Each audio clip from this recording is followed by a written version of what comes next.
人，对，然后当警察我做了4年。因为警察跟德州扑克选手，这是两个集聚非常大的一件事情。你有没有因为你从警察来到扑克打扑克，遭受什么样子的声音？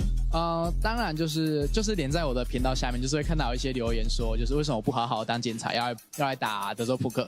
对，但我觉得就是每个人追求不一样吧。我觉得在扑克上比较可以得到一些就自我实现上的认同。如果得到好的成绩，我会觉得很有成就感。那这个成就感是我在警察工作上面比较体会不到的。那在你当警察跟全职扑克牌手有没有最相近的地方？最相近的地方嘛，我觉得这2个相差蛮大的，但是我觉得2个工作都需要对自己的要求很高吧。那你觉得相差最多的地方是什么？那一定是那个自由度的问题啦，因为扑克牌手大家最知道就是我们过生活比较自由，对，但是相对的也要求自己的自律，无论是就对自己身体的照顾，还是学习打牌上，就是我们需要非常多的自律。对，那以前在公部门上班就比较像被人管着的感觉，对，就是可能需要的特质就不太一样这样。那再问最后一个问题，当警察你赚比较多钱，还是当职业扑克选手你赚比较多钱？以期望值来说的话，应该是当职业牌手比较赚钱，但是因为扑克的波动就是很大嘛，对，所以就是我们不会去设定说每个月要赚多少钱，那就是持续精进自己的牌技，然后把牌打好，然后收入就是我们自然会来的东西，这样。那期许你在扑克选手这条路上有一个光明的前景，祝你好运。好，谢谢。Did you know we have women's events at the APT every single day? すごい、本当? It is sugoi. Let's go find out why women's events are just so popular here at the APT. 私はレディースイベントがそもそもすごく好きで、他の男性とやるトーナメントと違って、私がレディースなんでレディースの気持ちがちょっと分かりやすいかなと思ってレディースに出るのが好きです。You only played the women's event. Why is that? I actually find it friendlier. I don't know, there's less pressure, I guess. APT はいろんなルールのトーナメント、レディースを毎日やるのはもちろんですし、こうルールが特殊な他の大会にはないトーナメント、面白いトーナメントがたくさんあるので需要が高まってるんじゃないかなって思います。 And I think the buy-ins are more friendly, like affordable as well. 25分钟升码，而且只要3000块，所以我觉得很有机会拿到冠军，拿到小狮子。就特别为女生办一个比赛，然后又可以拿奖杯，然后就想说，就是大家都可以来挑战这样子。As you now know, we have women's events running every single day here at APTC, but the highlight will be the Women's Championship event. Sponsored by Lips, the Ladies International Poker Series. For more information about our event and series, go to www.apt.poker.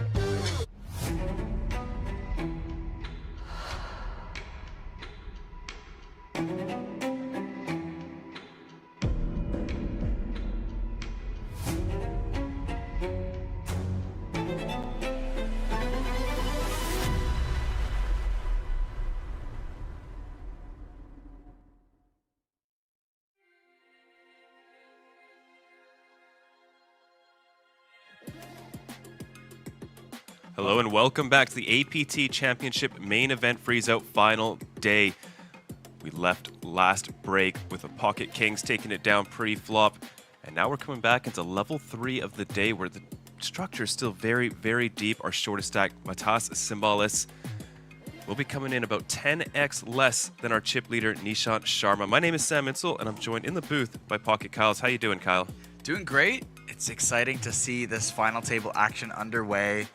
Even just that first orbit, what an action-packed final table. Unfortunately, Martin Finger running ace-king into aces early on.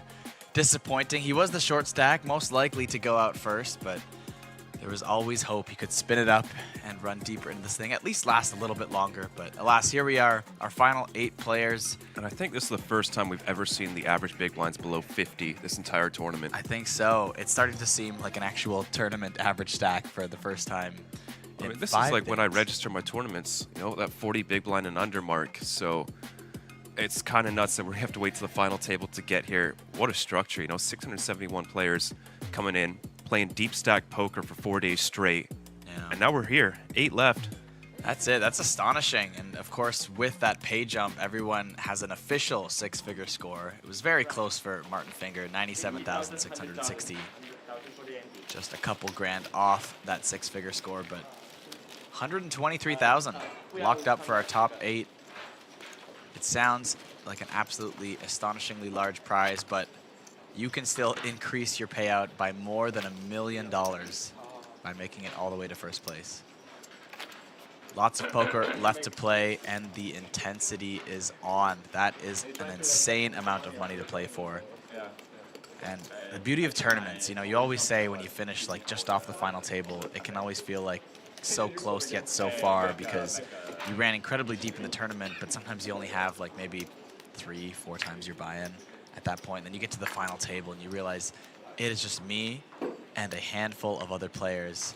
And the difference between me beating them or losing now is $1 million difference. For sure. Some folks in chat asking if we can get caught up on some hands that you missed during our downtime. So we did see Xiao picking up the pocket aces. He just raised everybody folded, so nothing eventful there. And then for our final hand, it was Matas opening the ace-9 off in the hijack, running straight into the pocket kings of Alexandru Papazian, who 3-bet. Matas looked like he wanted to come in for a 4-bet. He really thought about it. Would have been very bad timing, but eventually decided on a fold. And that brought us to our break for hand 56 now. And I was saying this earlier, Kyle, but pace of play is quite quick to get us to hand 56 in about 2.5 hours of play. Yeah, it's definitely a key role in how much action we are going to see on this final table. There was some speculation that maybe we wouldn't even be able to play down to a winner today just because of how deep their stacks are. But if they're able to keep this pace up, doesn't matter, you know, if the blinds are going to stay that deep. Eventually, you're just going to start running into coolers if you play enough hands. So. Yeah, it does take more and more to qualify as a cooler the deeper you get in a tournament. And, you know, for 40 big blinds on a final table, it's going to have to be probably like aces versus kings. Sometimes even queens aren't comfortable getting it in for 40 bigs.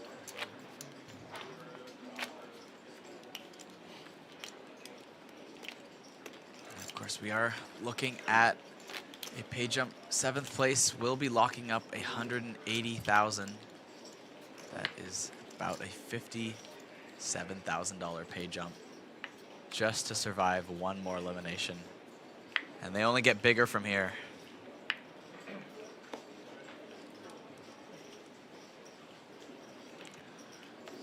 You know, our short stacks are kind of having the roughest run so far. Martin Finger, you know, eliminating 9th place. Now Matas slowly chipping down.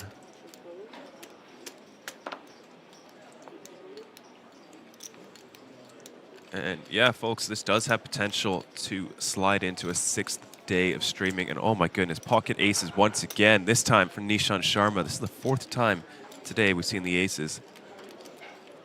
And Hao Chuang really likes to play some post-flop, has been making some loose calls pre. Let's see if he's going to flat the queen 10 suited. Certainly got the blinds behind for it. Let's see how big Sharma goes.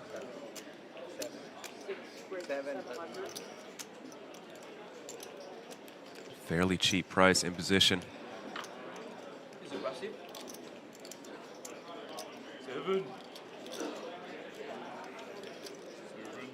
Sharma with 10 million in the stack. Looking to add to that now, the pot up to 1.1 million. That's around what Matas' stack is. Sorry, 1.6 in the middle. As we take a flop, 10 in the window, followed by the 6 and the deuce. This could get expensive for Hao Chuang. You know, we're just talking about coolers, and you know, the obvious ones are pre-flop, but the post-flop coolers are kind of more what I was getting at, in that if you get enough hands in, that's where we might just see someone be eliminated. Yeah, so we did see a showdown between these two where Sharma opened from early position, Chuang flatted ace-jack on the button. And I think this is going to lean into his decision to bet after seeing Chuang check down top pair, top kicker, 2 streets. So he knows he can't rely on Hao Chuang to reliably bet for him and go for the check raise, or, you know, just check call and let him bluff. So I think he's going to need to bet himself, and he does find this 400K bet. Hao Chuang will invest another 400,000. Pot's up to 2.4 million as we see the king of diamonds on the turn. Could be an action killer. Diamonds come in. An overcard to the 10. Yeah, you get a black card below a 10 on that turn, and with Sharma applying the pressure already, this pot could have gotten to a dangerously close to an all-in by the river.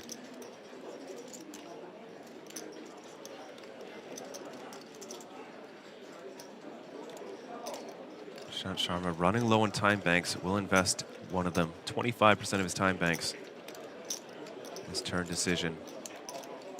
So he could bet and definitely get some more value from queens or jacks with the diamond, maybe even as low as nines with a diamond. But those hands do have quite a bit of equity against you.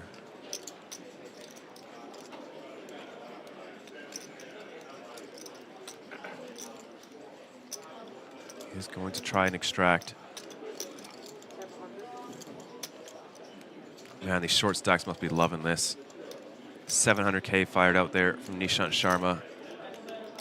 How does Chuang want to proceed? One overcard to his 10. Front door flush got there.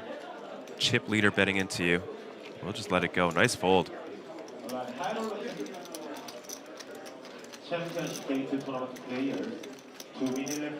1.2 million into Sharma's stack. Dominating this final table, more than double Dominik Nitsche's 5.2 million. Good for second in chips.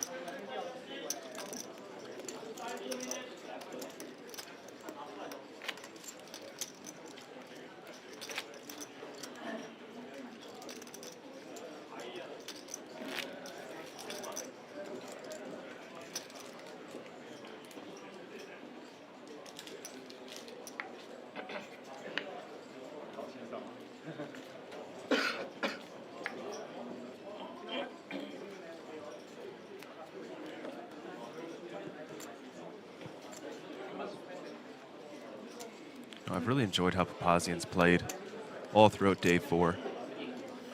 Had a huge stack. It's quite unfortunate to run into the straight flush when he tried to bluff Chuang Hao. It would have been very interesting to see him as our largest stack. I think he's probably the most aggressive player. However, that might just be biased since he did have the chip lead on that table. Pocket 8's really making their way around this table. Third or fourth appearance at this point.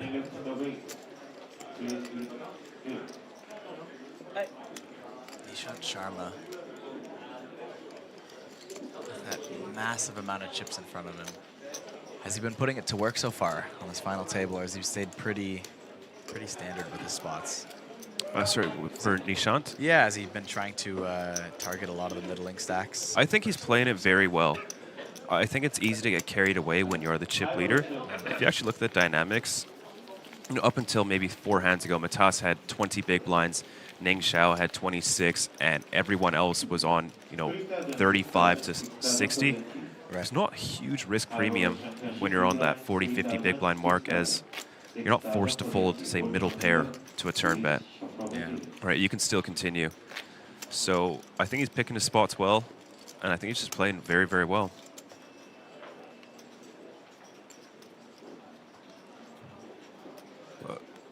So far, I think the biggest standout has been Hao Chuang. Coming in, it looks like he did a ton of research last night, not only on the other players, but also on his perceived image.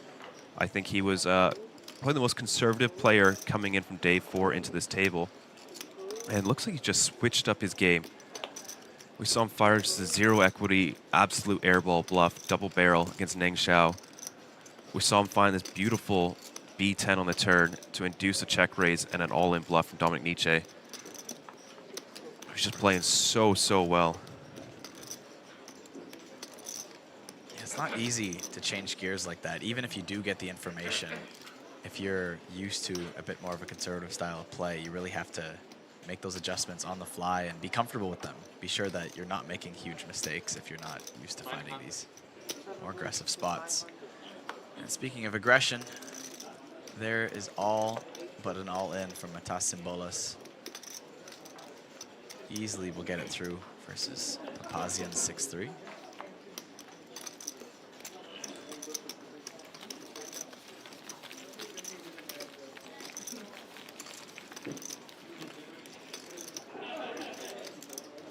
Looks like Papazian has chipped up a little bit since the last time I checked this table.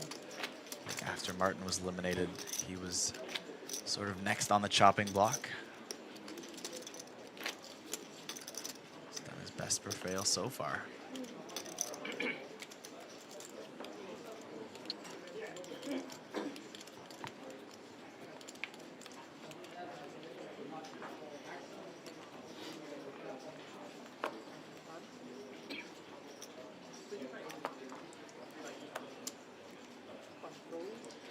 Yeah, Dominik's been a little quiet lately. Did come in as our third in chips, about 7 million.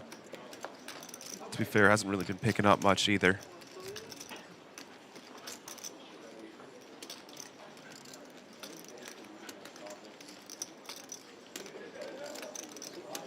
It's still early, just the third level of this final table. First one, another continuation from yesterday. Could be back-to-back jams from Symbolas.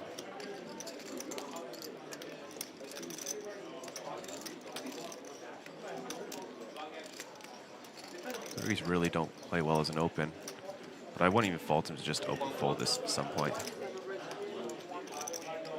Nah. He's not gonna shy away.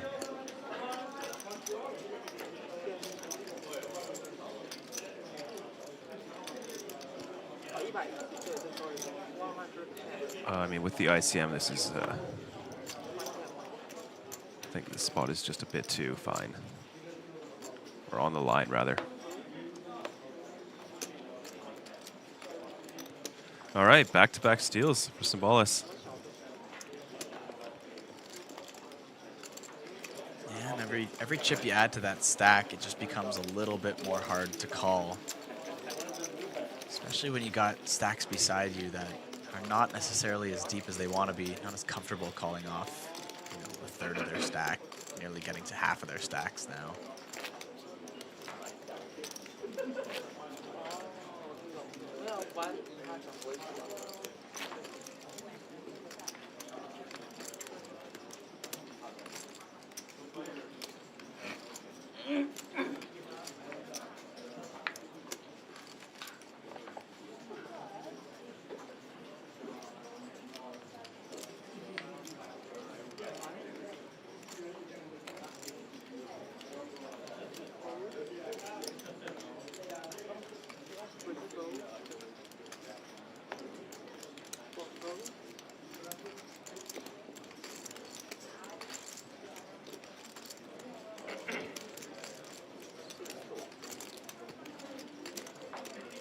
Symbolas with another hand, now sitting on 14 big blinds.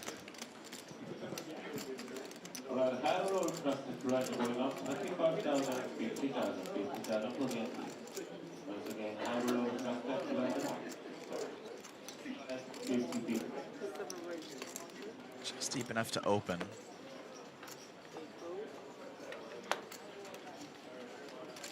Look at this, another pocket eights. Most common hand so far that we've seen.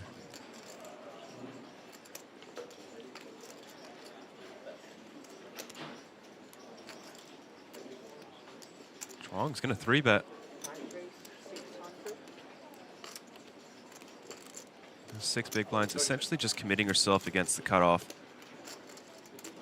And then, I suppose, folding against big blind. But with his sizing, it looks like he's given himself room if he was bluffing to 3-bet fold versus Matas. Matas has faced so much pre-flop aggression this final table.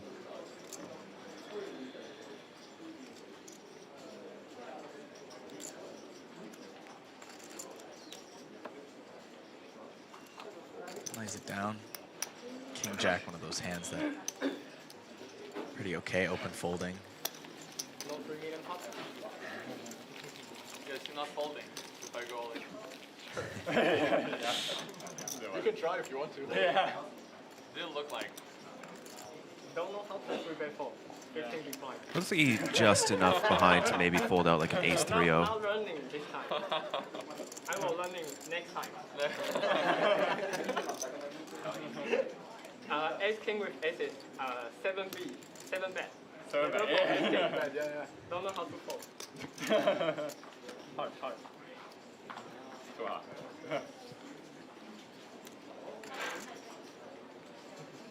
All right, Neng Zhao picking up a hand.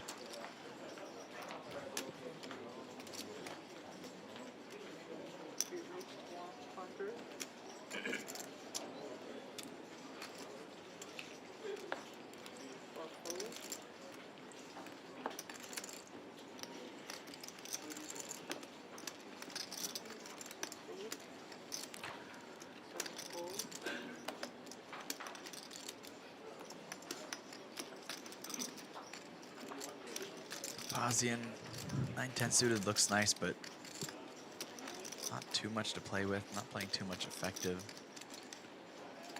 In position, but does just get rid of it. Sevens for Chuang. On the other hand, a little bit better on the button. Still has to play against Zhao's 1.6 million stack.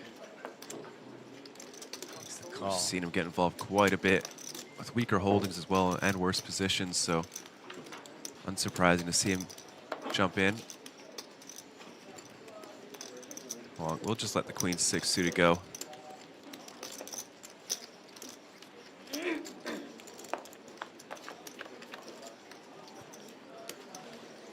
Ace, Jack, 9, 2 clubs, and a spade. Neither player liking this flop.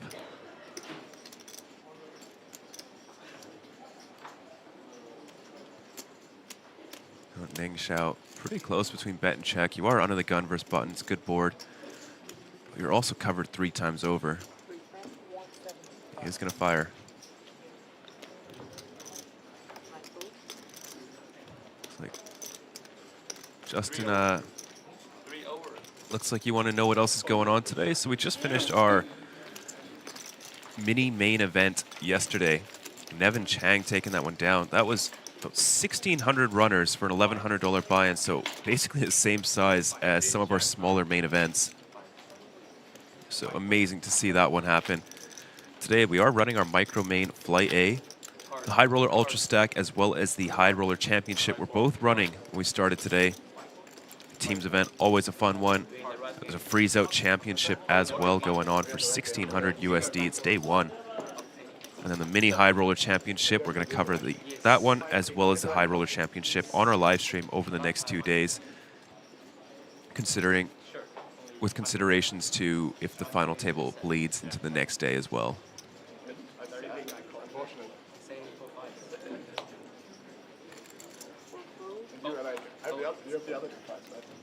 Yeah, I had 5s. I'm 5s. Got him. Nice to hear the banter continue on this table.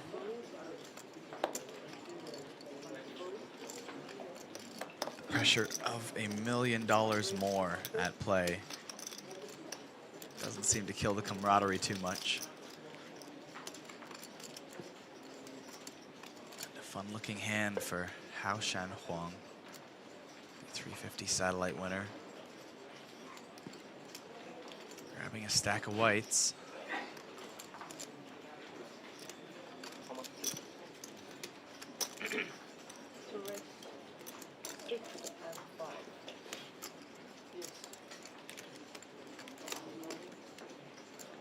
Just a little bit more than 600K. 3x 3-bet versus Nitsche's button open.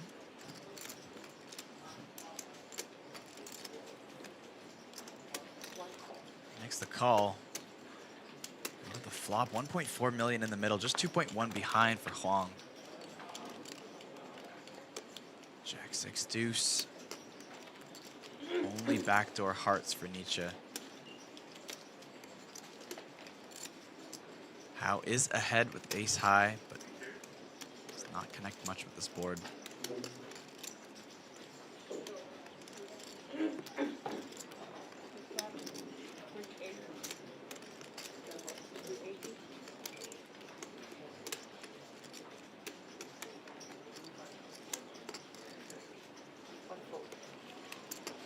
Quick C-bet from Hong will take it down. Chip up very nicely to 3.5 million.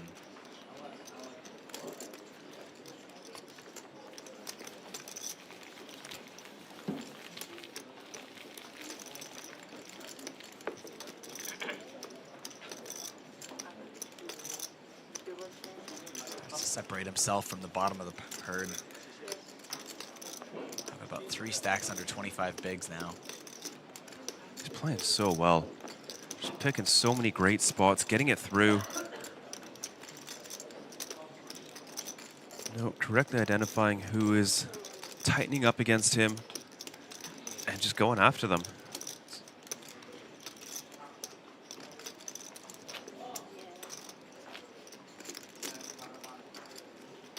Maybe it's the notepad.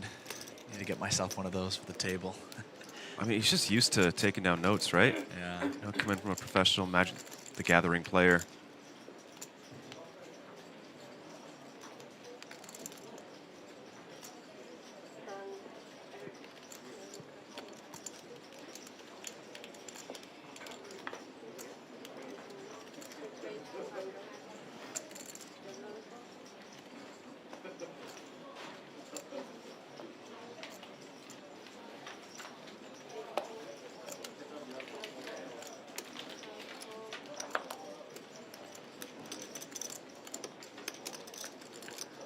Yeah, so Nishan Sharma is really starting to apply the pressure. You know, Jack 9 offsuit under the gun.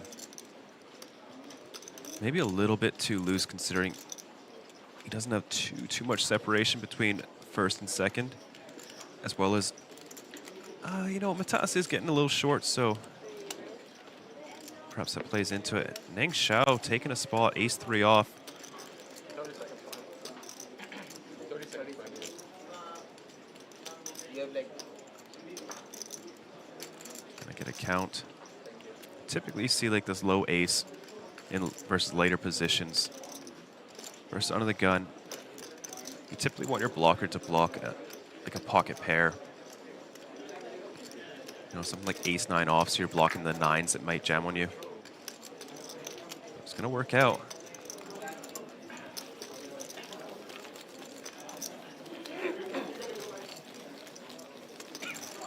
Yeah, perhaps just playing the table dynamics. Toss is short. Nishan does have more than double Chuang's second place stack, so.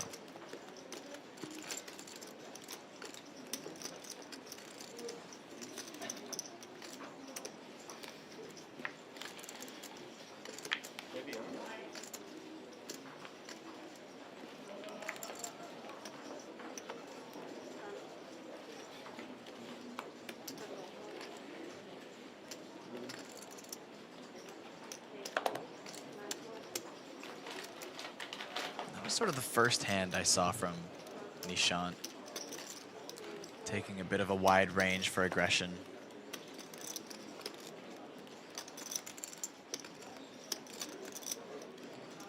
I know you're saying the dynamics were different earlier. Did you see any of that from Nishant previously as well? Kind of those really wide, aggressive opens? I don't think he's had this much of a chip lead, but we have seen, you know, like quite wide opens from him. It's a bit of shift in dynamic. Well, I think it's getting quite a bit wider now. Really just trying to accumulate as many chips as he can. Here we go, ace 8-3, 2 diamonds and a heart. Pretty much nothing for both players.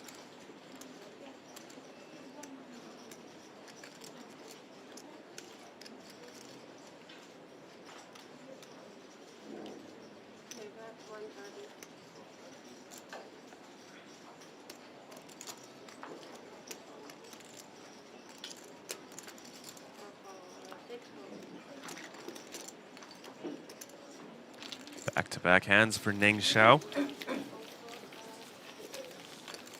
See him up to 2.8 million. Yeah, nearly surpassing that 30 big blind mark.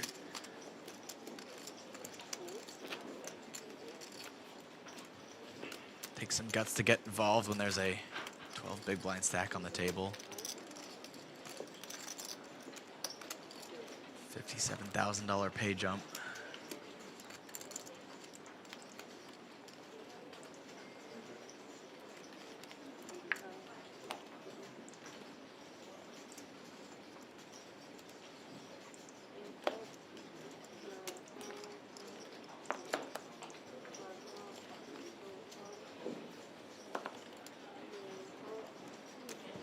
have more greens behind or no? Okay.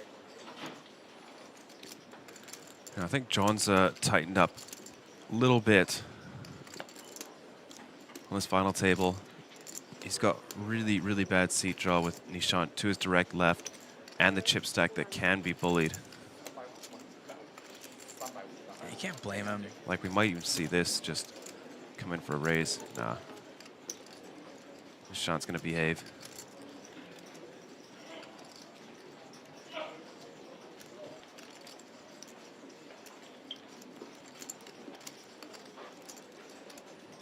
Symbolis think he has any stealing power?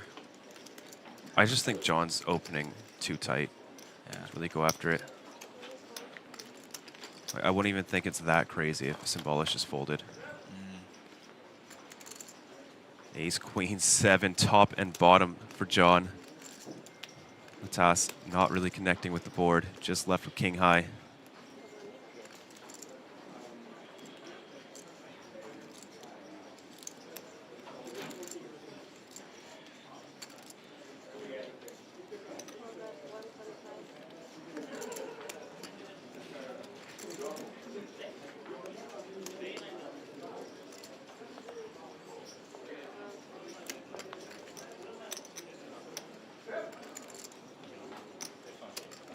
Nothing too tricky. John Nico takes it down.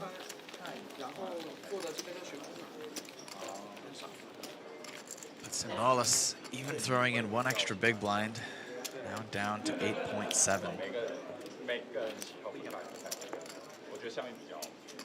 Throws in another 50K, an entire starting stack for the small blind. That cost someone $10,000 just a few days ago. Now it's a measly post.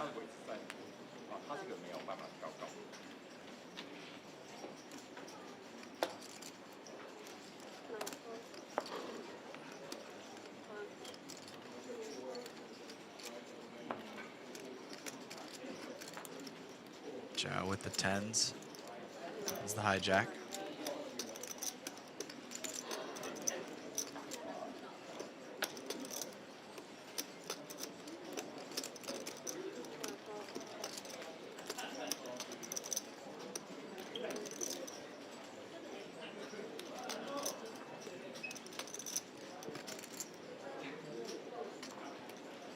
Sharma plays this.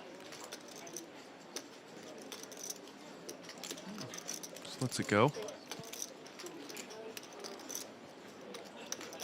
Seems like he's preferring to take like a lighter RFI spot rather than these 3 bets. Yeah, that's what I've noticed. Or perhaps just randomizing and it's just rolled passive each time.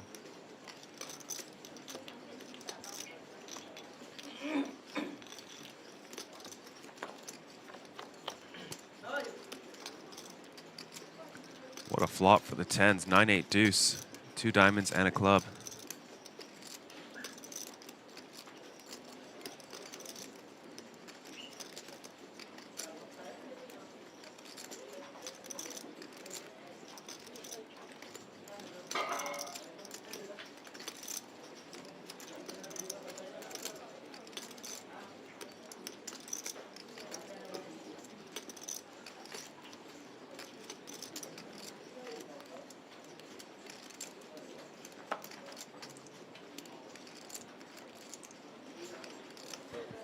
Oh, it's quite large. 250, 275. 275, so like well over half pot. Yeah, it's just trying to get chips in for any hands that might be drawing.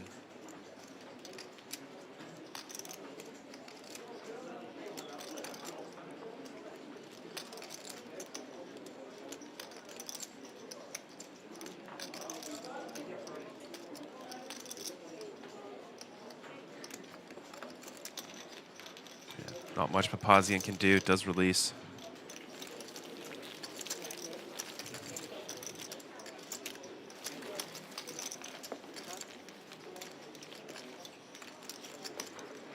Bola still in the mix.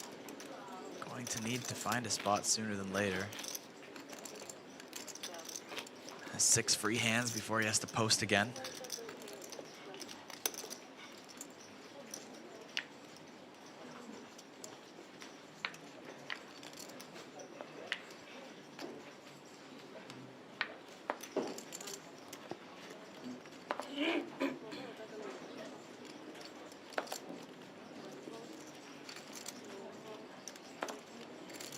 I think with Nishan's image appearing like he's not taking very many spots of aggression, I wonder if any of the other bigger stacks want to shift gears.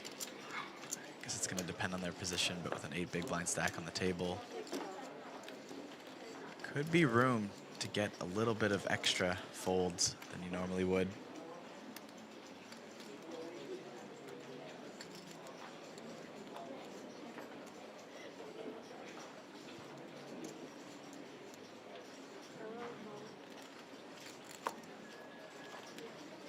All right, 5s in the small blind from Papazian.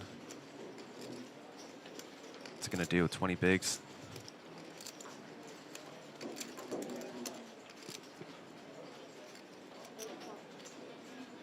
He's gonna go for the limp. Let's see if Chuang's gonna fall for the trap. Suited hand, probably a bit too strong to ISO. Yeah.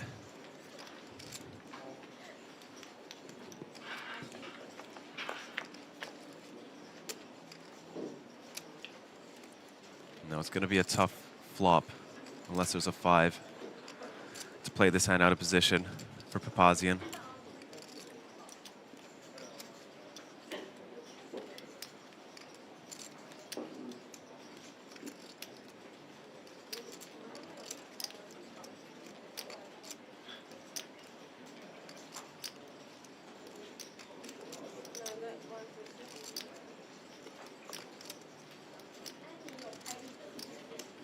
$150K from Chuang.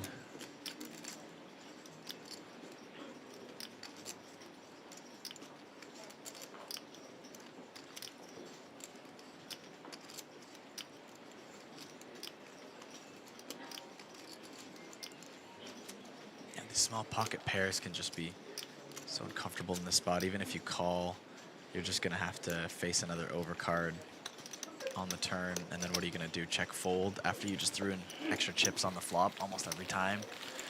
You're just hoping it goes, what, checks 2 more streets, and then even then your opponent, if they were betting with air, still has tons of equity to just hit a pair against you at best. It's okay to have some calls and then that full turn, right? You do need hands that do fit into that category. For sure. I just think with those smaller pairs, if you don't have I know there's been some spots, not necessarily final table spots, but there's some spots where I've seen them even check raise just to avoid that uncomfortable next 2 streets of poker where just any aggression, you're just probably overfolding to anything. Just really hope your opponent took 1 stab at it and then hits nothing, kind of thing. Yeah. It's a little too uncomfortable. So I don't hate a fold there, even with, you know, such a dry board. Obviously 5s were ahead, we can see on the screen, but you know, it's an easy they're way not to ahead, they're just dead, right? Yeah.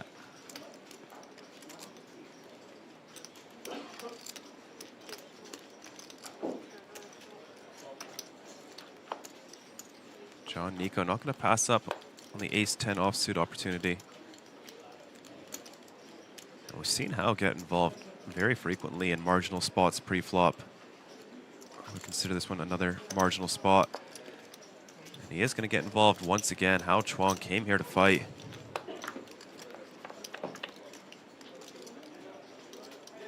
Jack, Jack, deuce, rainbow. Pretty dry flop. Not a whole lot going on for either player. They have a little bit of connection in the form of a backdoor straight draw each.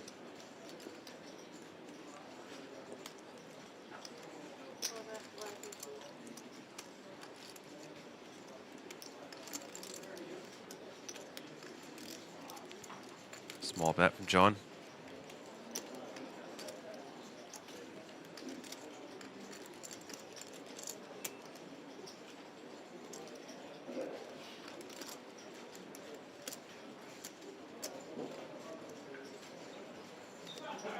Oh, look at this. Coming in for the raise, 410,000. Yeah, I was just wondering about that. I feel like sometimes on these really, as dry as it gets boards, you know, you have to find some more creative bluffs. Usually I like to include a backdoor flush draw when you make that choice, but respect him going for it. And look at that. Turns the gut shot.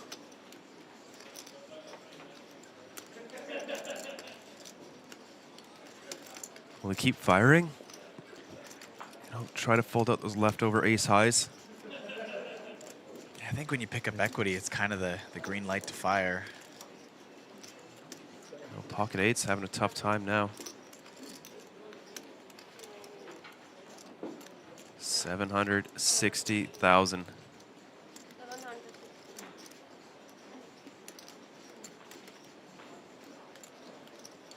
Really setting it up perfectly for that one SPR on the river. John's really gonna have to dig himself in if he wants to win this hand. Really has to think his opponent's getting super out of line.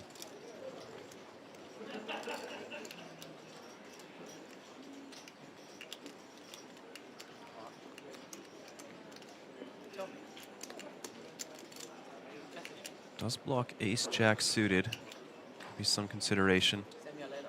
There's only one combo of that remaining. Wow. Big call from Costiniano. SPR of 1 now. Can Hao Chuang hit a king, queen, or 10? And he does. Oh no, John rivering top pair with Hao Chuang rivering the nut straight. Oh boy. That being said though, Hao Chuang could think that Costiniano is much stronger than just this 10 on the river, and Costiniano not believing him, at least on the turn, I would imagine, not really drawing too much, thinking that maybe ace high is good in this spot. Now facing a river possible jam, especially with nearly the best of it for Hao Chuang.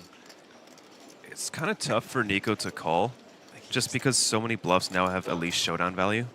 Yeah. Right? Most of the bluffs are going to wrap around the jack or have some interaction, like the king, queen, queen 10, queen 9 suited, 10, 9, which all either have enough showdown value or are straight to potentially just check. So for Hao Chuang, like, how do you even find a bluff on this river? Yeah. No, and I think he's obviously, with nearly the best of it, going to go for heavy value, I would imagine, but I don't think Costiniano. I think I just like block bet on the river. He has no bluffs, right? Like, I don't think any human's finding a bluff on this river, given the run out, unless you're turning a 9 or a 10 into a bluff. So when you have no, like, very few bluffs and a lot of value, because you got a bunch of Jack X, you typically do tend to size small.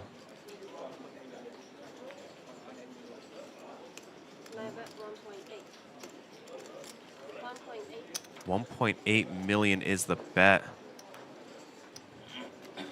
Asking for a considerable chunk of John's stack. This could also be another consideration from him, betting this size. So when you do size your bets, there is something else going on besides like the theory of bet sizing, is that you're going to leave your opponent with 10 bigs. You're going to leave them as the shortest stack on the table or close to it. And so it just applies the maximum amount of pressure and really puts him into this, what do I do here?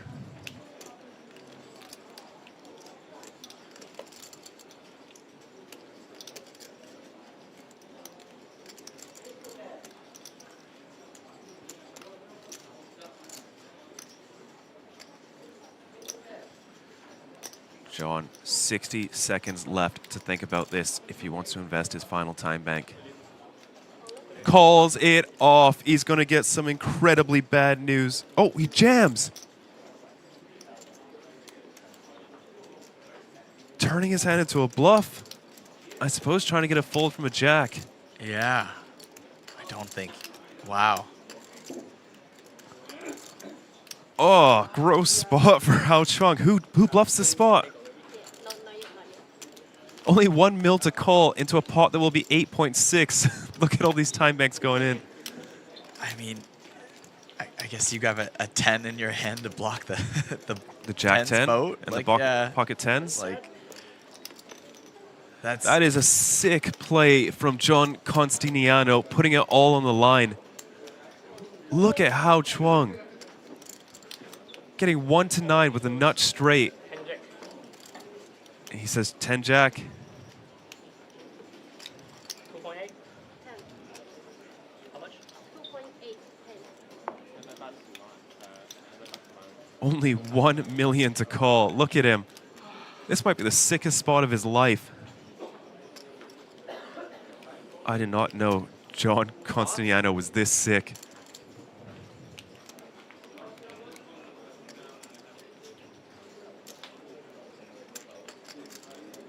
Oh my goodness.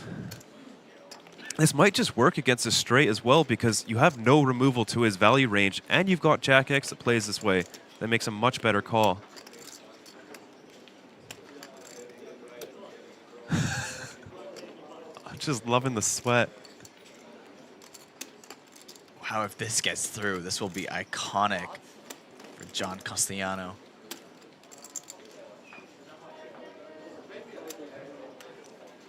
You know, there's people in the chat going, it's so much less to call, but it's not about. If you just think they're never bluffing here, they just have it. You don't just want to throw away chips for no reason. I've never seen a bluff in this spot. Who actually bluffs here? It's suicidal. Your opponent can just go, oh, it's 1 mil. Screw it.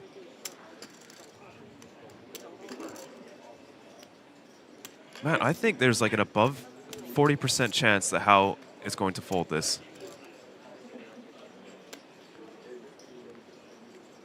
Your hand is just a terrible hero call despite getting this incredible price. And out of all the hands that reach river, you have King Queen. Even if you bluff 10-9, that makes a better hero call in this spot, right? So like some of your bluffs are better hero calls, and you're gonna have Ace Jack. I don't know how thin he's going with trips. He's also gonna have full houses. He's gonna have 9s, potentially 10s. Probably not though with the turn sizing. He's gonna have Jack 9. He's gonna have Jack 10 at some frequency. Folks, it was not an angle. He announced all in. You're allowed to put 1 chip in and then push the rest forward. He announced all in, so it's not an angle. You can just feel Hao Chuang in his mind going, I'm just beat here, but how do I fold? Like, just trying to find any semblance of what he could be bluffing. Wow. He cannot make up a decision. He had a mountain of time banks. They are down to just 3. Everyone is gathered around the table. 30 minutes ago, nobody knows what they are holding. This is the sickest hand I've ever commentated on. Of course, it's with John. Oh Wow. my goodness! How And he Chuang shows makes the fold! John Costiniano with the amazing bluff on the river. That is insane. I've never seen somebody give their opponent 8-1 on a bluff on a final table with 1.2 million for first. John Nico Costiniano came here to play. Hao Chuang with the fold. You can't even blame him for it. Oh my goodness. And for maximum drama, he shows the hand. The table cannot believe it. John Costiniano with the hand that has pivoted his final table run. If he wins this tournament, this is where it started.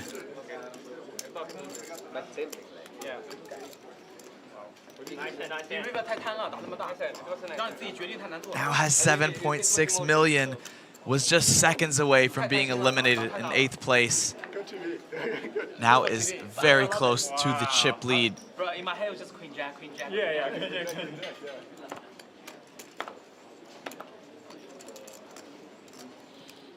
Those guys greedy bet on the river. Like, oh, get you punished. Wow, what a bluff. My goodness. He's never jamming ace-jack, folks, on the river, right? He's jamming full houses only, right? With this ICM, ace-jack is like the most ridiculous jam on the river. You stand to win 1 million in chips more or be knocked out of the tournament, which is way worse.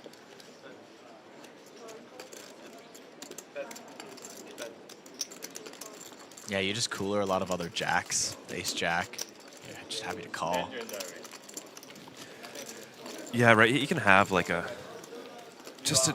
even trips is just much better call. Yeah, I was want to block Jack 10, Jack 9, right? I was wondering how he was thinking about it. I was like, I don't think he can hero call here with a 10. Like, I thought that was going to be way, like, just too risky in that spot. I just think he's out of bluffs for Hao Chuang. Yeah. Right? Like, if we go back to that, Queen 10, Queen 9 all have showdown value and might just check river. King Queen's a straight. Like, maybe you have, I don't know, threes that just check raise run it, potentially.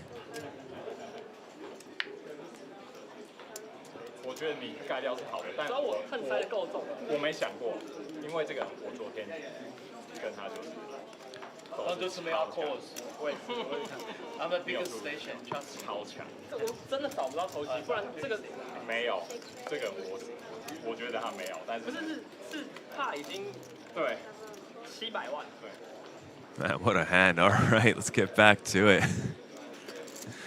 Nishan Sharma, it's a reasonable holding for his +1 open. Man, with the hand, Hao Chuang was second in chips. He's now moved to second last in chips. Yeah, Costiniano very close to Nishan Sharma's chip leading stack.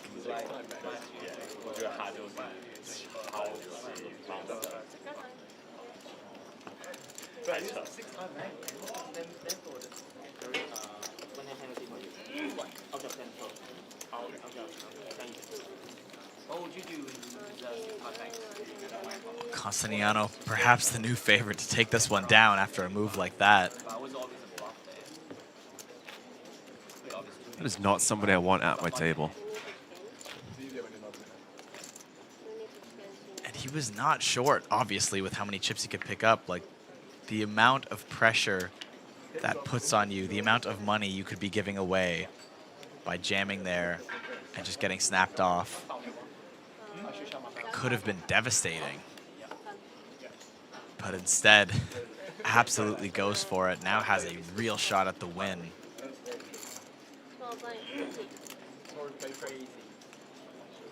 We play for the heartbeat.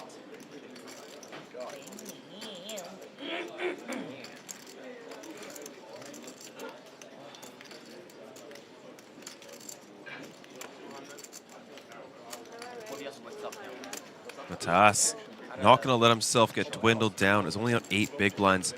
Will invest 2 of them in a +1 open. Yeah, random, but yeah, too excited.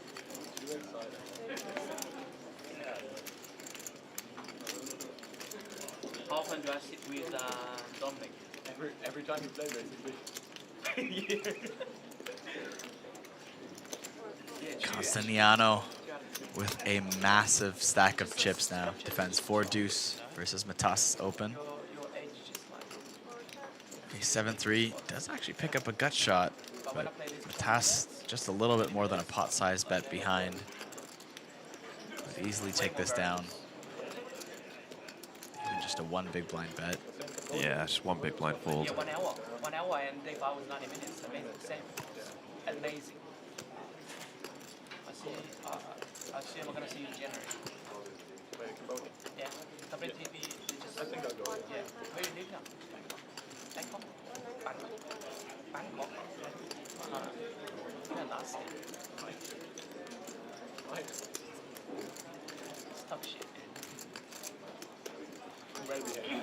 Okay, John. Looking to call. Like, Matas's range is so strong. So you like modern, retired? Yeah. It's a nice turn for Symbolis. Just has to fade 1 of 3 remaining 5s. Get nearly a full double up. Bring my laptop to your dorm, then we can play together. No. Why? I don't want to play online. Once a week. I come over for a weekend. Oh, right. Yeah. If you're in town, let me know. Huh? If you're in town, let me know. Yeah, I'll message you. I've only been to Bangkok one time. I did enjoy it. WPT Bangkok. Oh my god, it was shocking. I got, huh? That was fun. What do you mean? Chaotic and fun. I get to play 6 hours a day, right? There's nowhere to go. I don't know the place to go. No party, no nothing, and I don't drink. I got stuck in the hotel for the whole time, and the food was kind of average. I don't know. I don't know good spots there for the first time. Just taking his time. Same with Taipei. Another barrel. This time, just got here. No one showed. 300K. I suppose he thinks just John has too many flush draws. Really nice pickup. I'll come on for a weekend before WPT Cambodia. Then we go to Cambodia together. Yeah, why not? Matas still clinging to life. 13 big blinds. Has not left the bottom of the pack in a while, but No, I mean, looking at that action, No. It's nearly got a pay like, jump. It's funny to exchange your brainwaves, you know? Like, But Costiniano think. was one of the sickest plays we've ever seen at the APT. I like the way he talks back. Yeah. And you guys are too boring for me. Don't forget to put that in your notes, Chuang.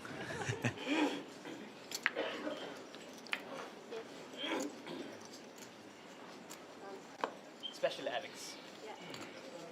You. Another shot from Matas to get involved. Ace Queen offsuit, sitting on 13. More like 13.75, I think. Under the gun. It's like congee without pickles. Like what? Congee without pickles. I don't even know what it is. That's the whole idea. That's the whole idea. Congee is the rice boiled with water. That sounds boring. Yeah. That sounds boring. Or porridge. Porridge. So you have the porridge without pickles. So there's nothing added to it. Bland.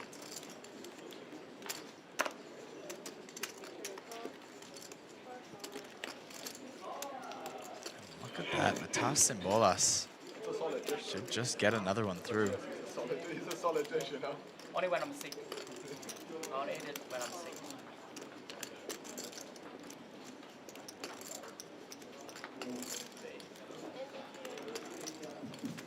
Couple pots right before paying the blinds. Back up to 15 bigs. Not far behind Hao Chuang.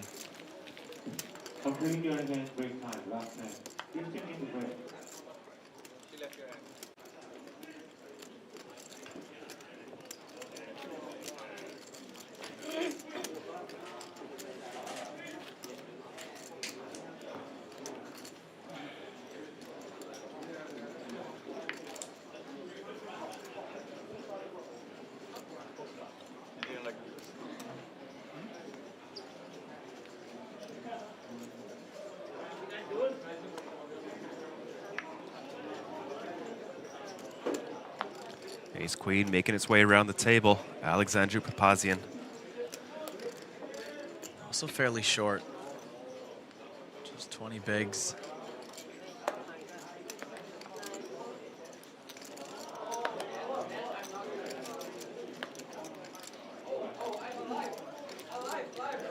Juster's going to be up there shortly. It's the first hand that was tagged in our group chat to one of our editors.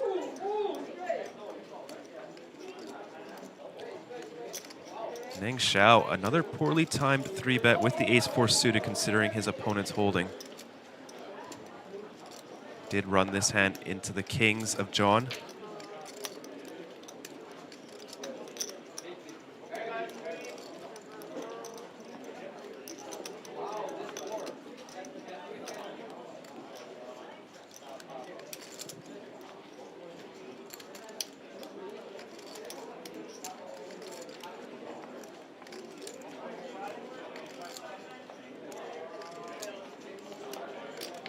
Yeah, folks, let's chill out a bit in the chat. This is certainly not how I talk about poker hands with my study group. We can We can agree to disagree. Let's get back to the hands. Yeah. Just sticks it in.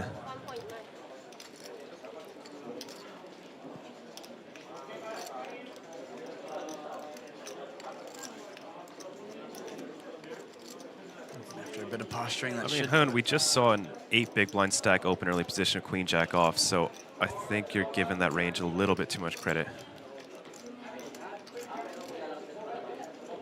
You know, 20 bigs under the gun, you can still have some king 10 suiteds in there. You know, pocket 7s, pocket 8s could be up opening. Don't think we're going to see 10s open folding from under the gun on a 20 big blind stack. A nice pickup for Papazian. Yeah, chipping up quite nicely over a few stacks now. Sitting 5th in chips. Add a little bit of padding versus those short stacks. Help yourself get at least a pay jump or two.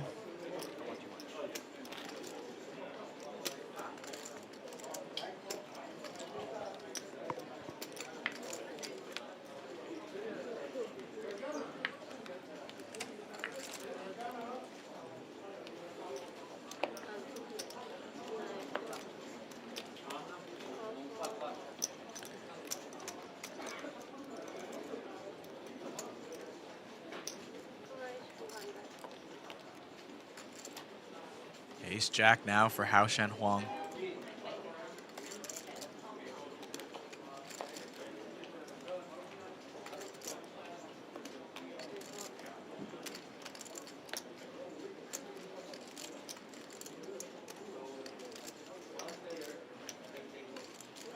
And the man of the hour, John Nico Costiniano, 9-10 suited, going to jump into the action.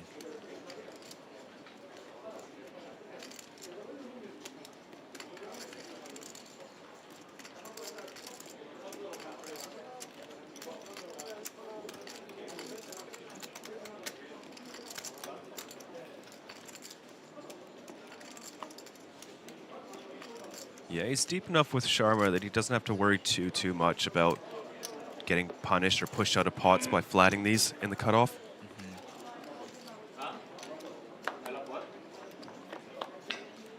70 big blinds and one badass reputation. We go to the flop. 4, 6, 7, 2 hearts. Check from Huang.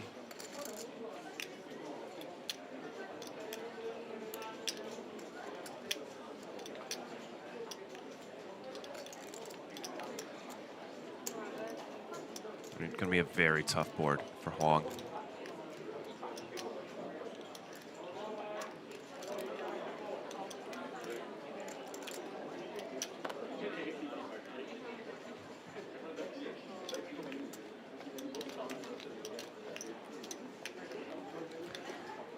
Yeah, just give it up.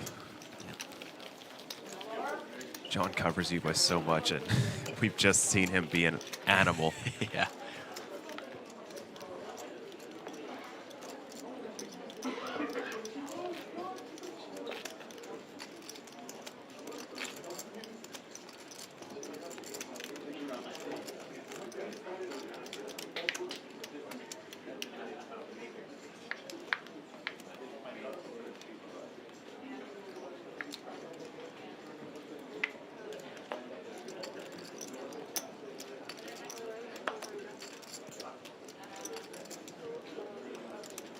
Nitsche, 7s under the gun.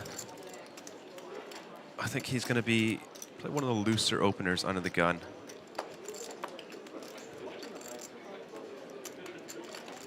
Very studied player. Could see some pocket pair. Get involved for Sharma. He's in position. 110 big blinds behind. It's not unreasonable to have a very wide flatting range. He is selective, but we know he does like to get in the mix. Yeah, I like this. I mean, you get to over-realize your equity by such a large amount. The flop comes down, say like 10-9 deuce. You just get to steal it so often. 10-8-5, pretty close. Pretty close. However, Hao Chuang did find himself into the mix flops himself top pair, third kicker. Gets the 2 pocket pairs and is up to 70% in equity.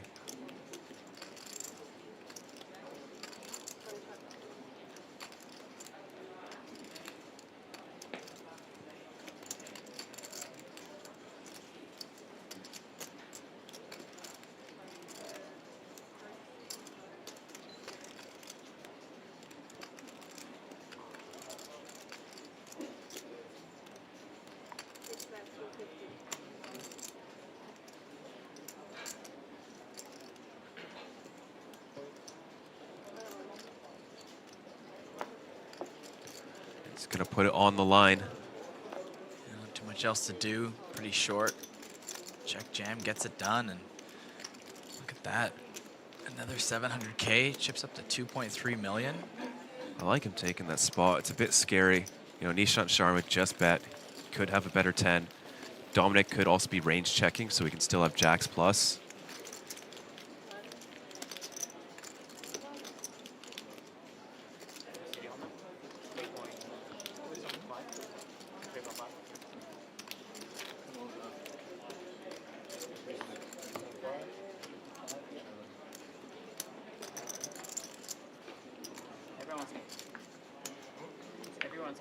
Well, despite all that action, we have yet to see another bust out. Still 8 players remaining on this final table. Nearly another 90-minute level of play through.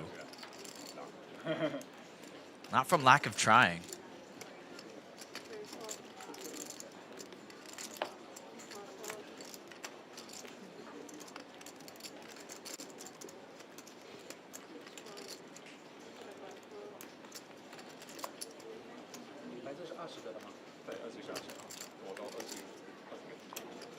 Papazian with a fun-looking ace-jack.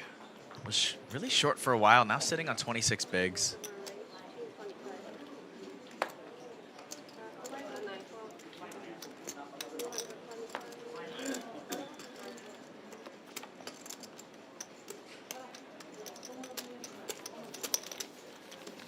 No contest, takes it down.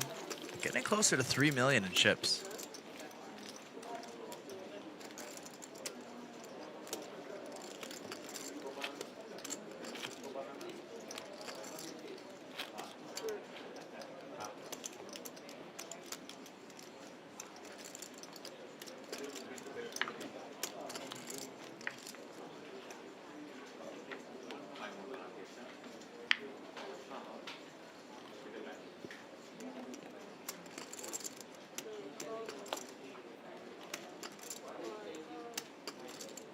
Suited ace for Nishan Sharma. Despite all the action, still the chip leader. It's been fairly conservative on this final table.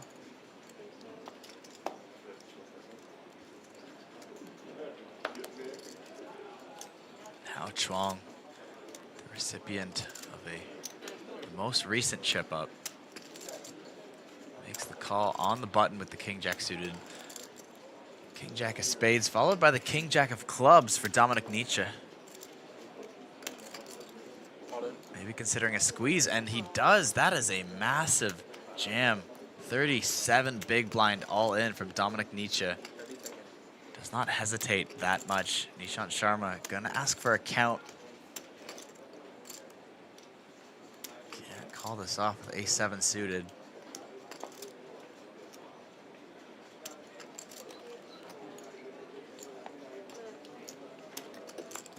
Gets 2 quick folds and a matching hand out of the way, and Dominik Nitsche with the power move takes down the pot pre-flop.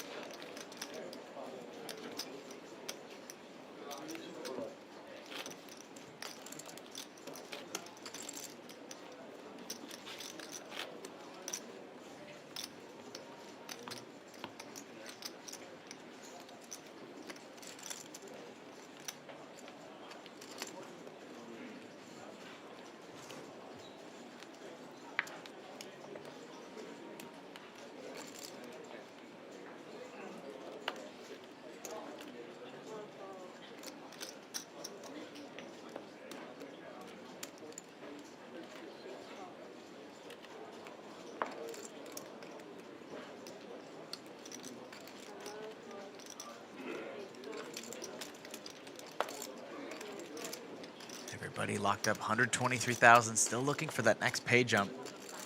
It looked like it might go fast, but we have been stuck on 8 players for several hours now.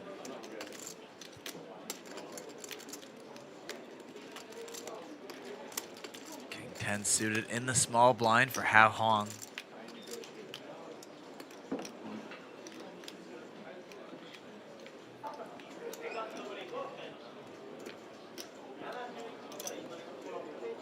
Zhao checks back the King 9. These two gonna fight once again, blind on blind. Oh no, top pair for both players. Let's see if Neng Zhao can keep some of his chips. Yeah, not just top pair, but 2 other cards below a 9. Kicker's likely to play. One of the saving graces that Huang's kicker isn't too great either. But considering this is a limp pot, I mean, Neng Zhao can just have King 4 off in this spot. Might just go bet, bet, bet. It's also a somewhat dynamic board. Really connected, 2 clubs out there.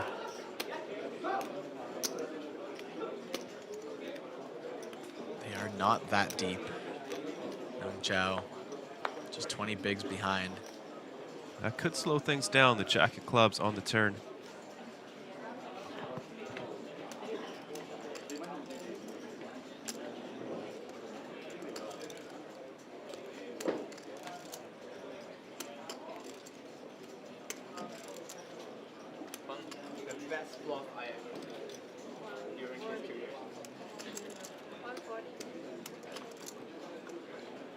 Another barrel, quite small from Huang. The float on third was like with intention of blocking river. Nothing to do but call.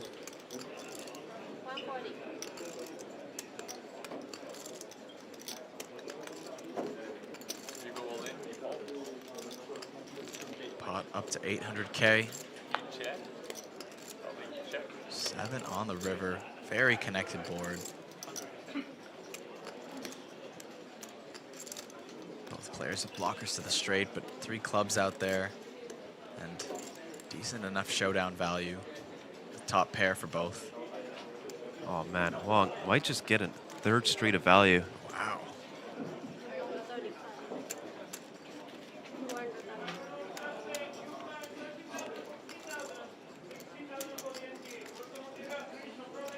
Zhao wants to do. Does Zhao think he beats much value? That is small bets, but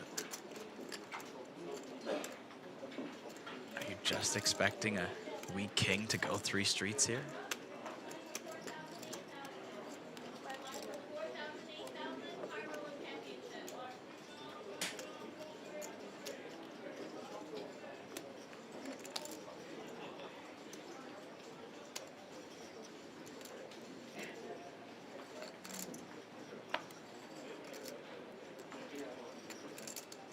Such a good price for the king.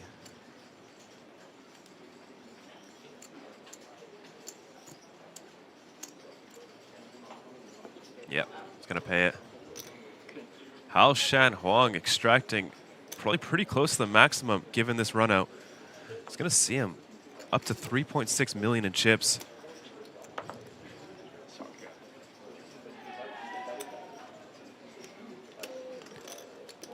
Man, Hao Shan Huang has not been involved too often, but when he does, he's playing every hand to perfection. 4th in chips. Catching up to Dominik Nitsche.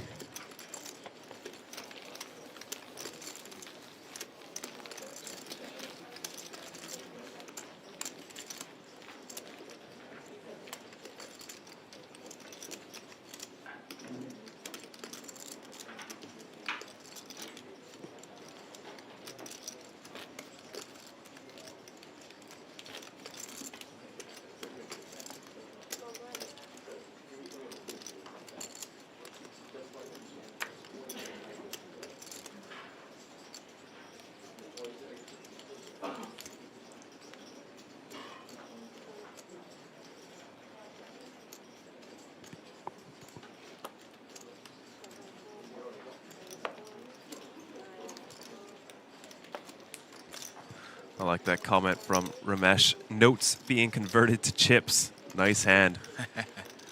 Indeed. When it works, it works. Couple suited aces. Ace deuce suited for Nitsche. Ace 4 suited for Zhao. Zhao just sitting on 16 big blinds.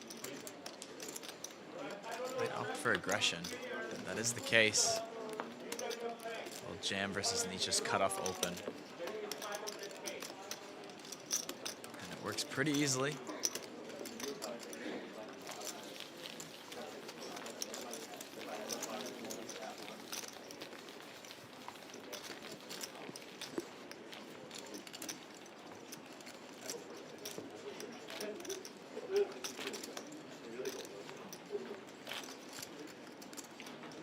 If you do want to know the next payout, it's on the top left of your screen.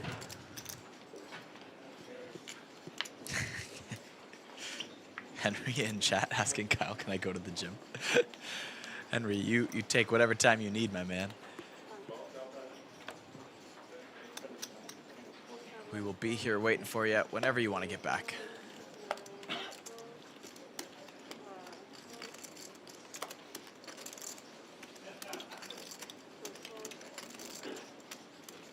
Neng Zhao, ace king suited on the button, just 21 big blinds.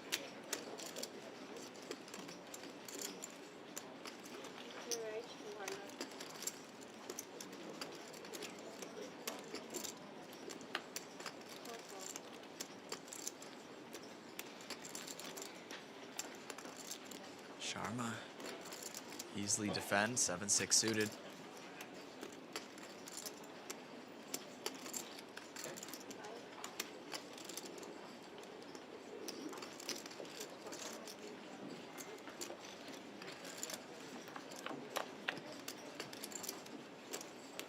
Oh no, 7-4-4.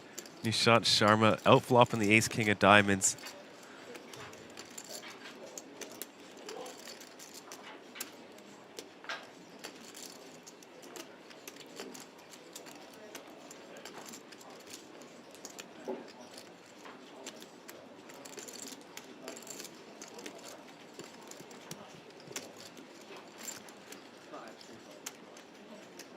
Trying to get some value.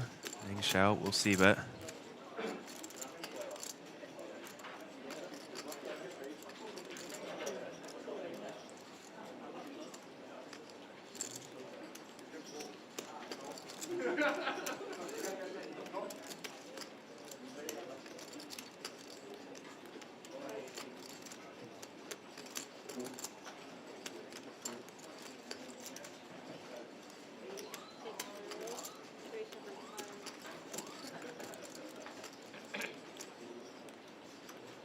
There's the check raise from Sharma. 375,000. That's one of the problems with betting into the big stack. With a hand like this, trying to get some thin value. You are going to face a lot of aggression, and he does make the call. 1 SPR heading to the turn. He's spiking ace or king. 7 of diamonds. Full house for Nishan Sharma. Nut flush draw now for Zhao. He could get himself into some trouble. I mean, Sharma just goes like, what, max B40 here. Like 300, 400, maybe 500K tops. And Zhao might just call again. If he didn't believe him on the flop, didn't change anything on this turn.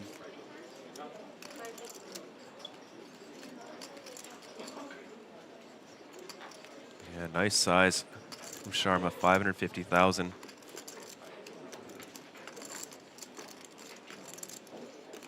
Zhao's beating quite a few bluffs.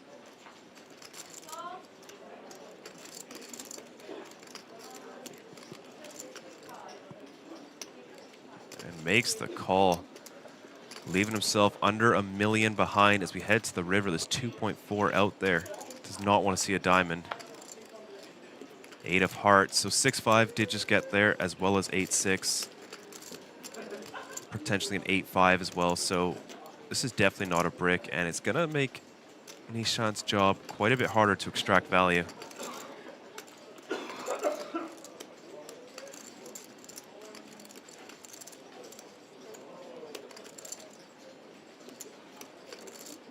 Only 14 minutes from the next break as well.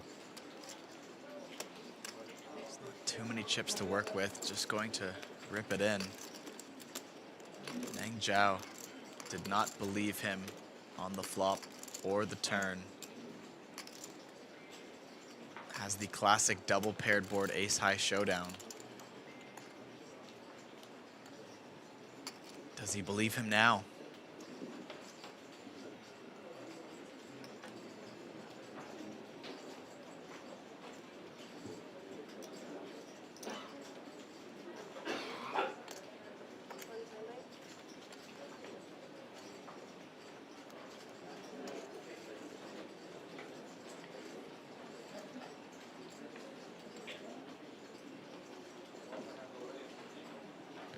You know, Neng is now our shortest stack on the table, no matter what happens this hand. Well, I suppose if he calls, gets eliminated, he's not shortest, and he's not on the table. But if he folds, he will be shorter than Matas. Time bank going in. I think the 8 of hearts might just save him.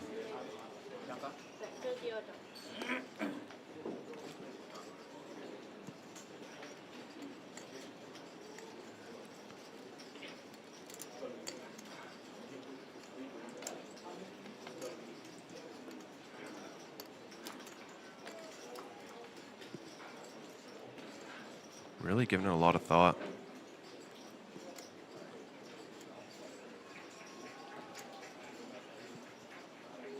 Another time bank going in. You think about the hands he beats, like 5-3 suited. I don't think 5-3 off is calling, and then 6-3 suited. Does he just think, I mean, Nishan hasn't really shown it at this table, but does he wonder about the dynamic that he was a 20 big blind stack that could face pressure, and with this paired flop, double paired turn, is Nishan just going to do this with air ever? Well, there is the fold.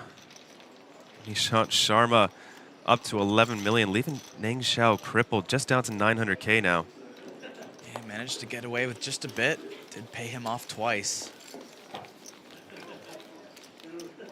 But is still in the mix.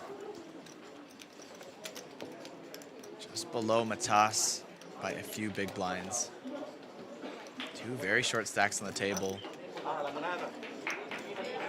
And Nishan may have the chip lead, but Costiniano has shown that he can put on the pressure. You gotta wonder if he's gonna start kicking it up a gear. Not exactly in the best position to do so. Has the chip leader immediately to your left. One of the short stacks immediately to your right, kind of sandwiched in between people you could put pressure on.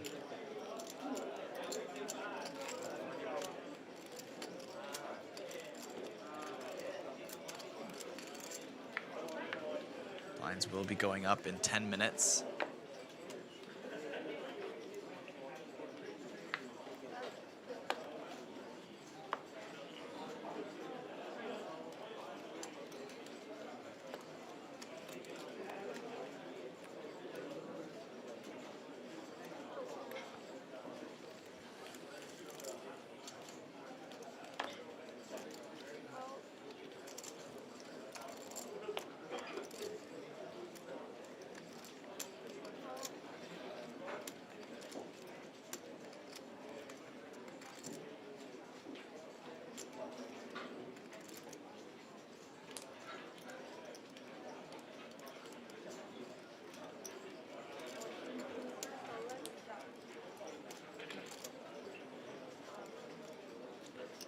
Nishan Sharma jamming into Matas.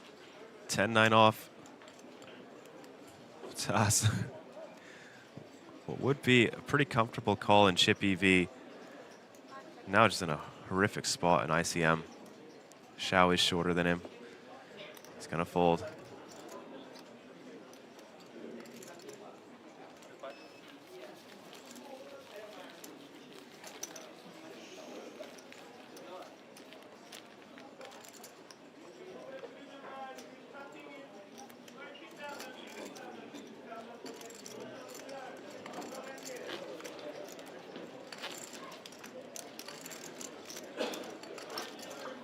Despite these short stacks, despite all this action, we still go another level without losing a player.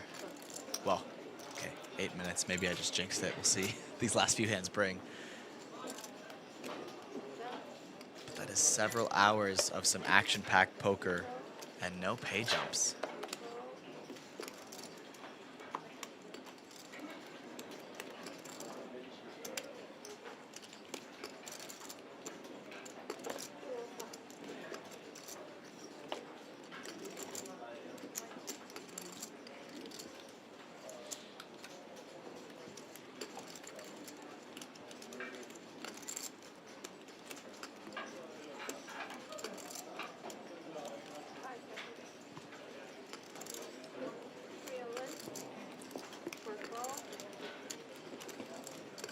All right, Neng Zhao taking a spot. Ace-9 suited will be good enough versus the +2 open of Hao Shan Huang. I did speak too soon. Really strong.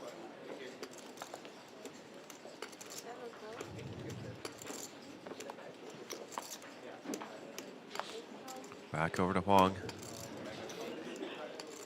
He's going to get a count, 730,000 to call again. 2-1. 995. 931. Sorry, 931. 5. 935. 93万。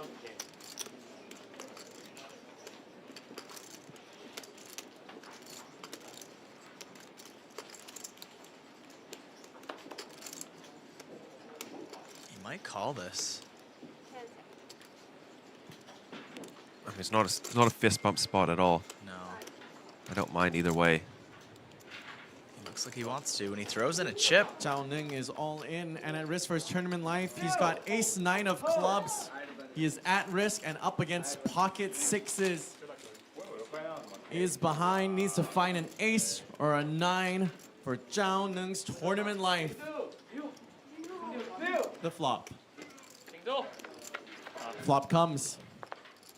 Queen 7-5, 2 clubs, 2 overs, and a flush draw for Zhao Neng. Equity-wise, he is ahead, but needs to find his outs. Bella, the turn. Turn is the 10 of clubs, sealing it for Zhao Neng. And the inconsequential river is inconsequential. Go ahead. And we will get a double up for Zhao Neng. Almost. Hao Shan Huang could have been up to 4.7 million. Instead, left down to 2.6. Has done very well to earn these chips. Couldn't hold for his flip. Yeah, took the spot. Sometimes those short stacks can be deceiving. You know, you do the math, you know exactly how much you're putting in, but look at that. A stack that was much shorter than you finds a double up and chips away from you, and suddenly you're very close in chips. Just separated by 5 big blinds. That's just basically 2 orbits of the blinds paid out. It's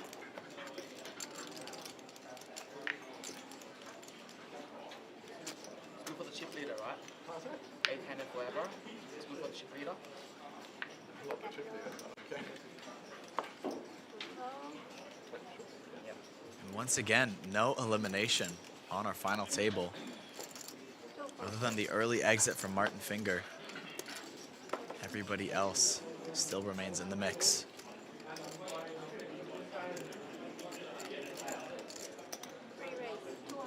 Getting after it.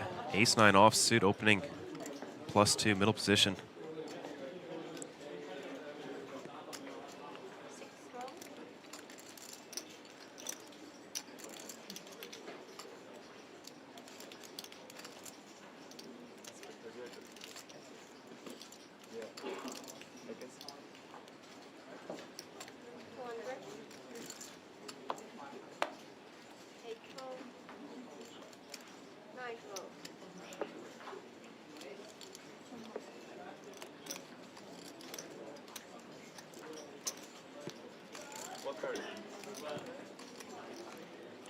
Zhao flipping for his tournament life not long ago. Now sitting on almost 24 big blinds.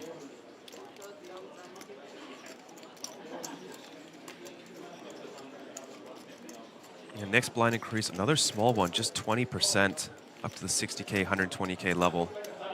Maybe the whole tournament, I think, has been approximately 20% blind increases. They've really kept it very steady.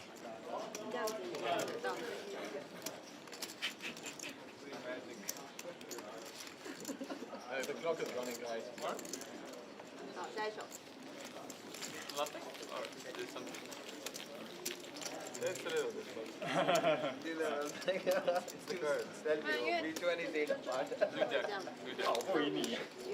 筹码最厉害。是啊，我选对啊。我选对了。我知道，不要，不要紧张，不要紧张。慎重考虑。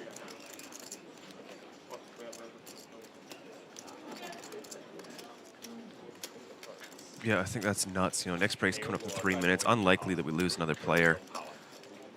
Task, kind of unfortunate he's once again the short stack. And to only see one elimination in that time, and due to ace-king versus aces.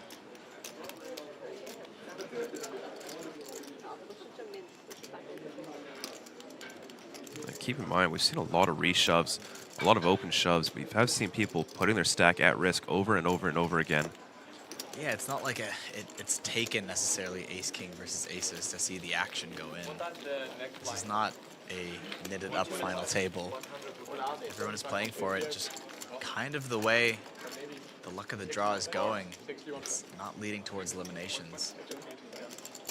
And it is a bit interesting. We did start the day very deep with 70 big blind average stack. So having no eliminations as a couple of levels runs by finally brings us into that, you know, what is that, high 30 big blind average stack. Yeah, next level will be about high 30s. Which is still quite deep for a final table. Let's see if Zhao, wow, he does. Ace, deuce of diamonds and +1. Still 2.4.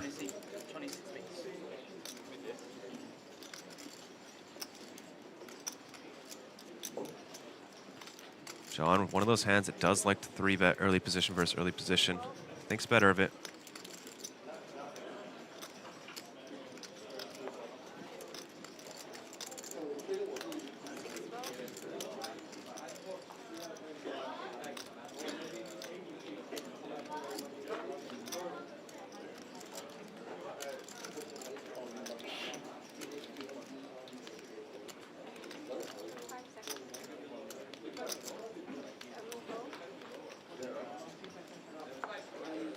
Jack 10 suited for Papazian.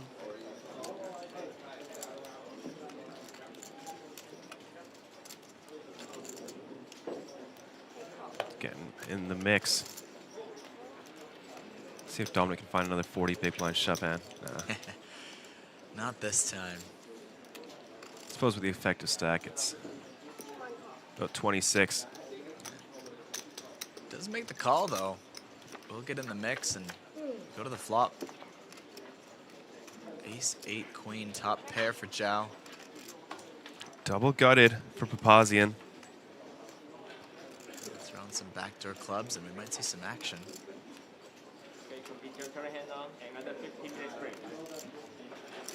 Probably just has to check this back. I mean, bet get jammed on sucks.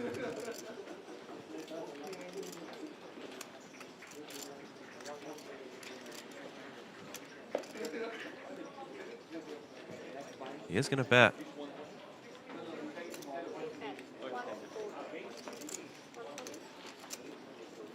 Very small, 140. Clear out Dominik.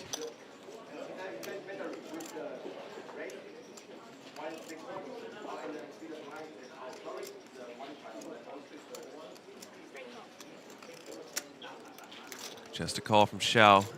2 SPR heading into the turn. 10 of diamonds. A little bit of showdown value now from Papazian. I don't really know what he's beating though. That check calls flop besides King 9 of spades, perhaps, from a +1 open.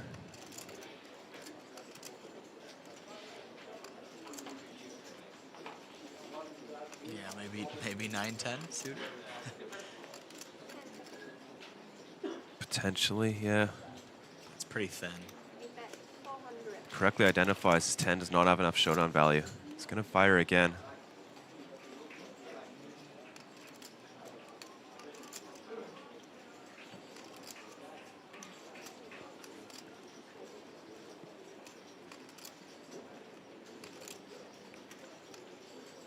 Zhao with another call as we take a river. 1.8 million in the middle, 1.6 back, and we get a massive brick, the 5 of hearts on the river. Can Papazian find the triple barrel? Can Zhao find the hero call? Such a connected board, loses to so much.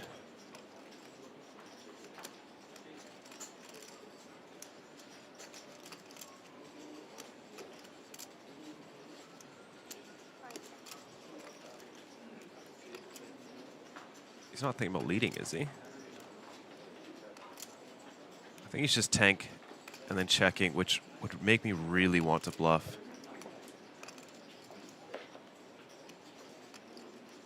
I don't know what hands go check, call, lead river. King, jack of spades, maybe? Yeah. But also, look, why are you leading just one combo? Oh man, a time bank check, I would be. You're at a stoplight, all 3 lights are green. Go, go, go.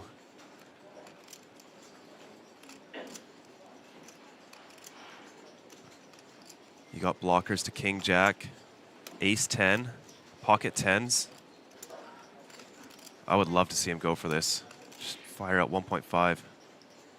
Yes! He finds it. Papazian putting on the pressure. Neng Zhao in a difficult spot now. And he asks for all of it. Can Neng Zhao find the hero call? Last time it was a hero fold. Ace high on a double paired board. Got away from that one this time. It would need to be a hero call. He's getting put in quite a few tough spots. And releases fairly quickly. Beautiful triple barrel from Papazian. Beautiful. Jack. Jack. Good choice, good choice. Jack 10 of clubs. Someone guessed Jack 10 of clubs. How'd they do that? That was wild.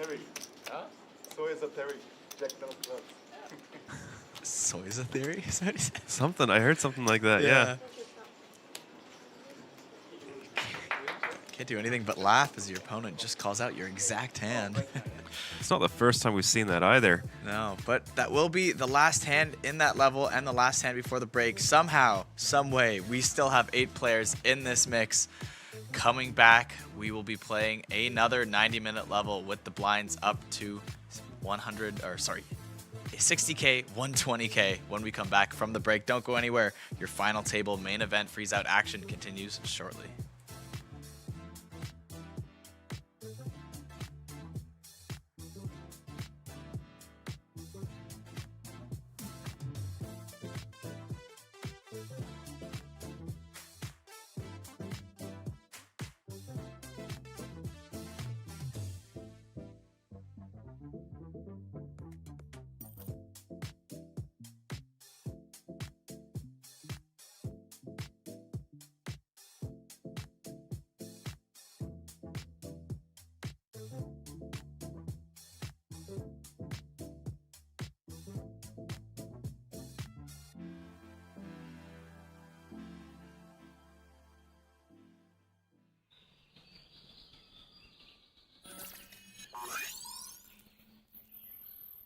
Welcome to Asia's largest online poker room. Our next generation poker software is now initiating.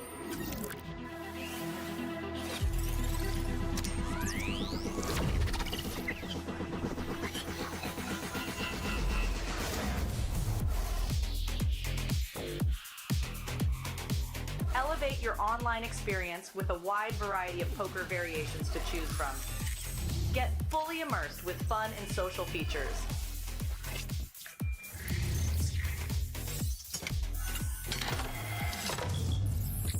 Level up your game with PokerCraft and Smart HUD. Unlock a wealth of rewards including cashback, bonuses, and jackpots.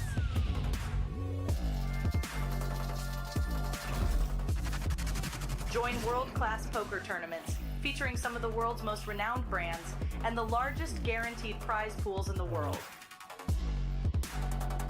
Experience the best in customer service and hassle-free transactions for a seamless online gaming experience. With online poker available on all your devices, you'll be able to play your favorite games anytime, anywhere.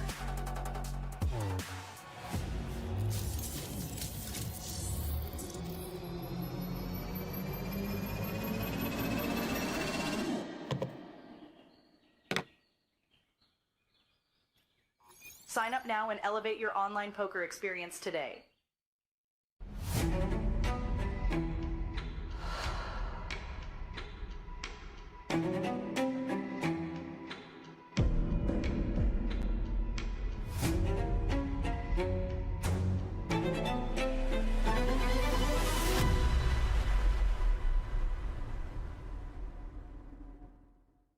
Did you know we have women's events at the APT every single day? すごい、本当? It is sugoi. Let's go find out why women's events are just so popular here at the APT. 私はレディースイベントがそもそもすごく好きで、他の男性とやるトーナメントと違って、私がレディースなんでレディースの気持ちがちょっと分かりやすいかなと思ってレディースに出るのが好きです。You only played the women's event. Why is that? I actually find it friendlier. I don't know, there's less pressure, I guess. APT はいろんなルールのトーナメント、レディースを毎日やるのはもちろんですし、こうルールが特殊な他の大会にはないトーナメント、面白いトーナメントがたくさんあるので需要が高まってるんじゃないかなって思います。And I think the buy-ins are more friendly, like affordable as well. 25分钟升嘛，而且只要3000块，所以我觉得很有机会拿到冠军，拿到小狮子。就特别为女生办一个比赛，然后又可以拿奖杯，然后就想说，就是大家都可以来挑战这样子。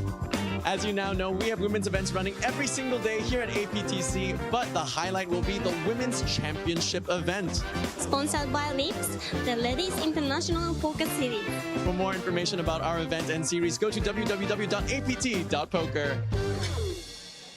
Today is day 1 A, B, and C of the APTC Ultra Stack, just one of 20 championship events here at APTC, each with a chance to win one of our championship Mega Lion trophies, a 25K buy-in, 20 million guaranteed, and an Ultra Stack of 100,000 chips. Nice pot. Well done, Frankie. Well done. He was filming and I was all in drawing dead and I had Jack 3 and I'm like, stop the camera. He comes back and we catch a big bluff. So 1 for 2. 50-50. That's not bad. Well done.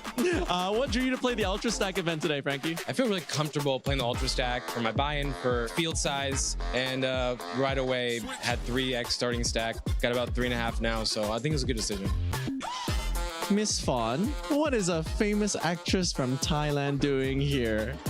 I'm playing Ultra Stack and trying to get in the money. It's not just Ultra Stack, it's Ultra Stack Championship. Can you see the trophy? It's new style. The big one is really heavy, but I would like to grab it home anyway. Let's go. Welcome back to the APT. What keeps bringing you back series after series after series? Just the fun player pool, the good arrangements, and even other top pros have come from the other country, and I look forward to battling with them. Well, some of my friends just told me how good the Asian Poker Tour was, so I thought I'd come down and experience it for myself. There's so many tournaments on, it just seems a really good service. And even though we had 3 flights yesterday, we still have 3 more flights today, day 1 D, E, and F. For more information, go to apt.poker. Oh my word. Oh wow, he didn't even waste time. He just flicked in the pool. It's all over. Ladies and gentlemen, we have it. Our winner, Superstar Champion, Kelvin Song-Won Lee. Oh, I would like to dedicate to my mom, who's over there. So this is her second or third time seeing me play. The first time she saw me play was back in APT tournament, and she came for the final table, but I got second. But now she's here and then I got first, so that's kind of cool, right? I was in an interesting spot where I was chip leader for the most of the day, and then something happened. And the 10 means we have gone from worst to first. Daniel Nielsen is the new chip leader here at the Superstar Championship. So I kind of adjust my mode of thinking. And then we started heads up. I was down 2-1. The splash of color, that is Daniel Nielsen going from 5 bigs all the way to a massive chip lead, going to heads up, 2-1 almost. We are playing for that glorious trophy. It takes a lot of luck for sure, getting hands. And just to be able to catch the good cards and calling down correctly and then take the lead. Calvin calls it off, and Daniel, with the cheeky smile, reveals Calvin Lee has 90% of the chips in play. Daniel Nielsen down to 5 bigs. And to be able to come back from that as well, you know, it's really nice. This is the biggest event that APT has had, just to come to the championships and to win it against a pretty tough field too. When you win a tournament, it happens so rarely that you kind of appreciate it. So, you know, I feel very fortunate to have done it twice this year, and very enjoyable.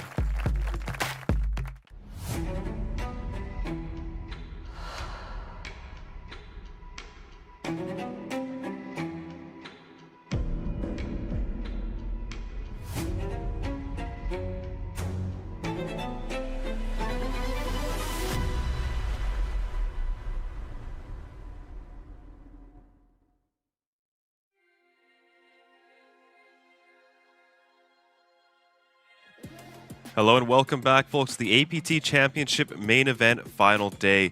We are now down to our final 8 runners as they are taking their shot at the top place prize of 1.2 million. My name is Sam Insel, and I'm joined in the booth by Pocket Kyles. How you doing? Doing great. I cannot believe that we are still 8-handed at this point. I mean, no, yes. Neither can I. It's been long, hasn't it? Yeah, obviously we're deep enough to be, and there's tons of playability, but that doesn't stop the fact that you're still going to get some poker action and some aggression against each other.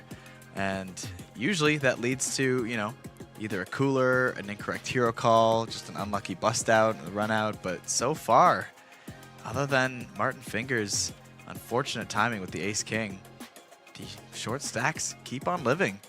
Whether they're getting through their squeezes or they're just holding on the runouts, it has been in favor of the shorties. And, you know, you're talking about some aggression. Just watching John Costiniano's bluff back, it was just incredible. I thought it was just a call at first, and then he did announce all in for just 1 million more into an 8.6 million pot, or what would have been an 8.6 million pot. I mean, Hao Chuang, I think, a pretty reasonable fold facing the action. 1 million into chips, saved. Yeah, well, it's one of those spots where you just you think you're never getting bluffed, and your opponent usually gets value just from the I guess I have to calls, you know? So normally, I think we'd be watching the stream, like obviously it was a little polarizing in the comments, but you know, how often is he going to be facing the nuts in that spot and just being like everyone going, wow, what an incredible fold to fold top straight there. Exactly. Save 1 million chips. That's going to be the more common situation. I believe so, yeah. This was rare, but oh man, it makes for some exciting poker. See John Nico pull off a move like that, and now that we're coming in back from the break, the blinds will be going up to 60K, 120K, so we are seeing that blind level really cut into people's stack. It's going to be 35 big blind average, the lowest it's been all tournament, as we do continue play. A small jump this time, 20%, however, next jump is up to 160K, so we'll be that 33%, that large jump. So after this level, some shorter stacks are really going to feel the pinch of getting 33% of their stack essentially just taken out of play.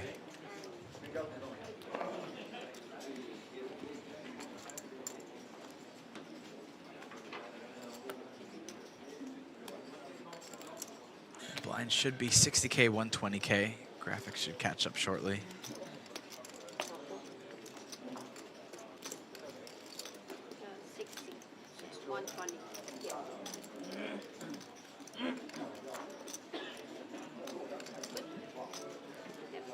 Another 90 minutes on the clock.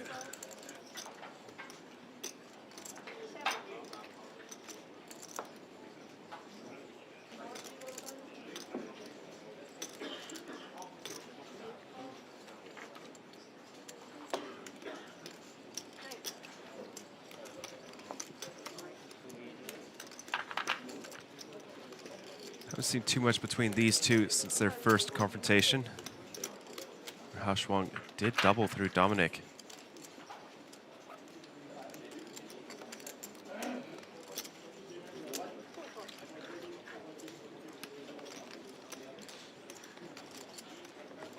Looks like we're not going to see anything between these two this hand. 7-3 off, way too weak. Yeah. And it didn't result in much, but earlier we did see that 37 big blind squeeze from Dominik Nitsche. One of the more aggressive spots at the table that, you know, maybe a little bit overshadowed by John Nico's incredible river bluff, but Dominik Nitsche not afraid to put on the pressure. It was such a good spot for it. Right? You know, 40 big blinds is pretty happy to shove in those king jacks, king tens even. Yeah.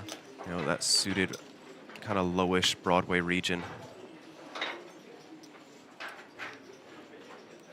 Yeah, I mean, obviously nightmare spot if you just run into it with the opener, but with the flatter behind, lots of dead money.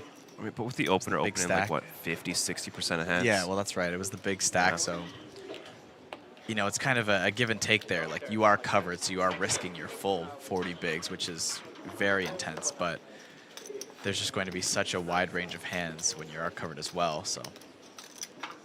All right, Matas with the queens. Got himself just under 9 bigs.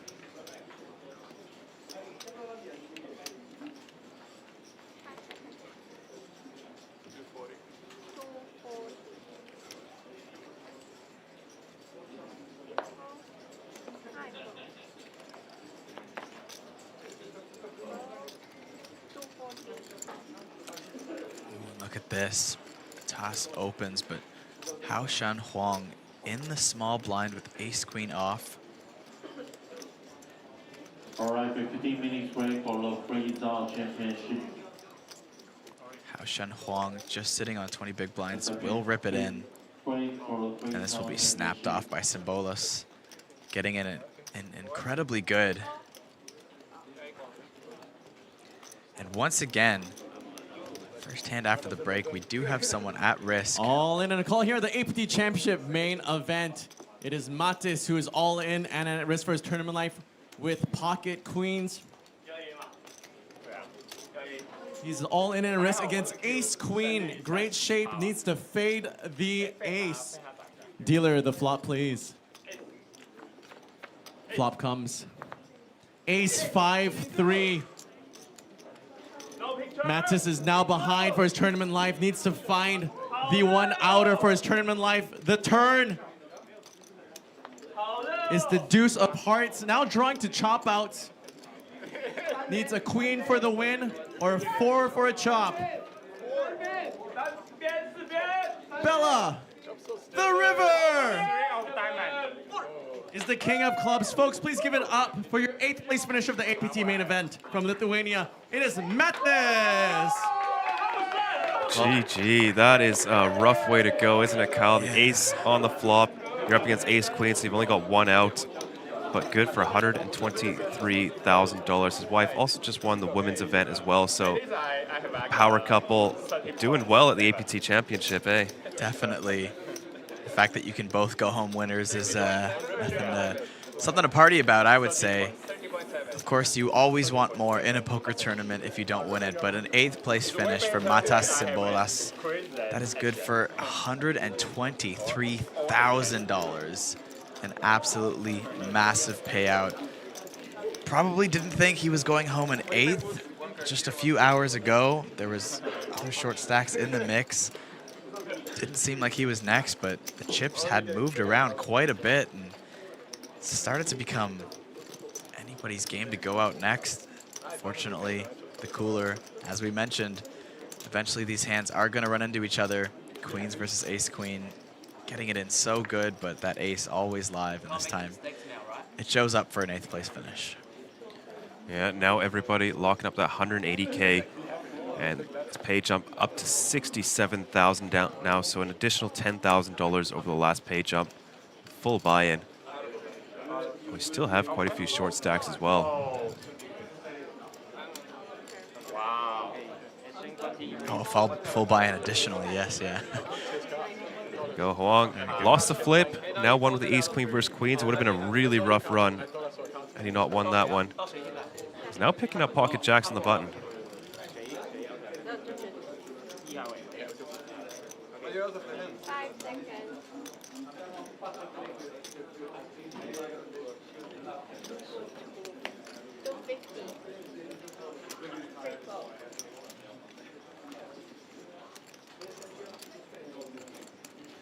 Oh, no defend.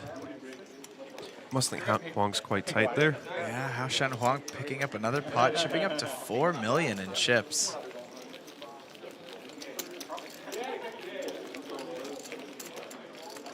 It's good for about 35 bigs, 33 big blinds.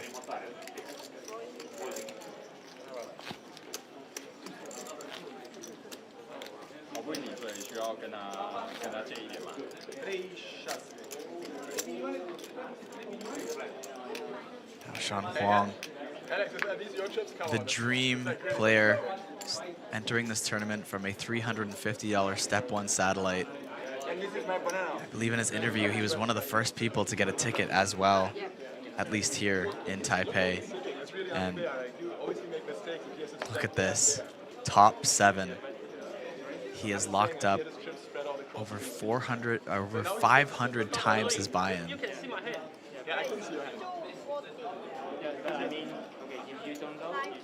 You know, given that satellite equity, I don't know any tournaments where you can get that much. 500 times your buy-in. Huang is going to be on a roll. Now pick up the ace queen of clubs in the cutoff. You have to focus on the table. Okay, bro. Okay, bro. 240. 240? Yeah, 2 go. She's just going to call in position. Neng might do something out of line here. He's got 13 blinds, ace 10 off. Under the gun open, a cutoff call, 2 very strong ranges. Yeah, just fold it. However, Sharma with the 10s in the big blind. How does he want to proceed? 30 or so blinds effective with the opener.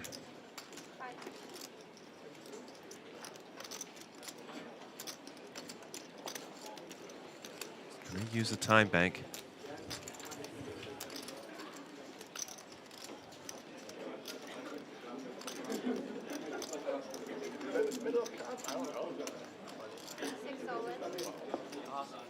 Just jams it. Max pressure. Be interesting to see what Huang does.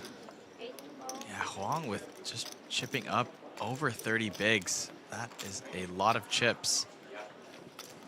I mean, he becomes chip leader if he calls and wins.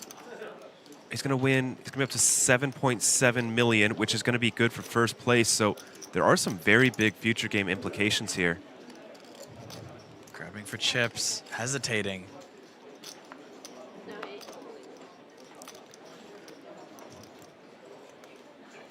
Does let it go. That was almost a call. Was seconds away and changed his mind.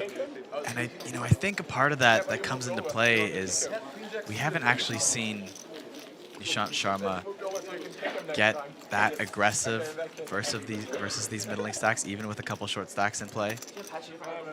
And we also believe that it may appear that they are respecting Hao Shan Huang's open raises. So it does make it a little bit stronger, although that being said, ace-queen suited, it's still just a monster hand. It is. But final table, flipping 33 big blinds, it's never fun.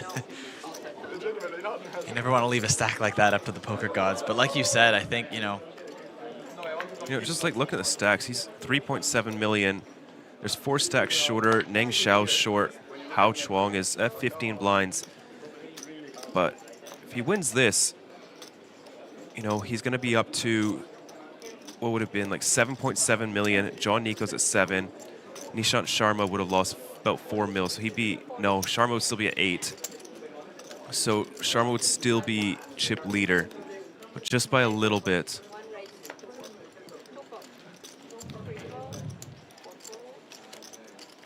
It's a close spot, no? Well, the hands are going around. Dominik Nitsche with pocket jacks this time.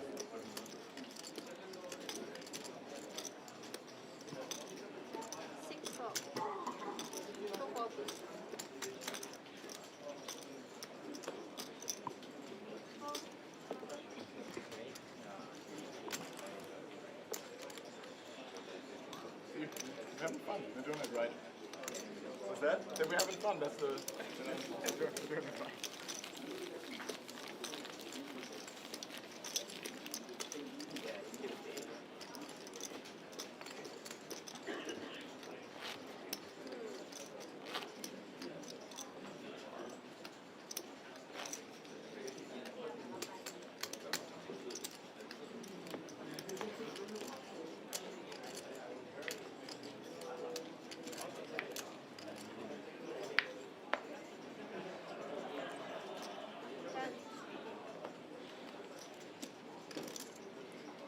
Nitsche has been applying the pressure, even with pocket 5s under the gun, decides it's good enough to get in the mix. Dare I say one of the only stacks really trying to be loose with this aggression at this table. Obviously, we've seen very selective, aggressive spots from Nishant and John Nico, but neither of them trying to roll over the field at all. I think Dominik Nitsche seems to be the only one that's maybe picking up on that, and even though he's got a bit of a middling stack going. I wouldn't say that. We've seen Sharma open like kinging it off, +2. Jack 9 off under the gun, so I think there's quite a few of them that are really going for it. We've seen like ace 9 off from Neng Zhao, despite being short. I don't think anyone's playing too tight pre-flop. Hao Chuang is also making some pretty speculative folds. I wouldn't say that it's been overall quite tight from anybody at this table so far. I don't know, what do you think? Yeah, well, I had only really seen the Jack 9 off open from Nishant. So that's, I guess that's where I was kind of going with that one. But it's not to say that they're playing overly tight, just not really trying to take advantage of anyone playing overly tight, I guess. Not that anyone's playing specifically overly tight, but I think with no one taking advantage of final table pressure, I think that always leaves the door open for someone to take a bit more than their fair share of hands. Yeah, for sure. Based on what I've seen since I came in the booth, it seems like Dominik Nitsche is trying to take that spot. And it's subtle.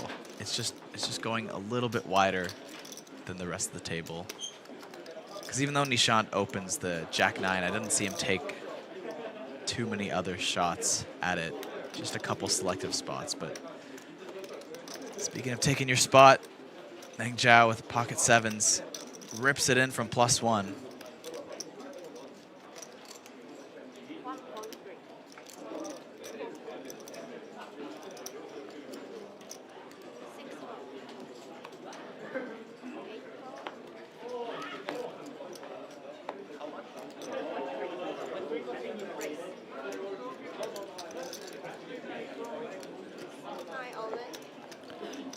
All right, we're gonna see an all-in. Oh no.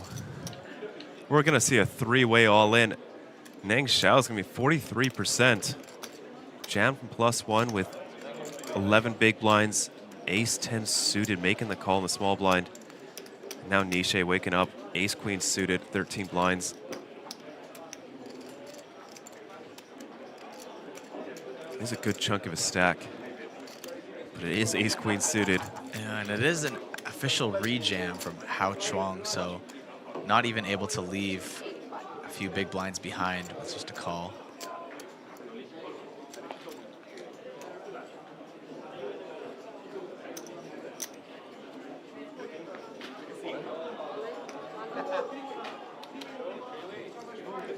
But here we go, we have three-way a all-in. three-way all-in here at the APT Championship Main Event. Three-way all in. Well, we said things were slowing down. This could pick them Zhao right Neng up. is our shortest stack with pocket sevens at risk. Chuang Hao is also at risk with the second largest stack with ace 10. Ace queen covers. Ace queen covers pocket sevens and ace 10. Zhao Neng at risk, Chuang Hao at risk.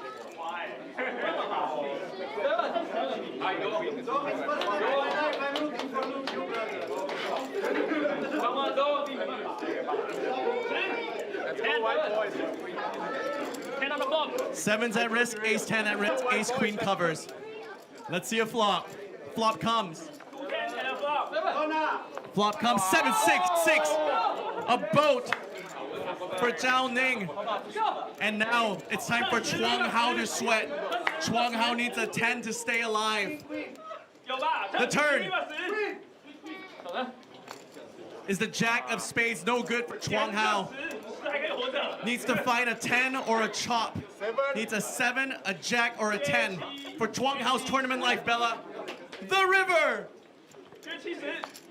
is the deuce of clubs. Folks, give it up for your 7th place finish of the APT main event, Taiwan's Chuang Hao.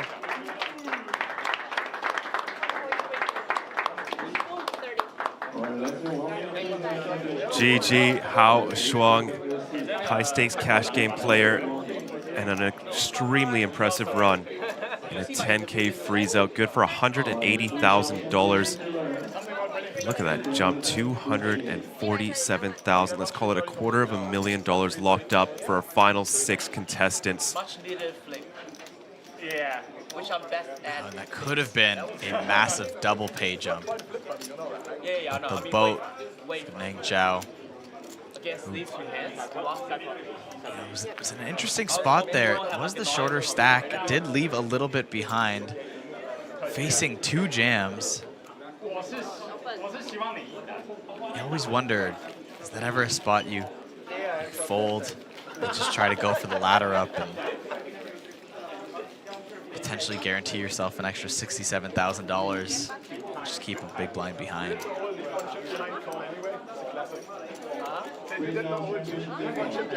Of course, if he did in that spot, he'd be kicking himself seeing that flop, but it works out. Instead with the triple up.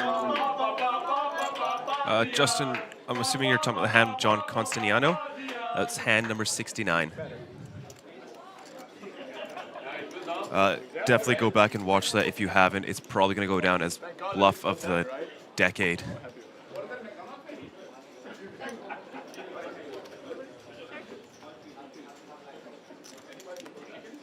You know, considering John Costiniano has $400,000 on his hand and mob and just went for it.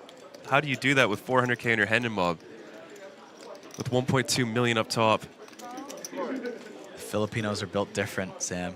They're built different.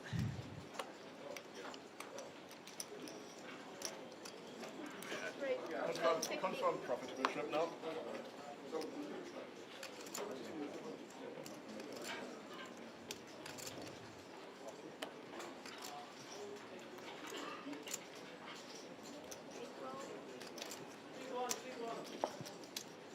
Flora.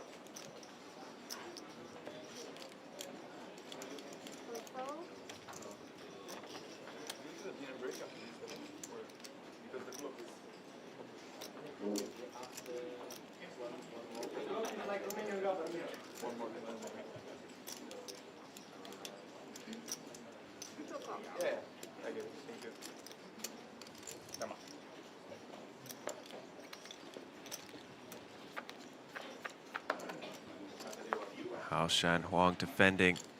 Pretty connected board. Nishan Sharma has some interaction with the jack and the 7. Diamonds as well.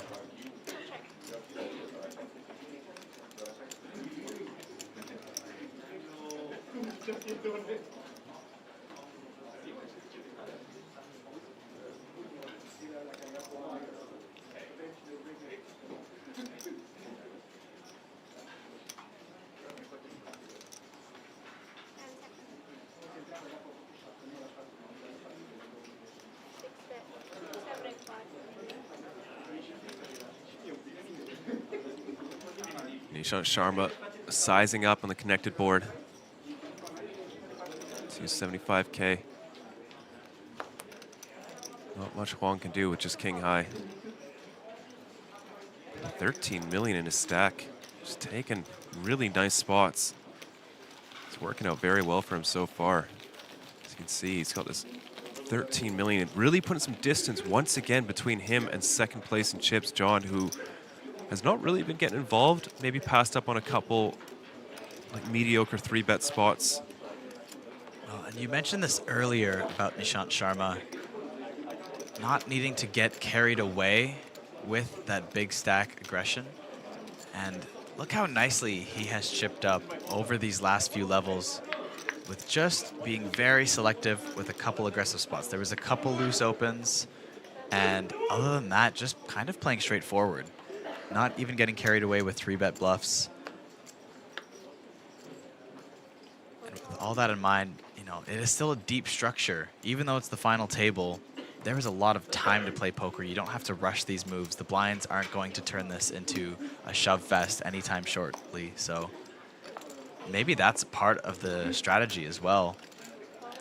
When the structure is a little bit more turbo, you got to take your spots and your advantages sooner because they'll run out. But nothing is rushed in this tournament.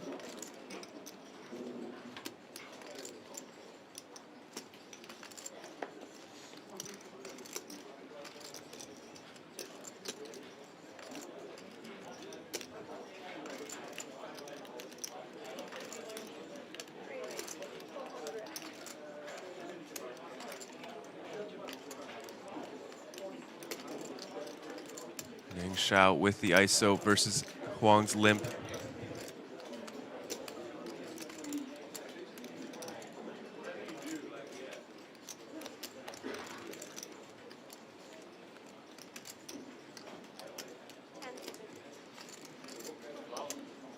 Yeah, just lets it go.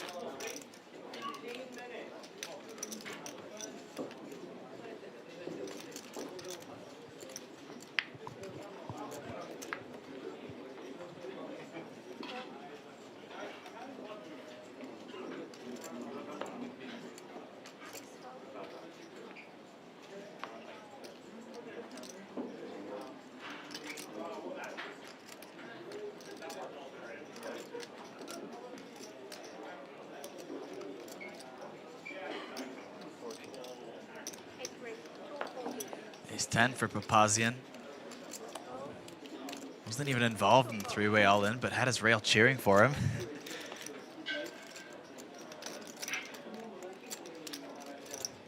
Sure, just getting excited about the ladder ups now.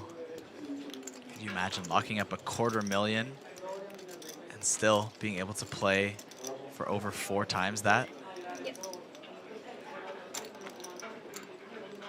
It's just a tiny 6-handed sit and go now. Less than 1% of the field remains. Papazian flops top pair with ace 10. Also has the ace of hearts for the nut flush backdoor draw. Costiniano only with the second nut backdoor flush draw.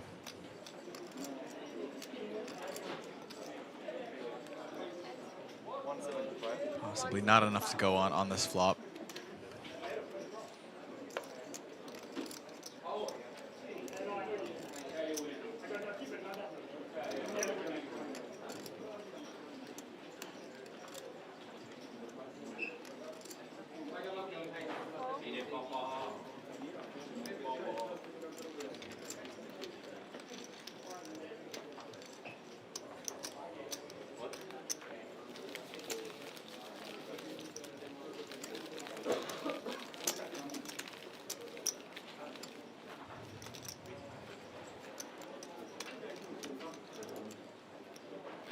What do you think, Kyle? Gonna be quite a while for Another elimination now that everyone's quite deep.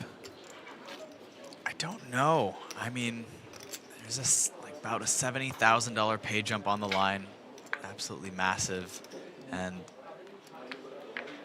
I think Dominik Nitsche is really starting to get involved, and I think the fact that they're all deep does allow them to play a little bit more post-flop poker. You don't have to worry about being too tight with a short stack about to bust. And sometimes you're just going to have hands. Papazian opening up ace-jack, and Nitsche, the man who has started to become a bit more aggressive lately, waking up with a premium, ace-king. 3-bet in action.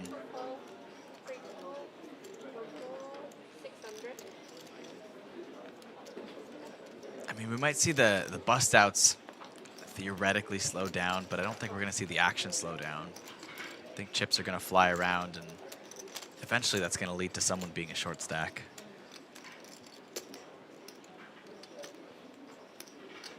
And while they could play fairly tight poker, I think that kind of deep stack poker that doesn't really allow for eliminations is a little bit more common when you've still got a few tables in the mix, and you don't want your table to be busting out like crazy while the other tables are laddering up. But everyone's at the same table, so you're here to beat them. No need to wait around.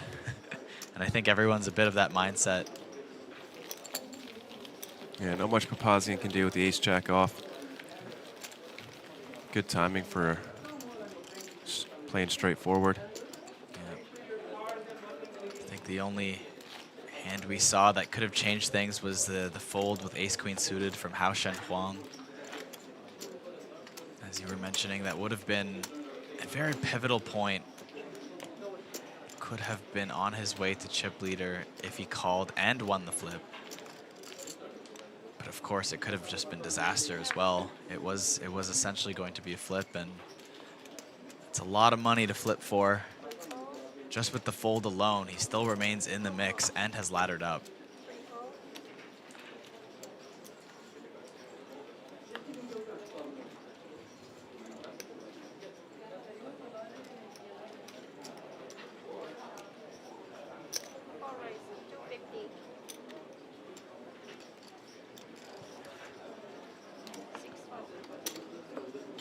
And another ace-king, this time for Papazian. If he doesn't jam, John might try and play some post-flop depending on the size.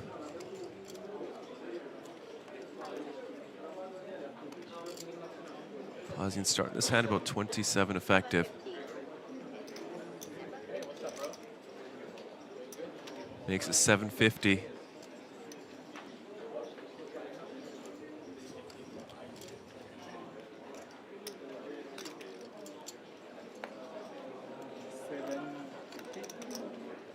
What does John want to do? He's a sticky player. All right, we're going to see a pot. 1.7 million out there, 2.4 behind for these folks. John with the covering stack as we take a flop. Jack 10-3. Neither player connecting. However, Papazian 89%, has 2 overs and a gut shot.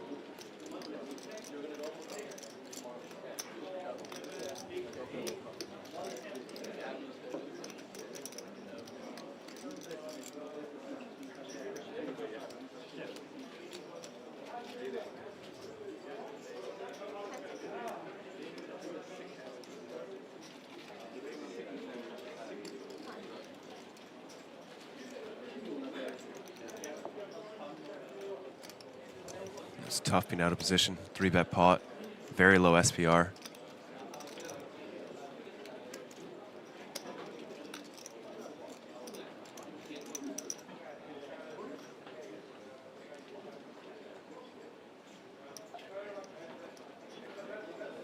Just ships it.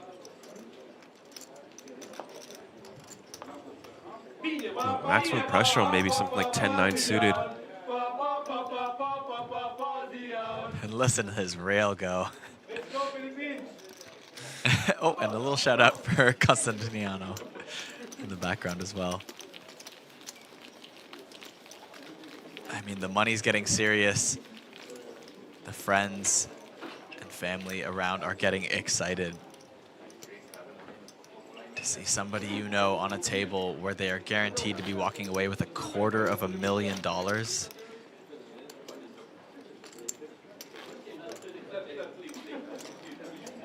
With the potential to add nearly 5 times that amount to your payout. Could be huge.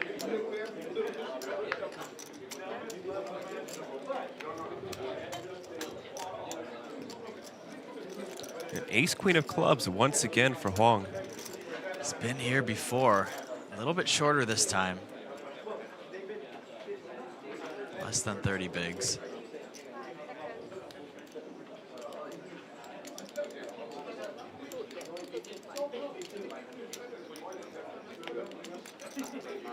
Oh, he's raising to 240. Yeah. All right, these two probably going to collide once again. We saw Nishan Sharma jam the 10s last hand. This time does have position.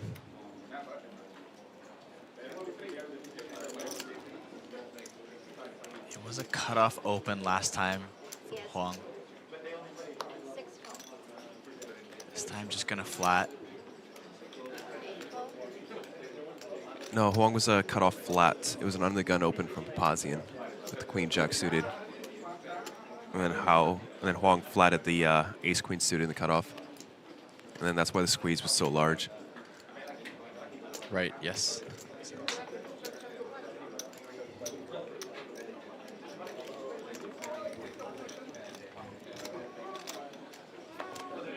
Three ways to a flop. King 8 deuce 2 clubs. Why couldn't it be king 5 deuce? Give everybody a little something something. But nut flush draw for Huang. Dominik Nitsche with top pair. Nishan Sharma left with pretty much dust.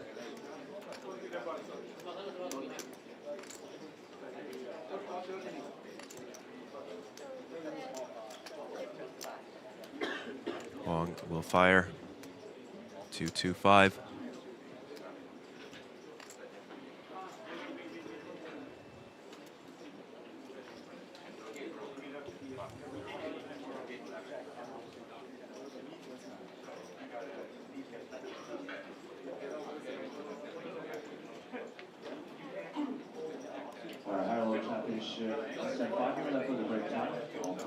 Getting sticky from Sharma.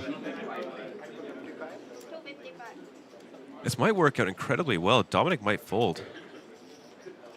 Right? It's pretty tough to fold top pair backdoor flush draw. But Sharma's already in here. No, he's sticking around for one.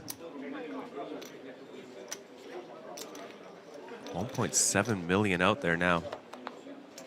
As the 8 of clubs rolls off, 86% now for Huang. Turns himself the nut flush draw. Boat outs for the other two players. Very tough to bet on this turn for Huang. So many hands want to start checking.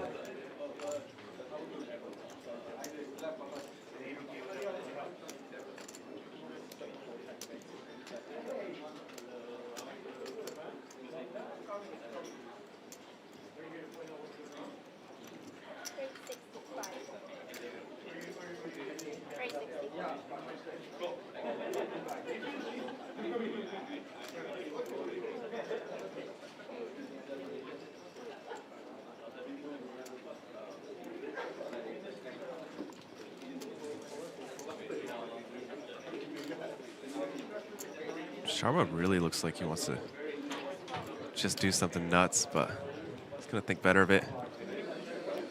I mean, hand not strong, but you still have that big chip lead. Nearly 4x what they have in their stacks. Dominik has so many good hands on this turn. King 5's getting pretty low down in his range. Just lets it go.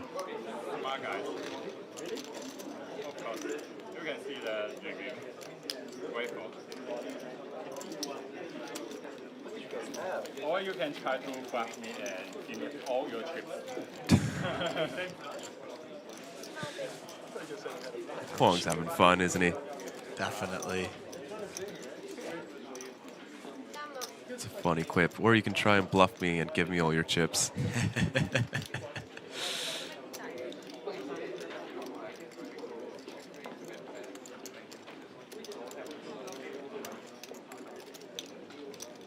I can't imagine anyone's not having fun. Final 6 of a 10K freeze out.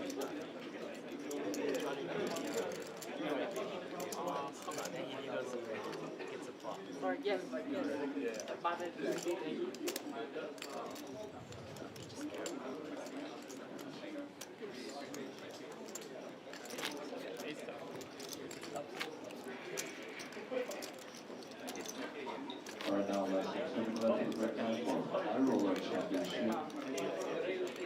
There's please request the table and take a seat.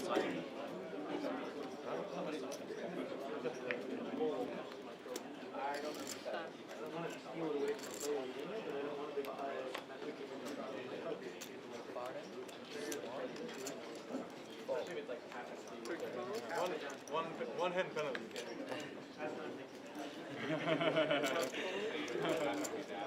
Nah, just because the mistake I made yesterday. Because I was talking and I got drifted away.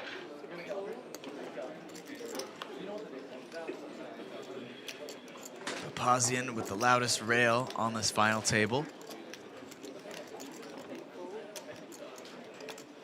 Doing pretty nicely, sitting around 4 million in chips.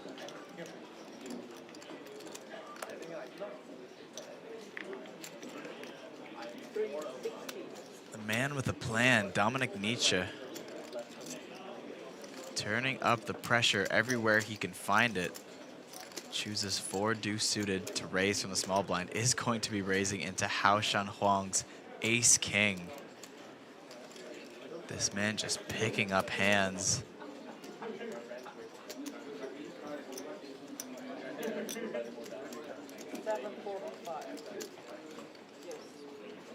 And there's the 3-bet from Hao Shan Huang. Quick fold from Nitsche. Even shows the ace king. Playful table with this much money on the line. Hao Shan Huang now sitting with nearly 5 million.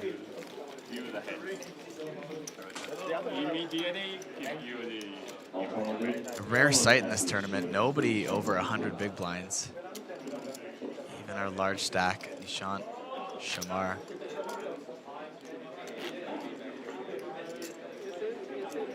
Just a hair below it.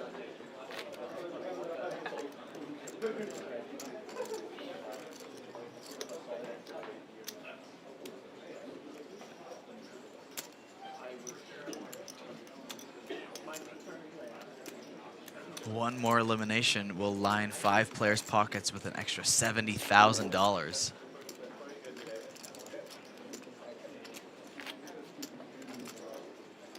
It might literally just be fun and games, but that is a hell of a lot of money to add to the pressure of this game.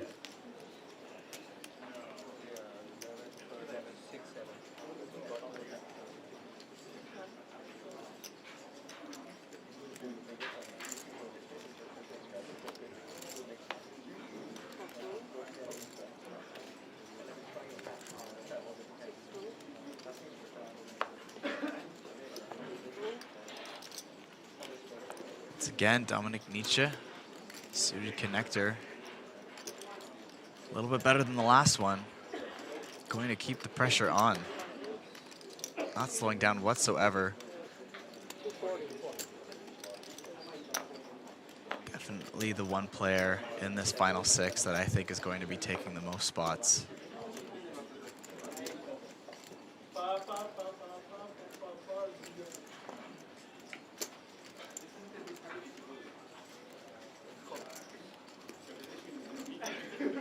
Zhao defends queen 10 in the big blind. We go to a flop.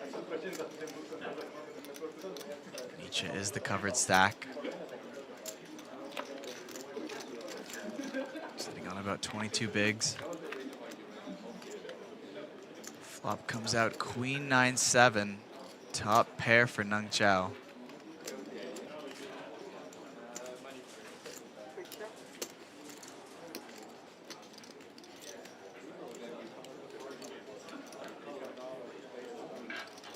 Nitsche Not going to shy away from a C-bet. Is betting into top pair this time.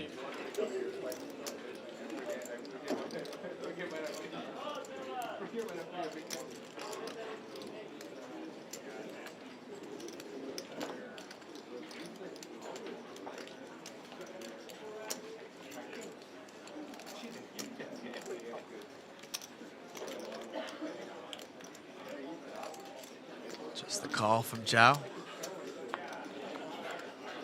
Turn the king of diamonds. See if Dominik wants to fire his own, just no equity. Rambo bluff on the turn. I would say it's a high probability watching his play lately.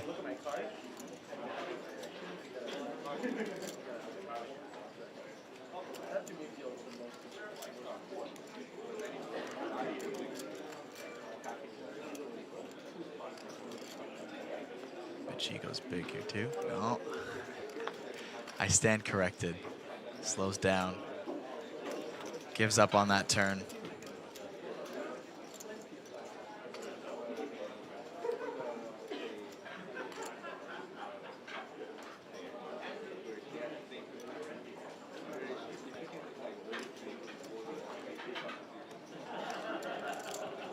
Zhao might try to get some thin value. His kicker's not too great. Yeah, there's the block.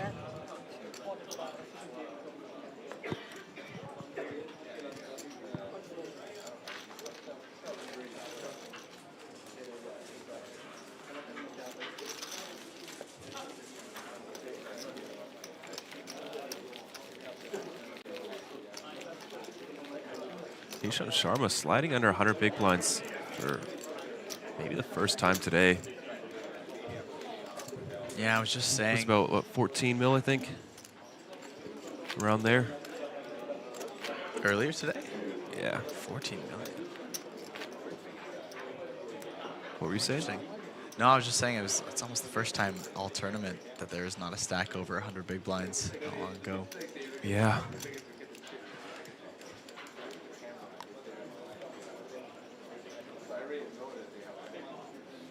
When you think about day 2 where people were coming in with like 400 big blinds.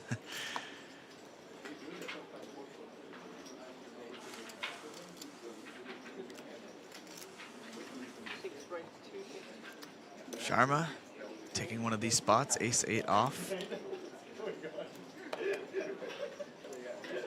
Nitsche has been putting on the pressure, but chip stack's starting to slide away. Doesn't have too much to play with anymore, just a little over 20 bigs.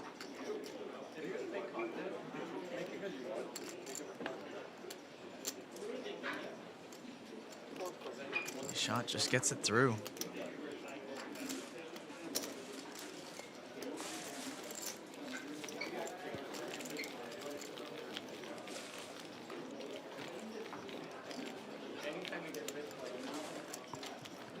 Crazy seeing Dominik at the bottom of this table. Mostly just due to losing, you know, ace, queen versus sevens. Yeah. Not much you can do there.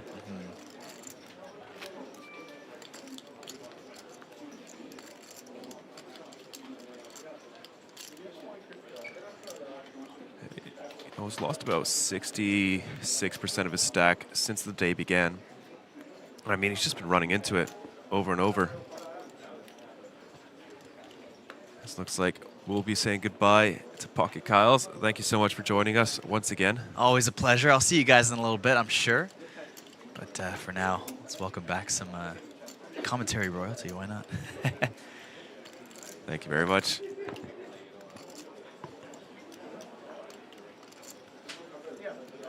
Huang doing very well to get up to third in chips.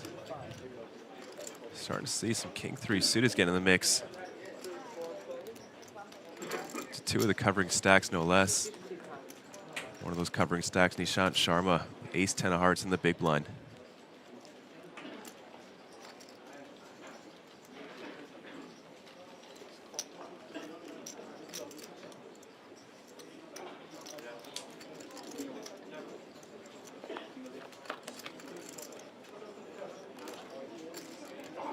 All right, we've got a flop. Nut flush draw versus top pair. Huang With bottom kicker, though.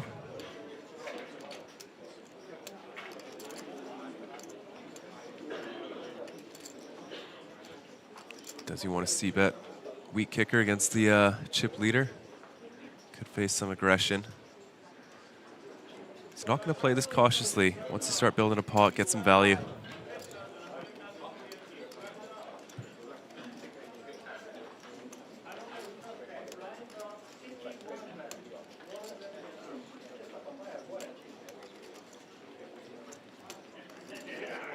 Nishan just flatting with the ace-10 of hearts. And welcome back, Henry. How was your break?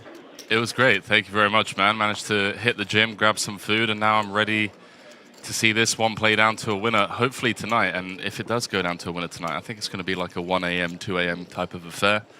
Coming up to 6 p.m. local time, still very deep. But can I just say, I love what you and Kyle are doing, man. I was tuning in for a bit, and I think the mixture of like insight, playful banter, interaction with the chat. I really love what you guys are doing here at APT. So massive, massive shout out to you and Carl, because I think you are on par with some of the best out there, mate. And I really mean that. Thanks a lot, man. It means a lot. I mean, you've been doing this for so long, haven't you? It's been a minute. Yeah, it's been a minute. Interesting spot here versus cut-off check back on the turn. I think our ace high just has like really good showdown.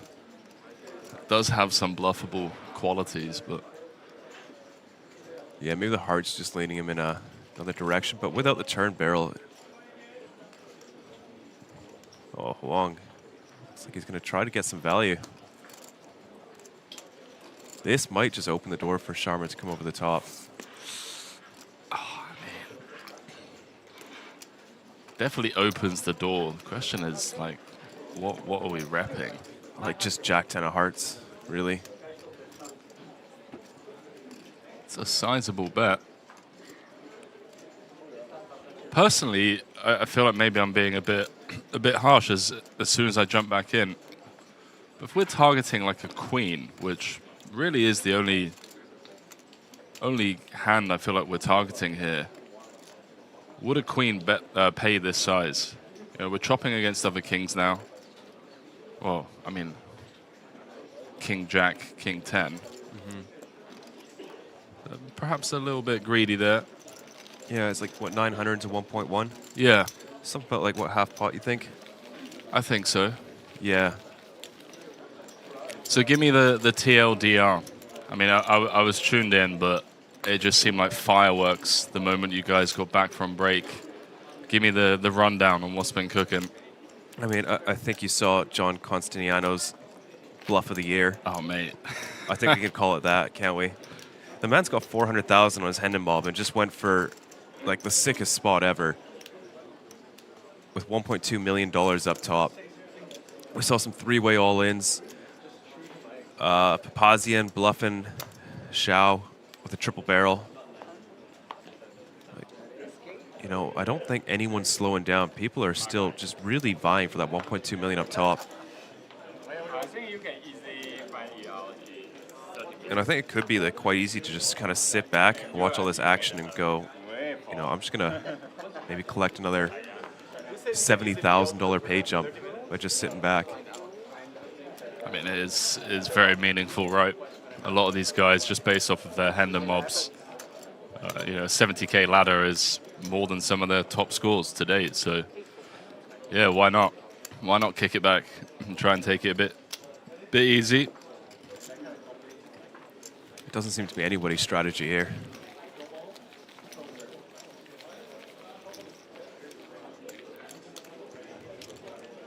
And for the Gold Lion Trophy, we only give one of those away a year going forward.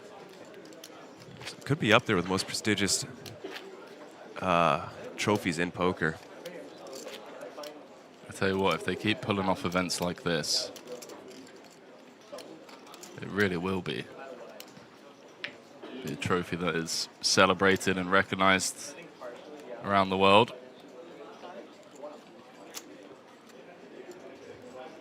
I gotta say, it's probably the best looking trophy in poker. Weighs a bunch as well. Chat, don't forget, you've got about 15 minutes left, 16 minutes left, 6 p.m. cutoff time, hard cutoff time to get involved in that natural 8 free roll. So head on over to our Twitch channel. Again, we can't do the giveaway in our YouTube comments, unfortunately. But head on over to our Twitch channel, fill out the form. You've got to guess the winner, 1 in 6. I know who my money would be on.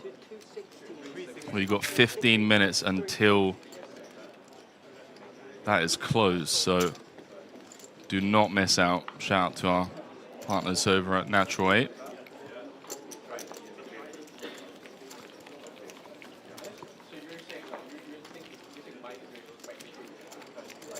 Heaviest trophy for sure. Yes. It even comes with a little personal suitcase to carry it back in. Honestly, when it comes with a $1.2 million price tag, I don't think you mind the $100 excess baggage fee. No, of course not.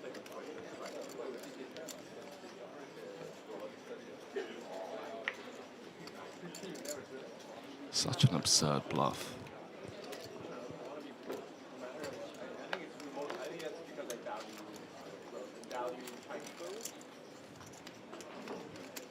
Now that we've kind of had that consolidation of blinds with the elimination of Matas, and how I do anticipate pace of play kind of trending back towards that gridlock that we had for a few frames, where we were 8-handed for the better part of, I want to say, 4.5 hours? 5 hours? Yeah, I think around there since Martin. And, you know, Martin bust like what, hand 9? Something like that. Something like that, right? So it was a good 85 hands, I want to say. Yeah, something like that. That's long, hey? Wow, Huang's just trying to piece up Dominik again. Dominik's having none of it. He's like, this time I got you, pal. Credit to Hao. And credit to Dom. I mean, the ace-3 limp jam. I'm surprised we're not down to 3 players. You know, the amount of times we've seen people take these really aggressive lines with much deeper than 21 bigs. Yeah, the amount of times somebody's put their tournament life at risk to still be at 6 remaining is quite surprising. And Dominik is one of those players. I saw him just ship 40 blinds in pre-flop. Yeah. With Was it King Jack? Yeah. Yeah, squeeze. It's like great chip EV spot, but on a final table 1.2 up top, take some balls.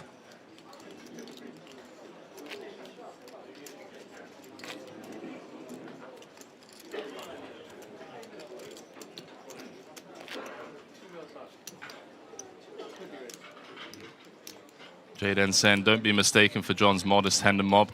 He's a crusher in the online streets. Define crusher.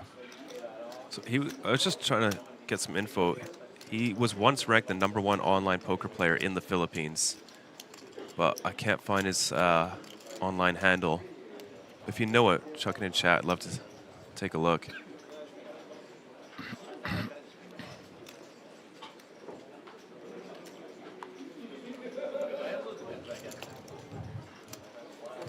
My money is still on the Romanian beast, Papazian. Just based on what I know, you just see his name pop up on GG all the time, running deep in the toughest fields. We're talking about a man that competes against Linus, Lena, Juan Pardo, Mateos, just like the best of the best on a regular basis. And, you know, with 6 tables open at a time. Yeah. Dominik picked up a really nice spot, and he's been so aggressive. I mean, Papazian has been getting 3-bet a lot by Nitsche. King, queen off could sometimes come in for that 4-bet.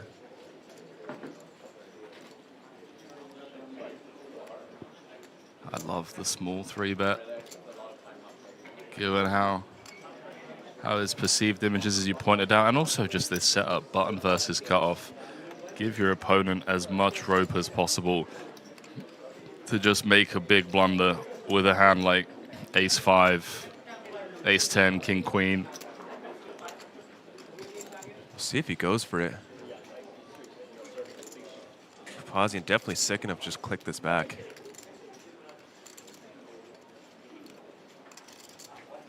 Effective stack around 3 million. He's got the hand to do it with.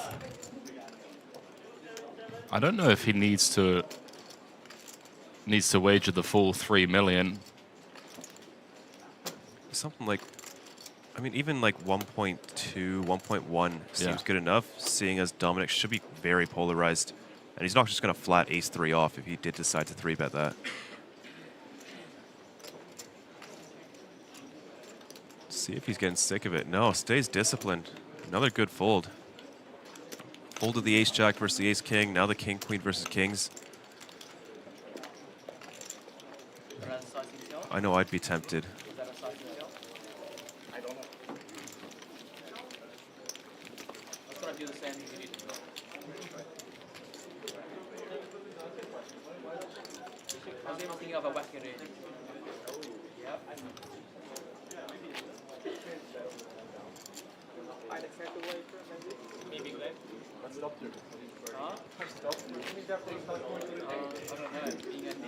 Wow, it's pretty grim ICM situation for everyone now. I mean, Sharma, 95 bigs.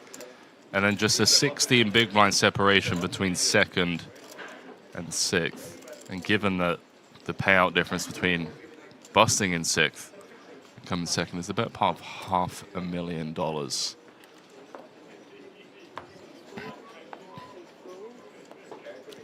Not that it's guaranteed that Sharma reaches heads up.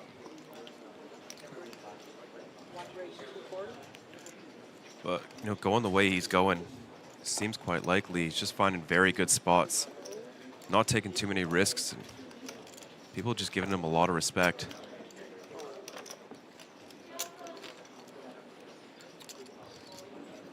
Yeah, just to clarify for the final time, Germany has one of the highest tax brackets in the world for poker. The UK doesn't. The UK is famous for being a tax haven for gambling and poker, as is Austria, which is why you see a lot of Scandinavian players, a lot of German players, either with an Austrian flag or, you know, the Union Jack, due to taking up residency in one of those respective countries. Like, it's a big difference. We're talking to one of our previous main event winners who's German. And just the amount he was looking at giving up. Wow. Makes you go, okay, maybe Austria could be quite nice. Yeah, that's rough. What was it, 50%, 40%? Something like that, yeah. That's just absurd. Yeah, right? You've also got it pretty good, right, in Canada, or am I mistaken? Yeah, ours is really good.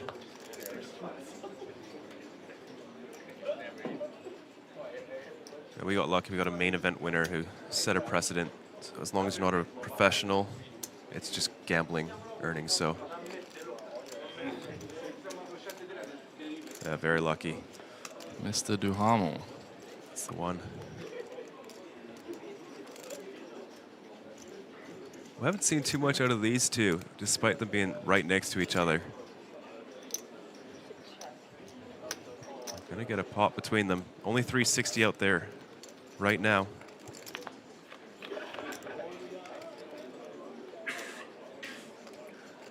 A little bit of connection for both players. Sharma with bottom pair as well as the gut shot up against Costiniano's middle pair.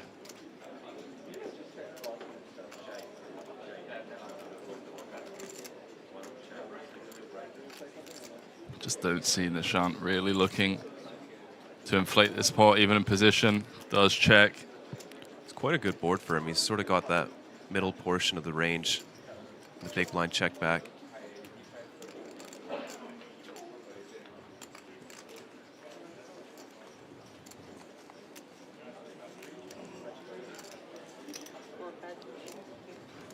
John sizing up quite a bit.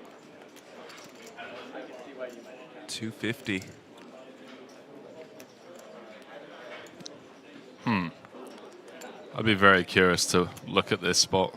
Blind v blind. Two-tone tone texture. Feels like a one street type hand, and I feel like that street would likely be the river. Versus opening the door to just get outmaneuvered on a lot of river cards. And now we've inflated the pot. There's 860 in the middle. Like, what are you doing on... maybe not that river. Oh, many more. 10, queen, 7. Yeah, it's a pretty fortunate run out. I mean, John's a sicko. He loves the tough spots. Doesn't mind putting himself in harm's way.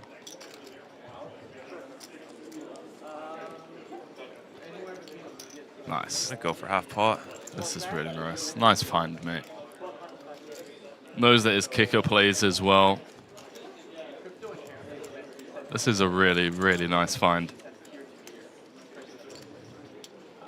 Tough spot for Nishan. Everything bricks.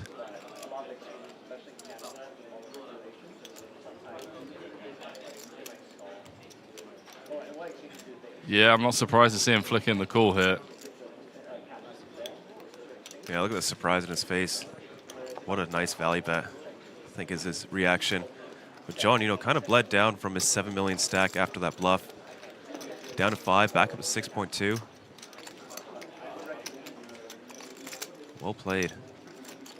See Nishan incorrectly put on the cape in a couple of these thin value spots. So nice adjustment there from Nico. Definitely getting an extra street of value that I definitely wouldn't have managed to extract from Nishan. And perhaps just an adjustment based on previous showdowns. That Sharma's a bit of a non-believer in those river spots. And I will say, it's not just the 2 streets of value. He went pretty big on the turn and still half pot, you know, more than a block on the river. Like considerable value for just second pair. I think he extracted the max. Well played, mate.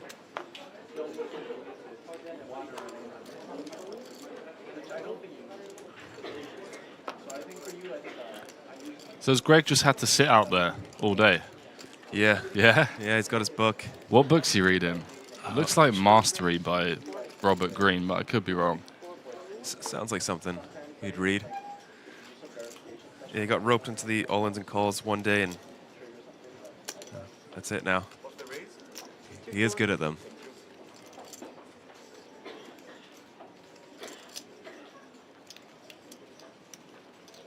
I love the energy that he brings, but I can imagine myself being there on the receiving end of like a massive pot not going my way. And Greg's just like, and so-and-so's going to double up through Henry Kilbane. And just be like, okay, this guy's got to go. Like, get him out of here. Oh, we could have a fun one. Key card be the queen on the turn. Both players with some connection to the board once again.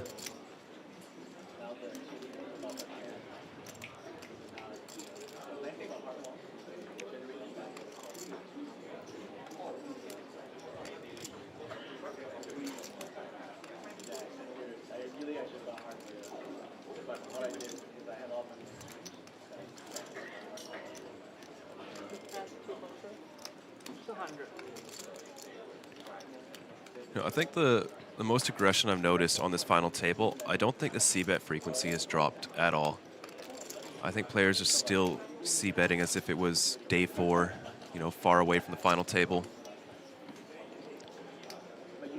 It would be so fun to review this entire FT with some wizards.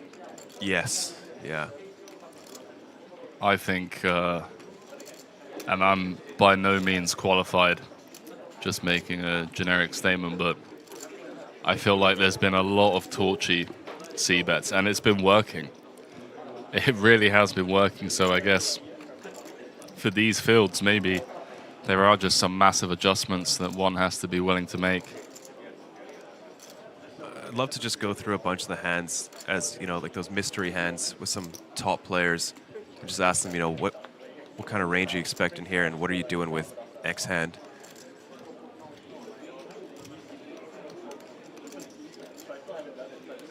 Eight on the river gives the check mark to Papazian.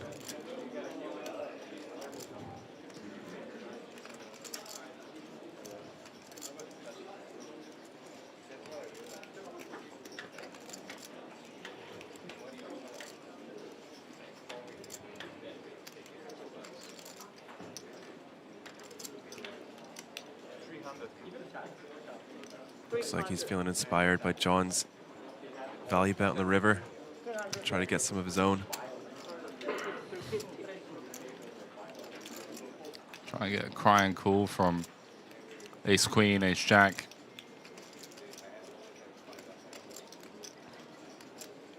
Chopping against other nines and obviously losing to everything else. Maybe like sixes and sevens puts on the cape, but those feel like pretty bad hero calls. Even like ace-10, ace-jack feels like a bad hero call because you're blocking some of the hands you'd want Papazian to be bluffing with, so. I love his rail. Great rail.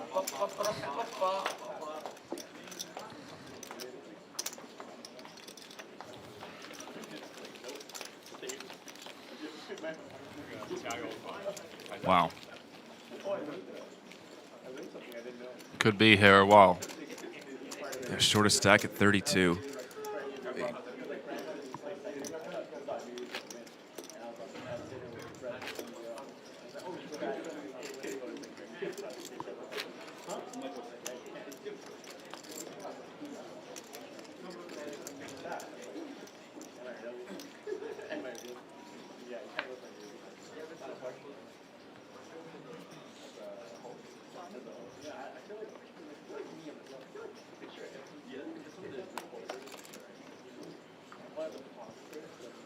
So under the gun, now the low jack. Suited 9. Seems like it'd be good enough for Huang.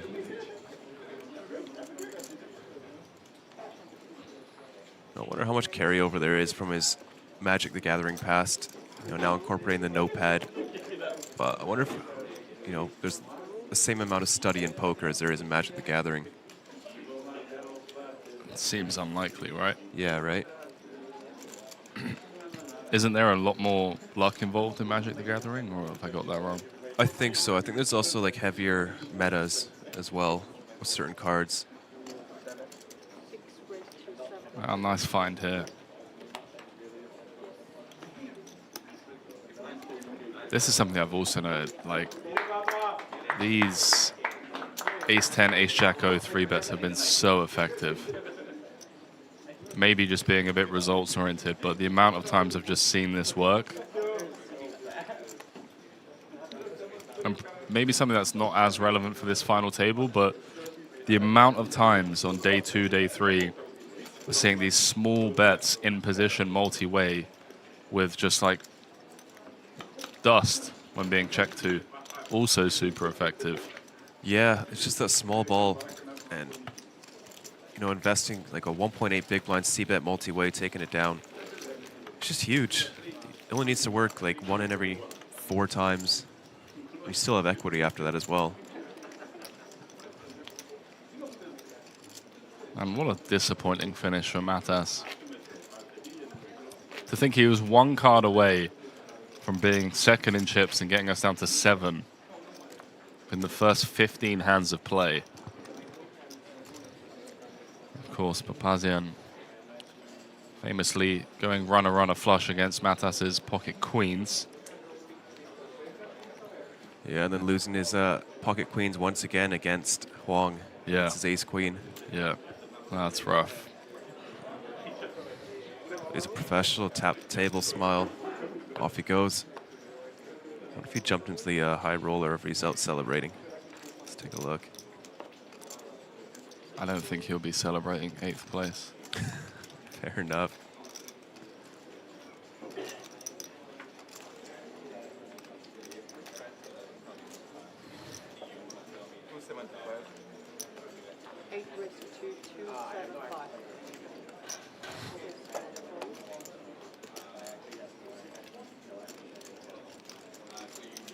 Yeah, Huang with a Easy fold here. It's Alexandria's rail once again.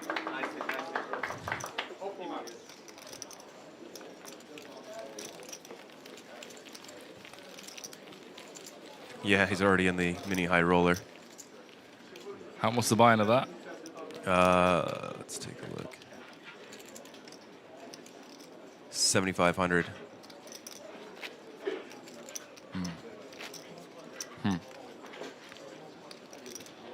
I think it's the biggest event he could jump into. I mean, that's huge for our high rollers. Usually 5K to close out the series, and this time the mini high rollers 7.5.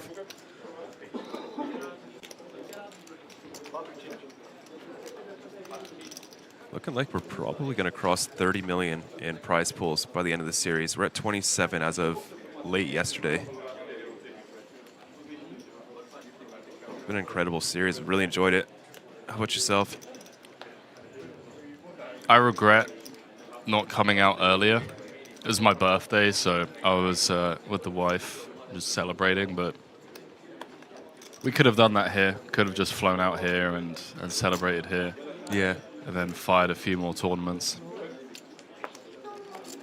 So yeah, kind of regretting it, but at the same time, it's like, you know, coulda, shoulda, woulda. We'll be here next year. Yeah, exactly. Definitely gonna fire some satellites, that's for sure. For sure. All right, this could be interesting if we get a decent flop. Ace Jack suited, King 10 off. Yeah, these hands could definitely collide on some textures. Well, that's not one of them. That's all Nico.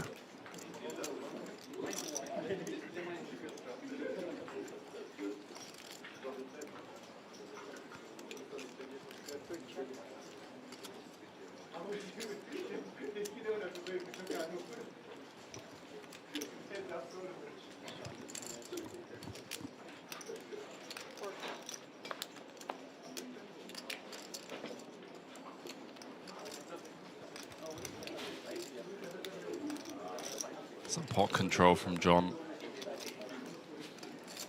Would hate to see a check raise with this hand.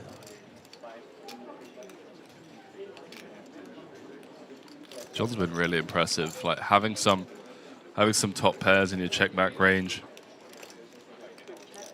Again, just giving himself the opportunity, should he need to be able to defend against bets on the turn.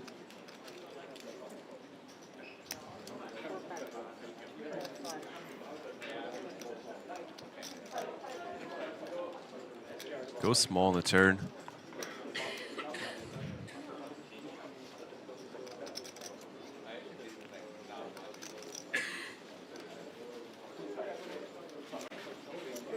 Zhao getting sticky. Wow, that's quite ambitious. Oh, we lose to some of the bluffs. Yeah. Or we could just pretend that we have Ace Jack of Hearts and not Ace Jack of Diamonds and come out with the pot lead. John's been really good at finding thin value. This does feel like one of those board textures where range versus range, I feel like Neng has way more flushes than John does. And if Neng believes that John is just really capped here to like one pair type holdings, like ace, king, king, queen, aces, then he could really bin this thin value. Yeah, but you know, bluffing John's scary. Right? That's true. If he thinks you're full of it, he might just snap you off a King 10. Just feels like a board where Neng just has all the straights. Yep, he's got 4-3. Yeah. 7-9 as well. Call the turn. Yeah, why not? Like 7-9 with a 9 of hearts. Yeah, 7-4 suited as well.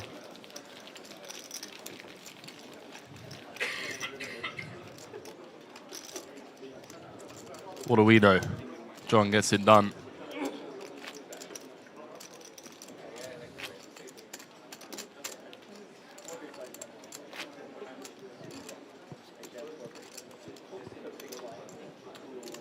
It's such a tough final table.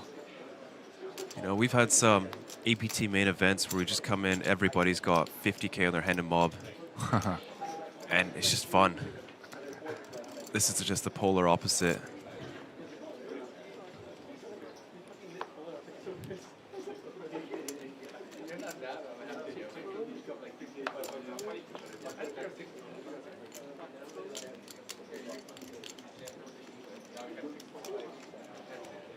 Yeah, like look at this Huang, not backing down from bottom of range opens. Queen 5 suited on the button.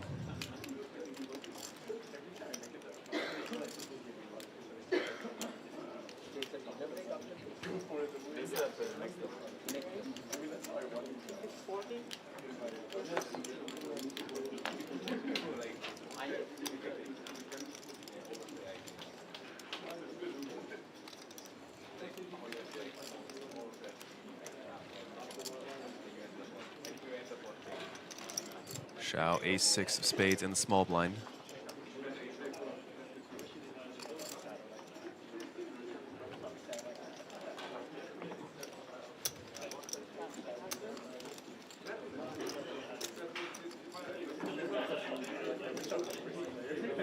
Pumped up to 800. A lot of pre-flop aggression today. Long just releases.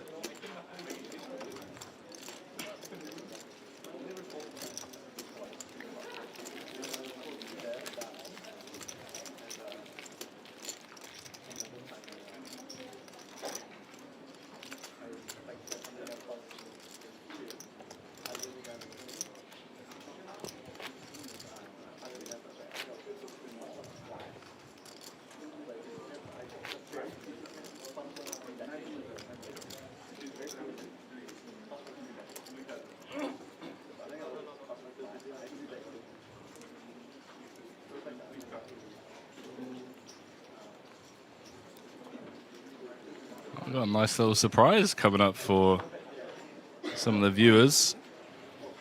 Yeah, what is that? Got our president, Neil Johnson, and one of our chief floor staff, Tyler, going to be jumping into the booth. I'm kind of suspicious of these two, by the way. Neil and Tyler with microphones in the commentary booth. That's, you know, that's asking for trouble. That's going to be fun. It is going to be fun. Yeah, we do have Neil in the booth, usually for a frame near the end of the series. But Tyler as well. Man, so he's picking up extra shifts.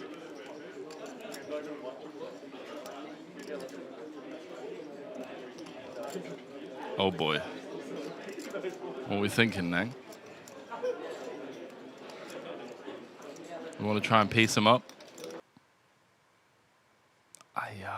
Not the gremlins again. Oh, no. Not the gremlins again. I could very well see him go for it. He's done it before with the ace-4 suited. Oh, that's so tilt. Oh, there we go. Oh, not the whole. What is going on, man? I don't think that's the hand to do it with, but all you can eat.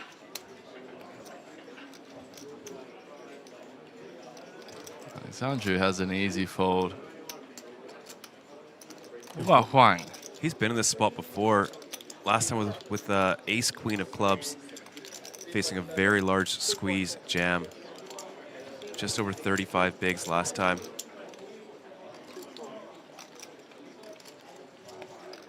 It's gonna work. Flash the 5, come on. Sizing pill? Whatever, gamble tell. Gamble, no gamble, no poker. I haven't lost a single flip since day one. So there you go. If I get called, I'll get a double. Simple, right? Game's simple for me. That's really good. Man, with how many times these players have put their tournament life on the line. It's crazy we haven't seen some more all-ins and calls. Just keep folding.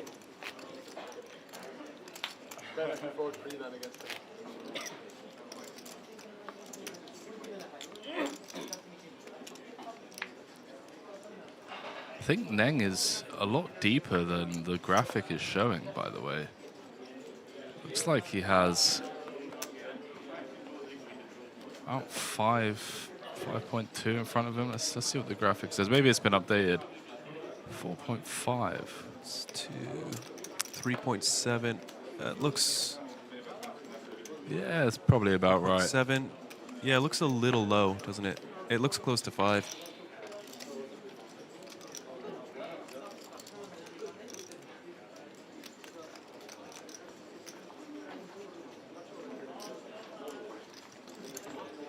Most that Neng has talked in hours. Yeah, it's called chirping chips. You know, you win a pot and you start chirping.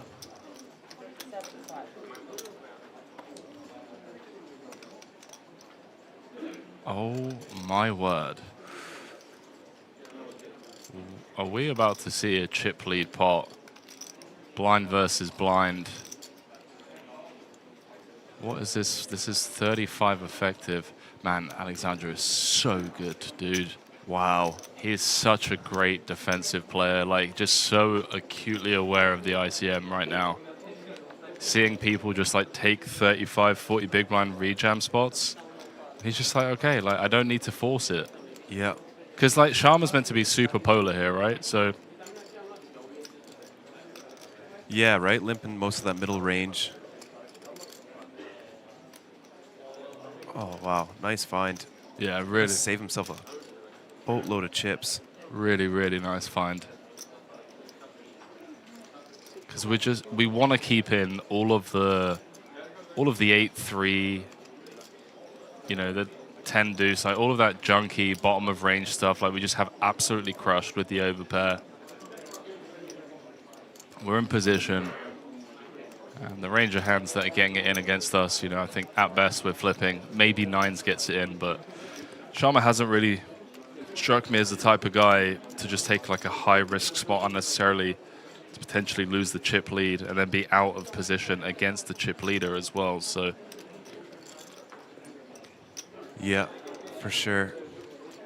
Let's see if he continues firing. Monotone board. Papazian with a lot more flushes in this spot.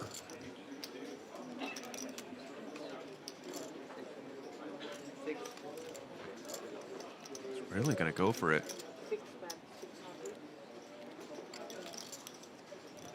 See if we can get another 600K out of the pocket tens.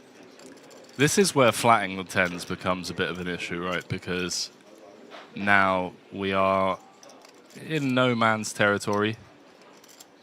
Sharma's going to have a lot of one heart type holdings that, you know, find the double barrel to apply max pressure.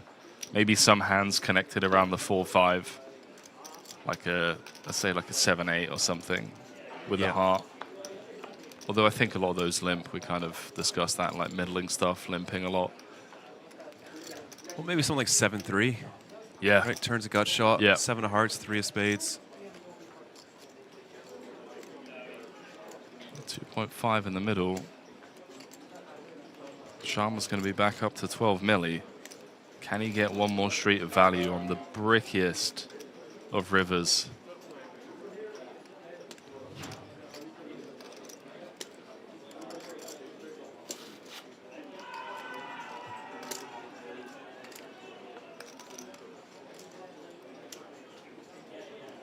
Yeah, it's just over 1 SPR.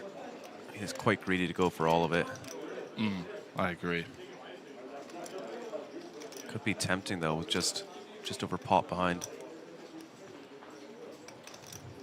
It gets really awkward though if we bet like 1/3 and then get piled on. So you gone 750? Seems like a very reasonable size for your holding. 850, yeah, I like this. No, I think if you get jammed on, this is probably bottom of range, right? So I think you just fold to triple barrel. Like king queen is maybe the worst hand you do this with.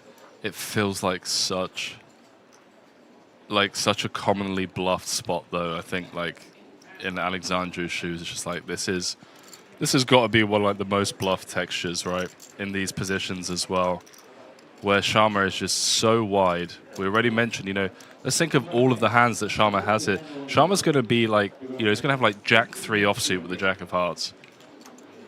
You know, he might just even have trips at some frequency, like 8-4, 8 of hearts that doesn't think it's got showdown and bluffs turn, now gets it on the river.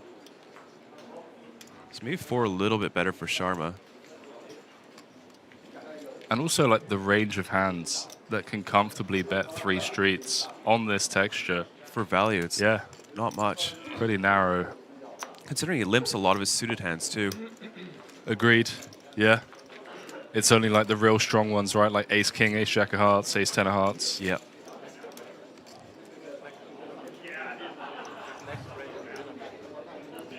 Oh, he's paid him. He's paid him. 4.2 million chip pot going Nishan Sharma's way. He's up to 13 million. Perhaps more importantly, he has taken a massive chunk out of one of the toughest players left at this final table. Number 1 on Romania's all-time money list, dropping down to sub 20 bigs. I mean, what a call down. Does save himself 17 blinds with that pre-flop call, going back to that. But I'm sure not happy to be in this spot. And credit to Sharma for finding 3 streets of value there. Yeah, you feel it's getting thin, especially against a big blind who can just have like 40, 50 combos of flushes by the river.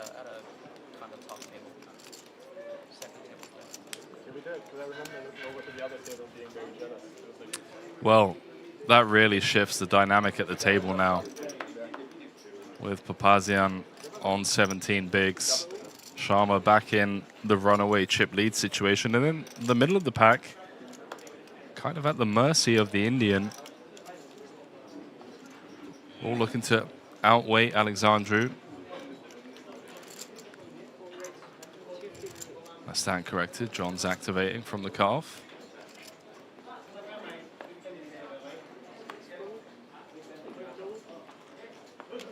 Yeah, I think this is the clearest spot that Nishan has had all final table to really start using that big stack.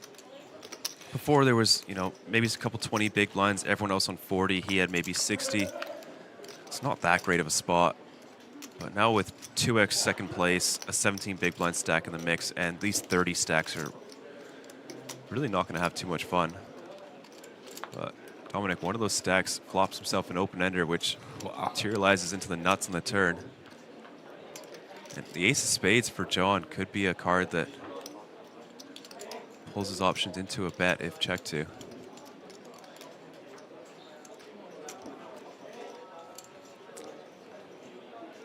I think Chuang is taking note of people's stack sizes, which is smart. Yeah. Yeah, if you're looking for some quick math.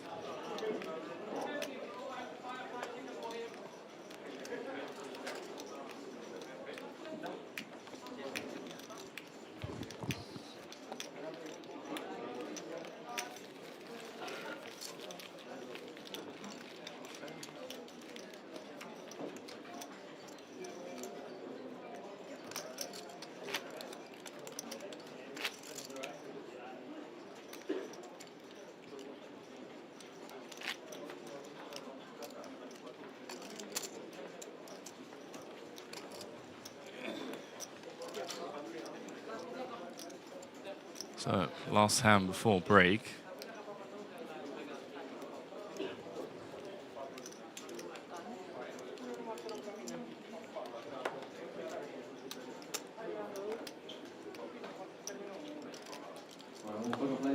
That registered into the mini high roller. And you're going to call in starting your seats, please. That's all poker players that have registered into the mini high roller. Starting your seats as a rubber. Yeah, Alexandru has to pass up on that spot. He's got to start conserving chips. Needs to find a double up, or might be the next one eliminated.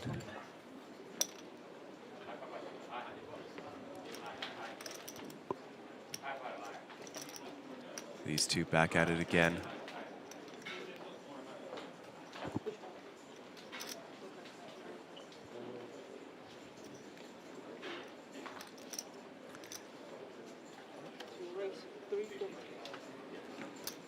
Seen Dom limp jam before. Do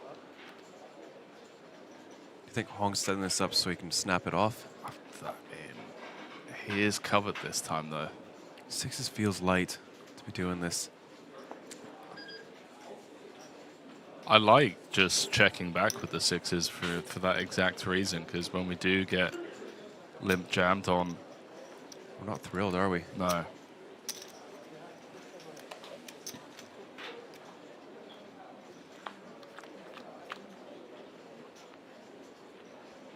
Well, does perhaps make this flop a little bit easier to navigate, as we do have the betting lead, and it's expected that we see bet this type of texture at a pretty high frequency. Versus had we checked back, maybe, just maybe, Dom starts applying pressure on this type of flop. So, Sam, we're down to 6, my man. I think it's going to go, I think the pace of play is going to speed up. Oh, really? Okay, interesting. Well, I think we've been getting, one of the players have been getting quite lucky to manage to stay in. That's true. Not finding those cooler spots when they go for those very large jams. Yeah. But I think the luck's going to run out sooner or later, as we do head into the 4th level of today. Any thoughts, Henry, before we take a short break and allow Neil Johnson and Tyler Wilsey into the booth? Yeah, I really want to see some of these middling stacks kind of just stepping out a bit, put themselves in a spot to actually go on and win this. I know there's so much value, obviously, in laddering, you know, let's say a couple of spots, you bag yourself an extra 150K. But we want to see champions, you know, we want to see people who are actually fighting 6 left to actually go on and win this. So it would be nice to see, like I said, some of those middling stacks really step up to the plate. Yep, I agree. With that, folks, we're going to take a short break. We'll be back in just 10 minutes.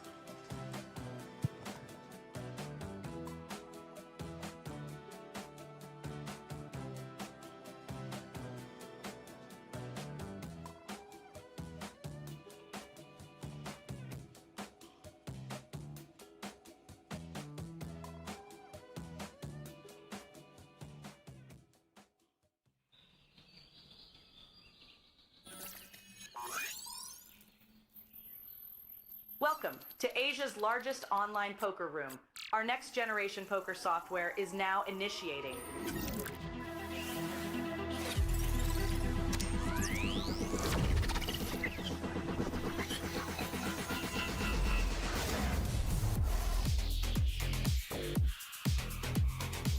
Elevate your online experience with a wide variety of poker variations to choose from. Get fully immersed with fun and social features.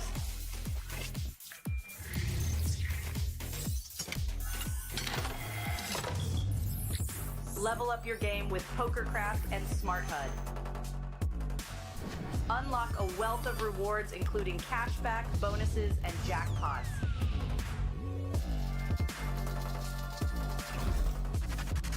Join world-class poker tournaments featuring some of the world's most renowned brands and the largest guaranteed prize pools in the world.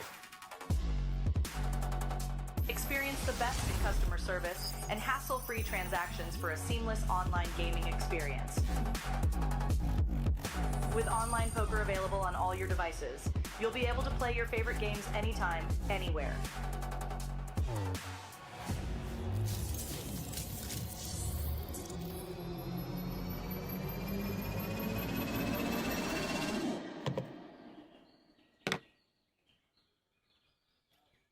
Sign up now and elevate your online poker experience today.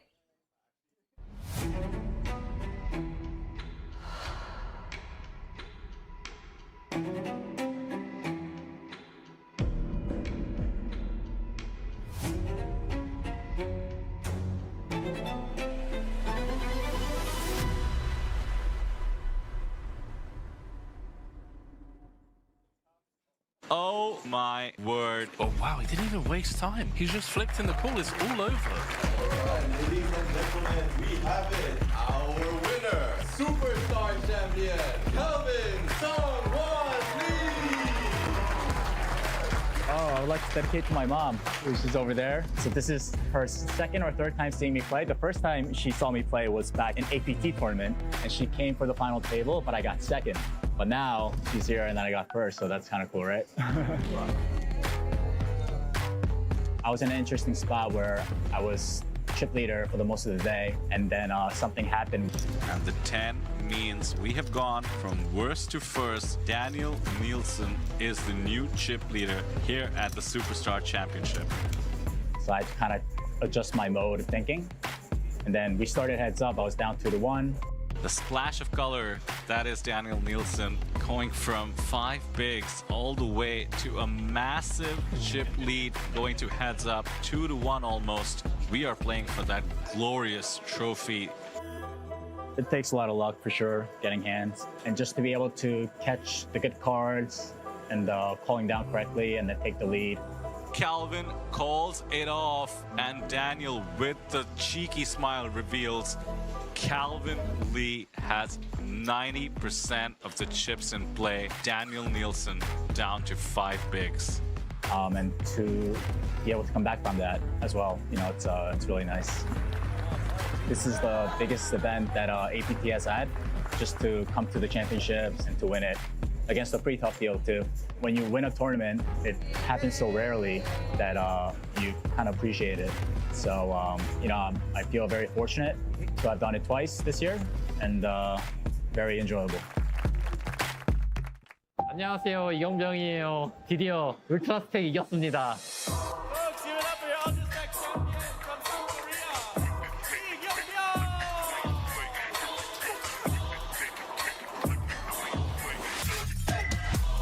일단 런이 너무 좋게 깔려가지고 기분 좋았고, 그냥 계속 평정심을 유지하려고 노력했어요. 그냥 계속 게임에 집중했어요. 그냥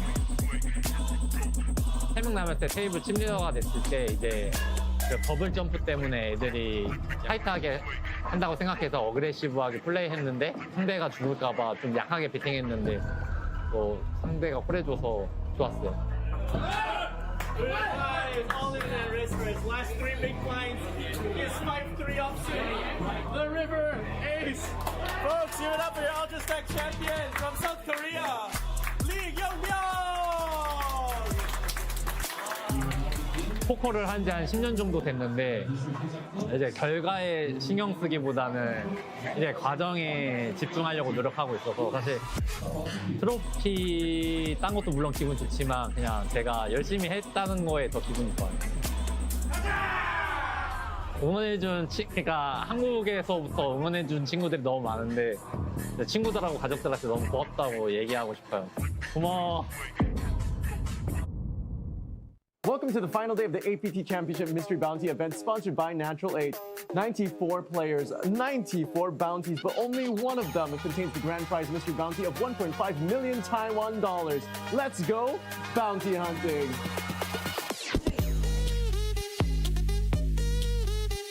Real money, pick the bounty, any bounty.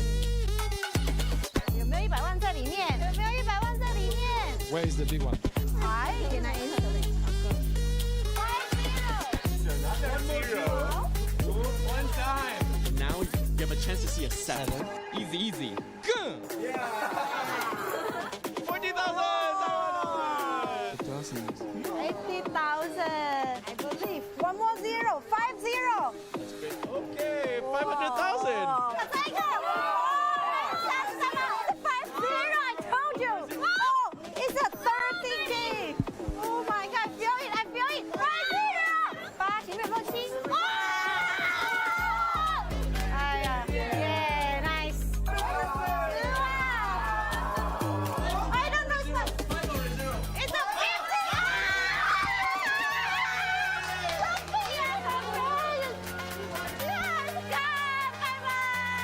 So, how do you feel now? Very happy. Is it your first APT bounty, right? It's actually my first time making the money in a mystery bounty. My second ever mystery bounty tournament. I feel great. I won the 2 biggest bounties in the tournament and a lot of smaller ones, the trophy and the main event C. So very happy. 这不是扑克，あれは PLO チャンピオンシップだよ。テキサスホールデムじゃないの？不扑克是2张牌，不是4张牌。那个可以，那你들고这么快吗？有，就是讲完全听不懂你在说什么。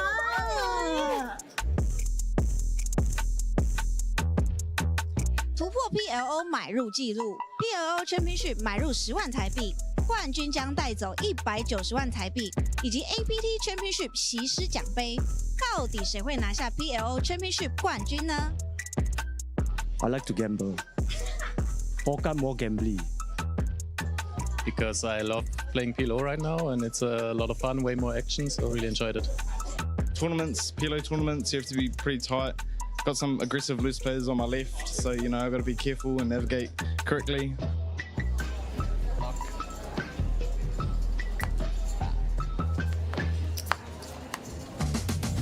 I feel good, overwhelmed. Like right now, even still like my brain cannot process like what's going on.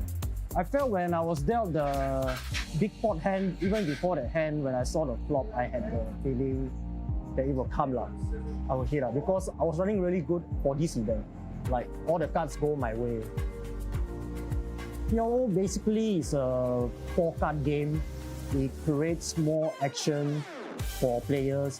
Like me, I like to have a more gambling element in my game for players like me. So I think PLO is really good. Blessed to be here, like God chosen game. Malaysia boleh!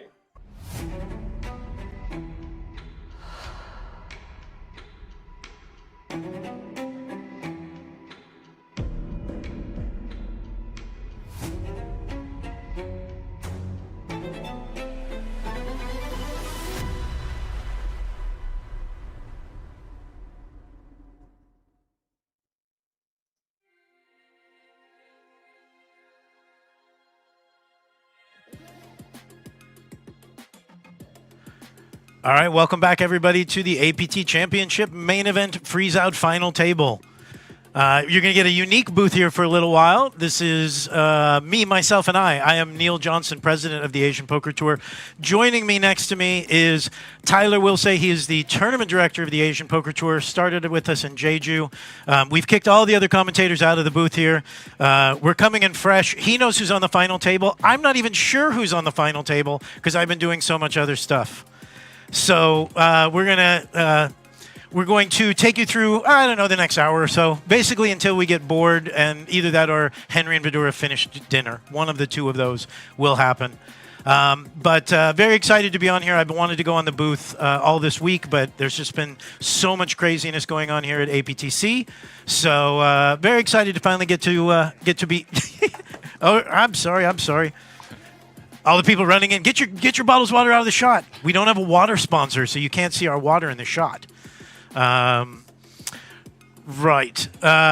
So yeah, as I said, it's me, it's Tyler. Oh, actually, here we go. This is the information Tyler and I need. Average stack 5.6. We've got 35 big blinds average, 1.6, and here we go. Right.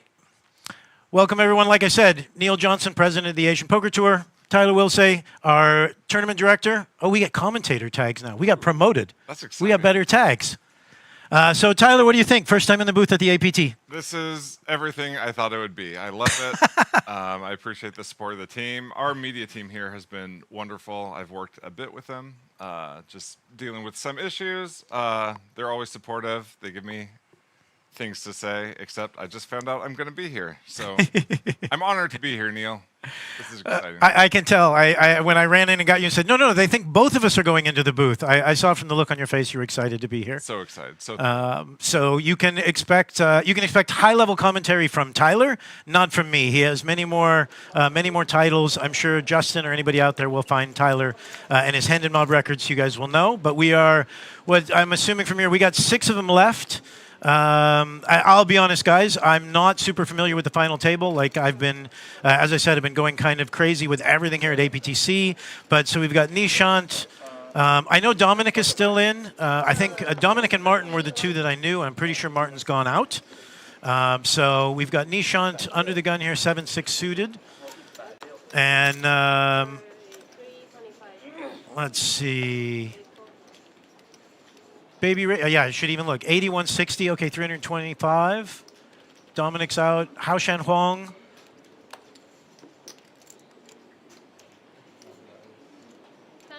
Jack Deuce. I was going to say, please tell me you're not taking a lot of time with Jack Deuce.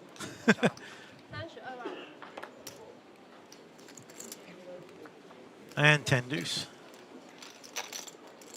So we take it away.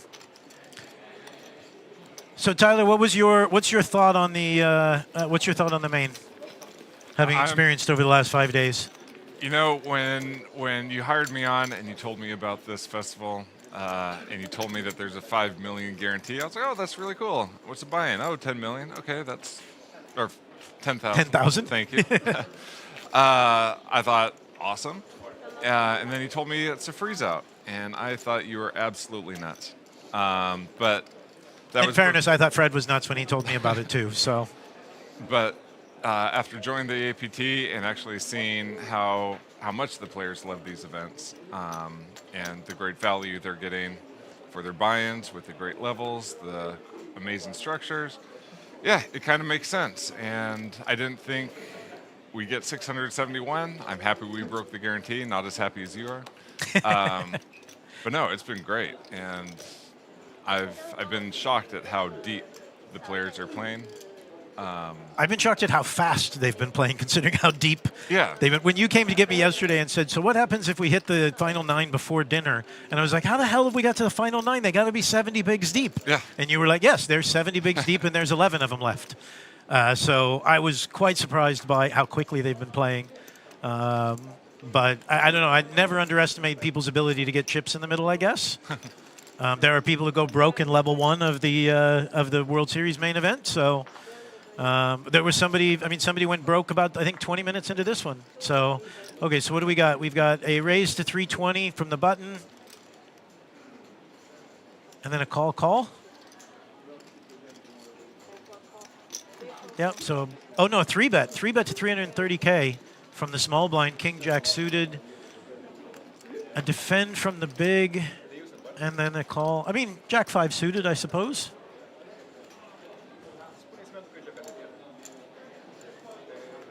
You've been at more final tables than I have, sir. What are you leading or, oh, no, well, he's checking. What are you doing here? Just calling pre. I agree. I'm going to be checking there. Hand's pretty strong.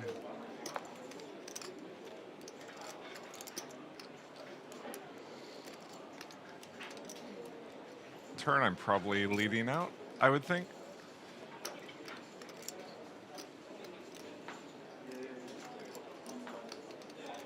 I don't really know how this. I saw him playing. I watched this guy play a little bit yesterday.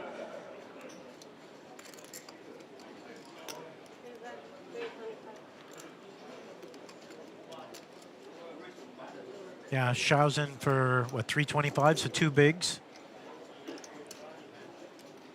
About 25% pot. That looks about right. Looking in the chat, when will we see APT in Macau? Man, I hope we see APT in Macau. I absolutely want APT in Macau. Everyone would love to return. We had some fantastic APTs in Macau and historically, so would love to get there. And then, wait a minute. I'm not even going to say that. 1573 says, since it's so soon, I'm just asking right away, will there be high roller packages for the APT stops next year? Yes, I literally was signing off on the high roller early bird package for Jeju earlier today sitting at my laptop. So the packages for Jeju, I think they might get them out this weekend before we leave here because we'd love to be able to talk about them. Oh, here we go. So we've got Nishan has the chips and nobody else does. Let me actually, I'm going to, on mine, when it shows up, I'm going to pause that because I want to see that again. So we're looking, we've got 83 big blinds up top and then 36 for John in second place, all the way down to Alexandra with 13 and Dominik with 22. So it looks like, I mean, even though we're saying that this table's pretty deep, it appears that one person is pretty deep. Yeah.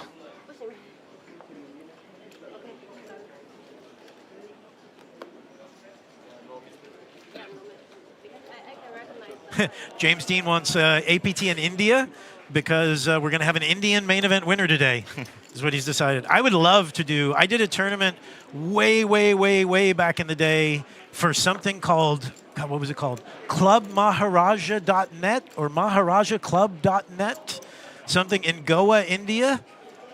which was fantastic. It was very cool. It was very, very, very crazy.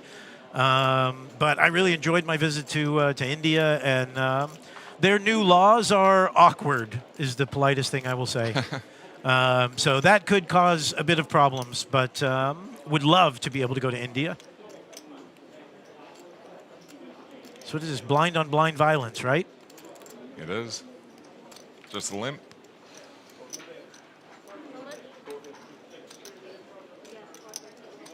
Nishan applying pressure, raise to 450.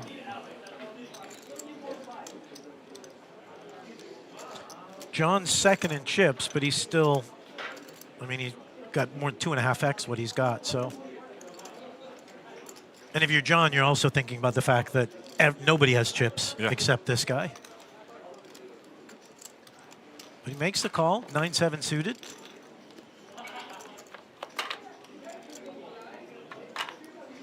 That's a pretty good flop if you're John.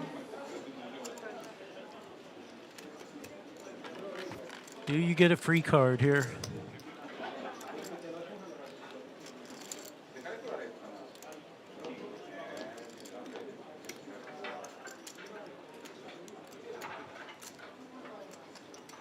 APT Genting, let's see, APT Australia. Yeah, exactly, APT in India and pay 30% tax. Nah, that is kind of what I was alluding to. All right, Nishan bets out 250K. Again, about a quarter of the pot.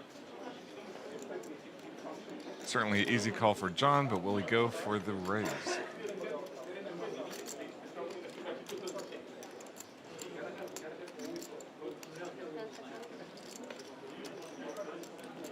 Just the call.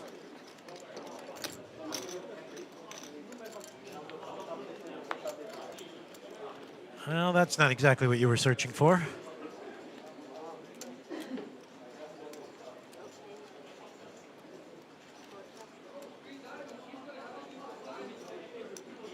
Sorry, Bronco. We're covering their dinner. I apologize for ruining this moment for you.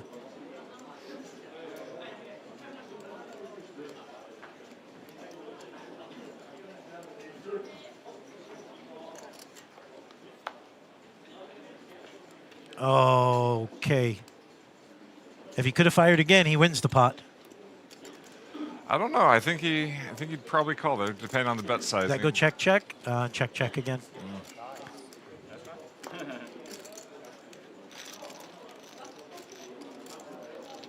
Nice little pickup for John there.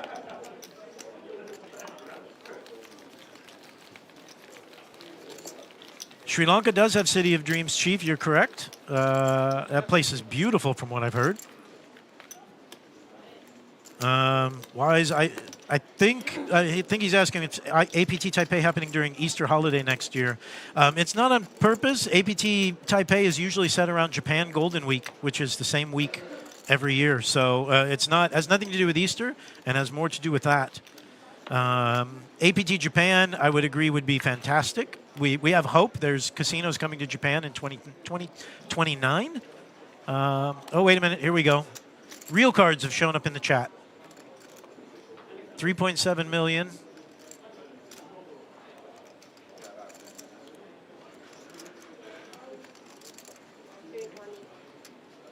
Is that just the standard 2X? Yep, 320K.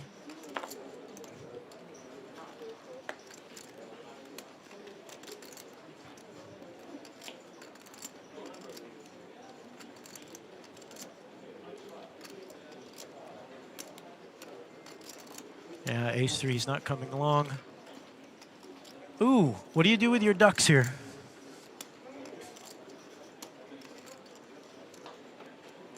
$25% of your, well, he's never folding. It's, yeah. Are you 3-betting out of position? You've got him covered 4-1. Oh. Wow, he just, wow, okay.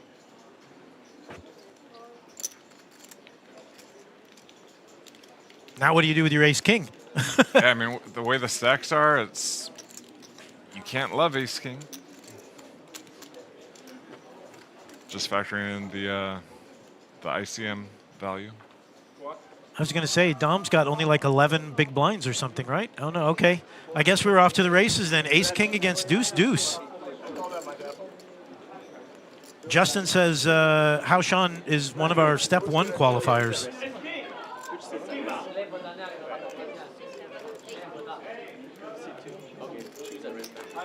Wow, Ace-King against Deuce-Deuce.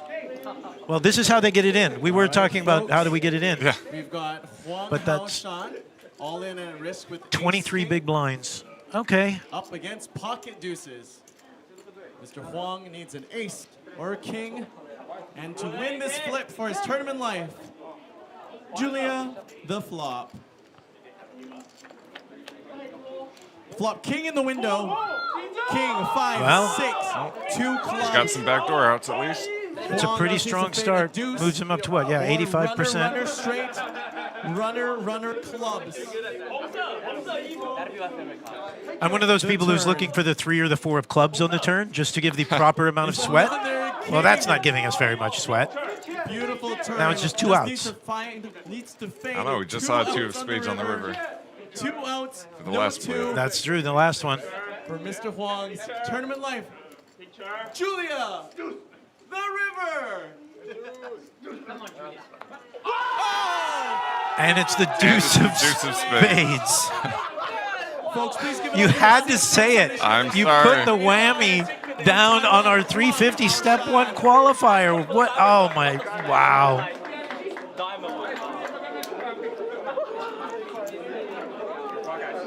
Damn, so now I can't tell. A whole bunch of people come on deuces, come on deuces. Why are so many people? Okay, hold. There we go. I got a lot more going through the chat. Hold. Mr. Huang, I'm so sorry. I didn't mean to. Yeah, this is what's funny is I used to do commentary like this in my previous life on the EPT, and the comments would be filled with brought to you by River Stars. Now that we're doing this here via Natural 8, I see my commentary is brought to you by GG Poker. So if nothing else, the players are consistent, but that is absolutely a 2-outer, to go down on a 2-outer with 6 for $1 million up top. I don't, like, there's a gut punch level. I mean, yeah, there's a couple people saying, he got in for 350. He came down in 6th place. That is a hell of a run in a 10K. But still, to be that close. But you got 3 kings. You got 3 kings. There's a guy here saying Nishan's making him feel that poker is easy.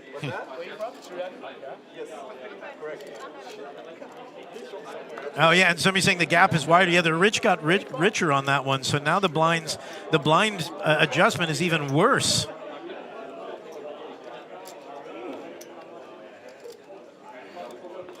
Cigar Attack says NLH will make you question your sanity. And JG saying he took his shot as you should with Ace King. What do you think about that? As you should with Ace King. Oh, I'm surprised Sharma folded on the button. Yeah, why not play the rush? So Dominik goes for a walk with his big blinds.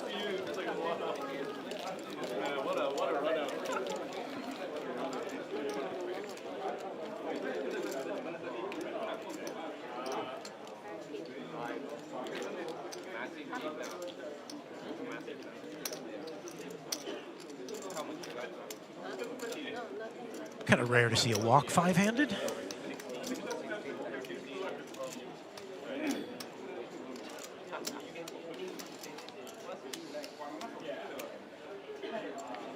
So where do we stand? Who's our short stack now?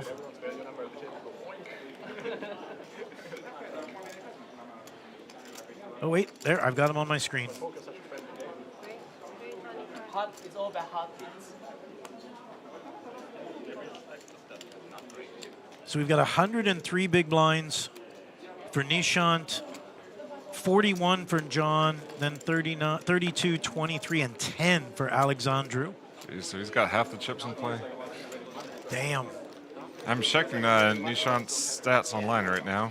See, I'm sure all of you have already, long before this conversation, but wow, he's got some impressive results. Quite a few first places. Over 1.6 million in live earnings. Sir Bronco, never trust Ace King. Oh, Justin says Nishan won three Poker Dream main events back to back to back in 2024. Damn. Bronco's in an abusive relationship with Ace King. There is, I would say, seek therapy from Pocket Jacks, Sir Bronco. They will help you, I'm sure. I need his bracelet. All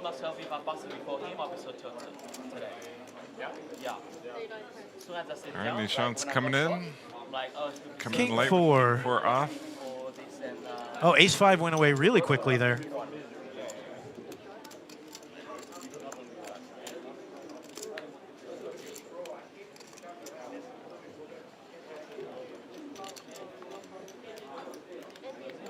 I mean, when you've got a guy sitting on 10 bigs, the ICM pressure, you're almost just, like me being the nit that I am, I'm just kind of folding it around.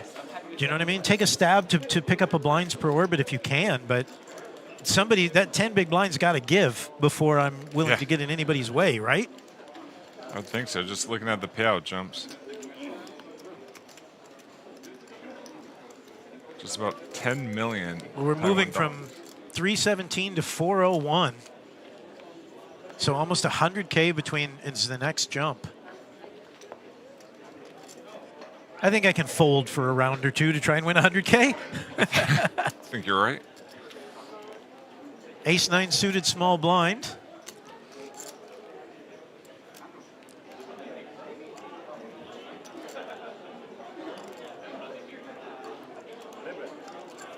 You know he wants to play, but is it worth it? There's a couple of people. There's a couple of people now saying that they should have folded the Ace-King. I don't know. Nobody thought he should have folded Ace-King until the river came. I think this might be results-oriented thinking. But it is tough to have to call it off there. It's one thing to shove it all in on your own. It's another thing to have to call it off.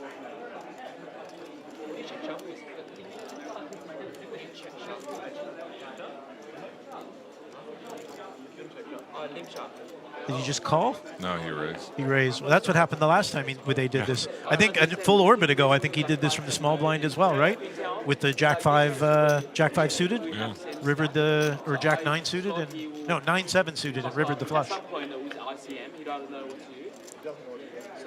my plan was if he opens anything, I'm just wrapping with any excess and king X. Pretty much. It's a pre. I have the same plan with my ace. Yes. I think they're having a deep ICM discussion between the other three players. I don't know how I feel about that.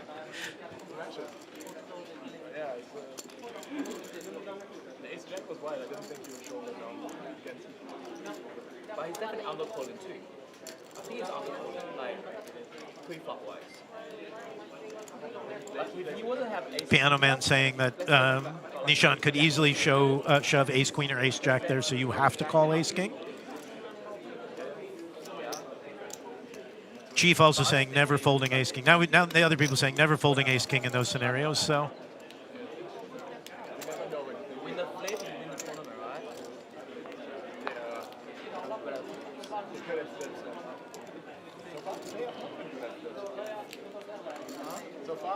Spade draw now.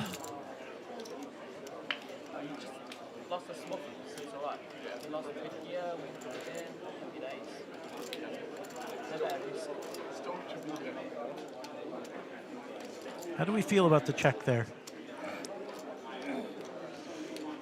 I like it. I mean, if you get raised, what are you going to do?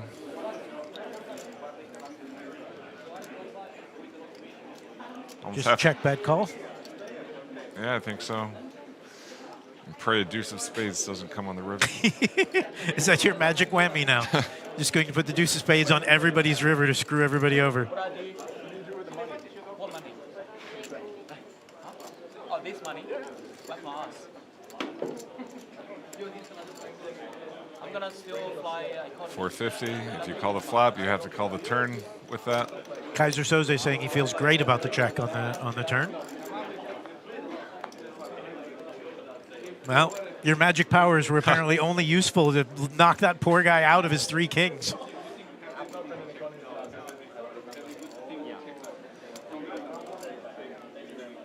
What does John do if Nishant just jams?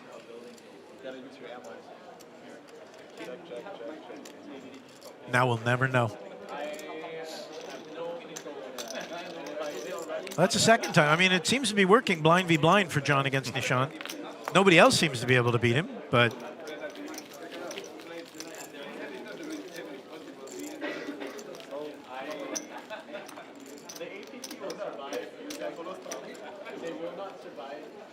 $10 bigs, 22, 29, 47, yeah.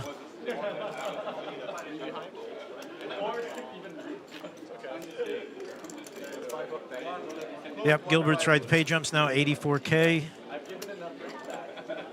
Justin saying that John pulled off the bluff of the year earlier. I will have to wait until it shows up in our Instagram reels. 5-4. I don't think I've seen Dominik get a great card since I sat down. I mean, I know that's only 20 minutes or so, but King 3 for Zhao.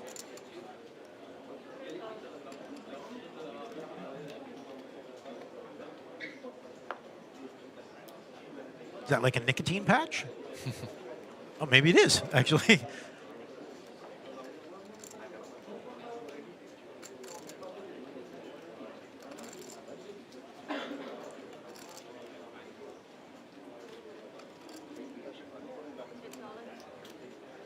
Oh, yeah. 7-3. Just max pressure on the guy with 10 bigs. I think you got a call if you're Alexandru.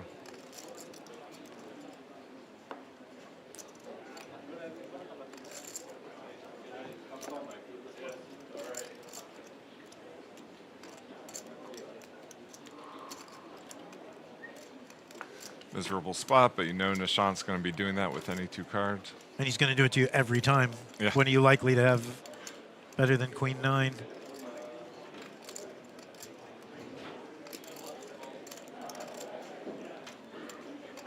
And are the other players going to let anything happen if you don't double up? Do you know what I mean? Yeah. Is it just, they'll just go another 5 hands until you're in this position again?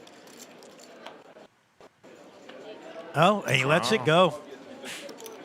Just going to hope that somebody else gets to make a mistake.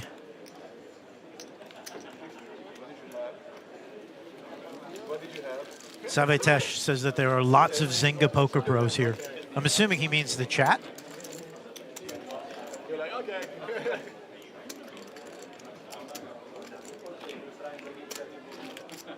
Apparently Zhao has like face lotion, deep heat packs, all kinds of stuff. He's the one I've seen doing a bunch of exercises and stuff as well. So he's very much into being physically fit while he plays.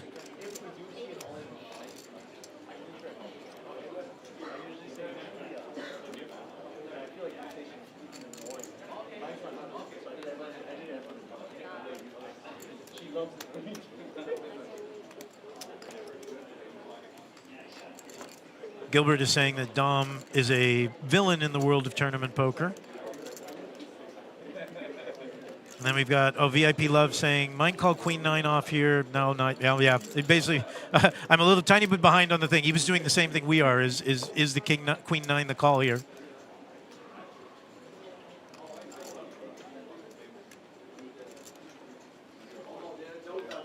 Justin saying this is actually the first time that Sharma's shoved light all night. Oh, there we go. He got his blinds back. Oh. Shows what we know. He's in the exact same position he was. He managed to dink Dominik a little bit.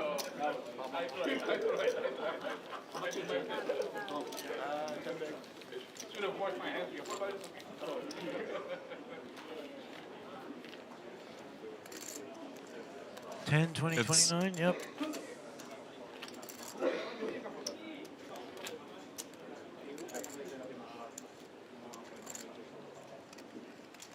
Kind of an interesting setup. The chip leader, the person to his right is second in chips, person to his right is third in chips, person to his right is fourth in chips, and person to his right is fifth in chips. Well, and I think if what Justin was saying about Nishant having all those dream final tables, and we know that Dom's been a pro for, what, 15 years now. There's going to be, it's unlikely there'll be discussion of a deal. I don't know about the other players and their professional qualifications, I guess we'll say. But it's unlikely. I mean, you said, what did you say Nishan has in lifetime winnings? I look like 1.6, 1.7 million. Yeah, so it's unlikely to see any type of deal discussion with these guys. Well, King Jack, Dominik finally got good cards. 10 deuce suited. There's your deuce of spades you've been looking for. We know it's there. Oh, is he going to get cute with this?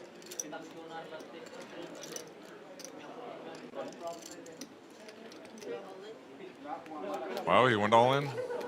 Wow. 10 deuce on snap called. Wow. Well, this is, what, 20 bigs against 28 bigs. Okay, that's a little bit of getting your hand in the cookie jar, is it not? Yeah. It's Alexandru's dream, though. Oh, absolutely. I didn't even think about that. Alexandru, this is, if the 10 deuce holds, this is an $85,000 jump for not shoving queen 9. All I have to ask is, please, no deuce of spades on the river. Yes, that would be very bad. Julia the flop. Flop comes. Ace, 9-6, all hearts. Okay. Clean for Dominik Nitsche. It's the fade, the 6 outs. On the turn. Another heart for a sweat? For the chop sweat? The turn. Is the 4 of diamonds clean for Dominik. Just needs to fade. A 10 or a deuce. Why they're quacks in the back? Well, we know where they're leaning. The river. Is the 5 of No clubs. quack on the river, and a double up for Dominik. But that's the thing. The graphic said 20 bigs to 28 bigs. That's crippling for Zhao. With 10 deuce. Yeah, and the chat is filling up with punt, punt, punt. So too much coffee, too much adrenaline. So yes, Doyle Brunson, absolutely. Doyle would be proud, but might have been that nicotine patch. yeah, it could be if it's a caffeinated patch. I mean, wow. And if you're Dominik, I mean, 20 bigs with King Jack, and you've already put in. Well, yeah. Now we've got 2 in the middle and 2 definitely on the bottom here. I saw right before my screen started filling up with punt, punt, punt. I saw that apparently Alexandru's #1 in, was it Romania or Czech? Where was it? Alexandru is #1 on the Romania all-time money list. So definitely going to assume that he's not that interested in a deal either. Have you been to Romania? I have. Wait, did I go to a tournament? I did a tournament in Bucharest, I think. Did you? I think so, way back in the day. Such a beautiful country. It is everywhere in that area. I loved the time in Ukraine. I spent some time in Kiev, in Sofia in Bulgaria. So in Budapest, we had an EPT there years and years ago that was fantastic. Kaiser Soze says, when punt meets fish. I'm not sure if that's how I would describe that particular hand. Year of Romania. I do know what that means, but now you have to pay Joe Stapleton $2. Tell me. It's that's one of Stapes' lines is Year of Romania, because eventually it will be the Year of Romania. I think it even has been the Year of Romania, and see, now I owe Joe $6 because I've said it 3 times. So stop doing that to me.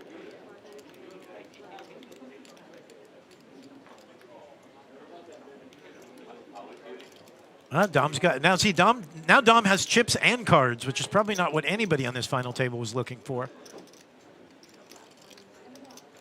King 3 suited, small blind. He's now faced what Alexandru was looking at. Where do you Where are you going to find your shove? Because that's what's coming next. 8-6 defend the big.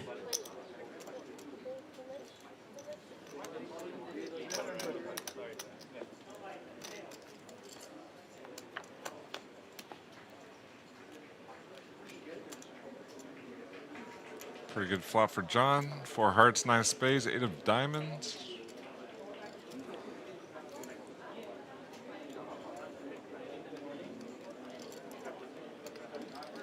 You say it looked like he was reaching for C-bet chips there for a second.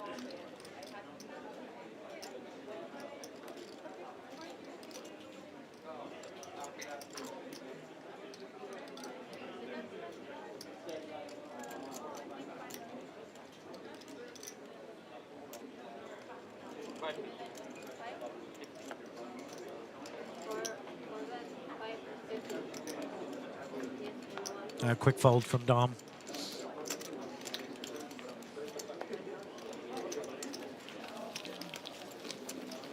So for those that don't know, Tyler spent a number of years basically running all the poker on card player cruises.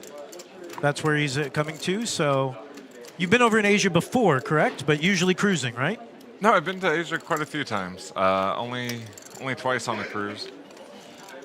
Yeah, I love it. I've been to Vietnam. Just went to Sri Lanka, as you were just talking about. Sri Lanka is one of my favorite countries, I think. Just more green than you can imagine. More green than the screen behind us.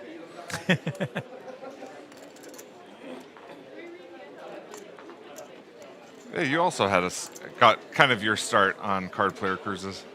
Yes, I did. We both kind of owe chunks of our careers to Jan Fisher and Linda Johnson. Bless them. Well, okay, so apparently Dominik's not actually giving the king back. He's keeping, I don't know if it's the same one, but he's kept king, jack, king, queen, ace, king. Either that or the poker gods heard me say, well, I haven't seen Dominik get any good cards, so. Is Nishan feeling frisky in his big blind here?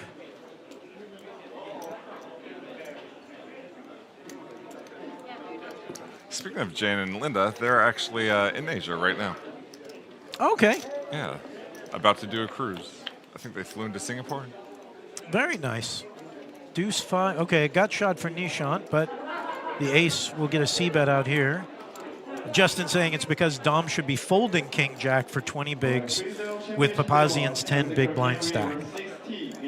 That's an interesting ICM question. Wow. Oh, see? Shocker. This is why this is why you bet. Well, I don't know. C-bet probably gets a call with the gut shot, right? He's deep enough. And with ICM pressure, it's... So how much does Dom lose?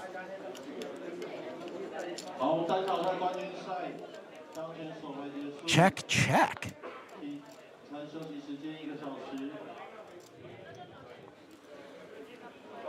I figure it's either he leads out, Dom calls, or it's going to go check, check. I don't see too much that Nishan could be calling for on the river.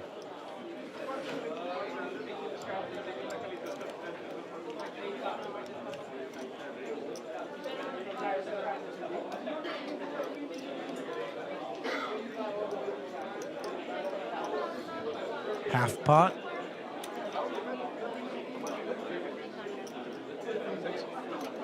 Oh no, a little more than 2/3 pot. Crying call.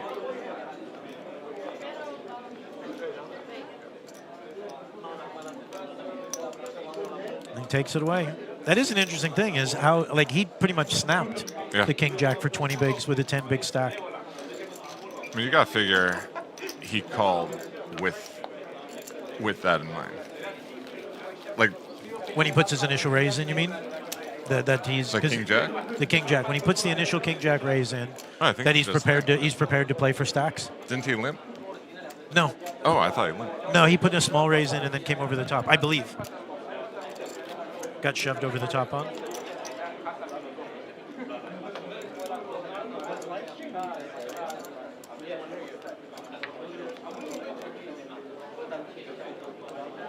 Justin, we've definitely been pretty packed. I haven't seen it be too cramped. Like we purposely built in some roads so people be able to get in and out. Haven't heard of too many people getting sick. I mean, the typical amount when you run a 17-day festival, I would assume. But yeah, we definitely, trust me, I would not be surprised if when we're here in April, you find us in 2 venues again. Back at the Asia Poker Arena for the high rollers and the mix players, and then here at Red Space for all of the no limit hold'em action. It would not surprise me if that turns out, because even though this has been so ridiculously successful, and we're all very, very happy with the way the APTC has turned out, we actually have not had as many uniques as we had in April. Probably the higher buy-ins had a little bit to do with that. The length of time has a little bit to do with that. We've had more entries. We're up, I think we're going to push our way to 30,000 entries. And or no, what are we at? Yeah, no, we're at about 25,000 entries going into the final couple of days. So, oh, sorry, we're now in decision time. Oh no, he wasn't raised all in this time. Does he just call? Especially because he's no longer the short stack. Yeah. Now he has the ICM decision. Just a call, right? It's just a call.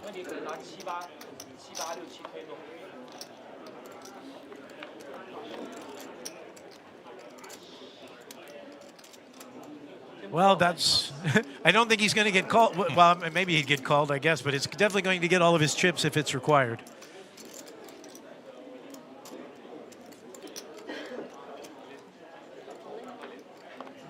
All in and call. Oh, snap call in the bad news. All in and a call. We're on the flop. Alexandru Papazian is all in and at risk, but well ahead. Has 95 to 5. Up against 10-7 suited. Just needs to fade. Runner. Papazian all in at risk with ace-3. You can swap out. 10-7 suited. Let's hit the turn. Is the king of diamonds, locks it up for Alexandru Papazian. The river. And there's our unnecessary river for the double up here. Double up. Trips. Well, I guess it shows what we know. We would have had our chips in with Queen 9, and God only knows what would have happened. But it's also then very unlucky for Zhao, who now is very much the short stack at this table. Well, guys, Tyler's going to go have his dinner now. I'm not sure who's joining me, but I think, is it Henry coming back? It's Henry coming back. So Bronco, I think it was Bronco who said that we're absolutely ruining this for everybody. You will get Kilbane back in one of the chairs for much more highbrow commentary. But Tyler, thank you very much for jumping in. We'll put you in tomorrow, the next day, with a real co-commentator instead of just me. Oh, I'm sure the fans are excited to hear it. Thank you, Tyler. everyone. All right, so now, yeah, 7.2 big blinds is our short stack. Henry's coming back in. The dollar, yeah, no, the previous venue, well, I mean, let's just face it. It's as it was stated by, I think, by our Mr. Fairbanks friend. We're quite big in Taiwan now. And so there's definitely going to be a few issues each time we have something like this. But welcome back, Henry. Thank you. We've got our shove now. Mr. Zhao went for an adventure with 10 deuce of spades against Dominik. How many chips? 28 bigs against 20 bigs. He shoved over Dominik's baby raise and got caught with his hand in the cookie jar. Wow. And The so that suited Doyle. has crippled him. Yeah, suited Doyle, and that has crippled him now.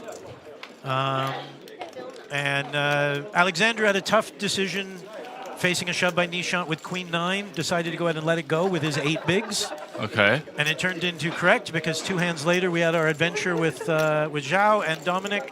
And then now he's been able to double through with ace-3 flopping trip 3s. Nice. So that's kind of all that happened while you guys were away. It's been. I mean, it sounds like absolute carnage. Well, but nothing was really going to happen until some. Well, we thought nothing was going to happen until something happened to Alexander's stack, Because for the other stacks, why would you do anything?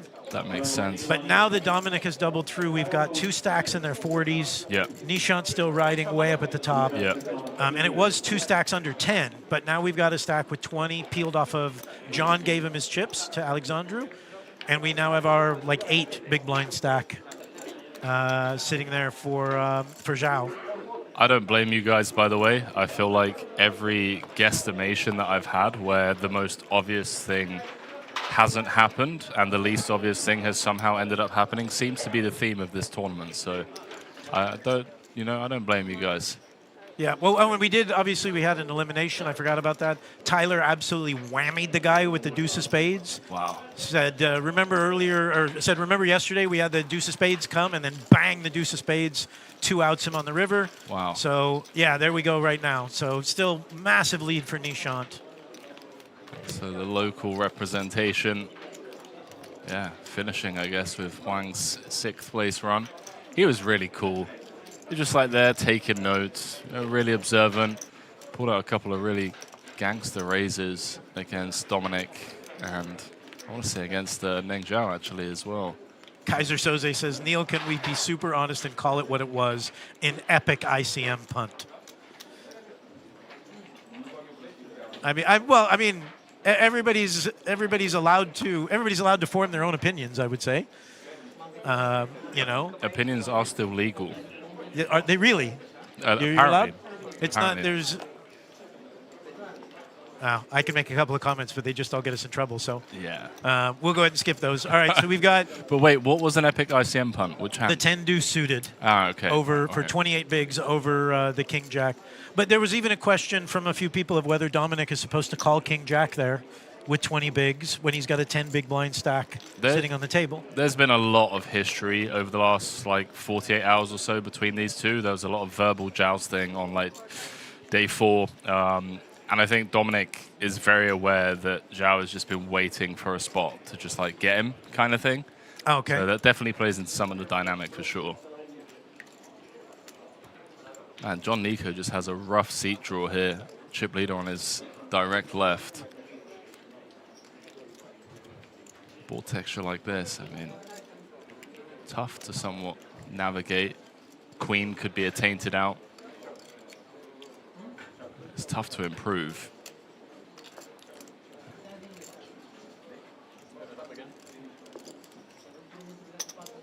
Does make the call though, an uncomfortable one.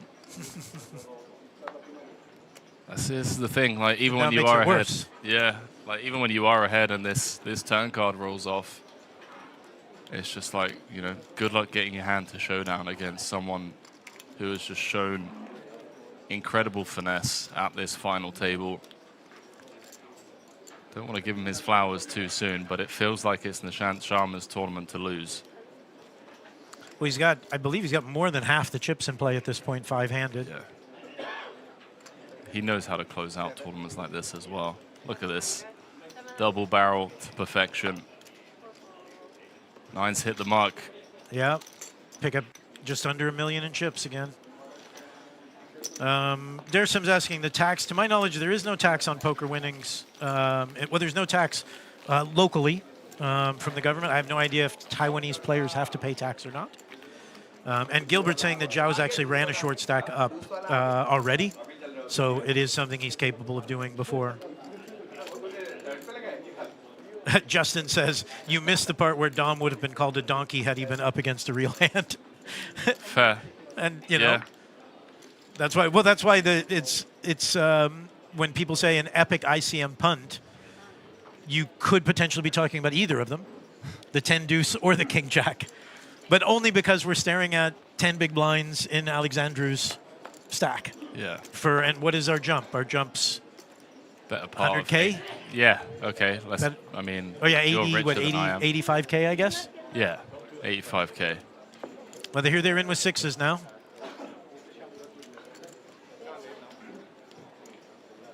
It's been asked for a count with the 6s. But he's got both big stacks to his left, right? Yeah, I don't see John calling here. This feels like posturing. Like he's just not the stack to be trying to eliminate the short stack. The upside versus the downside isn't worth it. I think Queen Jack suited is probably the line. See if the big stack wakes up with anything. Oh. That's tall. That's tall. How to do that? Trying to get a reaction off me. Banana. What you got? That's Martin's hand.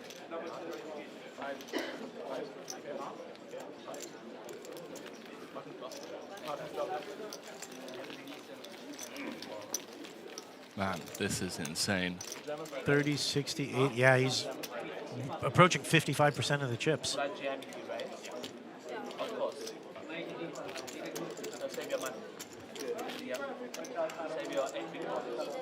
Still, he has some very tough competition. Romania's #1 on his direct left. Full-time bracelet winner. Dominik Nitsche on the other side of the table. Let's not sleep on Nico either. I'm not really anticipating much deal discussion at this table, not with the winnings of these players. No. Dom had a nice run of King Jack, King Queen, Ace King, but then we did it. Well, the Ace King actually ended up losing. Oh, really? Losing the minimum to a wheel.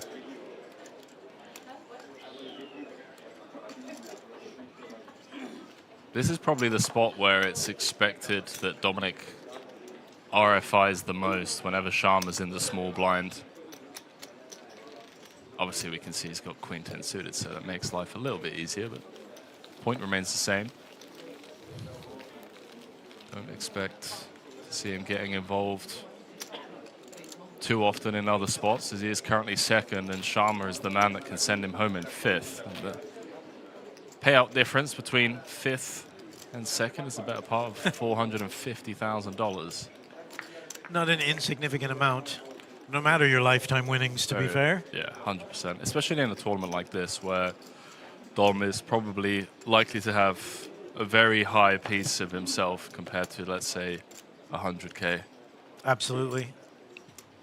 Are we all in under the gun? We certainly are.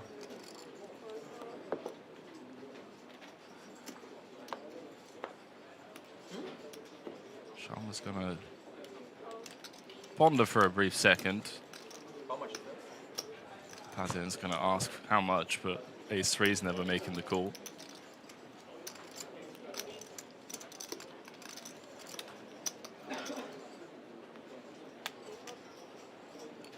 So, Zhao gonna chip up to 1.9 million, almost doubling up without even seeing 5 cards over the last couple of jams that have got through.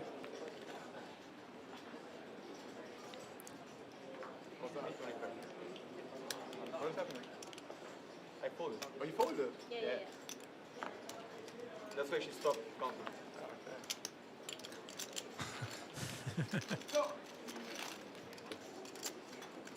Isn't Dom just very happily retired and then just shows up final That's what I was going to say, yeah. I see him every once in a while, but he is supposed to be happily retired. Justin says that Mr. Zhao was touching people's time banks and people themselves yesterday. Very boisterous. The floor got very familiar with him. Is that what you were finding as you were commentating? I mean, I don't know. You guys on the floor, you tell me. I don't know. I've been watching the other 19 tournaments taking place every damn day, or so it feels like. But yeah, there was a bit of a dispute yesterday when he touched someone's time bank, and you know, it's you shouldn't really be touching other people's gaming equipment. That's definitely over the line. Everyone should know that.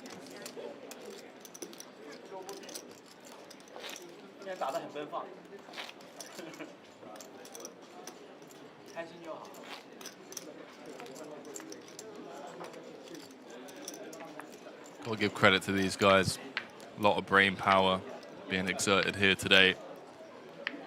I think it matters perhaps more now than ever to just try and stay dialed in.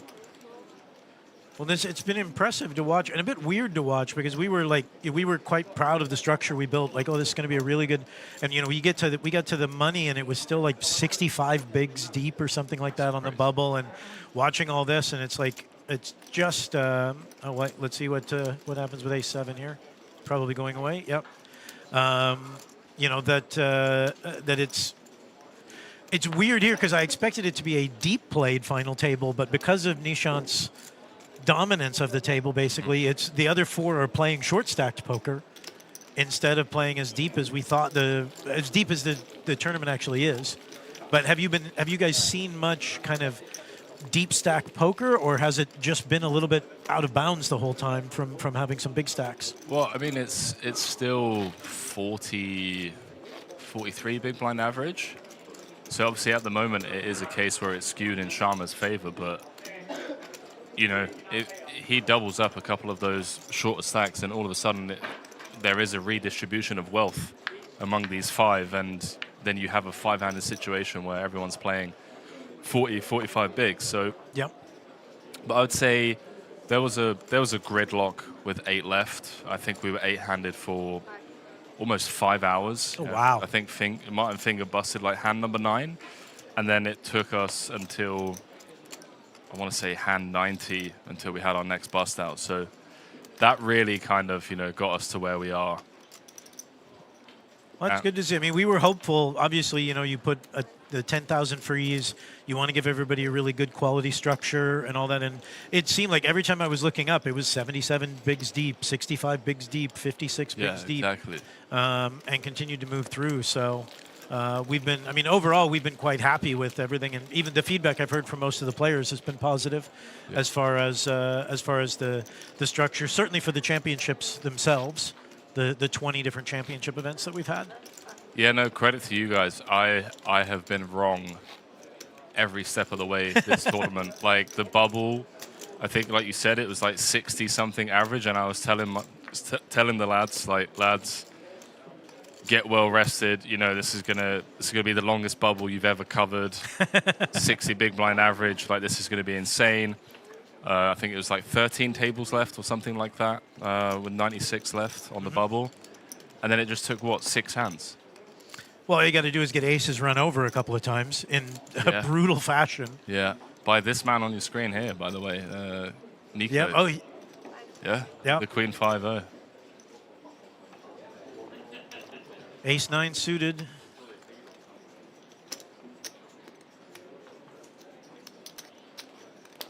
That's not bad. I mean, he will have, I think in like the last 8 hands or whatever, he will have potentially gotten 3 shoves through to pick up, what, damn near doubling his stack, really. 6 blinds, or actually, what, like 9, 10 blinds? Yeah, exactly. Yeah, that big blind ante.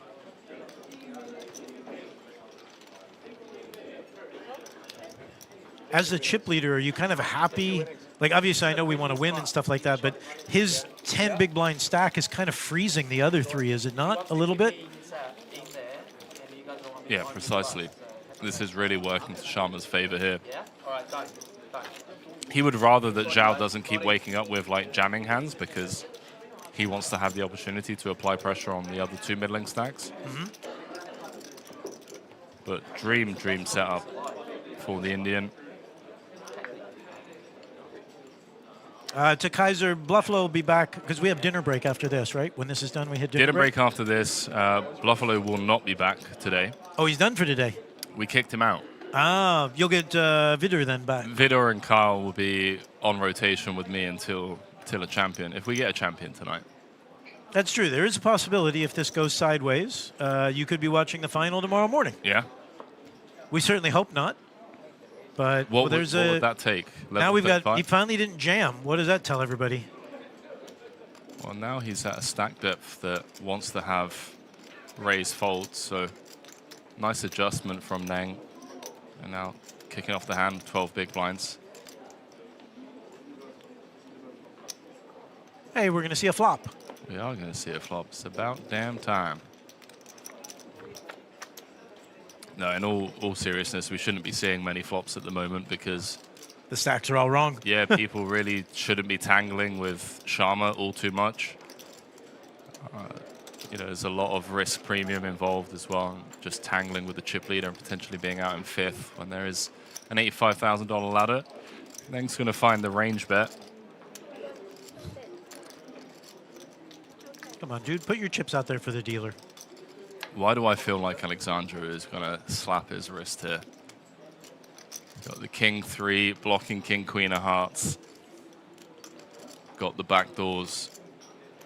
He just probably feels like this is a board texture that is severely over c-bet on.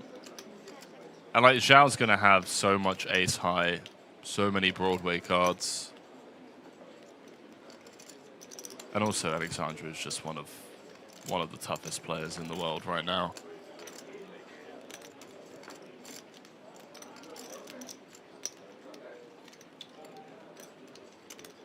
Oh, he messed up his riffle. Is that a tell? Is that like, what's his face's cookies? Is that Teddy KGB's Oreos? If he messes up his riffle, he has it. If he gets his riffle. Ah, here it comes. He's about to piece him up. Very well read, sir. What is that up to? 210 to 425. Man, this click is just so effective. It's one of those spots for Neng, even with the ace-jack. Feel like you've got the best hand, you peel in position. Stack to pot ratio on the turn is less than 1. You know, are you really willing to die on this hill with ace high? Apparently so. The thing is Papazian isn't the type to slow down. Yeah, now he's at the hard draw as well, right? Especially on that turn, you know. Even if we get snapped by the queen, we're live. VIP Love says that Papazian and Dom have been the most disciplined on the final table.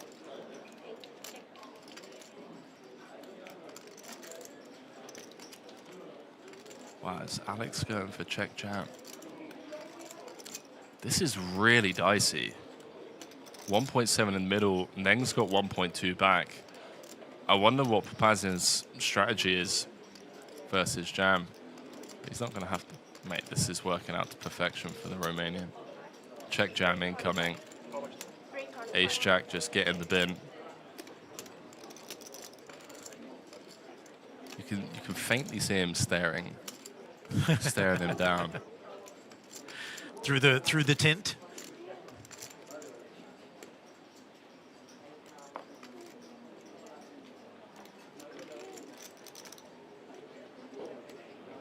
Wow, well called, sir. It's like you've done this before.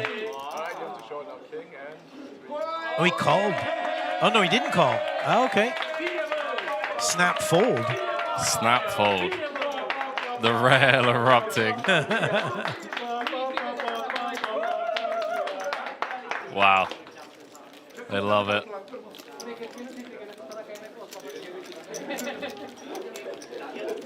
Yeah, that's the type of hand that you hope gets erased from the internet. You know, the double check raise, just, you know, sit down, mate. Love to see it.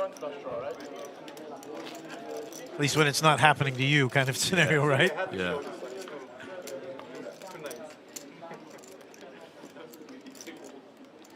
Well, now we're back to kind of three middling stacks. Yeah, all eyes on Neng. He's going to be in the big blind next hand as well, so he's going to have to put in 40% of his stack. He's got 5 bigs. Perhaps for that reason, we see the ace-9 fold. I was going to say, if everybody's we just need to go one more hand and figure out what happens. It's going to have to be something significant to get us through this hand, or get us into this hand. Love to see this open here from Nishan. Just really great situational awareness on display. Yeah. Probably just finds the raise with like 100% of range on the button with this setup. And here we go now. Here we go. $318,000. The chat very much enjoyed that play from Alexandru. Yeah, that was some experience spoken right there.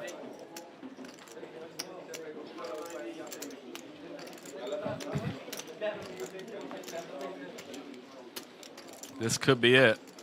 This feels like this is going to be an all-in situation. I'm struggling to see how Neng finds folds. Unless there's some absolute carnage in front of him, it's going to be a close to range kind of spot.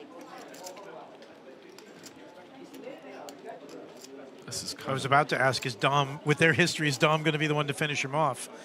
But this is borderline unfair for Neng, like that Alex has this much of a hand on the button. Yeah, because Dom, well, not much he can do with deuce 3, to be fair. He had 2 live cards, I suppose, is about all you can say about deuce 3. So now he's at 3.4 bigs. Wow. This is just absurd. At this point, does it really, do you just basically fold it until the next big blind and hope a car crash happens? I mean, what do you really get by moving from 3 big blinds to 6 big blinds at this point? I like where your head's at, like just hoping that in the span of the next 4 hands, maybe you earn 85,000. Yeah. But based on what we've seen, like Sharma, Alexandru, Dom, very ICM savvy. Like we saw Alexandru in a spot earlier on with a similar setup with a couple of short stacks, just flat call, pocket tens, blind v blind. So they're the types of players that even when they are dealt into a cooler situation pre-flop, doesn't necessarily mean that chips are going to go flying into the middle. So I think Neng, you know, he wants to put himself in a spot not just to ladder, but actually go on and win this tournament. So we want to start off by finding a double up spot. Yeah. And then another one, and then another one. And then from there, kind of reevaluate, you know, how things are looking at the table. Now, fair play. If these guys are not, basically they're too good of a driver to have a car crash. Yeah, exactly. In the hands. He's going to have to improve his stack in order to make this change. Yeah, don't fall, please. When I jam, please don't fall. Offer available to me as well. Can't see here waiting for miracle. Well, this is interesting because now Sharma, I believe, is in the big blind. So again, similar. I mean, I think Papazian's a bit of a different beast. No favoritism in the booth, but note the king queen hit the ball. Really quick in the muck.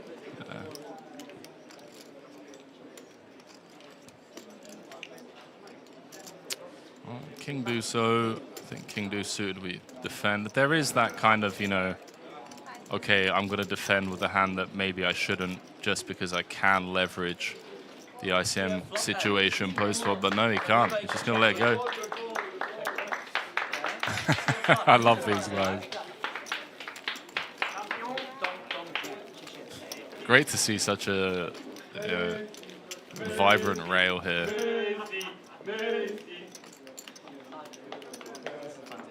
Yeah, we don't usually get, well, it's tough for us because we don't usually have a set designed for a rail, you know, where you can really get like the mothership at the World Series or something, where you can really kind of get everybody into it and excited.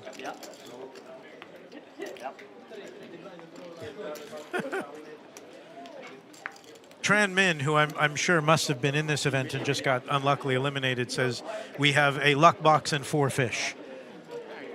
So that is there you have it, one man's opinion. Wow. Maybe opinions should be illegal.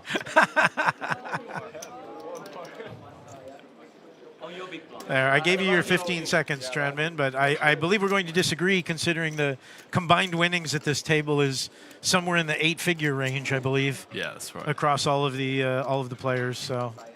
Yeah, about 30 million or so between these 5-6 bracelets, some APT titles, some EPT titles. You know, what every fish has on their mantle. Yeah, exactly. So 317K, but we're 2 hands away from, because Dom's in the big blind this hand, right? That's right, yeah. I mean, 2 hands away. Neng's got near any 2 spot. It's big blind ante. It's big blind first, right? Sorry. Big blind first. Big blind first, okay. So it'd be nice to find a spot this hand rather than in the next hand having to put 1 big blind, a third of our stack, into the big blind ante. Here it goes. Kick tens, more than enough. All the biscuits.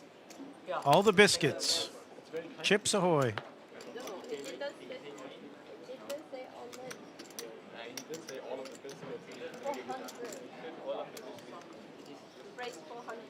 She did say all of the biscuits, whatever that means. I said all of the biscuits and one more. Not, they're not biscuits. Are they going to not let him? He said all of the biscuits. Yeah, I said all of the biscuits. Then one say one motion. You have to be careful what you say, but that would be harsh, I think, to force him to a limp. No, they wanted to get him to raise to 400 because he to min raise. He slid forward 400 before putting the blues in. Yeah, that could have gotten. Yeah, I understand he's trying to be cute, he's trying to be funny, but you want to be real careful. Nice little spot here to just click it for Sharma. Let's make it like 700. Wow, it's like you're reading their minds, sir. Well, you know, not my first rodeo. If only I was able to execute on the level that they do.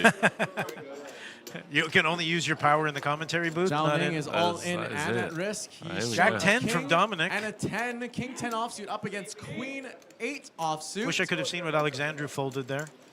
Zhao Ning all in at risk with King 10 is ahead.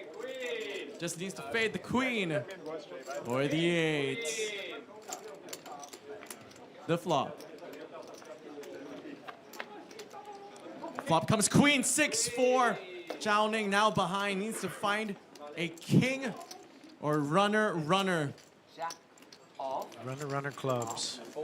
He's calling for the jack of clubs. The turn. Jack of clubs would be the sickest sweat. Is the 7 of diamonds, no help at all. Needs to find a king. Oh, now he's doing the leave early. The prepay. For Zhao Ning's tournament life. Bella, the river, is the 7 of clubs. Folks, give it up for your 5th place finisher of the APT Championship Main Event, Australia's Zhao Ning. Career best score. Has to be happy with this result. Especially considering, I want to say 14 left. He was on the shorter side of things. He had a very tough Matas Symbolist on his right. And yeah, you know, final 2 tables managed to get some stuff going for him. 5th place. He's got a few handshakes from a few people there as well. I don't know. Haven't seen if he's shaken Dom's hand or not. Yeah, he's walked over there now. Oh, okay. Yeah, always nice to see, you know, whenever, regardless of what's done at the table. Yeah. You know, once it's all said and done with, once your chips are gone, you know, you just fist bumps, handshakes, whatever it is. So, $85,000 ladder for the final 4. And now we're pretty much in a dead even tie for second. This is such a sick setup. I love it. And we've now jumped up to 400K for the next cash out, correct? Yeah, that's right. How are you feeling, mate, by the way? I mean, obviously, you've been with the team behind the scenes. Yeah, okay, fair. I've been in Taiwan for 3 weeks. Get rid of these This guys. is a long ass time. Excuse me, this is a very long time to be for one poker tournament. But no, I mean, all things being equal, this is, wait. Oh, was it? I thought I heard the word deal. I was like, no way. No, I mean, it's 200 tournaments in 17 days. It's been a tremendous turnout from all the players. The dealers are literally working themselves into the sick ward with the hours they're putting in, the floor, Reg, the media team, and the content team, and even the streaming team. You guys have streamed for, well, I think this is our longest stream, like 12 days, right? 11, 12 straight days since we started with the HKPPA thing? I would love to take credit and know the answer to that. I was only called in for the 50K in the main. So I don't know, but I know the lads have been putting in a grind, and yeah, I respect it. Yeah, it's been a tremendous, and I mean, and even beyond that, just have to say thank you to the players. The fact that we're going to roll out of this, like what did I say before? Something. It's basically close to like 30,000 entries and 30 million in prize money by the time all is said and done, and that's just ridiculous to think about for Asia in general. Yeah. I mean, unless Triton's hanging out in the region. To be able to pull those types of numbers 3 years after we got new owners and everything is tremendous. So where did I first meet you? Hanoi? Would have been Hanoi probably, yeah. Yeah? Well done, guys. Really, really proud to just see what you guys have done. and knowing the team as well, and like all of the effort that goes in behind closed doors, I think it's very easy to look at something like this and just not realize what it takes to build this. So congratulations, mate. Thank you very much. It's been fun to see everybody roll out with their suitcases. I saw Sophia with her suitcated trophy leaving yesterday and all that. So, oh, here we go. We finally get a little action. Yeah, now we'll start seeing some flops, I think. You know, Dominik, Nico, Papazian, they're not happy with laddering. You know, they want to try and get heads up and be in a spot where they can actually go on and win this. So I expect to see them start taking it to the streets a little bit more, trying to chip up, put themselves in a prime spot to take this thing down. Wow, the chat's a little unkind to Zhao. I'm not going to go through a little bit harsh, but I mean, hey, he came 5th out of 671. So, you know, well done to his result. I understand he might not have made himself popular with some of his antics in the last 2 days, but he came 5th. So well done to him. And now we're down. Let's see. I love that you got. I wish I could paint a picture to the viewers. He's just got his phone. He's just scrolling through the comments. I'm trying. Like there was a little bit like, come on, guys. We went check. All right, the 7. Well, I was waiting for something exciting to happen on the thing, and it's gone check. But Justin was asking me if I was sad when Lloyd and Ray left, and yeah, I'm very sad. I had absolutely zero thought that I would still be at the APT when Lloyd was not. Wow. Like he's been on the tour since its foundation, with the exception of the very first event in Singapore. Lloyd's been here since the beginning. So it was very. I wish him all the luck with his new tour, and so it'll be very interested to see the new things he's trying, how they work out. I may even get to go play. There we go. And same with Ray. Ray getting to go over there. I was sad that we lost Ray from the floor here, but happy for those two guys. It's always, you know, look, as somebody who's been in different levels within different tours, it's always more fun when you get to build the tour. Of course. You know, I had a lot of fun building the EPT and basically being told you can go in a corner and just make your own tournaments. Yeah. And it's the reason I came out to APT. That's what Fred and I have been doing out here. That's why you see all the crazy home games. You see all the mixed tournaments, the support for women's events, all of that stuff. Those are the things I want to see grow in poker. And so when somebody gives you the opportunity to play like that, hey, more power to you, man. Yeah, it's weird. Like 30 years ago, you'd probably be put in like a psychiatric ward with some of the games you've come up with. I saw pot limit draw Mahar deuce to 7. Yes. You're an absolute madman. That was fun.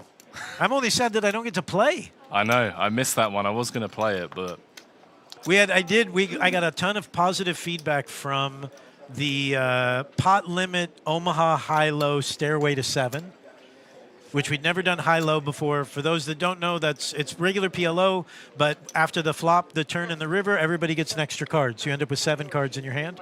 So it's stairway to 7, it's PLO, but the high-low element of being able to pick up an extra low card to make a better low as you win. Insane. I don't know how I'm supposed to judge which was better and which was worse, but the PLO 8 version had more re-entries. So I don't know if that means it was better or worse, but the kitchen table games are the stuff it's what I grew up on. It's what made me love poker. And so anytime we can squeeze that stuff in, and again, all of those games for the most part, like the Crimea River, the Super Hold'em, the stuff like that, they're $100. It's supposed to be a fun tournament where we can all sit down. You still win a lion. That's it's one of the ones that Abby won. Yeah, She was talking about online. She won the Atomic Pineapple. Yeah.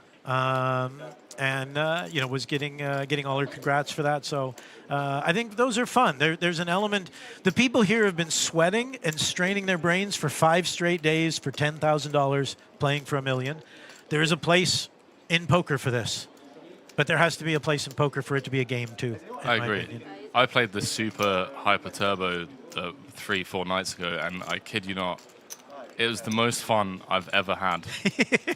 Playing poker. I'm 31 now, and it was the most fun time I've had in the last 6 years. Player poker. And I've fired some big tournaments, you know, and some big cash games, but it was just so chill. There was all the rail from like Vietnam, Philippines, Thailand, you name it. Like they were just there supporting their one friend that had like run deep, and they're just sweating every all in. It's really good energy. That's awesome. That's what I love. Those guys make more noise than the people playing the high roller or the main event or any of that stuff. 100%. I believe we're going on break after this hand. Okay, well, so we're finishing with what? An open-ender and middle pair. Oh, I do apologize. We've still got another 10 minutes or so.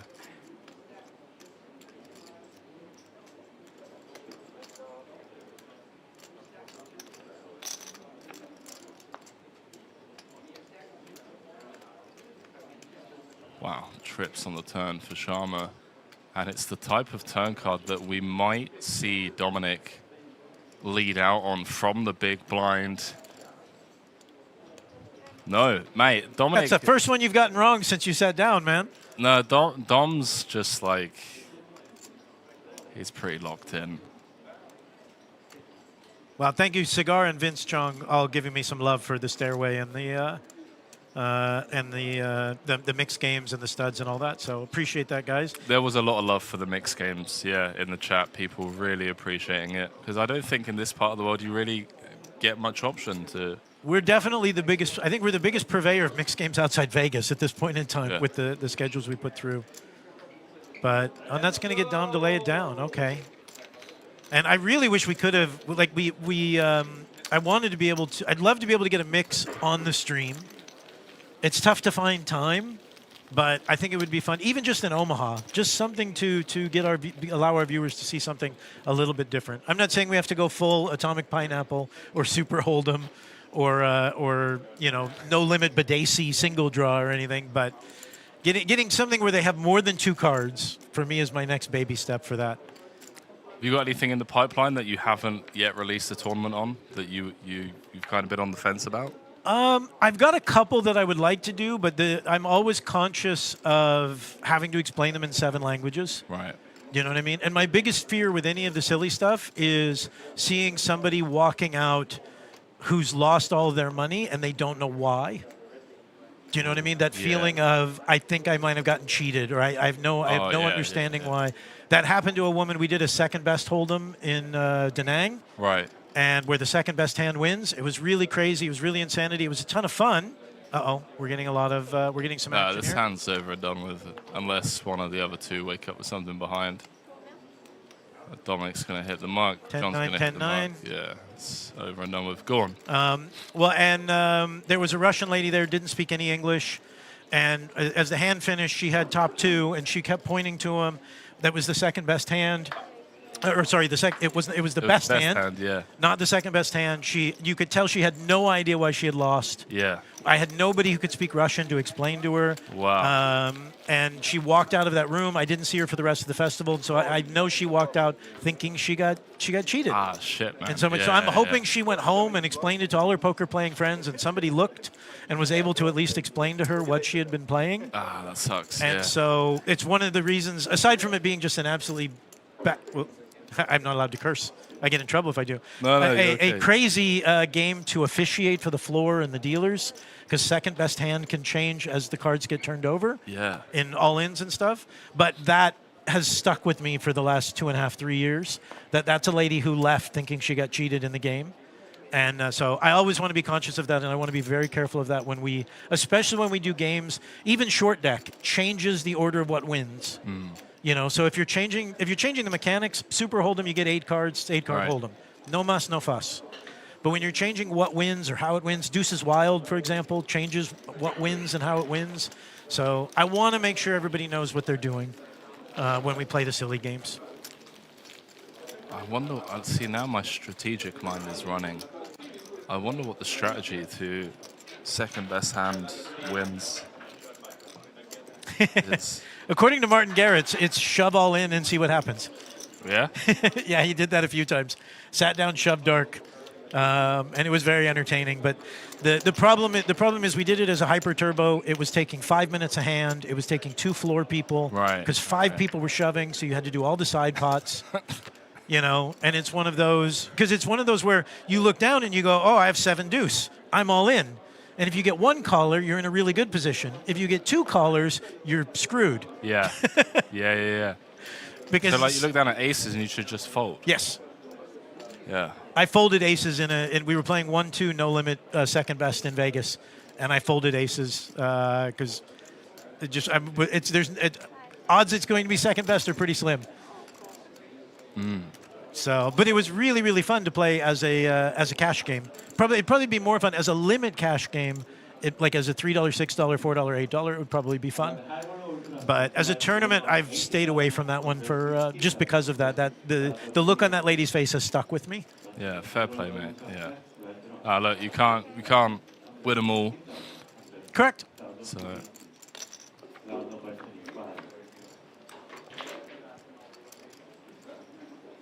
Vince says maybe she thought she had the second best hand, but just didn't.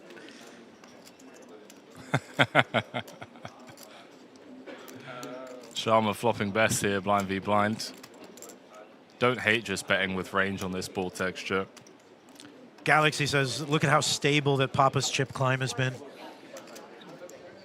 Yeah, he's still got a long road ahead of him. Being on the left of the chip leader, certainly to his advantage.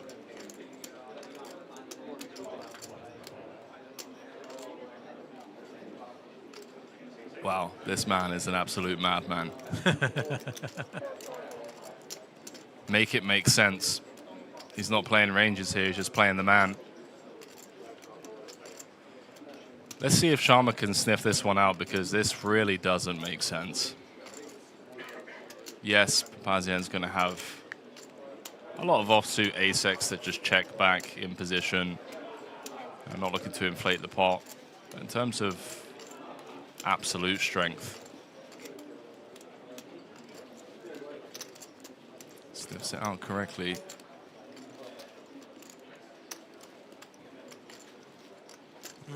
Papazian looking for like a deuce, 5 or a 6 on the turn to continue telling this nonsense story, and it's going to be pretty tough on that turn card. Because let's not forget, blind v blind, Sharma can still have top of range as traps. Yeah. Perhaps not as likely in this setup, just because he's been playing a pretty raise-heavy strategy, blind v blind. Maybe that's why Papazian pounced on the flop. Sharma with the check mark is going to be playing 21.5 million.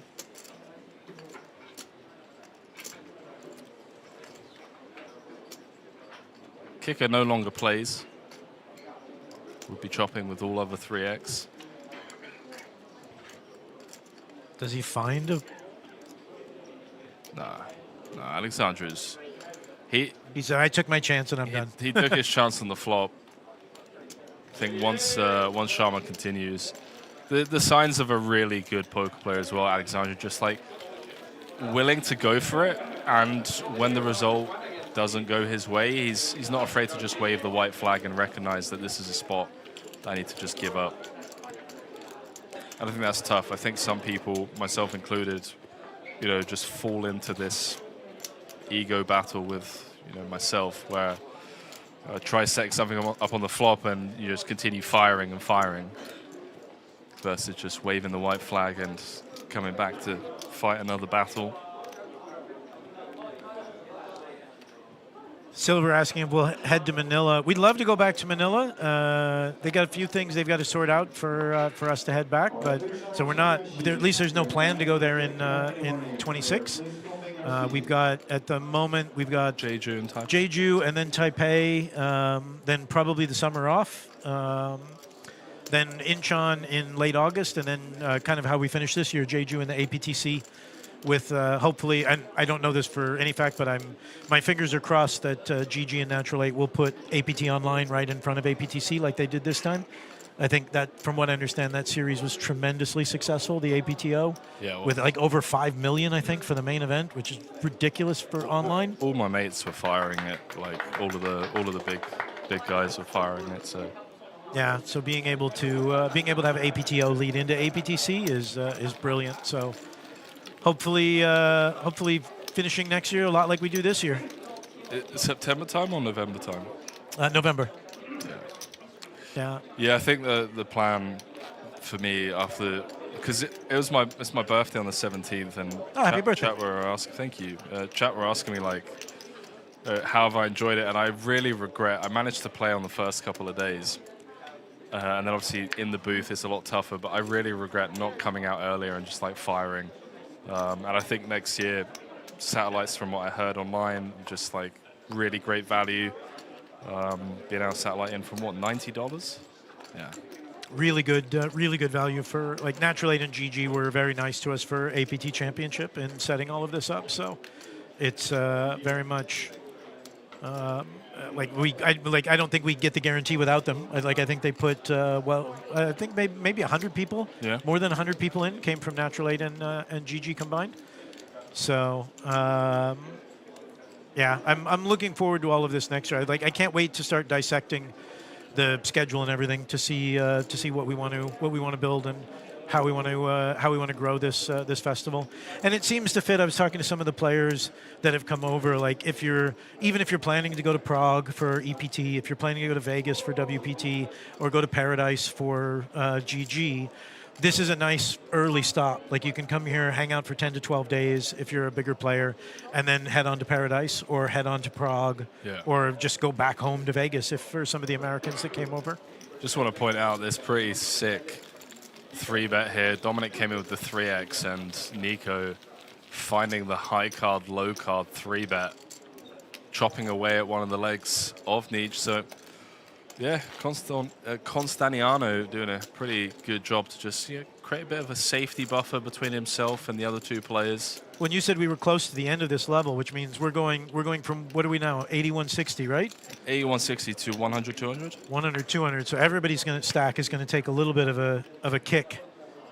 They're going to feel the pinch. It is one of the bigger blind level increases. That's for sure. Dom's got 8s though.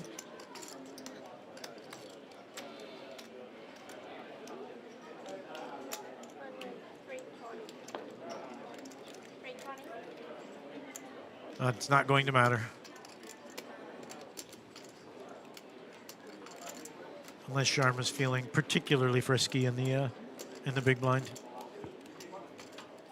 Well, shows what I know. Wow. Yeah, this feels a bit loose for my liking. What do I know? He's got more than 60% of the chips. Exactly. That's always my fallback. Well, he's one of 4 players left at the main event with 60% of the chips, so he knows more than I do.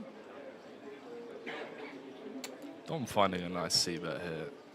If you're Dom, how do you feel about this against... Well, actually, it doesn't matter now. It's quick fold. Seeing basically 3 overs, though. I mean... Don't like it. You don't like it, that's for sure. Even your gut shot might be trash. Exactly. Your set outs could be tainted. All of that jazz. So, last hand before break. Looking like we're going to go to break with after this 4 one? players. Yeah, after this. Okay. With 4 players left.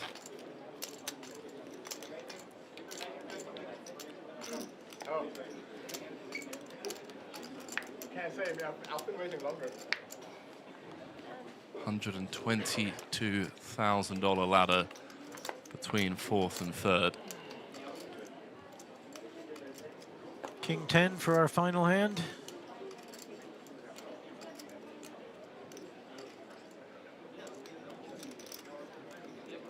So what's it going to take for this to take another day, in your opinion? So we get to level 34, that's big blind 250K.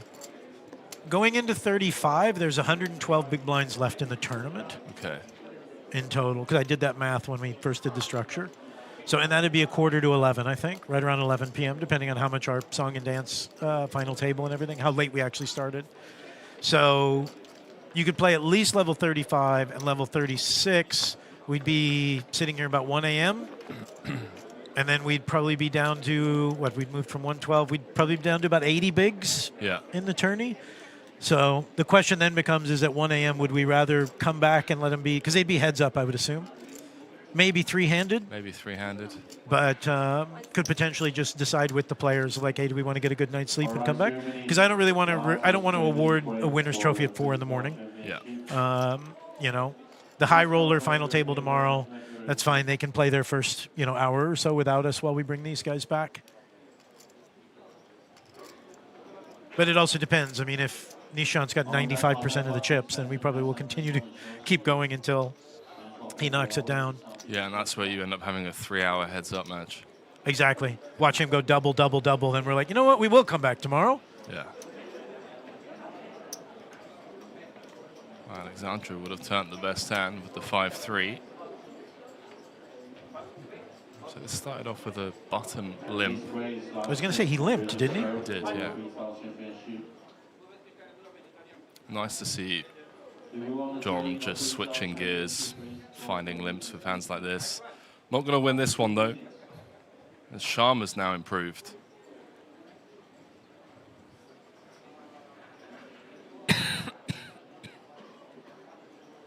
How long is our break? We have that question from inside. 75 or 60? 60, although on the schedule it says 75 minutes, so... Between 60 and 75 minutes, everybody. That's a good guess. Wow, this is pretty cool. Finding the overbet. Really just trying to lay down the hammer on some ace that's limped the button, maybe a strong jack. Unfortunately, he had nothing. All right, so after 5 frames, we've gone from 9 to 4. There's your bust outs, Martin Finger busting in the first 10 hands of play. Then it was a 5-hour gridlock, 8-handed until Mata Symbolus busted out in 8th, and then it was kind of quick succession. Hao Chuang out after that. The last local representation, Hao Shan Huang out for 247,000, and then most recently, Neng Zhao out in 5th for 317,000. Everyone guaranteed 401, playing for the bragging rights, of course, of taking down the inaugural APT Championship Main Event and the 1.2 million that comes with it. Neil, any final thoughts before you head off to dinner? This has been very exciting. I'm glad I got to get in the booth. I will try and jump in one more time before we're out of here, but I want to thank everybody who's put up with us for the last 9 days and who's sticking around for the next couple of days. We very much appreciate all the guys who are watching us and contributing to what's one of the best live streams going out there, in my opinion. Appreciate it, man. Well, to those viewers around the world, we will see you in about 60 minutes' time for continuing coverage of this main event in Taipei. We'll see you shortly.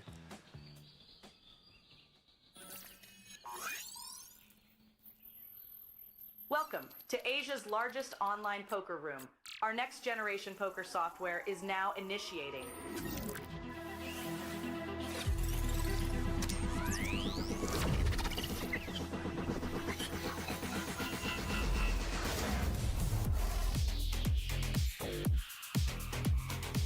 Elevate your online experience with a wide variety of poker variations to choose from. Get fully immersed with fun and social features.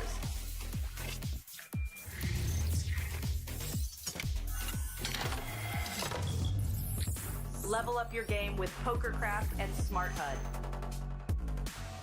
Unlock a wealth of rewards, including cashback, bonuses, and jackpots.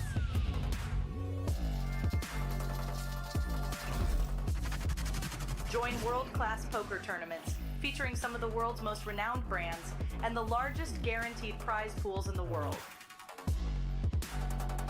Experience the best in customer service and hassle-free transactions for a seamless online gaming experience.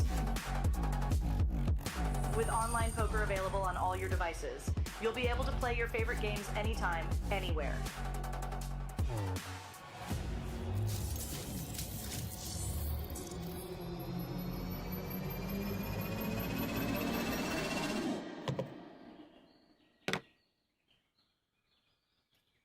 Sign up now and elevate your online poker experience today.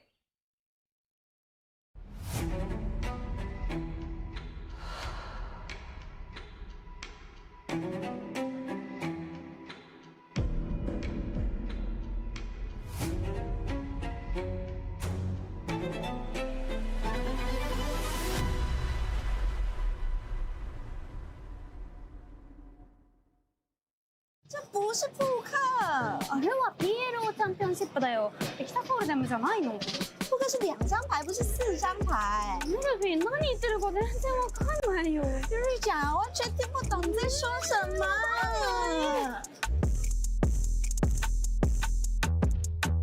突破 PLO 买入纪录 ，PLO Championship 买入10万台币，冠军将带走190万台币，以及 APT Championship 席师奖杯。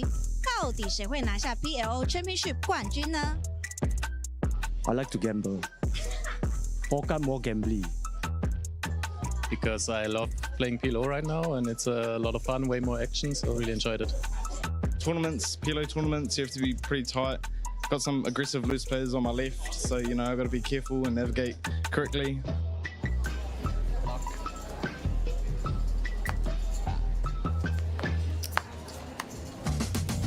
I feel good, overwhelmed. Like right now, even still like my brain cannot process like what's going on.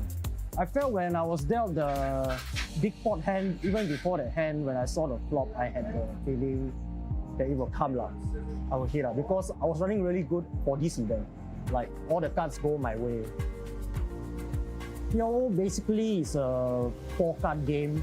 It creates more action for players. Like me, I like to have a more gambling element in my game for players like me. So I think PLO is really good. Blessed to be here, like God chosen me. Malaysia boleh! Hi Yuri. What would you do if you won that $1.2 million prize of the main event? I want to have 100 more cats and build a house for them, and I want to sleep with the cat. Aw, you know what I would do? I would use that money, open a cat food business, and guess how many customers I would have? 1. What would you do if you won the $1.2 million prize of the main event? I would take a bath with the money. I don't know. That's a tough question. Probably just keep playing tournaments. I don't know, man. Like, 私麻雀プロをやってるので、無料の麻雀大会と無料のポーカー大会開きます。私も出たいので呼んでください。僕ずっと決めてて、パデルコートを作ろうと、そのコートを家の近くに作ろうかなと、なんか大きい大会で優勝したら。もう働かないかなっていうのがまず第一ですね。でそれ以降はまたゆっくり考えるかなと思います。世界の高みを目指すようなトーナメントにどんどん出ていきたいなと思います。いや僕もなんか今のステークスだと出れない APT のハイローラーとかいろんなフィールドにチャレンジするお金にしちゃうと思います。この人たちポーカー中毒すぎるんですけど。maybe save it up for the future and more bankrolls, more APTs. เอาไปเล่นรายการที่ใหญ่ขึ้นครับ Donate like 30%. And the rest I would like give 30% to my family. The rest I would just leave it for the band bro for the next trip. More poker it is.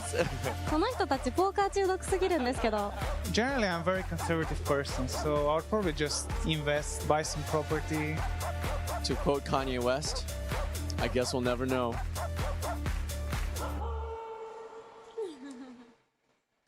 Sorry.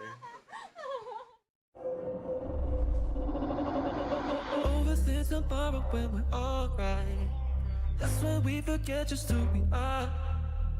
Make us come together and it's alright. That's when you remember who you are. Don't me, don't me, don't me, don't me.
Challenging. What a day to be golfing, for sure.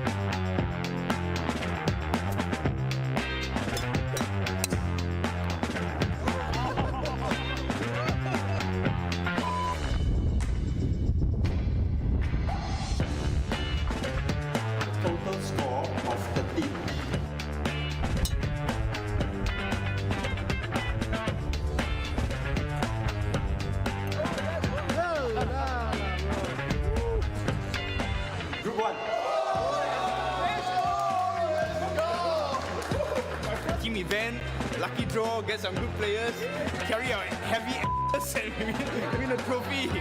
Worth freezing and suffering. Yeah.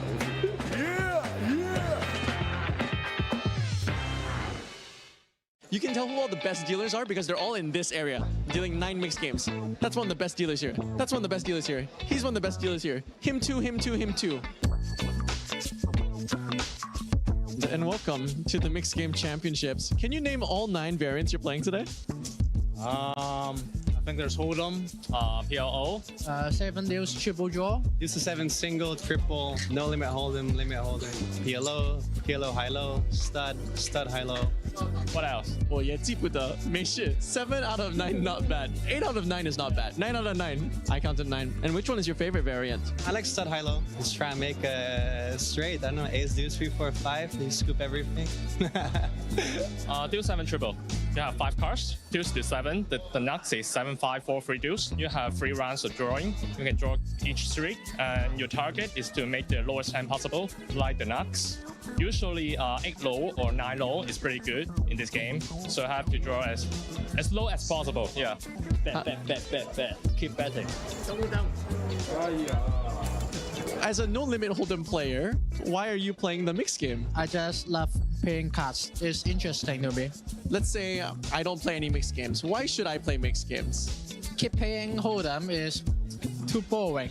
Play every day and same pattern, nothing special. But mixed game you can play 9 games at different style at different game. 就是尝试一下不同的游戏，就会有新的启发。会多聪明，对不对？OK， 好，谢谢你，祝你好运。我们正式创造历史 ，Championship 国家杯最终买入人次达到2398组买入，正式打破 APT 历史上最大边赛参赛人数纪录。竞争、规模、气氛完全媲美主赛事等级。更重要的是，这将是 APT 历史上第一座 Championship 奖杯。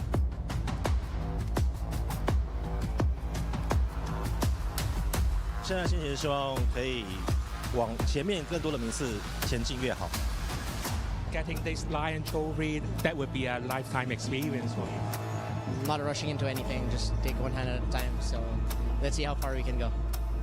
希望那个心态上会可能比其他对手好一点，打好自己的牌，然后好好享受吧。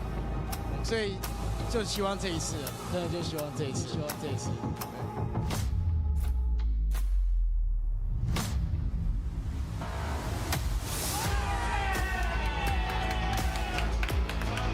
普段ノーリミットホールデムのこういう大きいトロフィーがもらえるトーナメントには全然出ないので、まさか自分が本当にもらえるとは思ってなくてすごい嬉しいです。この金額帯のトーナメントだと割とこうアマチュアの人がこう固まってるイメージだったんですけども、普通に顔見たことあるようなプロの人とかも出ていて、本当に人気のトーナメントで注目されているものなんだなっていうのを参加しながらそういう身に染みて感じました。もう本当にただラッキーで流れが良かったと思います。感謝です。ありがとうございます。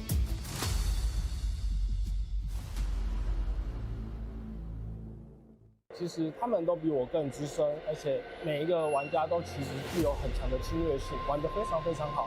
那我要建立马量的时候，其实非常不容易。我非常非常的紧张，晚上甚至睡不好，我还失眠提早起来。当我来到现场会场的时候，我就是很专注的在每手牌，慢慢把马量建立起来之后，我可以打得比较轻松，有更多的容错率，尽力去努力，还是需要一点点运气。对。其实很高兴，因为我在台湾参加很多的赛事，那赢下这座事实，我觉得比我其他赛事都更有成就感。这个是我第一个狮子奖杯，它对我来说意义蛮重大的。除了给我自己的一个礼物之外，那我最主要是给家人，因为他们支持我去从事这个挑战去参加这个赛事。第二个是我要谢谢教我 Miss Game 的朋友们，我们从不会到会，那每天晚上的练习一点一点的进步，才会有我现在的这个技术，那可以跟这些外国的职业玩家去做同场竞技。谢谢。A 组才刚开打，买入就已经超过400组。我说的不是普通的比赛，而是 APT Championship 国家杯。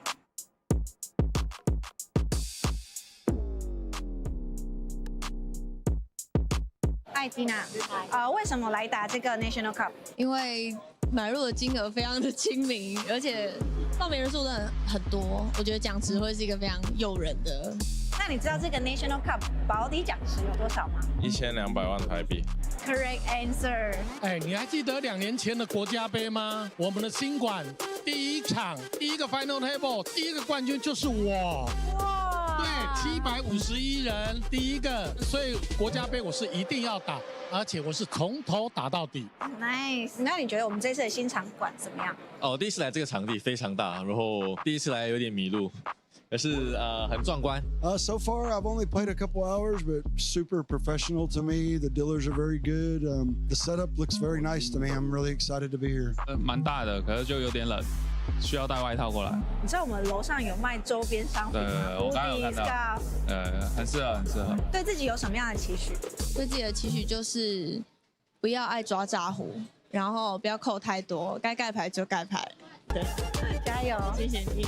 这是整个系列赛的第一场比赛，不过你别担心，我们还有4个 J1 Flight， 在11月14号和11月15号。现在不上桌，就只能看着别人拿冠军了，所以赶快来玩吧！我爱太美，太美爱我。我太美，爱太美我。I hope I'm close. I hope I'm close. I understand this is your first time coming to Taiwan. Yes. How do you like it? So far, it's been amazing. The few days I've been here, I've had an amazing time. I'm thankful for the APT to invite me to come out. This place is we call Night Market, which is very popular all over the Taiwan. So we're gonna take you go to get some traditional Taiwan food. Okay. Are you ready? I'm ready. Let's go. I don't want to give you something too strong in the beginning. Okay. Otherwise, you're gonna like stop eat anything. So let's go for Taiwan beer. Taiwan beer. Okay. Yeah. For you, one for me. Cheers.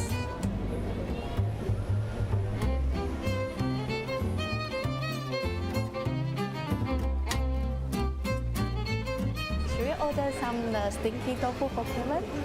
Okay.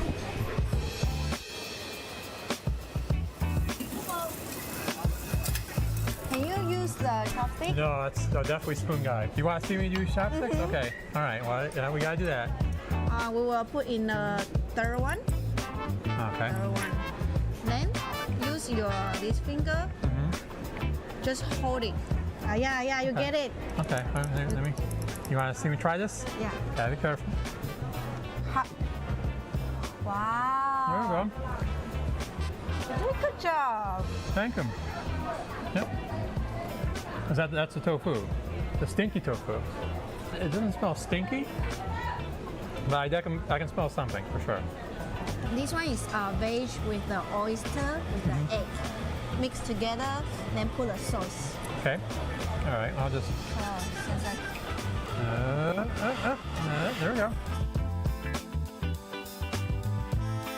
So, tofu go to fries with the kimchi with the sauce.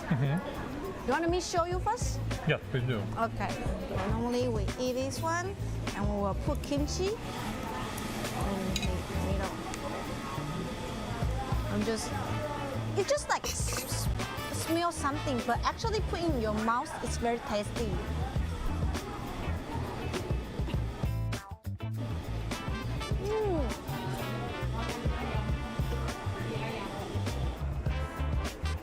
Here we go.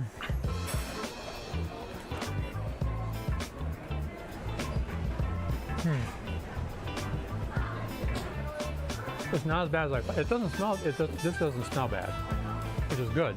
I just wish I could give it a better description because I don't have one. It should taste like something, and I just can't think of what it is. It tastes like sticky tofu. There you go. There you go. Pork rice, oyster omelet, stinky tofu. Pork rice, number 1, by a mile. Then oyster omelet, very tasty. Stinky tofu, not as tasty as the other two, but it's okay. Cheers. Cheers.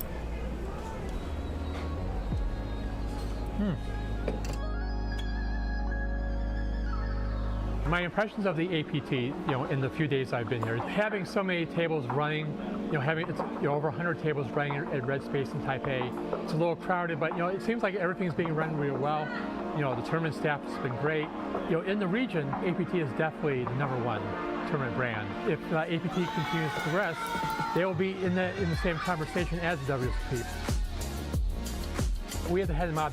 We definitely are aware of. There's a group of players that are we call them flag hunters, and they basically travel all over the world to get that flag. It's sort of like people who collect coins, people who collect stamps, people who collect 10-mile flags. So I think there's definitely a group of players that like to travel and play poker. So the flag hunter leaderboard is definitely a way for people to sort of do two things at once. They can see other cultures, see other countries, play poker, hopefully cash, and then just collect as many flags as they can. I want to make you more close with the Taiwan's culture, so I would like to teach you Taiwan song. Okay. 我爱台美，台美爱我。我爱台美，台美爱我。So it's basically the reverse. 我爱台美，台美爱我。我台美爱台美我。I hope I'm close. I hope I'm close. 我爱台美，台美爱我。我爱台美，台美爱我。There you go. See, enough times I was going to get this right. You want to know what? Yes, I would like to know. So, 我 means me. I means love. 台妹 means Taiwanese girl. I love Taiwanese girl. Okay. And the last word is 台妹爱我. The Taiwanese girl love me. Oh, okay. I'll see if I can get one that will love me. For sure. 我爱台美，台美爱我。 I got fired and I decided to go all in on poker. Hi, my name's Daniel. I'm from Vegas. I got fired and then I decided to go all in on poker and take all my savings and go to Vegas for the World Series. What made you decide on this extreme decision? I mean, I've always been preparing for it. And then once I got fired, I had to decide what to do. And I always had, I guess, the confidence that I could make it. So I just took a shot. First, I started down like 30K, maybe like 30% of my net worth. But yeah, it was exciting. That forced me to grind. And then I binked a tournament in the series. What made you decide to come to APT all the way from Vegas? Oh, well, I've been in Asia for these 2 months, just traveling around for poker and vlogging about it at my channel at Delay Poker. Excellent. Well, good to see you again, and thanks for the interview. I can touch him, like pet him. Never mind. Let's just run it. 5-bet champs all in with the king jack suited. Was hoping to be in for a flip, I assume. Queen's insta call. It's gonna get the bad news and a queen straight away on the window. And the ace does give hope. Both players smiling. $430,000 on the line, and the 3 of clubs means we will crown a man from the Czech Republic, Roman Hrabek, as our APT Super High Roller champion. I feel amazing. Winning tournament is good. Doesn't happen too often, so it's always good to win. It was a little bit of a roller coaster. I lost quite some chips at the beginning, but the key hand was when I hit the set with pocket sixes. Knows his opponent very capable, very aggressive. 6 of clubs on the turn. Disaster for Hikaru. Was no reason to think her pocket queens is no longer good. All in announced. And there's the call. She's gonna get the bad news. We'll be down to just 35,000 in chips. My wife is playing poker as well, so we travel together, play poker. So thank you for supporting me and coming along for the trips. Thanks for everyone who support and watch and yeah.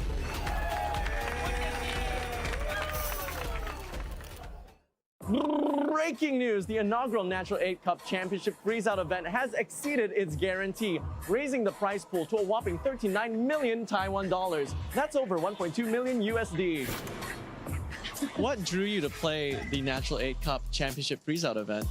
Well, it's a freeze out, which I think is super fun. I always like freeze outs because it doesn't give people like me a chance to be in for 12 bullets. You know, a little healthier for the bankroll, you know. It's also got a really deep structure, which is super fun, and a ton of money up top. So what could be better, you know? You only have one buy-in, so that kind of makes the game different. You can't just shove it all in and gamble, and you really have to, every chip matters. 打 freezeout 就可能就多一点技術，然後就可以自己小心一點啊，要去學啊。フリーズアウトはやっぱり飛びたくないっていうのがあるんで、結構みんな痺れるような場面が多いです。So I think freezeout event is more fair for everyone. Everyone have only one chance.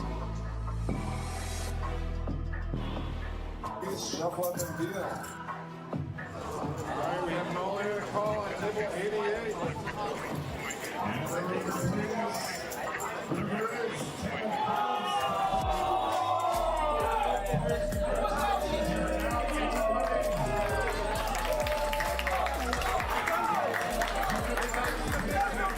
Stay tuned for the final table action live on Saturday, November 22nd to find out who bags the top prize of 7.5 million Taiwan dollars and the brand new APT Championship trophy. That God, he's ripped it. And he set goal. Hi guys, my name's JP Rantsu, and I just won the Natural 8 Cup Championship. Here we are, off to a flop. Flop is ace, ace, queen. Ready to turn. It's the 10 of spades. Folks, please give up your runner-up of the Natural 8 Cup Championship freeze-out is Rob Holling. And give it up for your champion from New Zealand. It is JP Rounds. I can't believe how lucky I was. I'm so grateful to be in Taiwan and playing poker in the first place, let alone winning a tournament. So that on top of everything else just means the world to me. Robert has top pair. John Peter has an opener to the nuts on both sides. With 3 spades out there, but Babu has just turned a set, a piece for everybody. And Robert with 0% equity, hitting out 700,000. And I know the small blind was a very aggressive player, so I decided to call my jaw and hoping if I broke that I could bluff the river and not expecting the button to have much. But to my surprise, the button actually overcalled. And at this stage, I was a bit in shambles. And it comes the 7. John Peter makes the straight. And the small blind checked, and I bet $2 million for value. Full stack of grays, that's 2 mil. And luckily the button called me and my hand was good. What a comeback here by JP. Hand million crossed. And that hand gave me the chip lead going to 300. This year and last year have been a little bit difficult for poker for me. I'm really finding myself and the difference between poker life and normal life routine. And I'd like to say thank you and I love you to all my friends and family back home because I know there'll be a lot of you guys watching, so I'm happy that I could make you guys proud, and I really do feel the love and support. 当警察你赚比较多钱，还是当职业扑克选手你赚比较多钱？大家好，我是 Polly， 我来自台湾。那现在是位全职牌手，另外我还有在做扑克的 YouTube。那有兴趣的话，可以到我的频道看一下。我们听说你有一个很有趣的背景，你可以跟大家稍微讲一下吗？就是我过去曾是一名警察，但是因为就是后来接触到扑克，然后觉得扑克这个游戏就是非常的有趣，然后又出一些成绩，那就是在今年初的时候就是辞职，然后成为全职牌手。可以告诉我们说，为什么你决定从事警察这个行业？又是什么原因让你辞去警察这个工作呢？从事警察这份行业，其实就是高中毕业的时候，其实不太知道未来的方向，就是没有一些特别的兴趣，对，想说就是做这种感觉比较有趣的工作，可以接触到社会上的很多人，对。然后当警察我做了4年，因为警察跟德州扑克选手，这是两个集聚非常大的一件事情。你有没有因为你从警察来到扑克打扑克，遭受什么样子的声音？当然就是连在我的频道下面，就是会看到一些留言说，就是为什么我不好好当警察，要来打德州扑克？对，但我觉得就是每个人追求不一样吧。我觉得在扑克上比较可以得到一些就自我实现上的认同。如果得到好的成绩，我会觉得很有成就感。那这个成就感是我在警察工作上面比较体会不到的。那在你当警察跟全职扑克牌手有没有最相近的地方？最相近的地方嘛，我觉得这2个相差蛮大的，但是我觉得2个工作都需要对自己的要求很高吧。那你觉得相差最多的地方是什么？那一定是那个自由度的问题啊，因为扑克牌手大家最知道就是我们过生活比较自由，对，但是相对的也要求自己的自律，无论是就对自己身体的照顾，还是学习打牌上，就是我们需要非常多的自律。对，那以前在公部门上班就比较像被人管着的感觉，对，就是可能需要的特质就不太一样这样。那再问最后一个问题，当警察你赚比较多钱，还是当职业扑克选手你赚比较多钱？以期望值来说的话，应该是当职业牌手比较赚钱，但是因为扑克的波动就是很大嘛，对，所以就是我们不会去设定说每个月要赚多少钱，那就是持续精进自己的牌技，然后把牌打好，然后收入就是我们自然会来的东西，这样。那期许你在扑克选手这一条路上有一个光明的前景，祝你好运。好，谢谢。Did you know we have women's events at the APT every single day? すごい、本当? It is sugoi. Let's go find out why women's events are just so popular here at the APT. 私はレディースイベントがそもそもすごく好きで、他の男性とやるトーナメントと違って、私がレディースなんでレディースの気持ちがちょっと分かりやすいかなと思ってレディースに出るのが好きです。You only played the women's event. Why is that? I actually find it friendlier. I don't know, there's less pressure, I guess. APT はいろんなルールのトーナメント、レディースを毎日やるのはもちろんですし、こうルールが特殊な他の大会にはないトーナメント、面白いトーナメントがたくさんあるので需要が高まってるんじゃないかなって思います。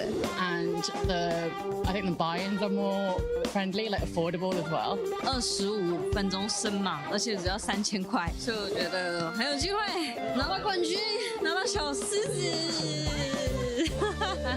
就特别为女生办一个比赛，然后又可以拿奖杯，然后就想说，就是大家都可以来挑战这样子。As you now know, we have women's events running every single day here at APTC, but the highlight will be the Women's Championship event. Sponsored by Lips, the Ladies International Poker Series. For more information about our event and series, go to www.apt.poker. Today is day 1 A, B, and C of the APTC Ultra Stack, just one of 20 championship events here at APTC, each with a chance to win one of our championship Mega Lion trophies, a 25K buy-in, 20 million guaranteed, and an Ultra Stack of 100,000 chips. Nice pot. Well done, Frankie. Well done. He was filming and I was all in drawing dead and I had Jack 3 and I'm like, stop the camera. He comes back and we catch a big bluff. So 1 for 2. 50-50. That's not bad. Well done. What drew you to play the Ultra Stack event today, Frankie? I feel really comfortable playing the Ultra Stack for my buy-in for field size and right away had 3x starting stack. Got about 3.5 now. So I think it was a good decision. Miss Fawn, what is a famous actress from Thailand doing here? I'm playing Ultra Stack and trying to get in the money. It's not just Ultra Stack, it's Ultra Stack Championship. Can you see the trophy? It's newest style. The big one is really heavy, but I would like to grab it home anyway. Let's go. Welcome back to the APT.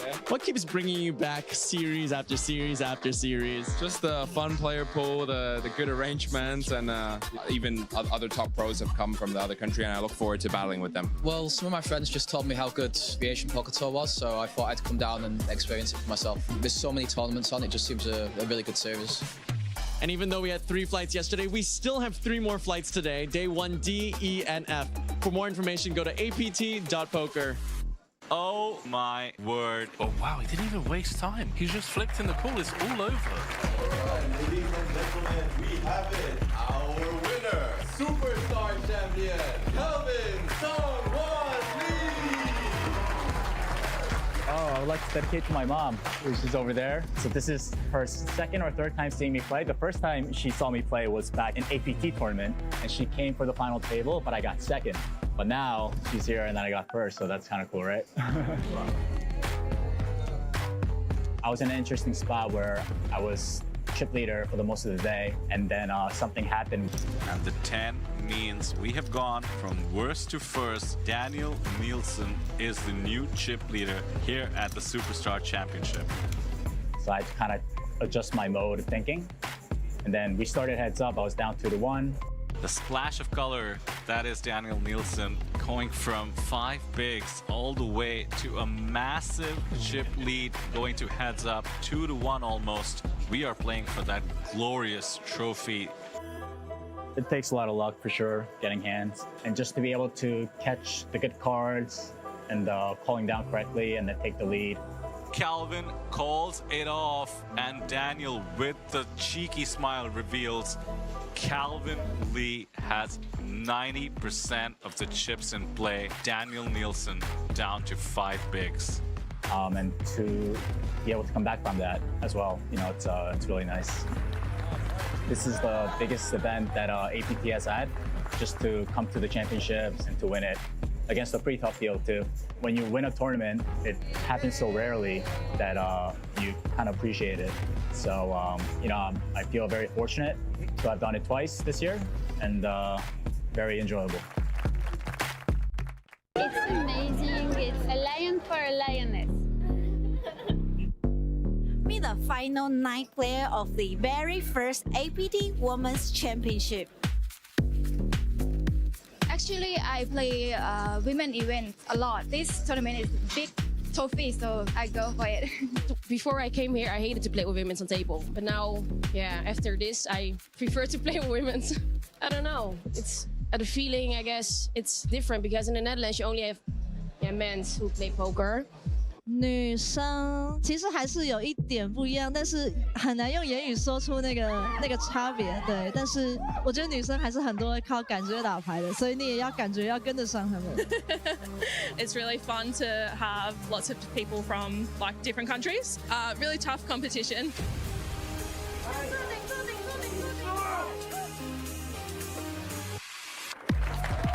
I'm feeling amazing. It's a big achievement and my biggest and nicest trophy ever. It's my second trophy, yes, I got the small one, so now it's a family. I got the chip lead the whole FT, so it was easier, but some of them were pretty tough. The girl I heads up was not easy to play against, very aggressive player. I think it's important because some women wants to play only with women, they will feel more comfortable. So it's a good thing in general. And here I like it because there is ladies events every day and at every buy-in. I would like to say thanks to my future husband, which is amazing and support me all the time. Thank you. 안녕하세요, 이경병이에요. 드디어 울트라 스택 이겼습니다.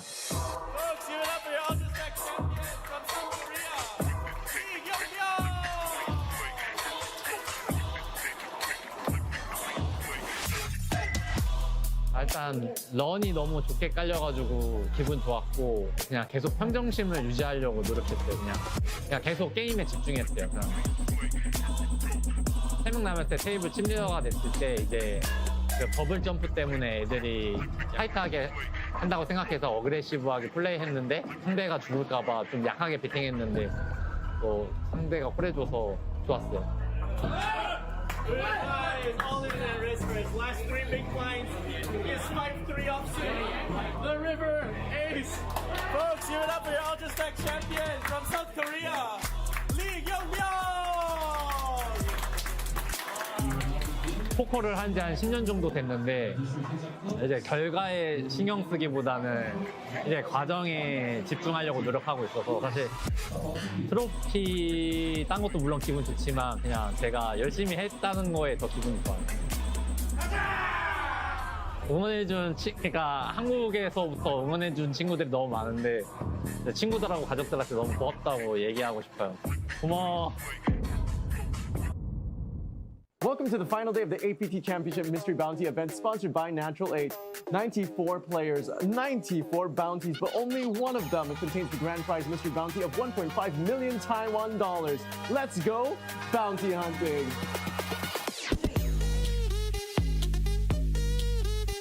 Real money, pick the bounty, any bounty. 有没有100万在里面？有没有100万在里面 Where is the big one? 来，给他 answer 嘞。One time. Now you have a chance to see a 7. Easy, easy. Yeah. 40,000. 80,000. I believe. One more zero. 50. Okay, 500,000. 再一个。下次什么 50. I told you. Oh, it's a 30K. Oh my God, I feel it. I feel it. 50. 8前面有没有7？哎呀 ，Yeah, nice. I don't know. It's a 50.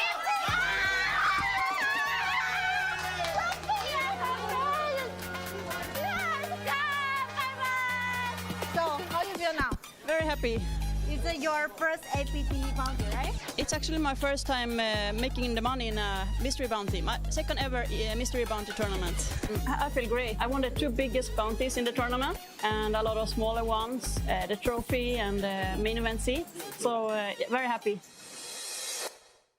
这不是扑克，あれは PLO チャンピオンシップだよ。エキサフォールデムじゃないの。扑克是2张牌，不是4张牌。ルフィ何言ってるか全然わかんないよ。日讲完全听不懂你在说什么。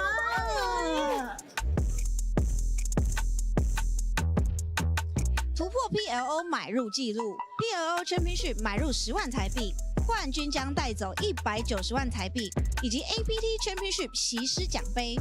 到底谁会拿下 PLO Championship 冠军呢 I like to gamble. Poker more gambly. Because I love playing PLO right now and it's a lot of fun, way more action, so I really enjoyed it. Tournaments, PLO tournaments, you have to be pretty tight. Got some aggressive loose players on my left, so you know I've got to be careful and navigate correctly.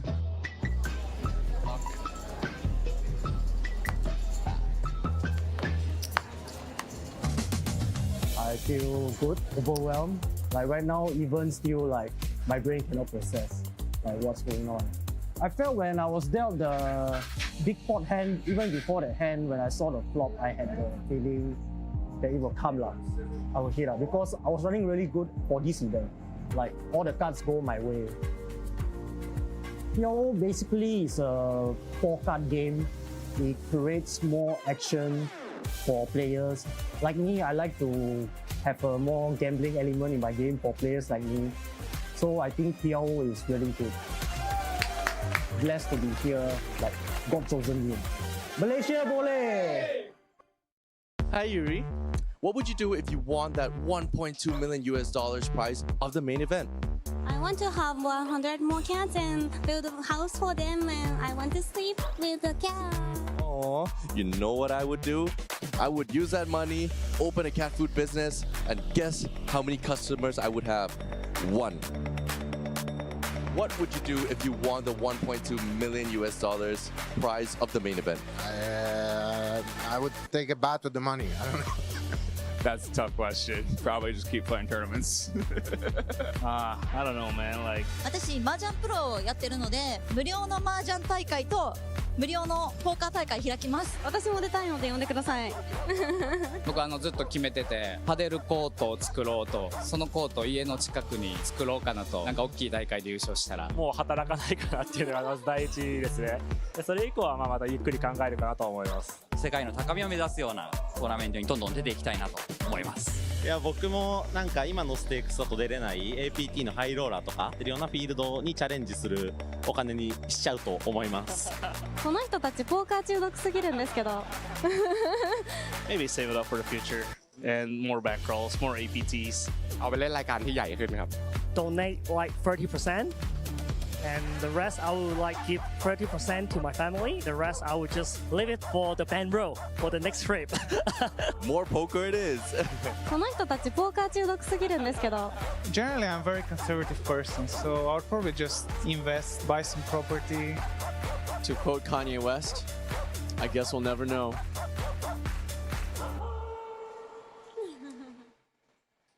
Sorry.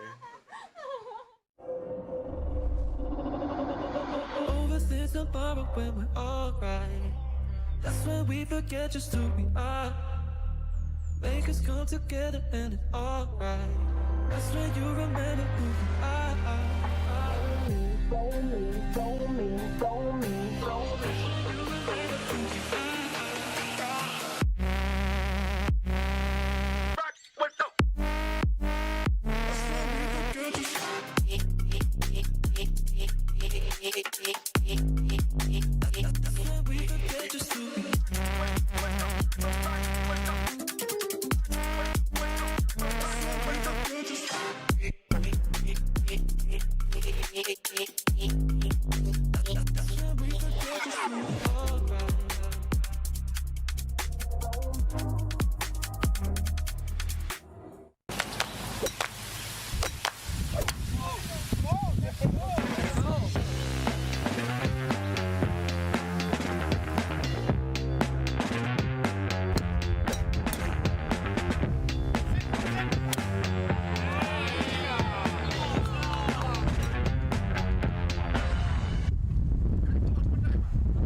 Challenging.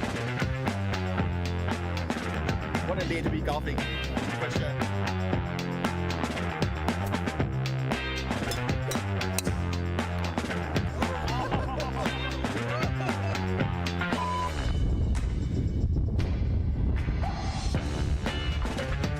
Total score of the team.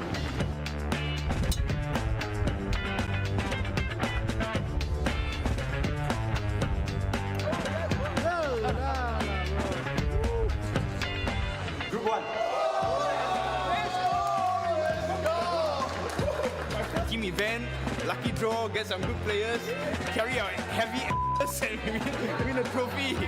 Both freezing and suffering. Yeah.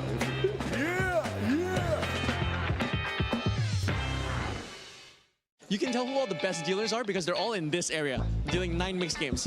That's one of the best dealers here. That's one of the best dealers here. He's one of the best dealers here. Him too, him too, him too.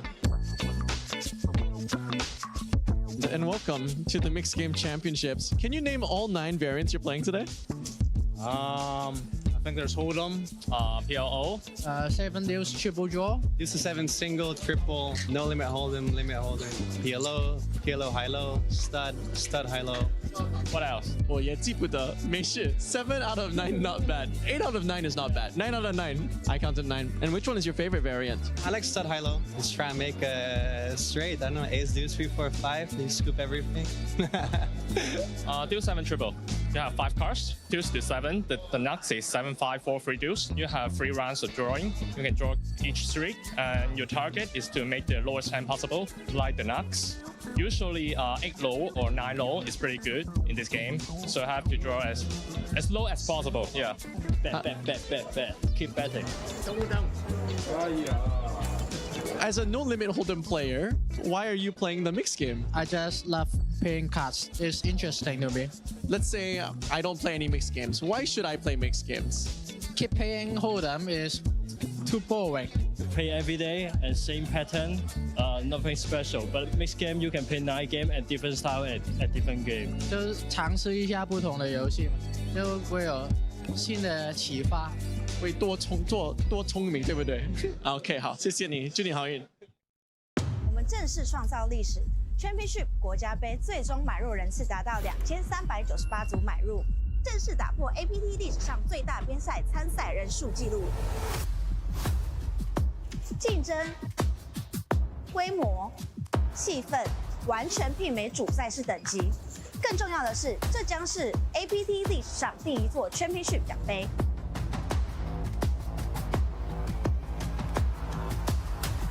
现在心情是希望可以往前面更多的名次前进越好。Getting this Lion Trophy, that would be a lifetime experience for me. Not rushing into anything, just take one hand at a time. So let's see how far we can go. 希望那个心态上会可能比其他对手好一点，打好自己的牌，然后好好享受吧。所以就希望这一次，真的就希望这一次，希望这一次。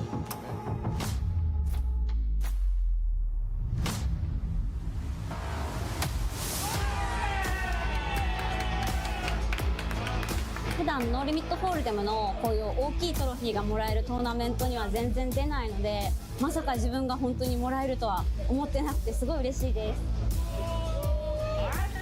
この金額帯のトーナメントだと割とこうアマチュアの人がこう固まってるイメージだったんですけども、普通に顔見たことあるようなプロの人とかも出ていて、本当に人気のトーナメントで注目されているものなんだなっていうのを参加しながらそう身に染みて感じました。もう本当にただラッキーで流れが良かったと思います。感謝です。ありがとうございます。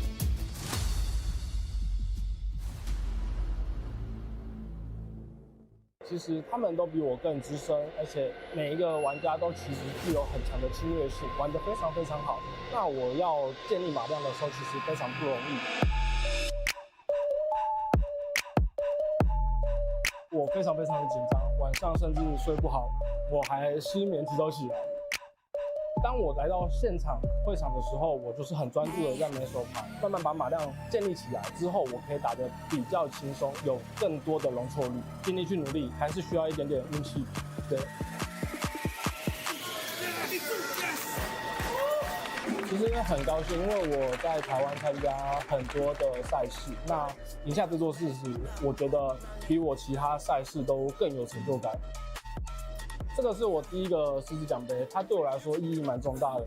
除了给我自己的一个礼物之外，那我最主要是给家人，因为他们支持我去从事这个挑战，去参加这个赛事。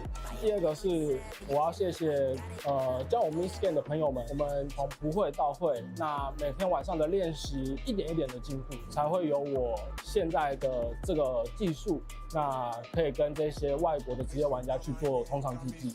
谢谢。A 组才刚开打，买入就已经超过400组。我说的不是普通的比赛，而是 APT Championship 国家杯。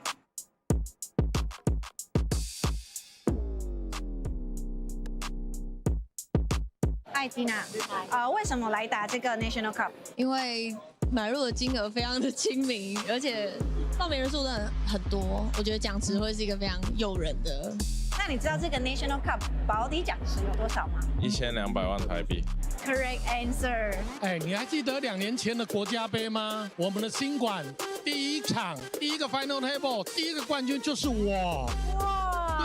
对，751人第一个，所以国家杯我是一定要打，而且我是从头打到底。Nice。那你觉得我们这次的新场馆怎么样？哦，第一次来这个场地非常大，然后第一次来有点迷路。可是很壮观。So far, I've only played a couple hours, but super professional to me. The dealers are very good. The setup looks very nice to me. I'm really excited to be here. 蛮大的，可是就有点冷，需要带外套过来。你知道我们楼上有卖周边商品吗？对，我刚刚有看到。很适合，很适合。对自己有什么样的期许？对自己的期许就是不要爱抓炸胡，然后不要扣太多，该盖牌就盖牌。对，加油！谢谢你。这是整个系列赛的第一场比赛，不过你别担心，我们还有4个 Day One Flight， 在11月14号和11月15号。现在不上桌，就只能看着别人拿冠军了，所以赶快来玩吧！我爱太美，太美爱我。我太美，爱太美我。I hope I'm close. I hope I'm close. I understand this is your first time coming to Taiwan. Yes. How do you like it? So far, it's been amazing. The few days I've been here, I've had an amazing time. I'm thankful for the APT to invite me to come out. This this place is we call Night Market, which is very popular all over the Taiwan. So we're gonna take you go to get some traditional Taiwan food. Okay. Are you ready? I'm ready. Let's go. I don't want to give you something too strong in the beginning. Okay. Otherwise, you're gonna like stop eat anything. So let's go for Taiwan beer. Taiwan beer. Okay. Yeah. For you, one for me. Cheers.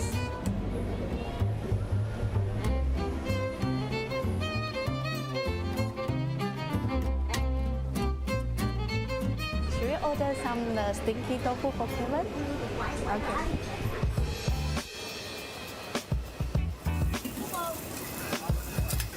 Can you use the chopstick? No, that's definitely spoon guy. You want to see me do chopsticks? Okay. All right. Well, yeah, we gotta do that.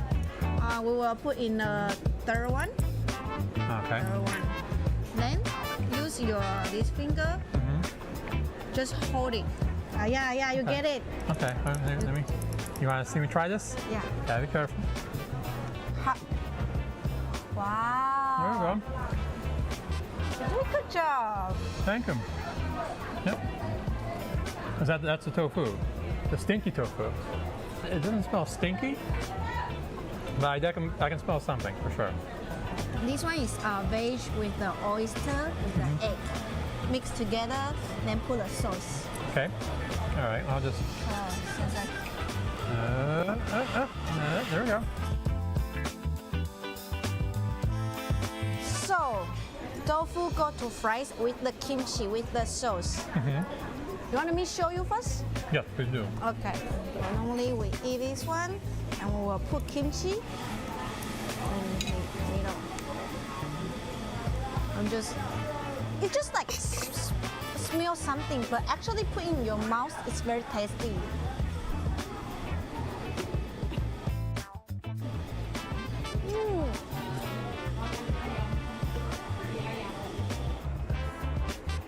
Here we go.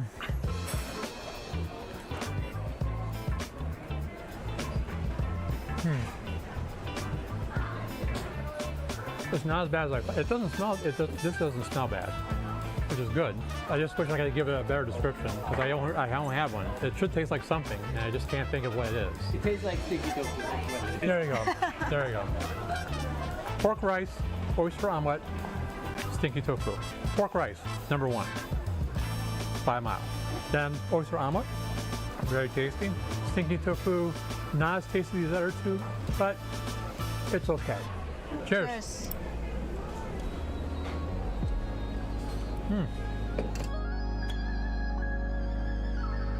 My impressions of the APT, in the few days I've been here, having so many tables running, having over 100 tables running at Red Space in Taipei, it's a little crowded, but it seems like everything's being run really well.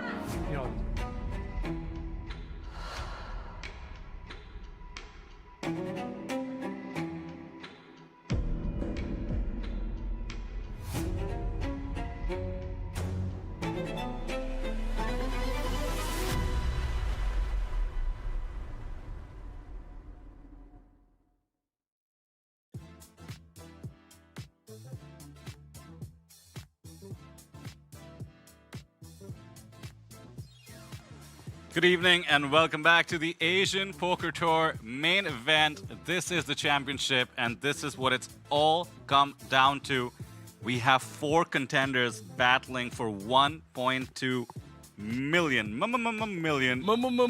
Million dollars. And one man, Nishan Sharma from India, has just been relentlessly holding on to that chip lead and has amplified it to the tune of 2/3 of the chips in play.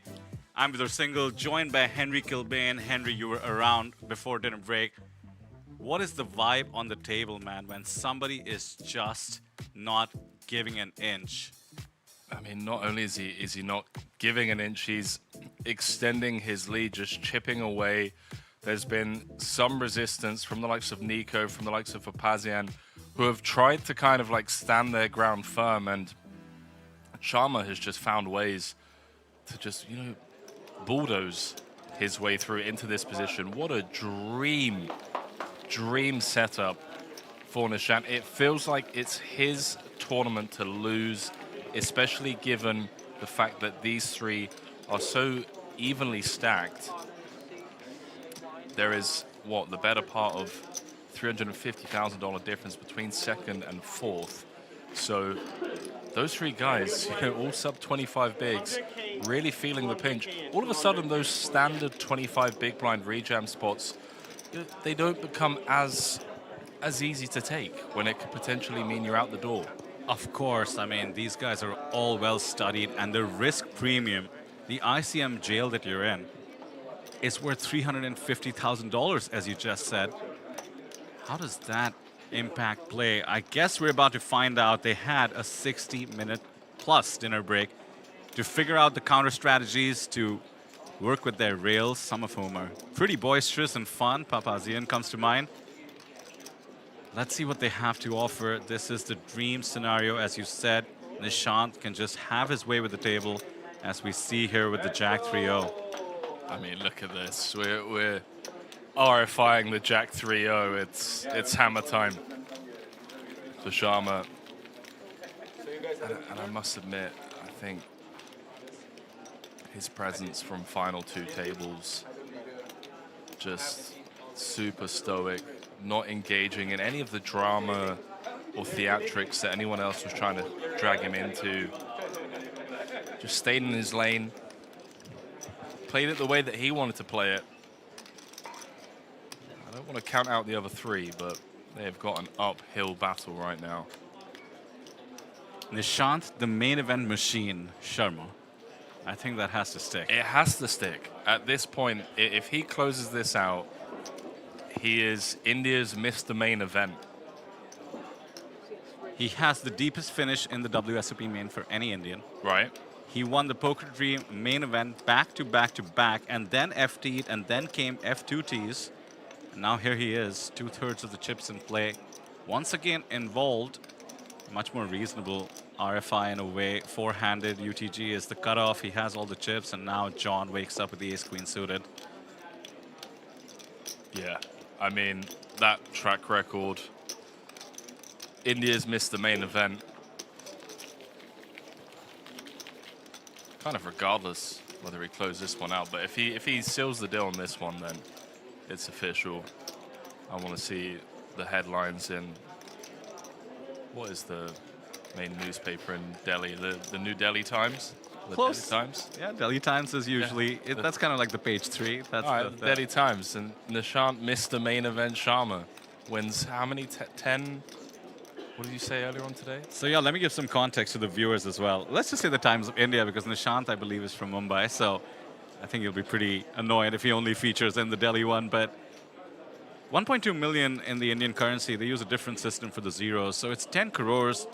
And if you make 1 crore in India, that's like, you know, you've made it. Yeah, you really have, especially at this age. And it's also sort of like the milestone for a lot of retirement accounts, buying real estate and so on. And you know how it is, Henry. We were discussing coming up, the parents, you know, coming out of the closet as poker players. 10 crores is a sticker shock that until Santosh Savarna was unimaginable in the Indian poker world. And Santosh is a unique beast, you know, playing the high rollers, the Tritons, shipping the 250K buy-in. Nishant has come up from the small stakes, plays PLO cash, makes a living playing poker before it was hip to do that. And perhaps the milestone of a career awaits 3 spots away, but it isn't over till it's over. It isn't over till the fat lady sings, actually. That is true. The fat lady being Greg. Our fat lady. Yes, I mean, not in the Opera House. Dominik down to just 14 bigs. Effectively jamming here. Four-handed. 5 is just an absolute slam dunk. He knows it. Wow, Sharma. Opportunity to take out a tough opponent, thinks better of it, and well done, my friend, because this man has the Cowboys. 4-1 favorite to eliminate Mr. DTO.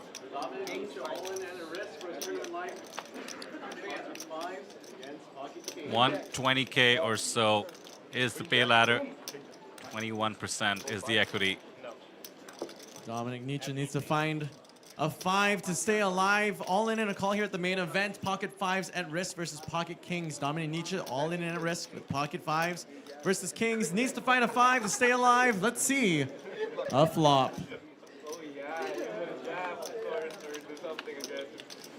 Flop comes 10-8, 3 brick, brick, brick.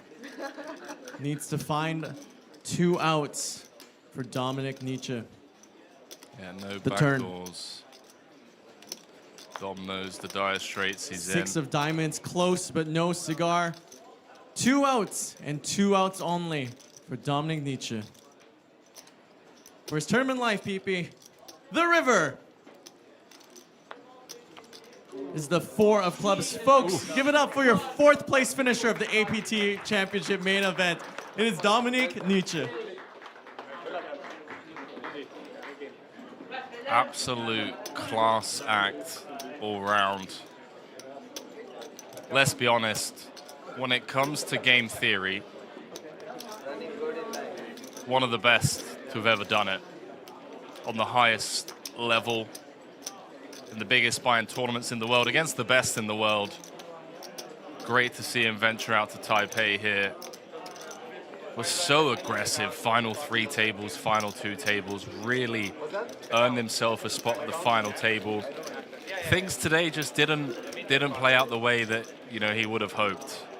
Came into the FT second in chips within, what was it, 5 hands, was down to less than 5 million, so lost about a third of his stack in the first 5 hands of play. And then from there, was just kind of at the mercy of the ICM. 4th place and 400K. GG's, my friend. GG's indeed, and that 4 of clubs, right suit and everything. Man, 2-sider, are you kidding me? 2-sider. Squeeze one time. Yeah, Take let note him of that one. Alex Papazian, by the way. A contender emerges, perhaps. One of the shorter stacks did need to find the double through each other to be able to put up some resistance. Now he has an ace on the button.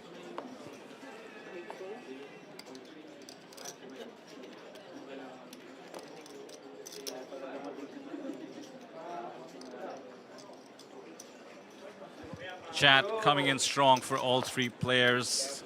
Need some Filipino support. Nishant and Alex doing pretty well. Best player in Romania, says Kaka. Correction on the deepest main event finish, pardon me. You are absolutely right. It was Anirban. I think Nishant was somebody who held that record for a long time. Ousted recently, but still, Mr. Main Event, I think, is going to stick if he can close this one out. Dhaval, with a funny comment, says Nishant, if he keeps collecting APT trophies, Dhaval's gonna call him, what did he say, the Zoo Master? I just want to see a big, entire page picture with Sharma, the Lion, and India's Mr. Main Event in the Delhi Times. If he wins this. If he wins. Have you got contact in the Delhi Times we can get in touch with? Or Oh, yeah. Yeah? I'm souped up. Let's go, mate. Listen, I'll pull some strings if I have to. I'm in the Delhi Times, frequently. Paid 6 at the parties. Sequins on my clothes.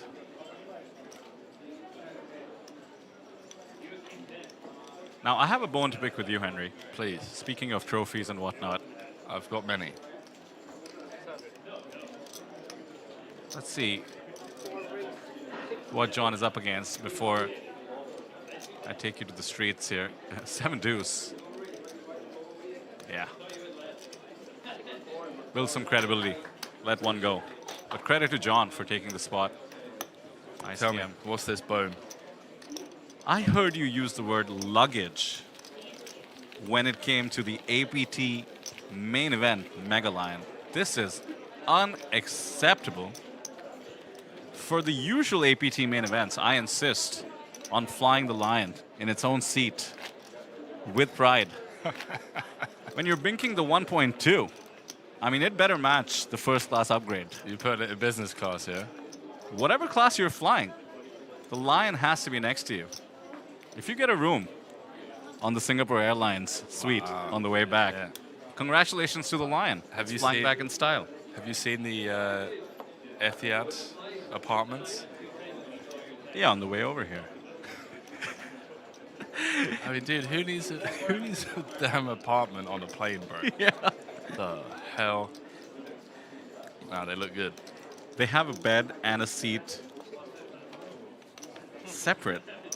Just use the same seating.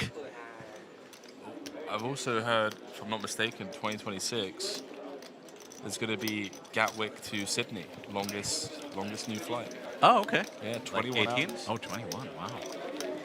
Well, 21 hours when you're flying there, 18 hours when you're flying back. Gotcha. Catch the wind or something? You know which way the world spins, my friend. So yeah, I mean, you know, you need an apartment sometimes. You get bored of the same room. Nah, it's ridiculous.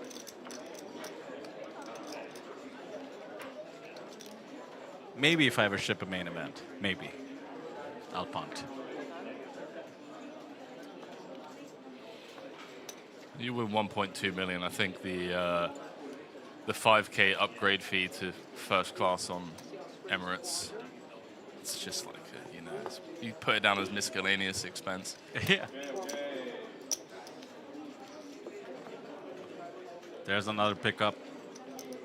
Not much you can do unless you have a hand or at least the right spot, the right blockers. Three-handed poker, for those of you who are not as experienced with it, is a whole different beast.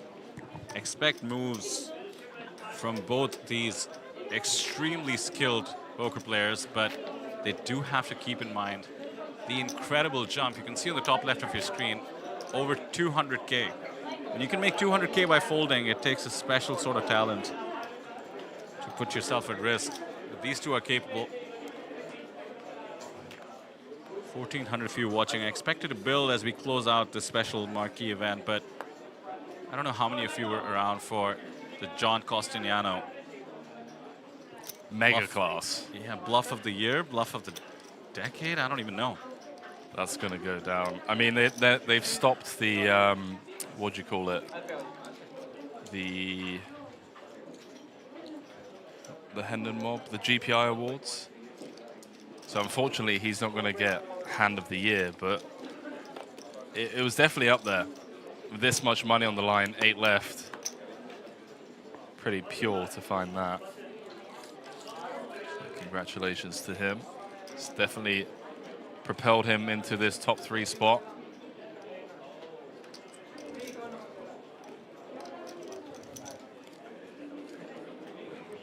Short stack, the short stack, and I'm using that liberally with over 20 bigs for each, but violence between these two would be okay with Nishant, I assume. However, if he can have this situation continue, he will take it. This man knows how to close main events. He knows how to apply ICM pressure. If you're watching to learn, keep taking notes. From all these players, really, Alex Papazian, Romania #1, has been there, done that. An incredible 4 million on his Hendon Mob, but the idea of crossing 5 with this one, with the first place, is absolutely wild.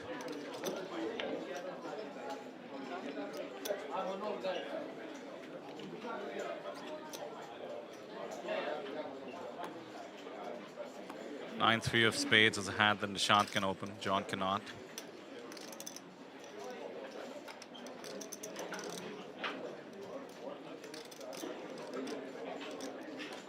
Does he even need to look at his cards at this point? Just to pretend for the others? There's the raise.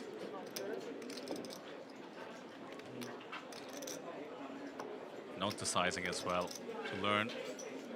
It's gone super small.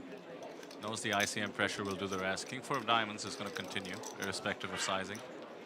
Pretty strong in the blind. King and a queen. How much can Alex benefit? And dreamy development here, blind v blind. Modern day cooler, as I like to call it. It's tough to make pairs in this game.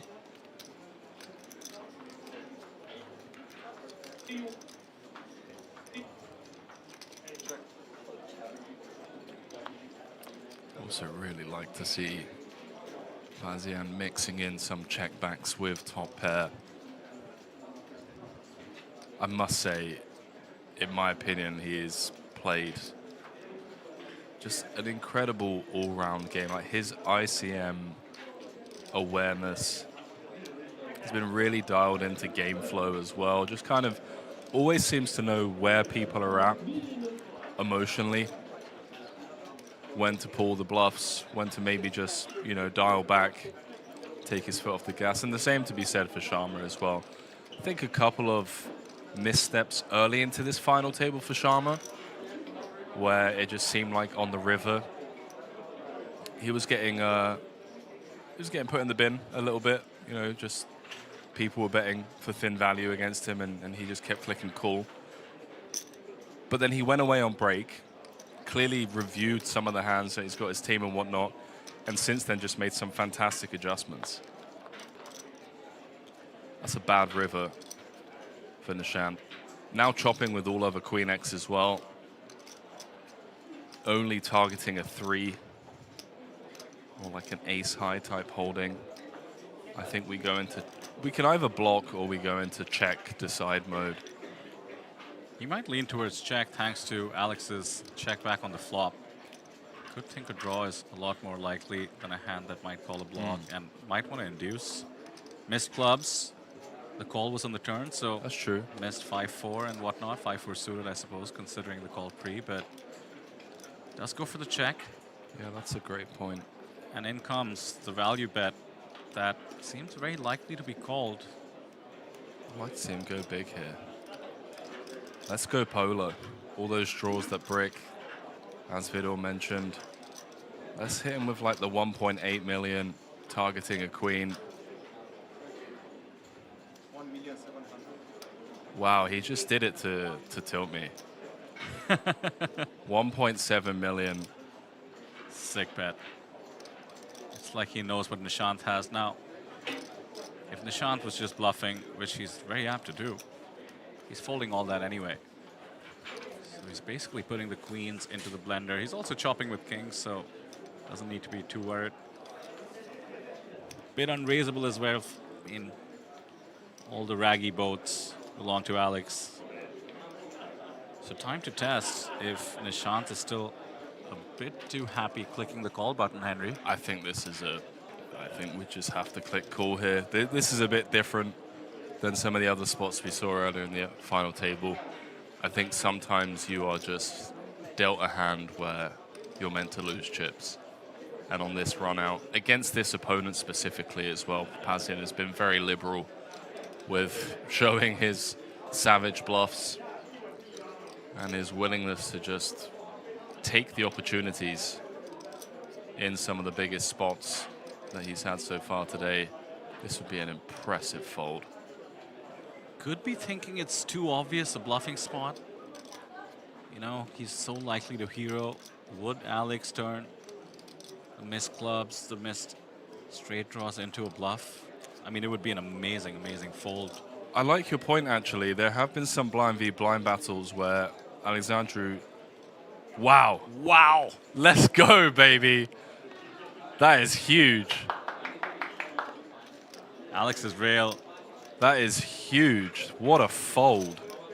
They're happy with the pickup, but they don't realize that Alex basically got robbed. A modern-day cooler, as you said, Henry, and one that somehow got dodged on the river. I mean, he got owned. Like he won the hand, but...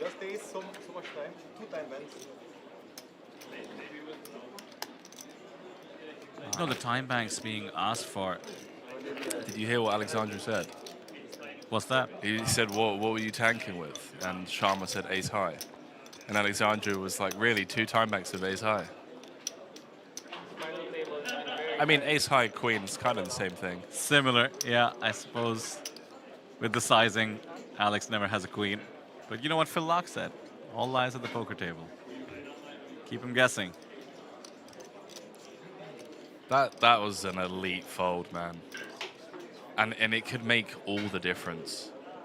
You know, instead of Papazian being sat here on 9 million, he's still got 7.3. Well done. Well done by both. And yeah, unfortunate for Alexandra, of course.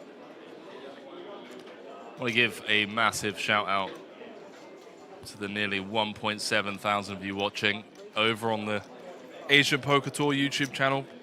Please let us know where you're joining us from. Where you're joining us from, who you're rooting for.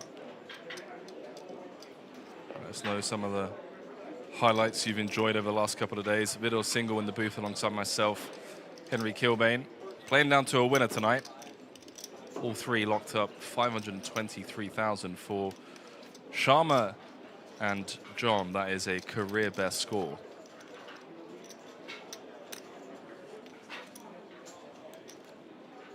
Note the ace-8 suited having to hit the mark thanks to the standard open and the aggression by Alex. Perhaps standard as well in this spot. King Jack off is a pretty sight, especially three-handed against the button open of the chip leader. Oh, here we go. Here we go. Eat some of that. Sit back down, son. Grabs the blocks. 2.7 million. Just your usual 4-bet with the Jack-10 off. It's not over yet, though. It's not over yet. We saw Alexandra with the 5-bet earlier. We saw him with a sick bluff against Zhao. Does find the fold. That is a huge pickup for Sharma. Not only does he not pay the 1.7 million value bet, just to hand the go, now winning back all the money he lost in that pot and then some. Mr. Main Event, I finally get it. I finally get to see how he did it. Making a run for poker history to the extent he hadn't made it already. This one is special. This one is special. Now, Henry, you mentioned 1,800 or so people watching across platforms. I will point out, I'm from India, and there's 1.5 billion of us. Where are the rest? Spread the word, guys. Let your grandma know. Let your auntie know. Let your neighbors know. Don't forget the Philippines. We're live. I think we should check Facebook, actually. The Philippines tends to be a lot bigger on Facebook. Let me open that up in case we've been missing out. On the Filipino rail for the great John Costiniano, online legend, and now the live poker APT Championship legend in the making.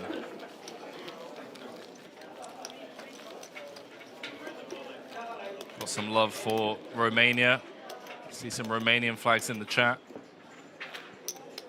See some love for Nishan. See some love for John. Love to see it. Let your support be heard.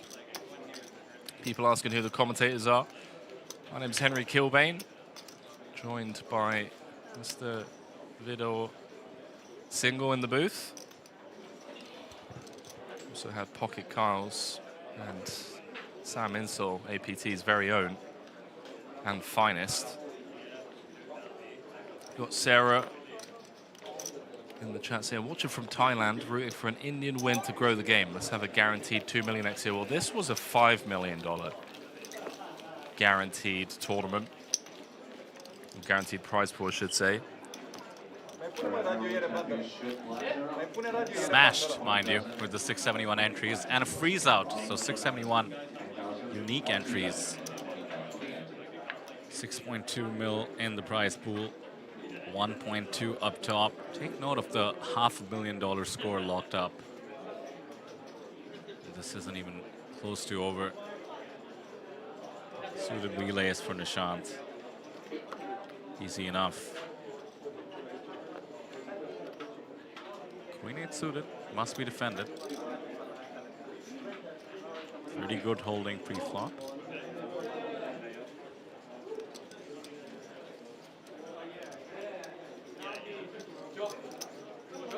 Man, I love how John has been playing. Not just today, but ever since we saw him on the bubble coverage, day 3, day 4. Down to about 8 or 9 bigs, I guess. Found the double. Heard from the live reports on the outer tables. Had a 40-minute stint where he 8x'd his stack.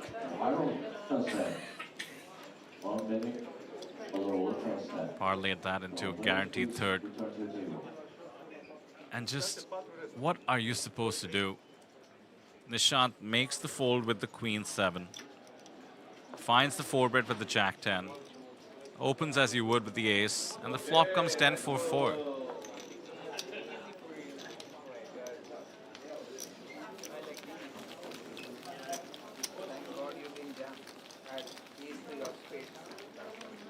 Okay, Nishant, being honest with John. I did see John really eye Nishant's stack and almost pulled the trigger, but I doubt Queen 8 suited would have qualified. Thought about it, apparently. Each pot seems so crucial. If we had the equity calculator, I think, you know, 200K each big blind, 4 souls, ICM of 230K. I mean, every pickup might be tens of thousands of dollars. I'm talking about just blinds and antes. Yeah, I mean, that can definitely be calculated. Not by me, but if anyone wants to do the calculations. They're probably playing the equivalent of... oh no, not as big as 5K, 10K. They're probably playing like... Yeah, it could be. No. I mean, you're 700K between now and it's first like, place. It's like 200K difference between third and second. I'd say it's probably closer to like 1K, 1.5K, 3K. Still too rich for my blood, man. Unless we're talking about Vietnamese dong, I might be okay with that. Then you're in. And I'm in. 10-4 is a real test. Does he want to give a walk ever? And does he even have a limping strategy? Not that he would limp this hand, but he does give it up. Builds some credibility when you raise next time as well. So, believe it or not, that's a decent amount of information for Alex. They've been playing next to each other for a while, but if he's folding the absolute bottom of his range, you need to start treating the raises in the future differently. Each little piece adds up. Trust me, even when they're bantering, these guys are just absorbing. I will point out, based on Hendon mobs and from what I understand of Nishant's spot, barring his main event run, I don't think he's been in a spot this big before. Yeah. You know, the equivalent of whatever you said in terms of 1K blinds, cash game, or as a tournament player, over 200K for the next pay jump. John Costiniano. The closest would have been the APT main in Manila last year. And let me just pause here because we have a situation, Nishant, 2 overs and the clubs. Small blind flat as well, so the range a lot stronger than the big blind defend. Still doesn't stop him from firing out. Really keeping his foot on the gas.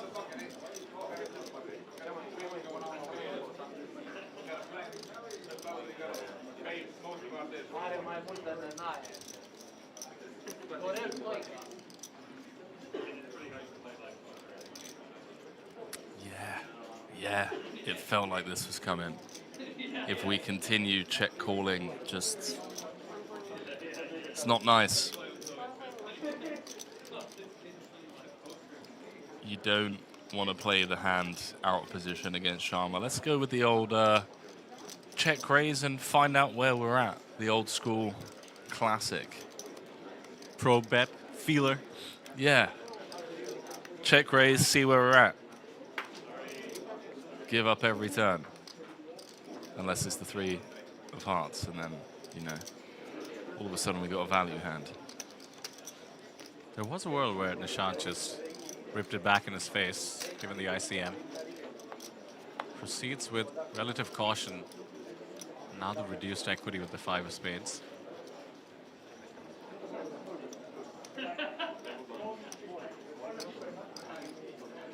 check raise flop. Flush draw bricks on the turn, but still, Papazian has to be concerned. Because let's not forget, you know, Sharma, overwhelming chip leader, he can interact with this 9-7 a lot. It doesn't have to be over pairs exclusively. He can have strong top pairs, he can have 2 pairs, 9s, 7s, 6-8 suited. All of those hands very much in the range of the Indian. SPR 1.3, how do we feel about taking a free one? Or do we just want to keep it nice and easy? Let's get it in if we have to.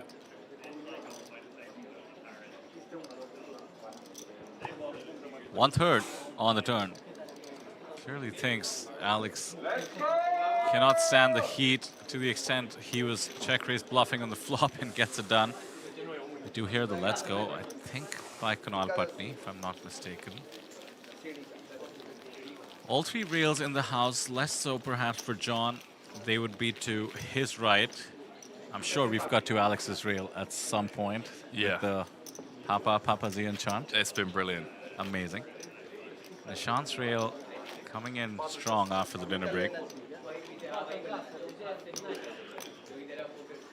You know, the fact that he didn't jam on the flop, certainly going to get a lot of folds or put his opponent in the absolute blender. Just goes to show how much he's loving this situation. He wants to hold on to that massive stack and wield it. Essentially take the low variance approach, considering the spot that he's in, to really grind these guys down. And mate, I know you resisted the Sunrun comments, but he is being hit by the deck. Ace 10 suited, now jacks. This is just getting a bit unfair as well for the other players. Even the ace 3 of spades we saw, I mean, these are very strong hands. Gets to 3-bet comfortably with value, essentially. He's up to 26 mil. Every pot, a new all-time high in terms of chips for Nishan. And just look at that leaderboard. 3 times the rest of the chips combined. I haven't seen anything like this at a main event table for a long time, and for it to happen at the APT main event for this man, I can only imagine how many dreams he's had like this. He's also playing the spot to perfection. Oh, wow. All right. You know, sometimes it's just your tournament.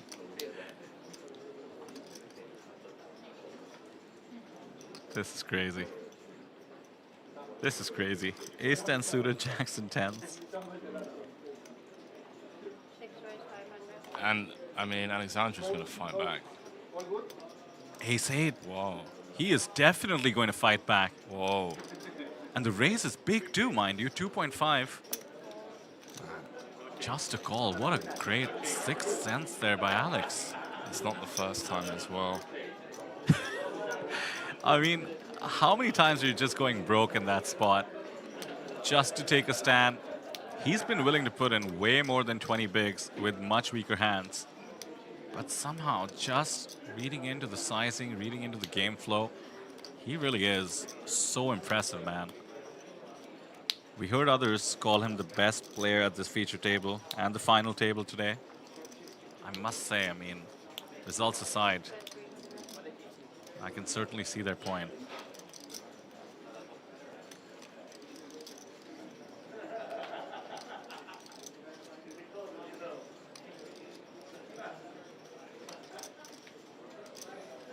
Now what do you do? Well, I mean, we've got ace high. Got to peel 1 for the 1.5 c-bet. We're in position. It's also just so unlikely that we have ace high, right? At least it feels like it.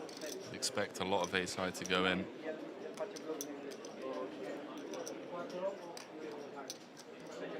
Well, I'll tell you what, I wasn't in the Alexandru Papazian fan club before this tournament. but he's definitely gained a new fan for life. That's for sure. I mean, for me, he has navigated from final 4 tables down to this 3-handed spot. Just wizardry. Make that 2 fans. And mind you, he had essentially the chip leading stack in the tournament, and he came in on our feature table, and he had a whole different gear. Oh yeah, so aggressive. Yeah. So out of line. And to find the defensive lower gear when you need to, respecting the pay jumps, no matter what you might have on your hand and mob. So cool to see. So glad we're witnessing some great poker besides the incredible prize pool. Mind you, easy value bet here for Nishant. And just nothing Alex can do, surely. It's another one of those spots similar to the Queen 7 hand that Sharma got away from earlier. This is too much to ask. I mean, to let go of the ace high? Yeah, Nishant is just going to be bluffing so often. It's his job to bluff. It's an obligation to bluff. He's the chip leader. He's asking for 1.2 of 3, so over a third of Alex's stack, which means there are massive ICM implications in terms of his stack dwindling. Where do the bluffs come from? Deuces, 3s. Oh, he's so much wider. The check. Oh, yeah, it's going to pay him off. My word. Sharma, 28 of the 34 million chips in play. He practically has 9 fingers on the golden trophy.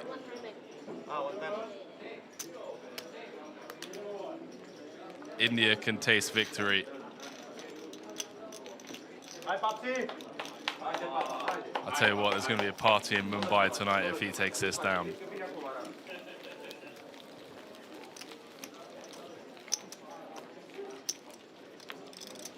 $2,000 people watching. I assume the rails from Romania, India, and Philippines coming in. Let's have a cheer for your favorites in the chat, guys.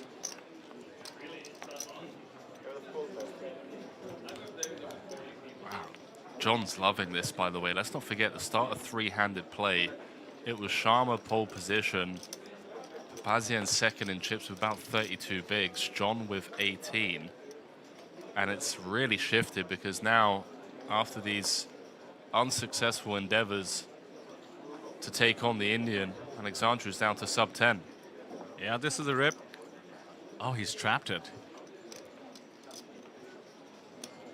Queen high, queen deuce.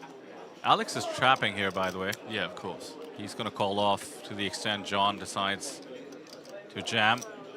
And is that a jam? Yeah, it is. He's jammed it, and the King 10 trap succeeds. All-in calls between Alex and John. What a great trap. Alex Papazian, all-in and wrist with King 10, up against Queen Deuce. Stacks are close. This will be a decisive one.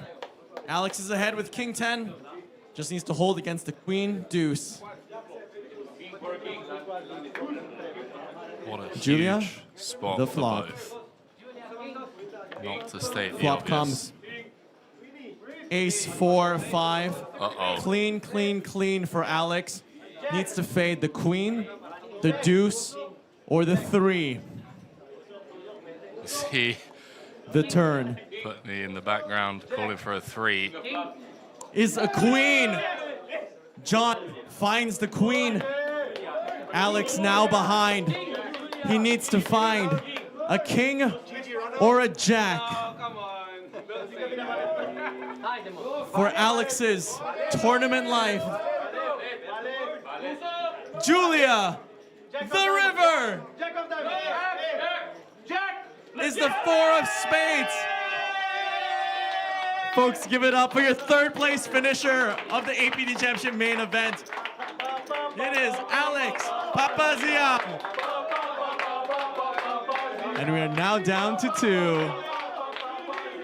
How much do you want to join in on that chant? Mate, what a rail. The level of support and love from the Romanians.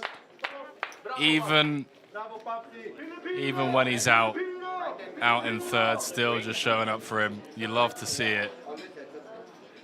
Alexandru Papazian going home with more than $500,000. Not only has he picked up $500,000 here, he has earned fans all over the world.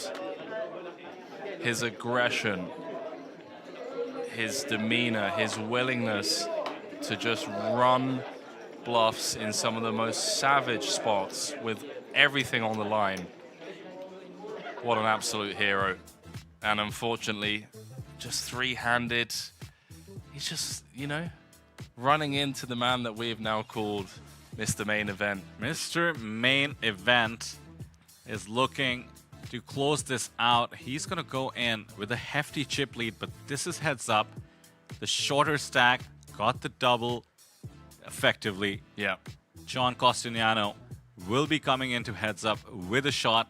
We will take a 10-minute break, and that's it. And we will update you to the extent there's any deal talk. But take a look at your screens. 450,000 USD on the line. And the APT Championship Mega Lion. It's all to play for. I know none of you will leave us as we come back in 10 minutes. We will see you after the break. Bro, get some Romanian flags in the chat for Alexandra. We'll see you guys in 10.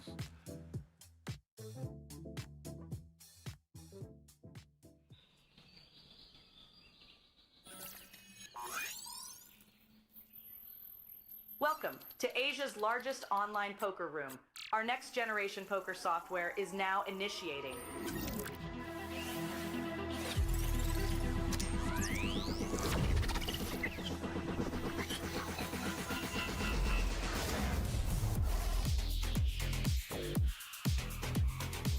Elevate your online experience with a wide variety of poker variations to choose from. Get fully immersed with fun and social features.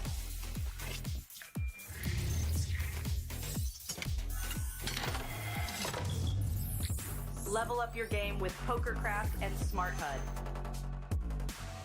Unlock a wealth of rewards including cashback, bonuses, and jackpots.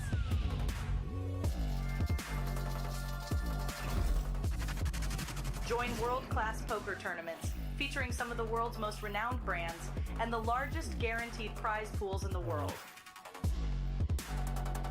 Experience the best in customer service and hassle-free transactions for a seamless online gaming experience. With online poker available on all your devices, you'll be able to play your favorite games anytime, anywhere.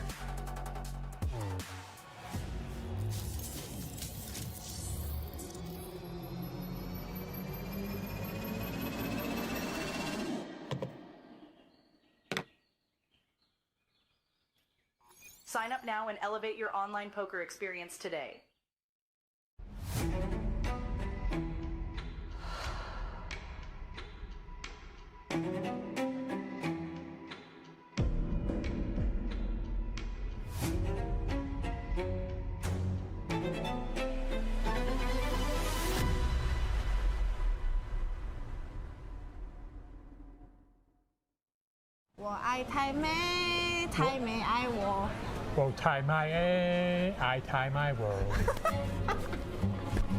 I hope I'm close. Hi, Given. I understand this is your first time coming to Taiwan. Yes. How do you like it? So far, it's been amazing. The few days I've been here, I've had an amazing time. I'm thankful for the APT to invite me to come out. This place is we call Night Market, which is very popular all over the Taiwan. So we're gonna take you go to get some traditional Taiwan food. Okay. Are you ready? I'm ready. Let's go. I don't want to give you something too strong in the beginning. Okay. Otherwise, you're gonna like stop eat anything. So let's go for Taiwan beer. Taiwan beer. Okay. Yeah. One for you, one for me. Cheers.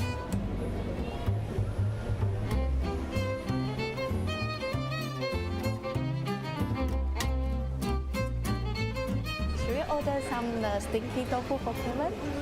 Okay.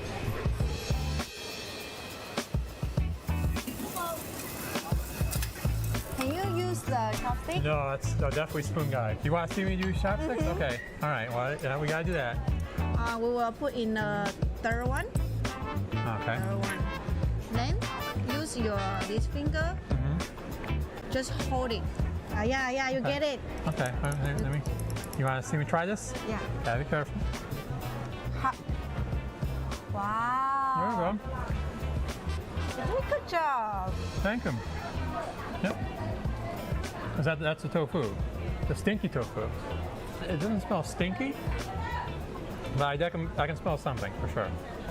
This one is veg with the oyster with the egg mixed together, then put a sauce. Okay. All right. I'll just. There we go. So, tofu go to fries with the kimchi with the sauce. You want me to show you first? Yes, please do. Okay. So normally we eat this one, and we will put kimchi in the middle. It just like smells something, but actually put in your mouth, it's very tasty.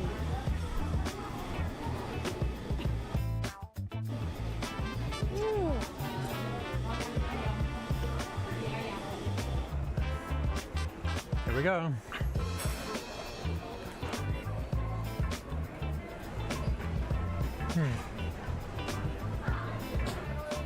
It's not as bad as I thought. It doesn't smell. This doesn't smell bad, which is good.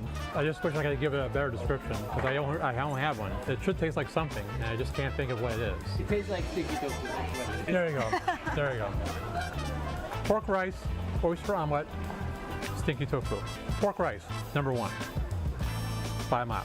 Then oyster omelet, very tasty. Stinky tofu, not as tasty as the other two, but it's okay. Cheers. Cheers.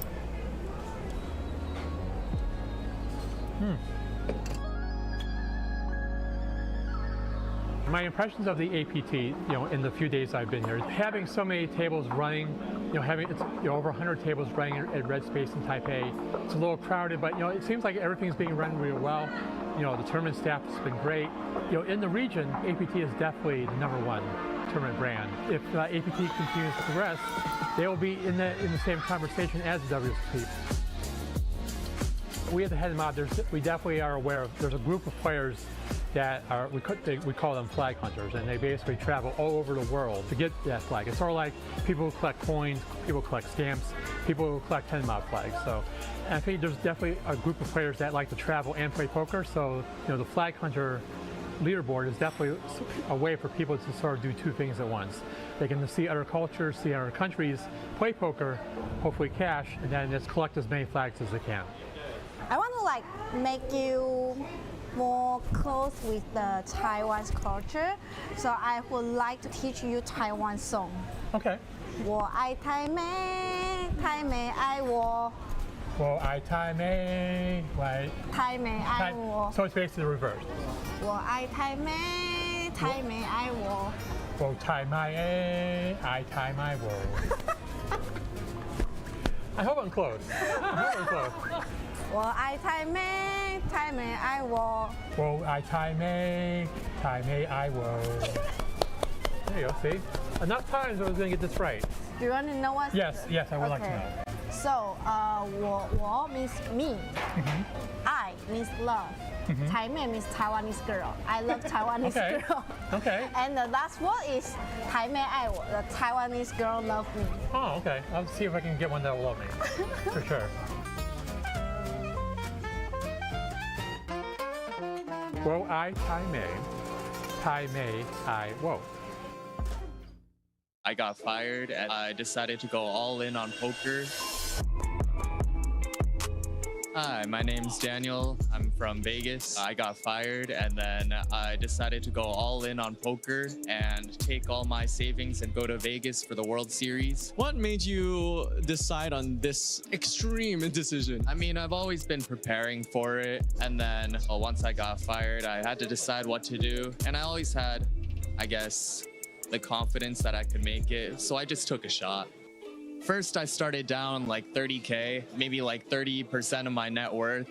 But yeah, it was exciting. That forced me to grind. And then I binked a tournament in the series. What made you decide to come to APT all the way from Vegas? Oh, well, I've been in Asia for these 2 months, just traveling around for poker and vlogging about it at my channel at Delay Poker. Excellent. Well, good to see you again, and thanks for the interview. I can touch him, like pet him. Never mind. Let's just run it. 5-bet champs all in with the king jack suited. Was hoping to be in for a flip, I assume. Queen's insta call. It's gonna get the bad news and a queen straight away on the window. And the ace does give hope. Both players smiling. $430,000 on the line, and the 3 of clubs means we will crown a man from the Czech Republic, Roman Hrabek, as our APT Super High Roller champion. I feel amazing. Winning tournament is good. Doesn't happen too often, so it's always good to win. It was a little bit of a roller coaster. I lost quite some chips at the beginning, but the key hand was when I hit the set with pocket sixes. Ghost's opponent, very capable, very aggressive. 6 of clubs on the turn. Disaster for Hikaru. Was no reason to think her pocket queens is no longer good. All in announced. And there's the call. She's gonna get the bad news. We'll be down to just 35,000 in chips. My wife is playing poker as well, so we travel together, play poker. So thank you for supporting me and coming along for the trips. Thanks for everyone who support and watch and yeah.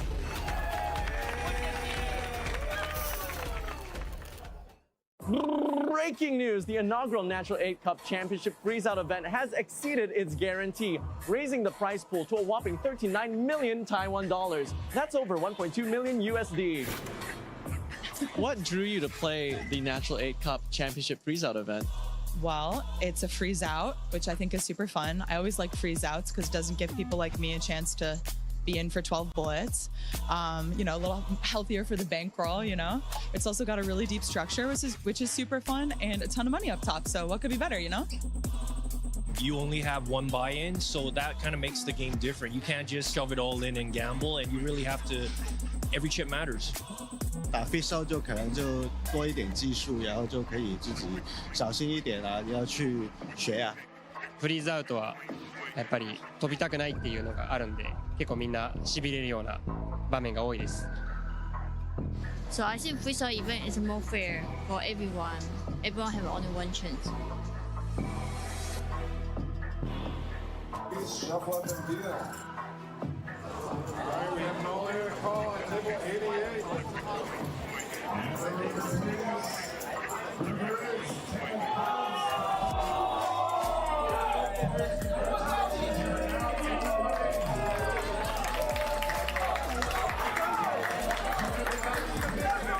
Stay tuned for the final table action live on Saturday, November 22nd to find out who bags the top prize of 7.5 million Taiwan dollars and the brand new APT Championship trophy. That God, he's ripped it. And he said goal. Hi guys, my name's JP Rantsu, and I just won the Natural 8 Cup Championship. Here we are, off to a flop. Flop is ace, ace, queen, ready to turn. It's the 10 of spades. Folks, please give up your runner-up of the Natural 8 Cup Championship freeze-out is Rob Hollink. And give it up for your champion from New Zealand. It is JP Rounds. I can't believe how lucky I was. I'm so grateful to be in Taiwan and playing poker in the first place, let alone winning a tournament. So that on top of everything else just means the world to me. Robert has top pair. John Peter has an opener to the nuts on both sides. With 3 spades out there, but Bawu has just turned a set, a piece for everybody. And Robert with 0% equity, hitting out 700,000.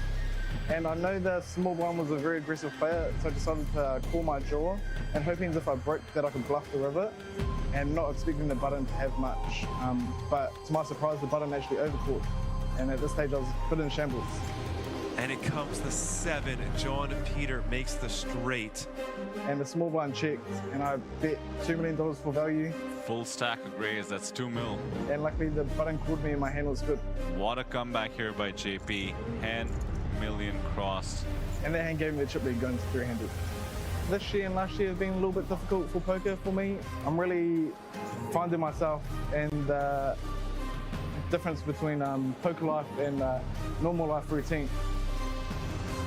And I'd like to say thank you and I love you to all my friends and family back home because I know there'll be a lot of you guys watching, so I'm happy that I could make you guys proud, and I really do feel the love and support.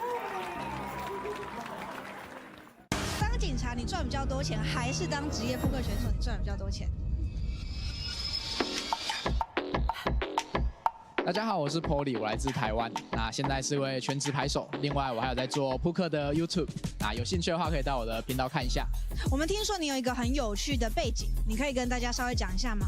就是我过去曾是一名警察，但是因为就是后来接触到扑克，然后觉得扑克这个游戏就是非常的有趣，然后又出一些成绩，那就是在今年初的时候就是辞职，然后成为全职牌手。可以告诉我们说，为什么你决定从事警察这个行业，又是什么原因让你辞去警察这个工作呢？从事警察这份行业，其实就是高中毕业的时候，其实不太知道未来的方向，就是没有一些特别的兴趣，对，想说就是做这种感觉比较有趣的工作，可以接触到社会上的很多人，对。然后当警察我做了4年，因为警察跟德州扑克选手，这是两个集距非常大的一件事情。你有没有因为你从警察来到扑克打扑克，遭受什么样子的声音？当然就是连在我的频道下面，就是会看到一些留言说，就是为什么我不好好当警察，要来打德州扑克？对，但我觉得就是每个人追求不一样吧。我觉得在扑克上比较可以得到一些就自我实现上的认同。如果得到好的成绩，我会觉得很有成就感。那这个成就感是我在警察工作上面比较体会不到的。那在你当警察跟全职扑克牌手有没有最相近的地方？最相近的地方嘛，我觉得这2个相差蛮大的，但是我觉得2个工作都需要对自己的要求很高吧。那你觉得相差最多的地方是什么？那一定是那个自由度的问题啊，因为扑克牌手大家最知道就是我们过生活比较自由，对，但是相对的也要求自己的自律，无论是就对自己身体的照顾，还是学习打牌上，就是我们需要非常多的自律。对，那以前在公部门上班就比较像被人管着的感觉，对，就是可能需要的特质就不太一样这样。那再问最后一个问题，当警察你赚比较多钱，还是当职业扑克选手你赚比较多钱？以期望值来说的话，应该是当职业牌手比较赚钱，但是因为扑克的波动就是很大嘛，对，所以就是我们不会去设定说每个月要赚多少钱，那就是持续精进自己的牌技，然后把牌打好，然后收入就是我们自然会来的东西，这样。那期许你在扑克选手这条路上有一个光明的前景，祝你好运。好，谢谢。Did you know we have women's events at the APT every single day? すごい、本当？ It is sugoi. Let's go find out why women's events are just so popular here at the APT. 私はレディースイベントがそもそもすごく好きで、他の男性とやるトーナメントと違って、私がレディースなんでレディースの気持ちがちょっと分かりやすいかなと思ってレディースに出るのが好きです。You only played the women's event. Why is that? I actually find it friendlier. I don't know, there's less pressure, I guess. APT はいろんなルールのトーナメント、レディースを毎日やるのはもちろんですし、こうルールが特殊な他の大会にはないトーナメント、面白いトーナメントがたくさんあるので、需要が高まってるんじゃないかなって思います。And I think the buy-ins are more friendly, like affordable as well. 25分钟升嘛，而且只要3000块，所以我觉得很有机会拿到冠军，拿到小狮子。就特别为女生办一个比赛，然后又可以拿奖杯，然后就想说，就是大家都可以来挑战这样子。As you now know, we have women's events running every single day here at APTC, but the highlight will be the Women's Championship event. Sponsored by Lips, the Ladies International Poker Series. For more information about our event and series, go to www.apt.poker. Today is day 1 A, B, and C of the APTC Ultra Stack, just one of 20 championship events here at APTC, each with a chance to win one of our championship Mega Lion trophies, a 25K buy-in, 20 million guaranteed, and an Ultra Stack of 100,000 chips. Nice pot. Well done, Frankie. Well done. He was filming and I was all in drawing dead and I had Jack 3 and I'm like, stop the camera. He comes back and we catch a big bluff. So 1 for 2. 50-50. That's not bad. Well done. What drew you to play the Ultra Stack event today, Frankie? I feel really comfortable playing the Ultra Stack for my buy-in for field size, and right away had 3x starting stack. Got about 3.5 now, so I think it was a good decision. Miss Fawn, what is a famous actress from Thailand doing here? I'm playing Ultra Stack and trying to get in the money. It's not just Ultra Stack, it's Ultra Stack Championship. Can you see the trophy? It's newer style. The big one is really heavy, but I would like to grab it home anyway. Let's go. Welcome back to the APT. What keeps bringing you back series after series after series? Just the fun player pool, the good arrangements, and even other top pros have come from the other country, and I look forward to battling with them. Well, some of my friends just told me how good the Asian Poker Tour was, so I thought I'd come down and experience it for myself. There's so many tournaments on, it just seems a really good service. And even though we had 3 flights yesterday, we still have 3 more flights today, day 1 D, E, and F. For more information, go to apt.poker. Oh my word. Oh wow, he didn't even waste time. He just flicked in the pool, it's all over. Ladies and gentlemen, we have it. Our winner, Superstar Champion, Calvin Song-Won Lee.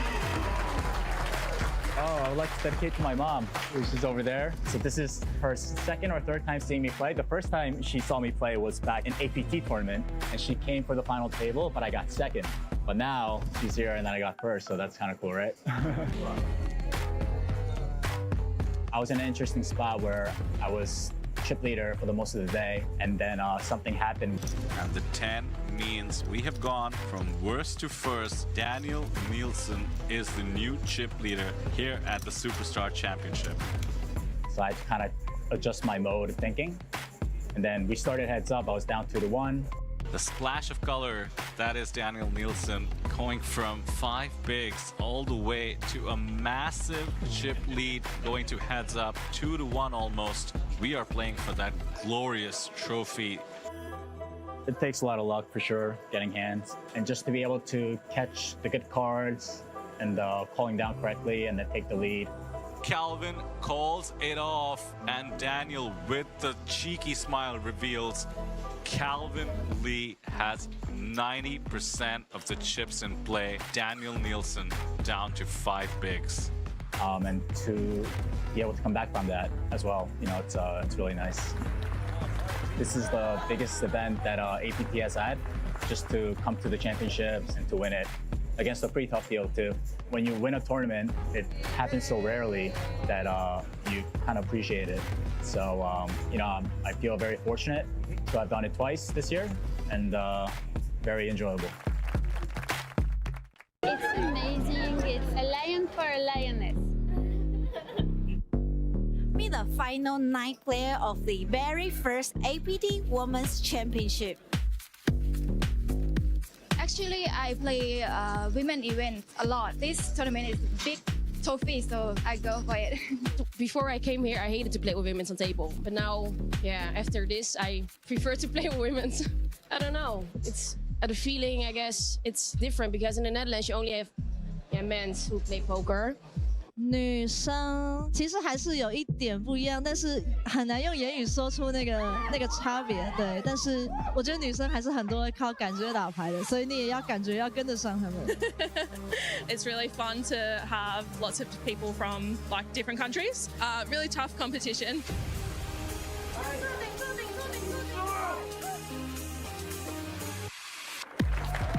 I'm feeling amazing. It's a big achievement and my biggest and nicest trophy ever. It's my second trophy, yes, I got the small one, so now it's a family. I got the chip lead the whole FT, so it was easier. But some of them were pretty tough. The girl I heads up was not easy to play against. Very aggressive player. I think it's important because some women wants to play only with women, they will feel more comfortable. So it's a good thing in general. And here I like it because there is ladies events every day and at every buy-in. I would like to say thanks to my future husband, which is amazing and support me all the time. Thank you. 안녕하세요, 이경병이에요. 드디어 울트라 스택 이겼습니다.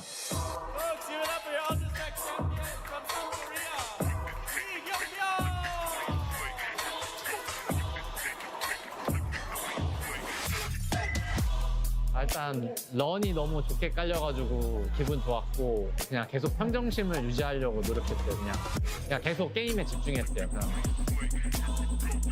3명 남았을 때 테이블 팀리더가 됐을 때 이제 그 버블 점프 때문에 애들이 타이트하게 한다고 생각해서 어그레시브하게 플레이했는데 상대가 죽을까봐 좀 약하게 배팅했는데 또 상대가 홀해줘서 좋았어요.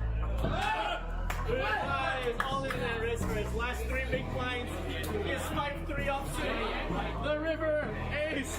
Folks, give it up for your Ultra Stack champion from South Korea, Lee Young-byung. 포커를 한 지 한 10년 정도 됐는데 이제 결과에 신경 쓰기보다는 이제 과정에 집중하려고 노력하고 있어서 사실 트로피 딴 것도 물론 기분 좋지만 그냥 제가 열심히 했다는 거에 더 기분이 좋아요. 응원해준 그러니까 한국에서부터 응원해준 친구들이 너무 많은데 친구들하고 가족들한테 너무 고맙다고 얘기하고 싶어요. 고마워. Welcome to the final day of the APT Championship Mystery Bounty event sponsored by Natural 8. 94 players, 94 bounties, but only one of them contains the grand prize mystery bounty of 1.5 million Taiwan dollars. Let's go bounty hunting.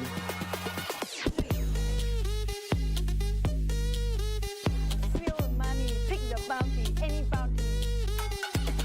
有没有100万在里面？有没有100万在里面？ Where is the big one? I can answer it. 1 time. Now you have a chance to see a 7. Easy, easy. Go! Yeah! 40,000! 80,000. I believe. One more zero. 50. Okay, 500,000. That's it. Oh, 50. I told you. Oh, it's a 30K. Oh my God, I feel it. 50. 8前面有没有7？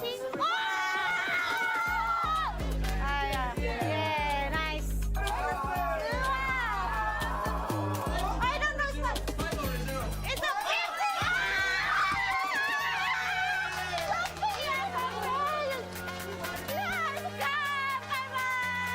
So, how do you feel now? Very happy. Is it your first APT bounty, right? It's actually my first time making the money in a mystery bounty. My second ever mystery bounty tournament. I feel great. I won the 2 biggest bounties in the tournament and a lot of smaller ones, the trophy and the main event seat. So very happy. 这不是扑克，あれは PLO チャンピオンシップだよ。エキサフォールデムじゃないの。扑克是2张牌，不是4张牌。ルフィ、何言ってるか全然わかんないよ。ルフィ讲，完全听不懂你在说什么。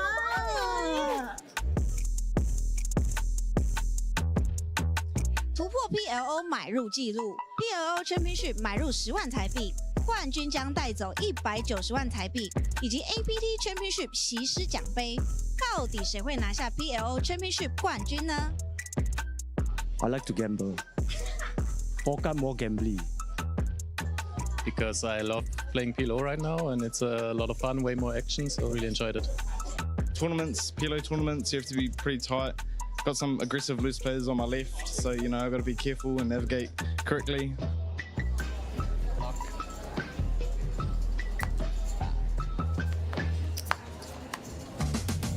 I feel good, overwhelmed. Like right now, even still like my brain cannot process like what's going on. I felt when I was dealt the big pot hand, even before that hand, when I saw the flop, I had the feeling that it will come lah. I will hit because I was running really good for this event. Like all the cards go my way. PLO basically is a 4-card game. It creates more action for players. Like me, I like to have a more gambling element in my game for players like me. So I think PLO is really good. Blessed to be here, like God chosen here. Malaysia boleh! Hi Yuri. What would you do if you won that $1.2 million prize of the main event? I want to have 100 more cats and build a house for them, and I want to sleep with the cat. Aw, you know what I would do? I would use that money, open a cat food business, and guess how many customers I would have? 1. What would you do if you won the $1.2 million prize of the main event? I would take a bath with the money. I don't know. That's a tough question. Probably just keep playing tournaments. I don't know, man. Like, 私麻雀プロをやってるので、無料の麻雀大会と無料のポーカー大会開きます。私も出たいので呼んでください。僕ずっと決めてて、パデルコートを作ろうと、そのコートを家の近くに作ろうかなと、なんか大きい大会で優勝したら。もう働かないかなっていうのがまず第一ですね。でそれ以降はまたゆっくり考えるかなと思います。世界の高みを目指すようなトーナメントにどんどん出ていきたいなと思います。いや僕もなんか今のステークスだと出れない APT のハイローラーとかいろんなフィールドにチャレンジするお金にしちゃうと思います。この人たちポーカー中毒すぎるんですけど。Maybe save it up for the future and more bankrolls, more APTs. เอาไปเล่นรายการที่ใหญ่ขึ้นครับ Donate like 30%. And the rest I will like give 30% to my family. The rest I will just leave it for the bankroll for the next trip. More poker it is. この人たちポーカー中毒すぎるんですけど。Generally, I'm a very conservative person, so I would probably just invest, buy some property. To quote Kanye West, I guess we'll never know.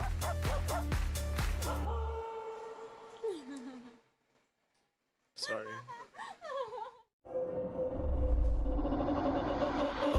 Tomorrow when we're alright, that's when we forget just who we are. Make us come together and it's alright. That's when you remember who you are. So me, so me, so me, so me.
Challenging.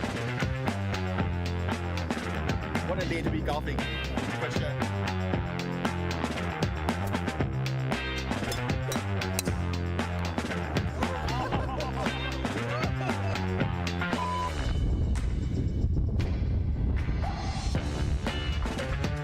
Total score of 13.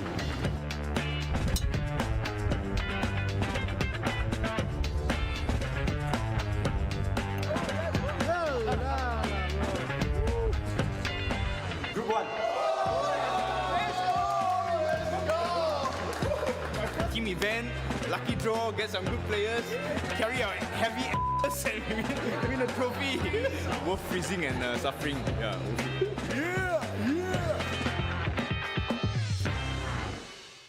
You can tell who all the best dealers are because they're all in this area, dealing 9 mixed games.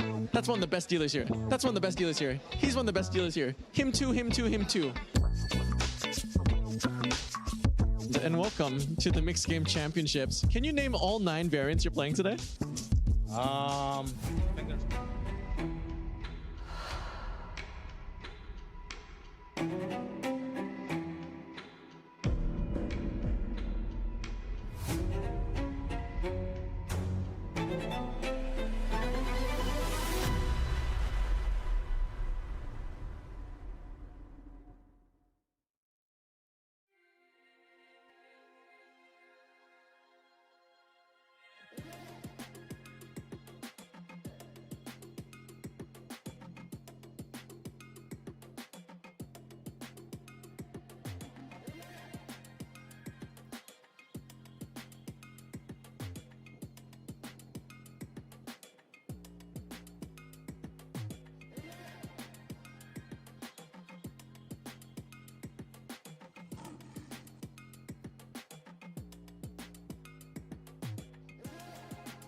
Ladies and gentlemen, your championship moment is just minutes away. We are heads up in the APTC main event freezeout.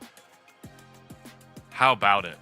1.2 million for first, 730,000 for second. We've got a $455,000 heads up match between India's Nishan Sharma and the Philippines' John Costiniano. They're going to be battling it out. No deal has been made. Vidor single in the booth alongside myself. Vidor, let's throw it down to Greg for this FT introduction. And welcome back to our live stream coverage of the APT Championship Main Event. We started with 671 entries, and we are now down to the final two. In this corner, folks, big round of applause for Nishan! And in this corner from the Philippines, please give it up for John Costiniano. Nishan, let's have a word together. Now, when you came into this as the chip leader of the final table. You've maintained the chip lead the entire way. How did you do it? God knows, man. This is the first time like I have come on the final table with chip lead and maintained it. I've been here like on the final table, but it's always swinging like on the final table. But first time it was a sun run, never got any bad beat or went down or something. It was just going up. So hopefully in heads up also it goes up. Now, I was really impressed with your demeanor at the poker table. You're one of the most stoic players I'd ever seen. But to see you express so much emotion when you hit your 2 outs on that river, how did that feel? Usually I don't react, but since the situation and it is so big for me, like, it's such a big tournament. So I think my emotions couldn't be inside anymore. Like it just busted after seeing that deuce on the river. So yeah, it felt really great and felt bad for the other guy. To see him flipping with ace king against deuces, it always sucks. So yeah. Now, yesterday you told me when I asked you what were you going to focus on this final table, you said you weren't going to think about the money, you weren't going to think about the trophy, you're just going to stay in the moment. But now that you're this close, coming in with a 5-1 chip lead into heads up, are you even entertaining the idea that you might win this? Same thing again. I just have to hold my thought for another 15 to 30 minutes or maybe 1 hour, who knows. But I don't want to think about it and it will create more pressure on me. So another 30 minutes, and if I go and win it, after that I can think about it, yeah. What great answers. Folks, Nishan Sharma, everybody. And in this corner, John. Now, your wife flew in. She just landed today to witness you do this. You've got such an amazing rail. So many Filipino players railing for you. What does that support mean to you? Anything you'd like to say to them? Of course, thank you. But yeah, thank you for the support. Thank you for having my back. Win or lose, I know I'm a winner. So yeah, thank you guys. And John, you made one of the sickest bluffs I'd ever seen in my life. Honestly, 18 APTs have done that. That was a sick bluff. The guy bets 1.8 million. You re-jam for less than a min raise. He folds it straight. You snap show the bluff. If he had called, you would not be here right now. What was that feeling like getting that bluff through? That bluff brought me to this heads up for sure. But yeah, the feeling, I was so ecstatic in the hand that I don't usually show my bluffs, but yeah, I was caught in the moment. I didn't mean to hurt the guy, what happened, but yeah, so yeah.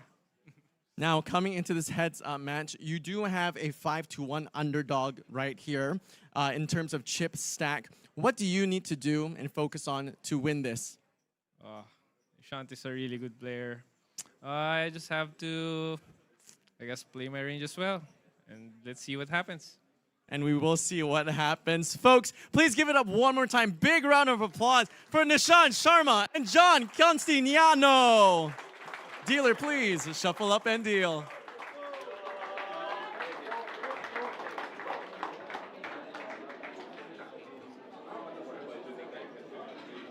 Shuffle up and deal, and let's play some poker for $450,000. Loved hearing from both of them, the respect evident. Nishant mentioning how he's never had a final table experience where the chip graph just goes one way. Well, he's coming to heads up, 5-1. Favorite. Can he close out one of the sickest years in poker history? 3 main events in the bag already.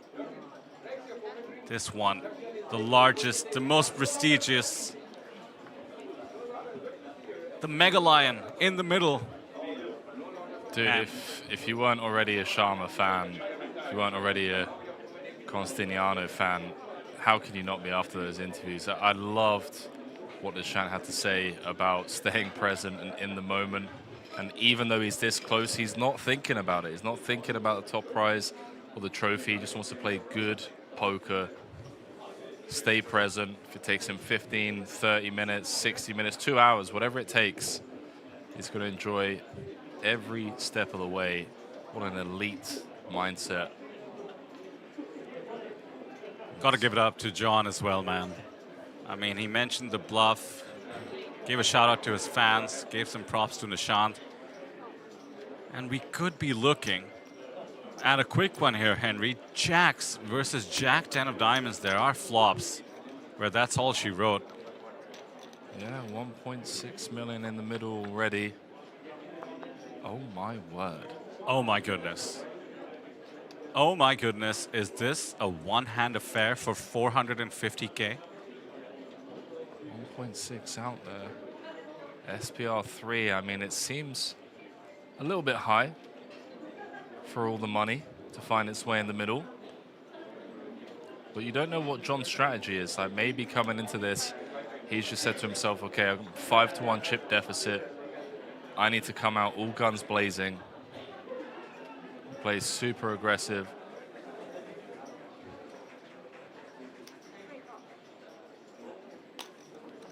He's found the check call, step 1. He's in position.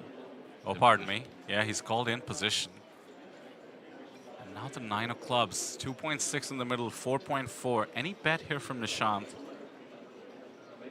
still has to be called. He has 2 overs and 2 diamonds. Yeah. Yeah, I got value on my mind here all day long. 2.6 million out there. If your opponent has one of the 2 remaining 5s in the deck, then so be it. We're just really not scared of anything else. He's gone Geo, Henry. You have to with the overpair. Set up for stacks. John giving a little bit away in terms of disappointment. And I don't think he'd be doing that unless he was willing to at least consider folding, but he's hemmed and hawed and called. This is a massive river card incoming. 9 outs for John. He bricks. Now, obviously, Sharma's not going to be able to extract more value here. But can we just talk about how important this is from a momentum point of view? He's got John down to 15 big blinds, hand number 1 of heads up. He's managed to extract almost half of John's stack.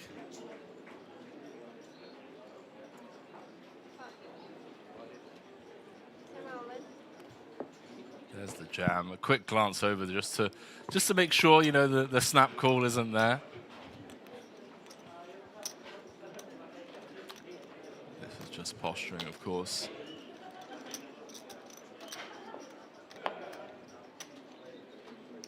Listen, John, it could have all been over.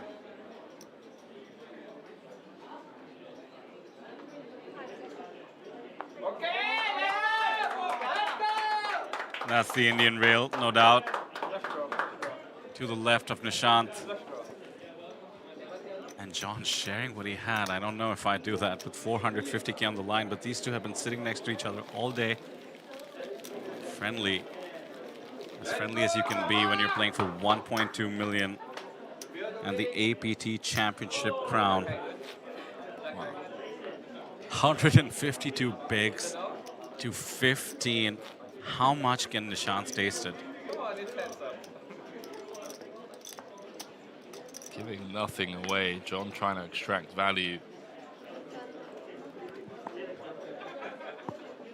Sharma doesn't care that it's heads up. He's like, hey, mate, you can review the final table afterwards if you want to see what I got.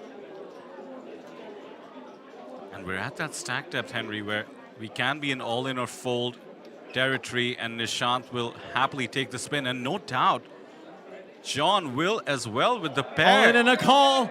Here John we go. Costiniano's all in and a risk for his tournament life. Hand John has two. deuces. Nishant has Jack 10. John is all in and at risk for his tournament life with the Ducks. He needs to fade the Jack or 10 for his tournament life. Hand number 2 of heads up. This is absurd. Nishant's wife has joined the rail. Flop comes. 9-7 deuce. Wow. A set for John, but he's not out of the woods. He needs an 8. Needs to fade the 8. The turn is an ace. Very clean for John. John just needs to fade 4 outs. No H for John's tournament life.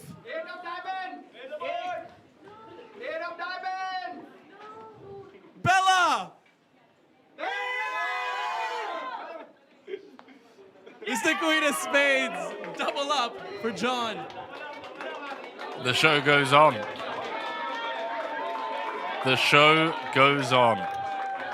Let's be honest.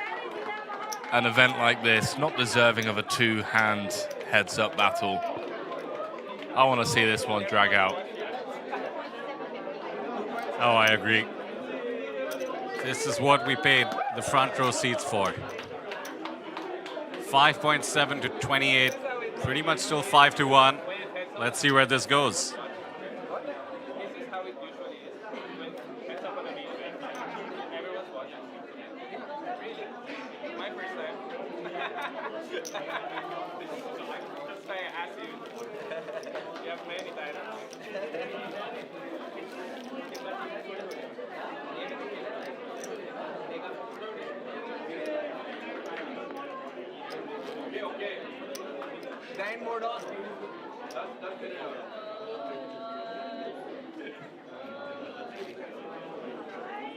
Loving the banter between these two.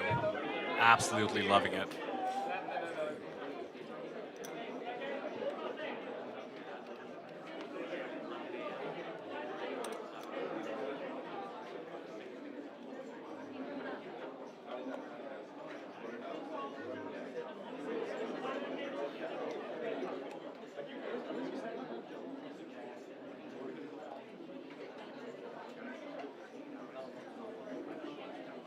Come on, chat. We have a heads-up match on our hands for $450,000. That's pretty much what first place prize was at many APTs. Renee Von Redden in the chat. I think that sounds about right for what your first place prize was. Let's have a rail going in the chat. The Filipino legend versus Mr. Main Event from India.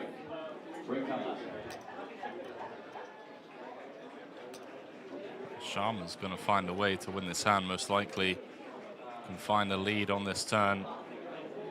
Gut shot, straight flush draw. Matt, can you imagine flipping for the trophy, hand 2 of heads up? Jack 10 against deuces. He did it earlier on with the deuces against the ace king. Just couldn't convert. But you know, the poker gods, they could be funny. They can dangle the carrot right in front of your face and say, hang on a minute. We're not going to give it to you that easily. You're going to have to earn this one. Back to where they started. Wow, this is a stubborn call here from John. Not sure how I feel about it. Just pure speculation with the ace high against the big blind range, 100% range. Sharma can have every combo of 2 pair here. Not that he needs to necessarily have 2 pair in order to go that big.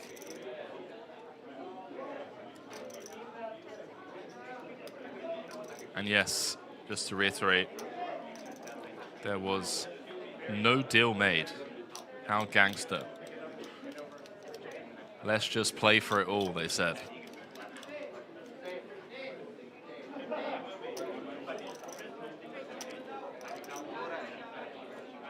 $500,000 heads up sit and go. Why not? Let's play some high stakes poker.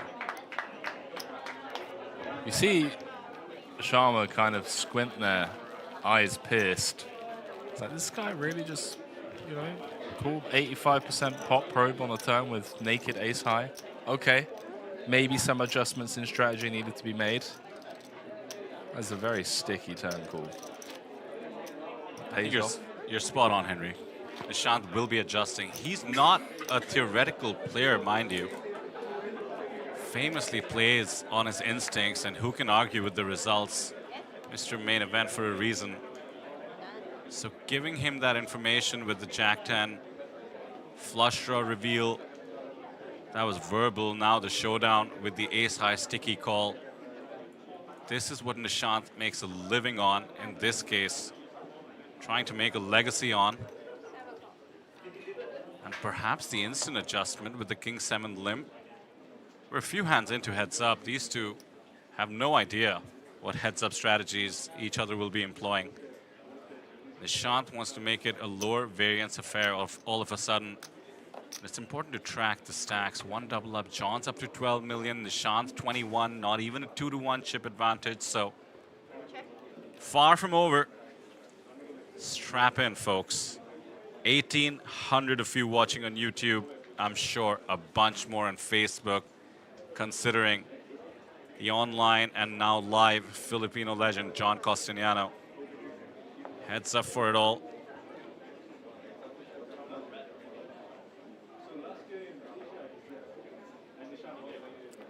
I have to ask, Vidor, if Nishant closes this out, do you think he's going to receive the, am I pronouncing it right, the Bharat Ratna? Hey, very impressive, Henry. And secondly, are we going to be invited to that award ceremony? So the Bharat Ratna, close, very well done though. Thank you. Is given straight by the president. And considering some recent views on poker in India, I have my doubts. I'll tell you what, we can make our own one up for poker and give that to Nishant, because too early to celebrate, but being in the chip lead, about to close the APTC, we're talking about an accomplishment that is so statistically unlikely. Actually, it's hard to fathom in numbers. 1 in a billion, perhaps. Still getting those premiums when it matters. King Jack suited in the big blind. This could result in a nice pickup. Mandatory 3-bet heads up, especially when you have the chip lead.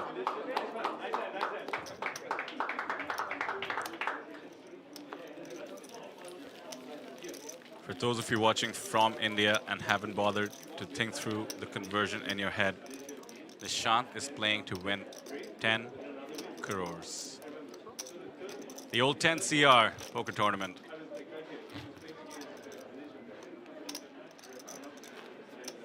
Let's take a look at what that is in PHP while we're at it.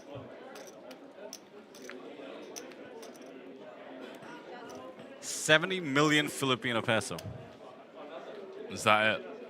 Sounds pretty impressive to me. Pretty close to the Taiwanese conversion. Ah, what life. I've been to the Philippines.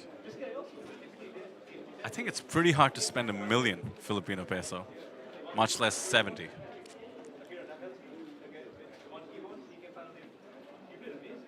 And don't forget, John Costiniano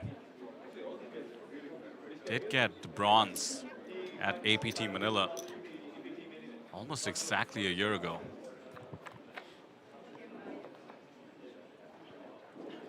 Renee in chat, by the way, pointing out that I think John asked Nishant, is it common for people to watch the heads up?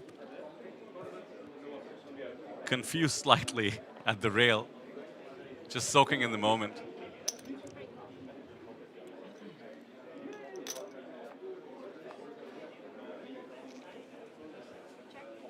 So far, this hand,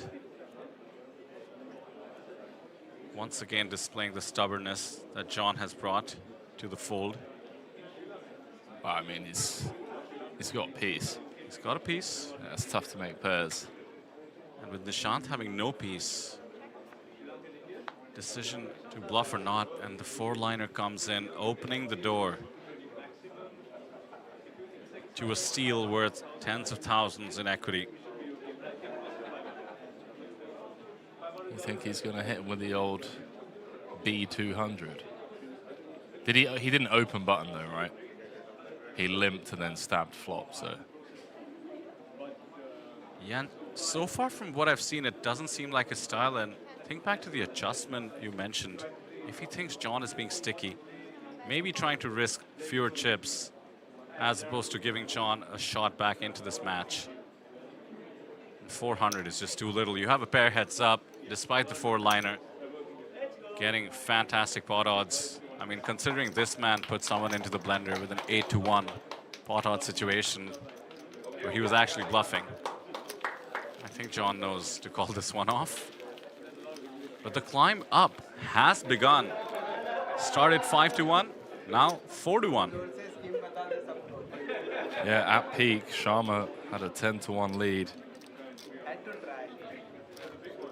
Man, I'm so happy. Soiza gave me a call a couple of months ago, said, hey, Kilbane, Taipei, November, you in? I was like, I'm in, mate. Now here we are. Friday, the 28th of November, heads up. Historic moment, not only for APT history, but poker in Asia. Mark your calendars, those of you watching. We are back this time next year for the APTC. The other stops out as well for 2026. For those of you watching from India, join me in Taipei next time. It is a fantastic and perhaps my favorite Asian city we've ever done a stop at. My 4th time here, and I'm loving it. Yeah, it more is so great. this time. I was speaking with the wife earlier, and yeah, knowing that we're coming here, you know, for this stop next year, I said, why not celebrate my next birthday in Taipei? She's been loving it, mate. She's been going to cat cafes, matcha cafes. She went to like tea ceremonies. Everything she's had to say and report back about the local people, the culture. It's just such a brilliant, brilliant city, brilliant country. Agro saying, already cleared the schedule for this one. So hyped, the amount of FOMO I had to endure the last days. Mate, imagine being in the booth. You're in the booth and you see everyone regging this 10K. Can we just talk about this hand developing here, by the way? Huge pot, all things considered. 2.2 in the middle. Nishant with just a gut shot. John's really up to no good here. Went open 2.5x, Sharma defended. 8-5-3, Sharma with the lead. Leading out 500 into 1.2. John with just the float. Just pills it. In position, jack high, jack of spades. Finds top pair on the turn.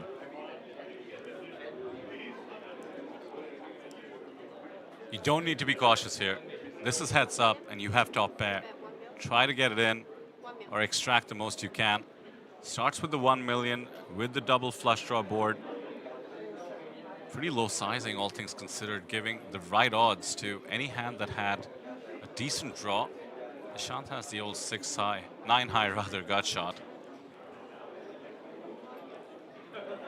Certainly not flat callable. The only option is aggression, but the way Nishant has been playing, there are certain lines you can take in heads up that are way more aggressive than the ones he's been choosing. I know it seems like he's aggressive enough, stabbing, going after it in every pot, as you have to do. You're involved in every hand heads up. But if I was a mind reader, I would claim that he's making sure he retains a monster lead. Now, does it come back to bite him? We'll have to wait and watch, because this man, John Costiniano, well, he's up to 40 bigs now. Yeah, we got a battle on our hands. Just how we wanted it. A couple of people in the chat asking for the bust outs prior to getting heads up. Dominik Nitsche coming in 4th. Alexandra Papazian coming in 3rd after what can only be described as just a world-class performance by both, and just unfortunate to come up short. But someone has to bust. This one going to be taken down pre by John. Love to see that we've got 2,000 of you watching over on the Asian Poker Tour YouTube channel. Thanks for getting involved in the chat. My name's Henry Kilbane. I've been joined by Vidal Single, as well as Pocket Kyles and Sam Insol, APT's finest. Would love it if you guys could drop a quick like, take a couple of seconds out of your day to just help support the stream and extend your gratitude to the entire production crew.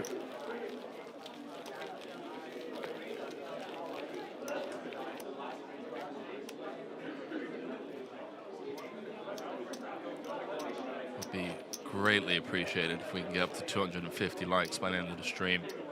Got a $10,000 freeze out, the largest freeze out in poker outside of Vegas for the last 10 years. That's what the APT's pulled off here. 1.2 million for first.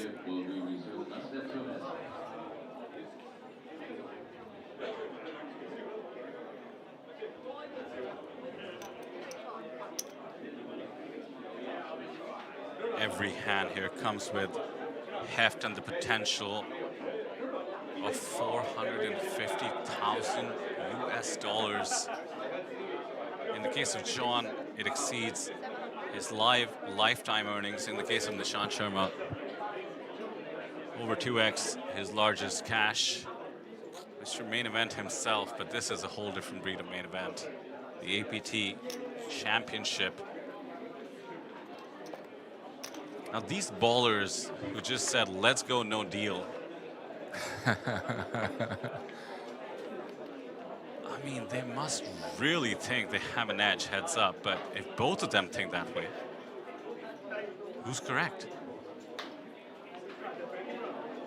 Is there a world, Henry, where if the stacks do get shifted one way or the other, which is to say towards John, that a deal is discussed, or you think these guys are just gangsters just going with it?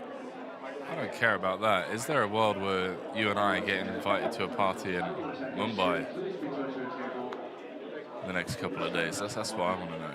Yeah, you can be my +1 for the India party. In case Nishant ships it. Now, you know what's funny? If Nishant comes second, that is a huge disappointment, all things considered. Not just because he got into heads up with the 5-1, but he has absolutely dominated this final table. So you're saying they won't let him back in the country? I don't know, $700,000 and change. Walk the plank? That buys you a few customs arrangements, but... Yeah, customs bribery, I love it. I didn't say the B word. I said arrangement, like flowers and fruits and stuff.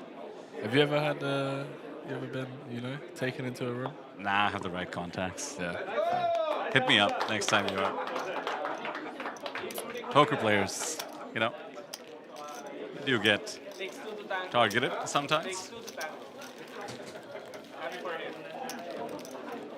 Fair play on the ace-jack, picking up, betting with the best of it, gets the king high to fold. As sticky as John is, he decides. Nishant likely having the best of it there, but yeah, what do you think, Henry? Second place is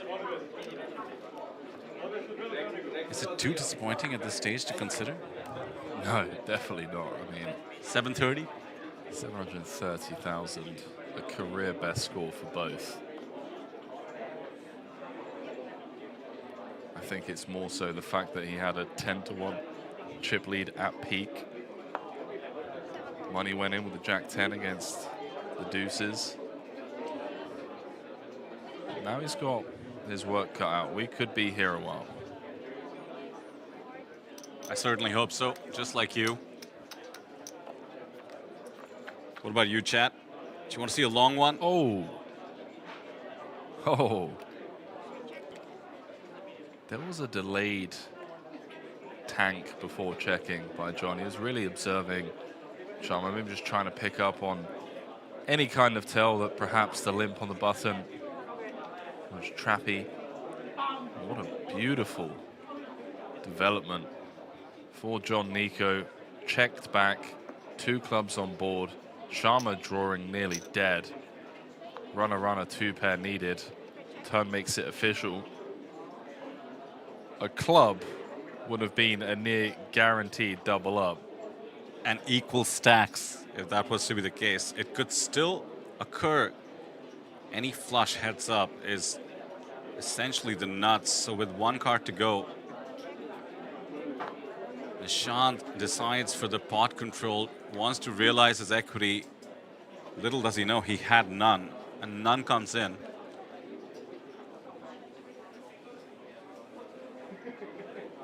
John still has a very strong hand. Aces and kings with the best kicker.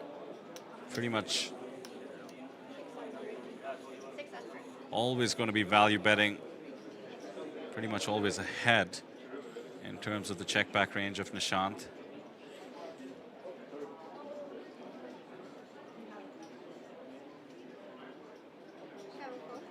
No move made. Man, that close up on Nishant as well. He is so composed, so stoic. How do you get a read on this guy?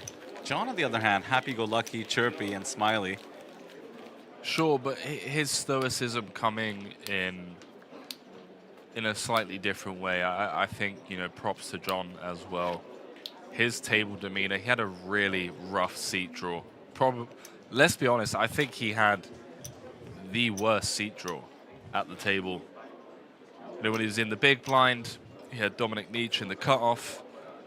You know, when he was on the button, he had this man right here in the small blind coming in with the small blind 3 bets. He had Matas in the big blind. And then when Matas busted out, he then had Alexandra on his left. So props to John's approach to this feature table, to this final table rather. You know, I think he's going to look back on that bluff that he ran and, you know, just recognize that that one earned him at least $500,000 in ladders and potentially more if he can close this one out. 2,000 of you on YouTube. I'm sure there's some of you joining us just for the heads up portion. I want to see on Facebook. Is there a way to see?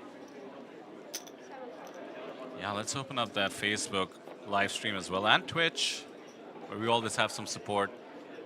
All red, but just 1 diamond on this one. Perhaps a little less geared towards action. But I was thinking, many of you probably missed the epic bluff by John Costiniano. And the right way to check that out is to just follow on the socials. You best believe that hand is being clipped. And maybe dissect it tomorrow as well by some super sicko who can break down the super sickness of John Costiniano. Hit subscribe on the YouTube. Check out the Insta. We post the best hands from the series, and this series has been special. The poker gods deciding to do justice to the inaugural championship.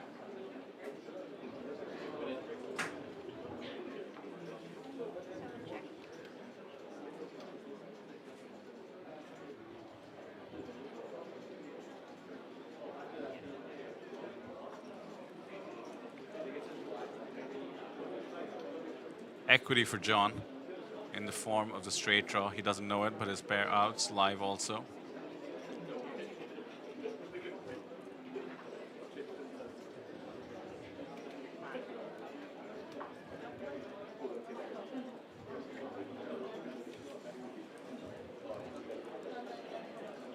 What's it going to take for this one to wrap up?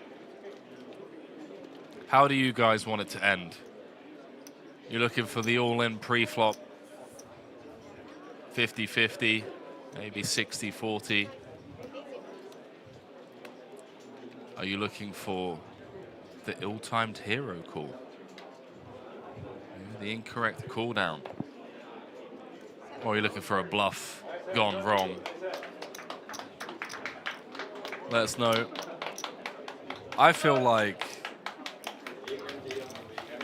bluff gone wrong. That's what we deserve. That's what this event deserves.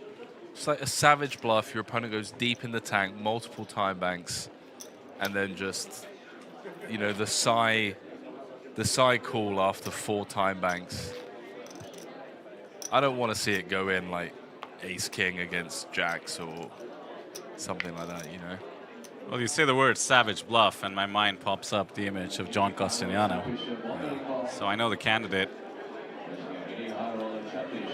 You did just manifest the ace king.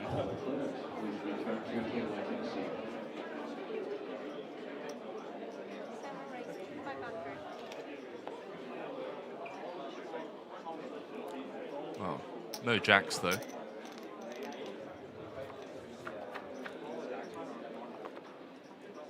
Kasanek said, I want to see quad aces versus a royal flush. What is this? Agro is saying, call raise, bluff, river gets heroed. Check raise, bluff, river gets heroed. Nice. We have a bit of a situation brewing with the clubs.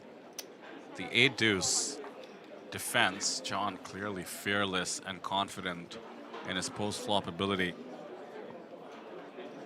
Nishant fires with the ace king, has the ace of clubs to boot. We just had a situation like this with a jack 10.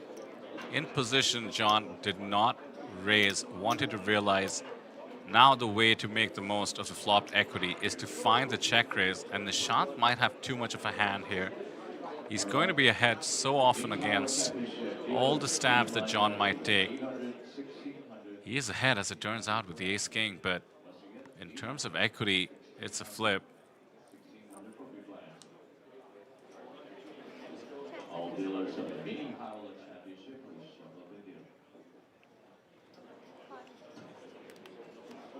Yeah, Nishan understandably going nowhere. 4 million in the middle. Brick on the turn. John playing the hand out position. It's a bad turn card in the sense that some of the broadways with backdoor diamonds, ace highs with backdoor diamonds, that bet call, the check raise, have now picked up that diamond draw on the turn. But look at this, he's not slowing down. Digging deep to find the double barrel.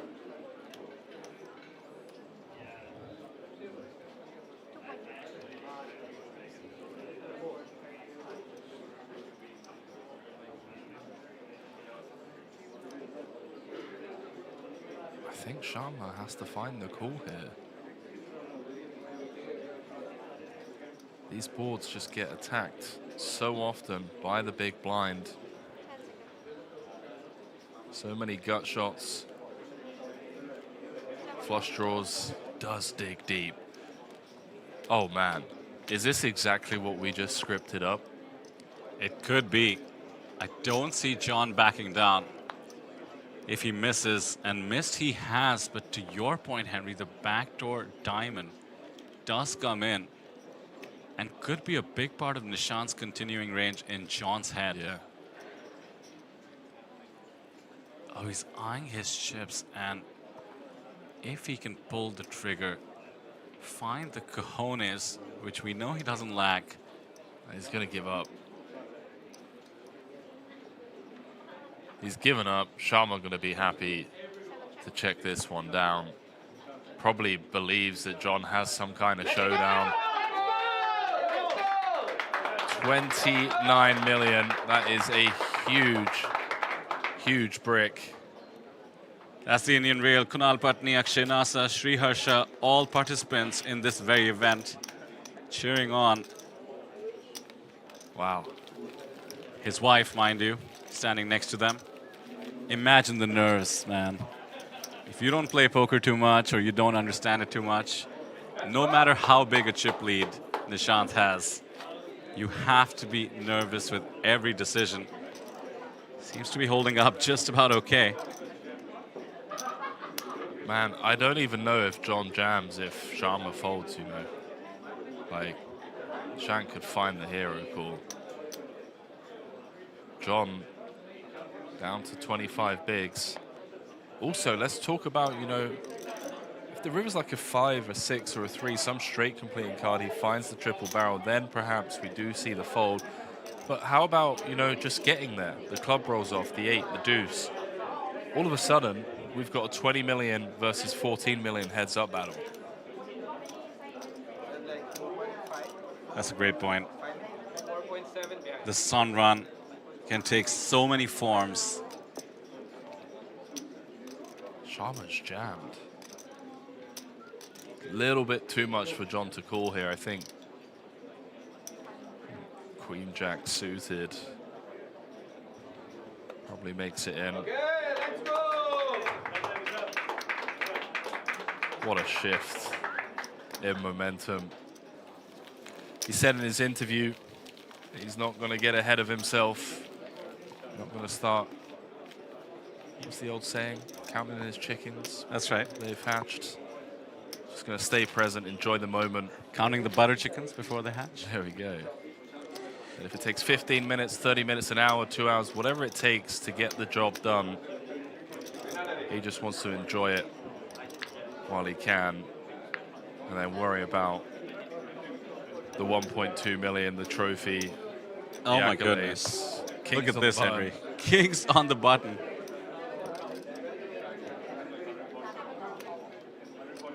He puts the max pressure when he has it. Puts the max pressure when he doesn't. How are you supposed to deal with him if he's picking up hands? You need to deliver a bad beat. Whoa.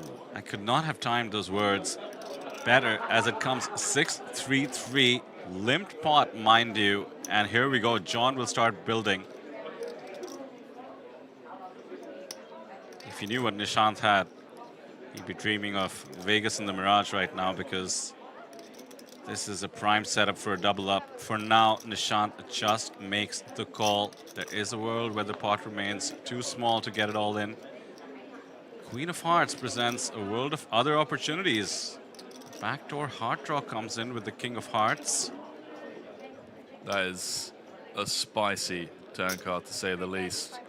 There's a sick river I have in mind as well. Stop it. Jack of Hearts would be the guaranteed double. For now, 500 fired. Nishant was trapping pre-flop, don't forget, with the limp. Extremely under-repped here.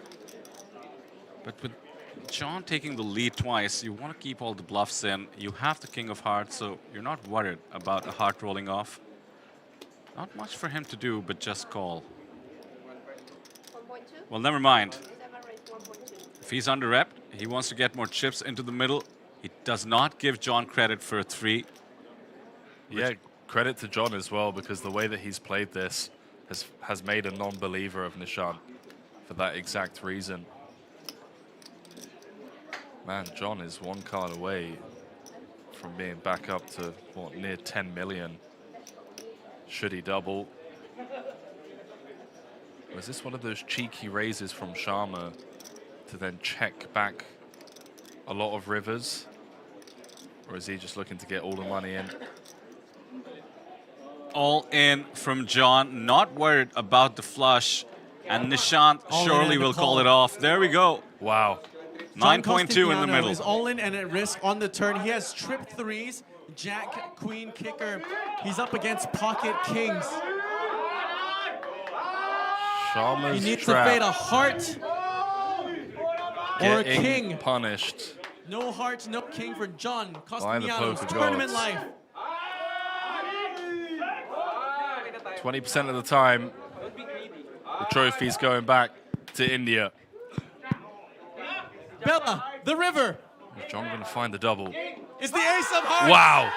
It's Folks, over. give it up for your runner-up. Your runner-up, John Costiniano. Oh my word, Henry, in a year that's been Congratulations difficult to your for Indian champion of poker. the APT Championship Main Event. It is Nishan Sharma. Nishan Sharma Bravo. is the beacon of hope.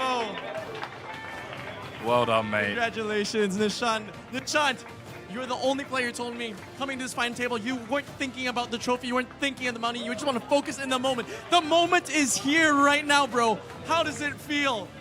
I don't know. Too big. It's too big for me. I don't know what to say. I never ever imagined, even while coming here, I never thought like I would be I had a chance for winning the main event. So it just feels surreal. I don't know. Yeah, it feels great. He's so humble. Even after winning it, he won't even let himself indulge in it. He will soon. Now, this is your first 7-figure cash. This is the first ever APT Championship Mega Lion Trophy. What does this achievement mean to you, Nishant? I think what?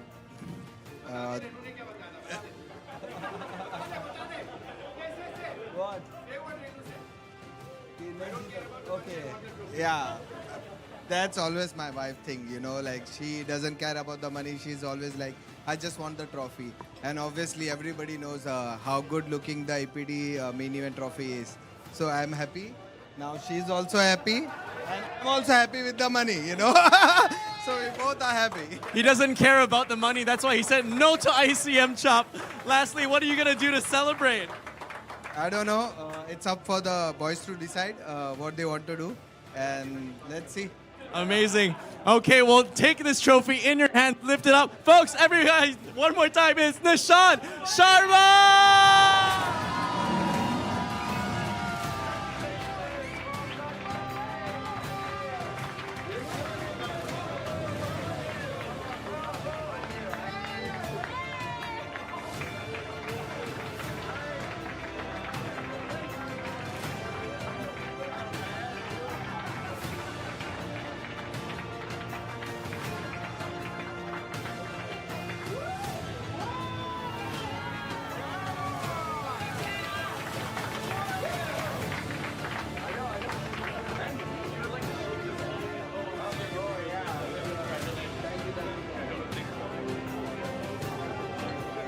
Well, a massive congratulations to our champion, Nishan Sharma, going home with all the marbles. No deal, heads up.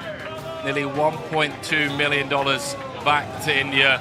And a huge congrats to that man right there, the CEO of the Asian Poker Tour, Mr. Fred Leung, just managing to dream up the most absurd type of tournament, spoke it into existence, and with the support of the entire APT team behind the scenes over the last year, they have pulled off a historic moment here in Taipei. Congratulations to them and to all 671 players that participated in this event. Here's a look at your final table payouts. It is India's Nishan Sharma, who came in as chip leader, goes wire to wire, finishes with 1.2 million in earnings. I want to extend a massive, well, piece of gratitude to the entire production crew, all of the viewers around the world rooting for their favorite players, all of the staff and everyone involved in this production. And lastly, to my fellow booth brethren, Vidal Single on the call with me to the end here, watching his fellow countryman. And of course, let's not forget about Pocket Carls and Sam Insol, APT's finest, in the booth with us throughout the last 4 days. Vidal, any final thoughts? Henry, it's hard to discount what happened in India with poker this year. It's been a tough year in terms of regulation. There's always a nagging feeling about game of luck versus game of skill to those who don't understand the beauty of this game the way you and I appreciate. Nishan Sharma winning back-to-back-to-back main events, coming to the APT Championship, walking away with 1.2 million, that's 10 crore rupees, a figure that is so unimaginable in certain Indian households. It will no doubt make waves across the country. Cannot pretend that this is a small feat for a nation of 1 billion. I look forward to seeing what India has to offer. Congratulations to all the players. GG's from us, and good night.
Martin Finger, a massive underdog here, needs to find a miracle for his tournament life. A statistical abnormality for his tournament life. PP, the flop. I could be wrong. Flop comes. Jack 9-4. The turn Turn of hearts, that as well. is the 10 of spades. One of the best cards in the deck for Martin Finger. He has ace king up against aces, needs to find a queen or a spade for his tournament life. PP, the river. King of hearts. It's the 3 of diamonds, folks. Please give it up for your 9th place finisher of the APT Championship Main Event. It is from Germany, Martin Finger.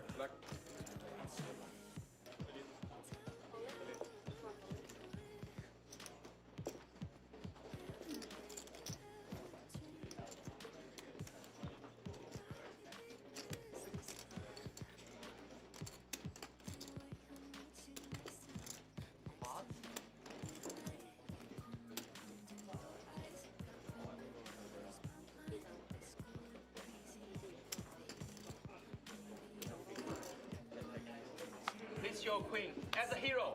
Yes! Yes! You're a hero! Wow. You are my hero! I thought you have to have All in and a call here at the APT Championship Main Event. It is Matis who is all in and at risk for his tournament life with pocket queens. He's all in and at risk against ace queen. Great shape, needs to fade the ace. Dealer, the flop, please. Flop comes. Ace 5-3. The turn is the deuce of hearts. Now drawing to chop outs. Needs a queen for the win or a 4 for a chop. Bella, the river is the king of clubs. Folks, please give it up for your 8th place finisher of the APT Main Event from Lithuania. It is Matis.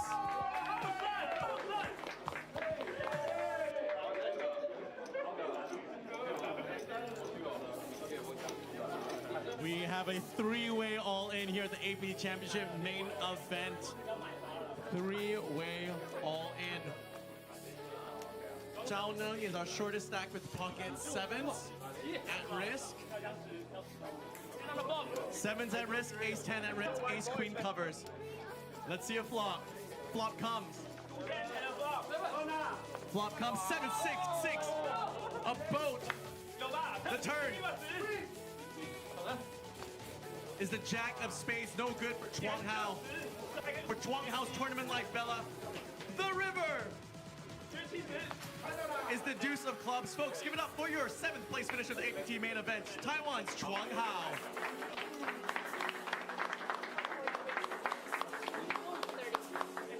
We've got Chuang Hao Shan, all in at risk with ace king, up against pocket deuces. Mr. Huang needs an ace or a king, and to win this flip for his tournament life, Julia, the flop. Flop king in the window. King 5-6, 2 clubs. Huang just needs to fade a deuce or runner straight, runner clubs. The turn is another king. Beautiful turn. Just needs to fade 2 outs on the river. 2 outs, no 2 for Mr. Huang's tournament life. Julia, the river. It's the deuce of spades. Folks, please give it up for your 6th place finisher of the APT Main Event from Taiwan, Chuang Hao Shan. all the biscuits. Yeah.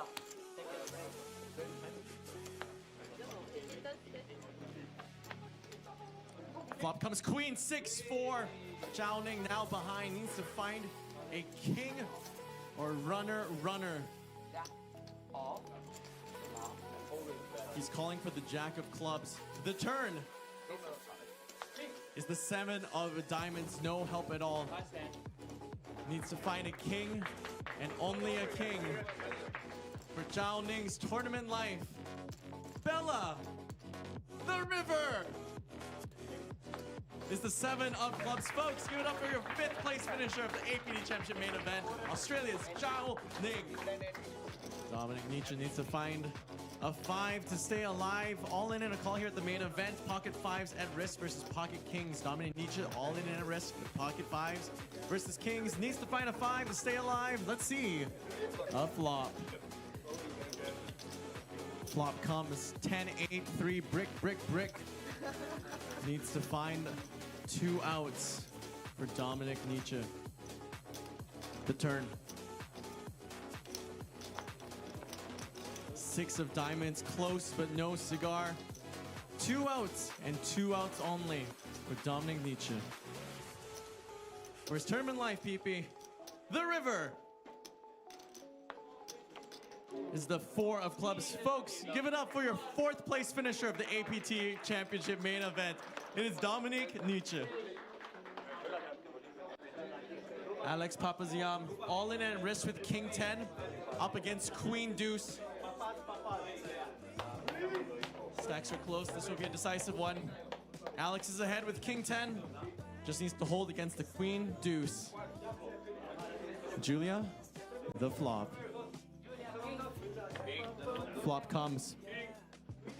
Ace 4, 5. Clean, clean, clean for Alex. Needs to fade the Queen, the Deuce, or the 3. The turn is a queen. John finds the queen. Alex now behind. He needs to find a king or a jack for Alex's tournament life. Julia, the river, is the 4 of spades. Folks, give it up for your 3rd place finisher of the APT Championship Main Event. It is Alex Papazian. And we are now down to 2. Flop comes. 9-7 deuce. A set for John, but he's not out of the woods. He needs an 8. Needs to fade the 8. Bella! It's the Queen of Spades. Double up for John.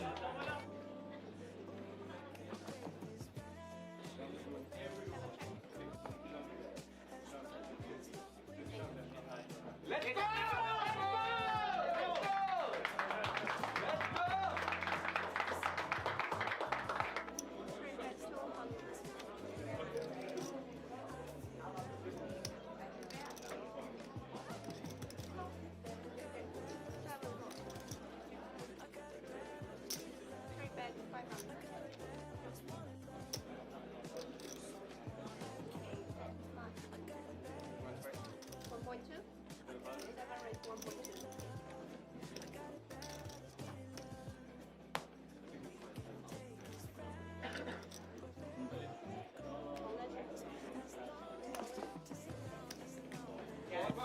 All in and a call. John Costiniano is all in and at risk on the turn. He has tripped 3s, jack, queen, kicker. He's up against pocket kings. He needs to fade a heart or a king. No heart, no king for John Costiniano's tournament life.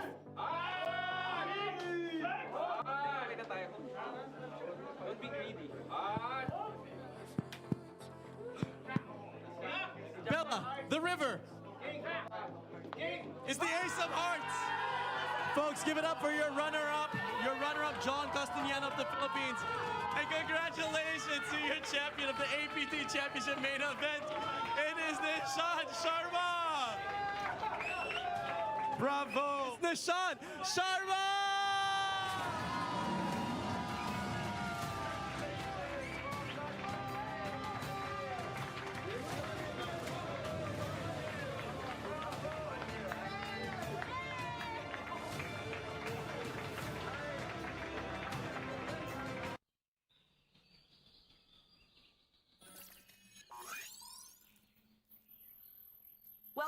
to Asia's largest online poker room.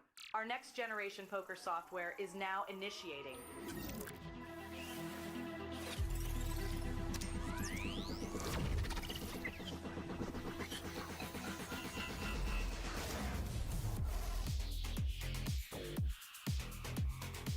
Elevate your online experience with a wide variety of poker variations to choose from. Get fully immersed with fun and social features.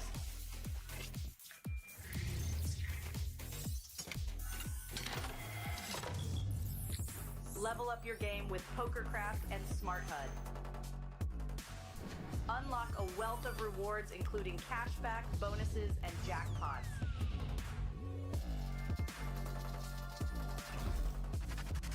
Join world-class poker tournaments featuring some of the world's most renowned brands and the largest guaranteed prize pools in the world.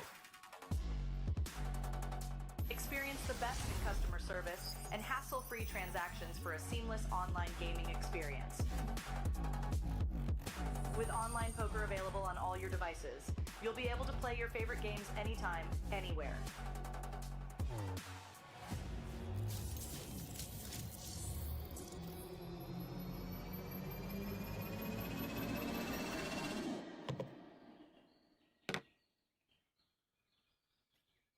Sign up now and elevate your online poker experience today.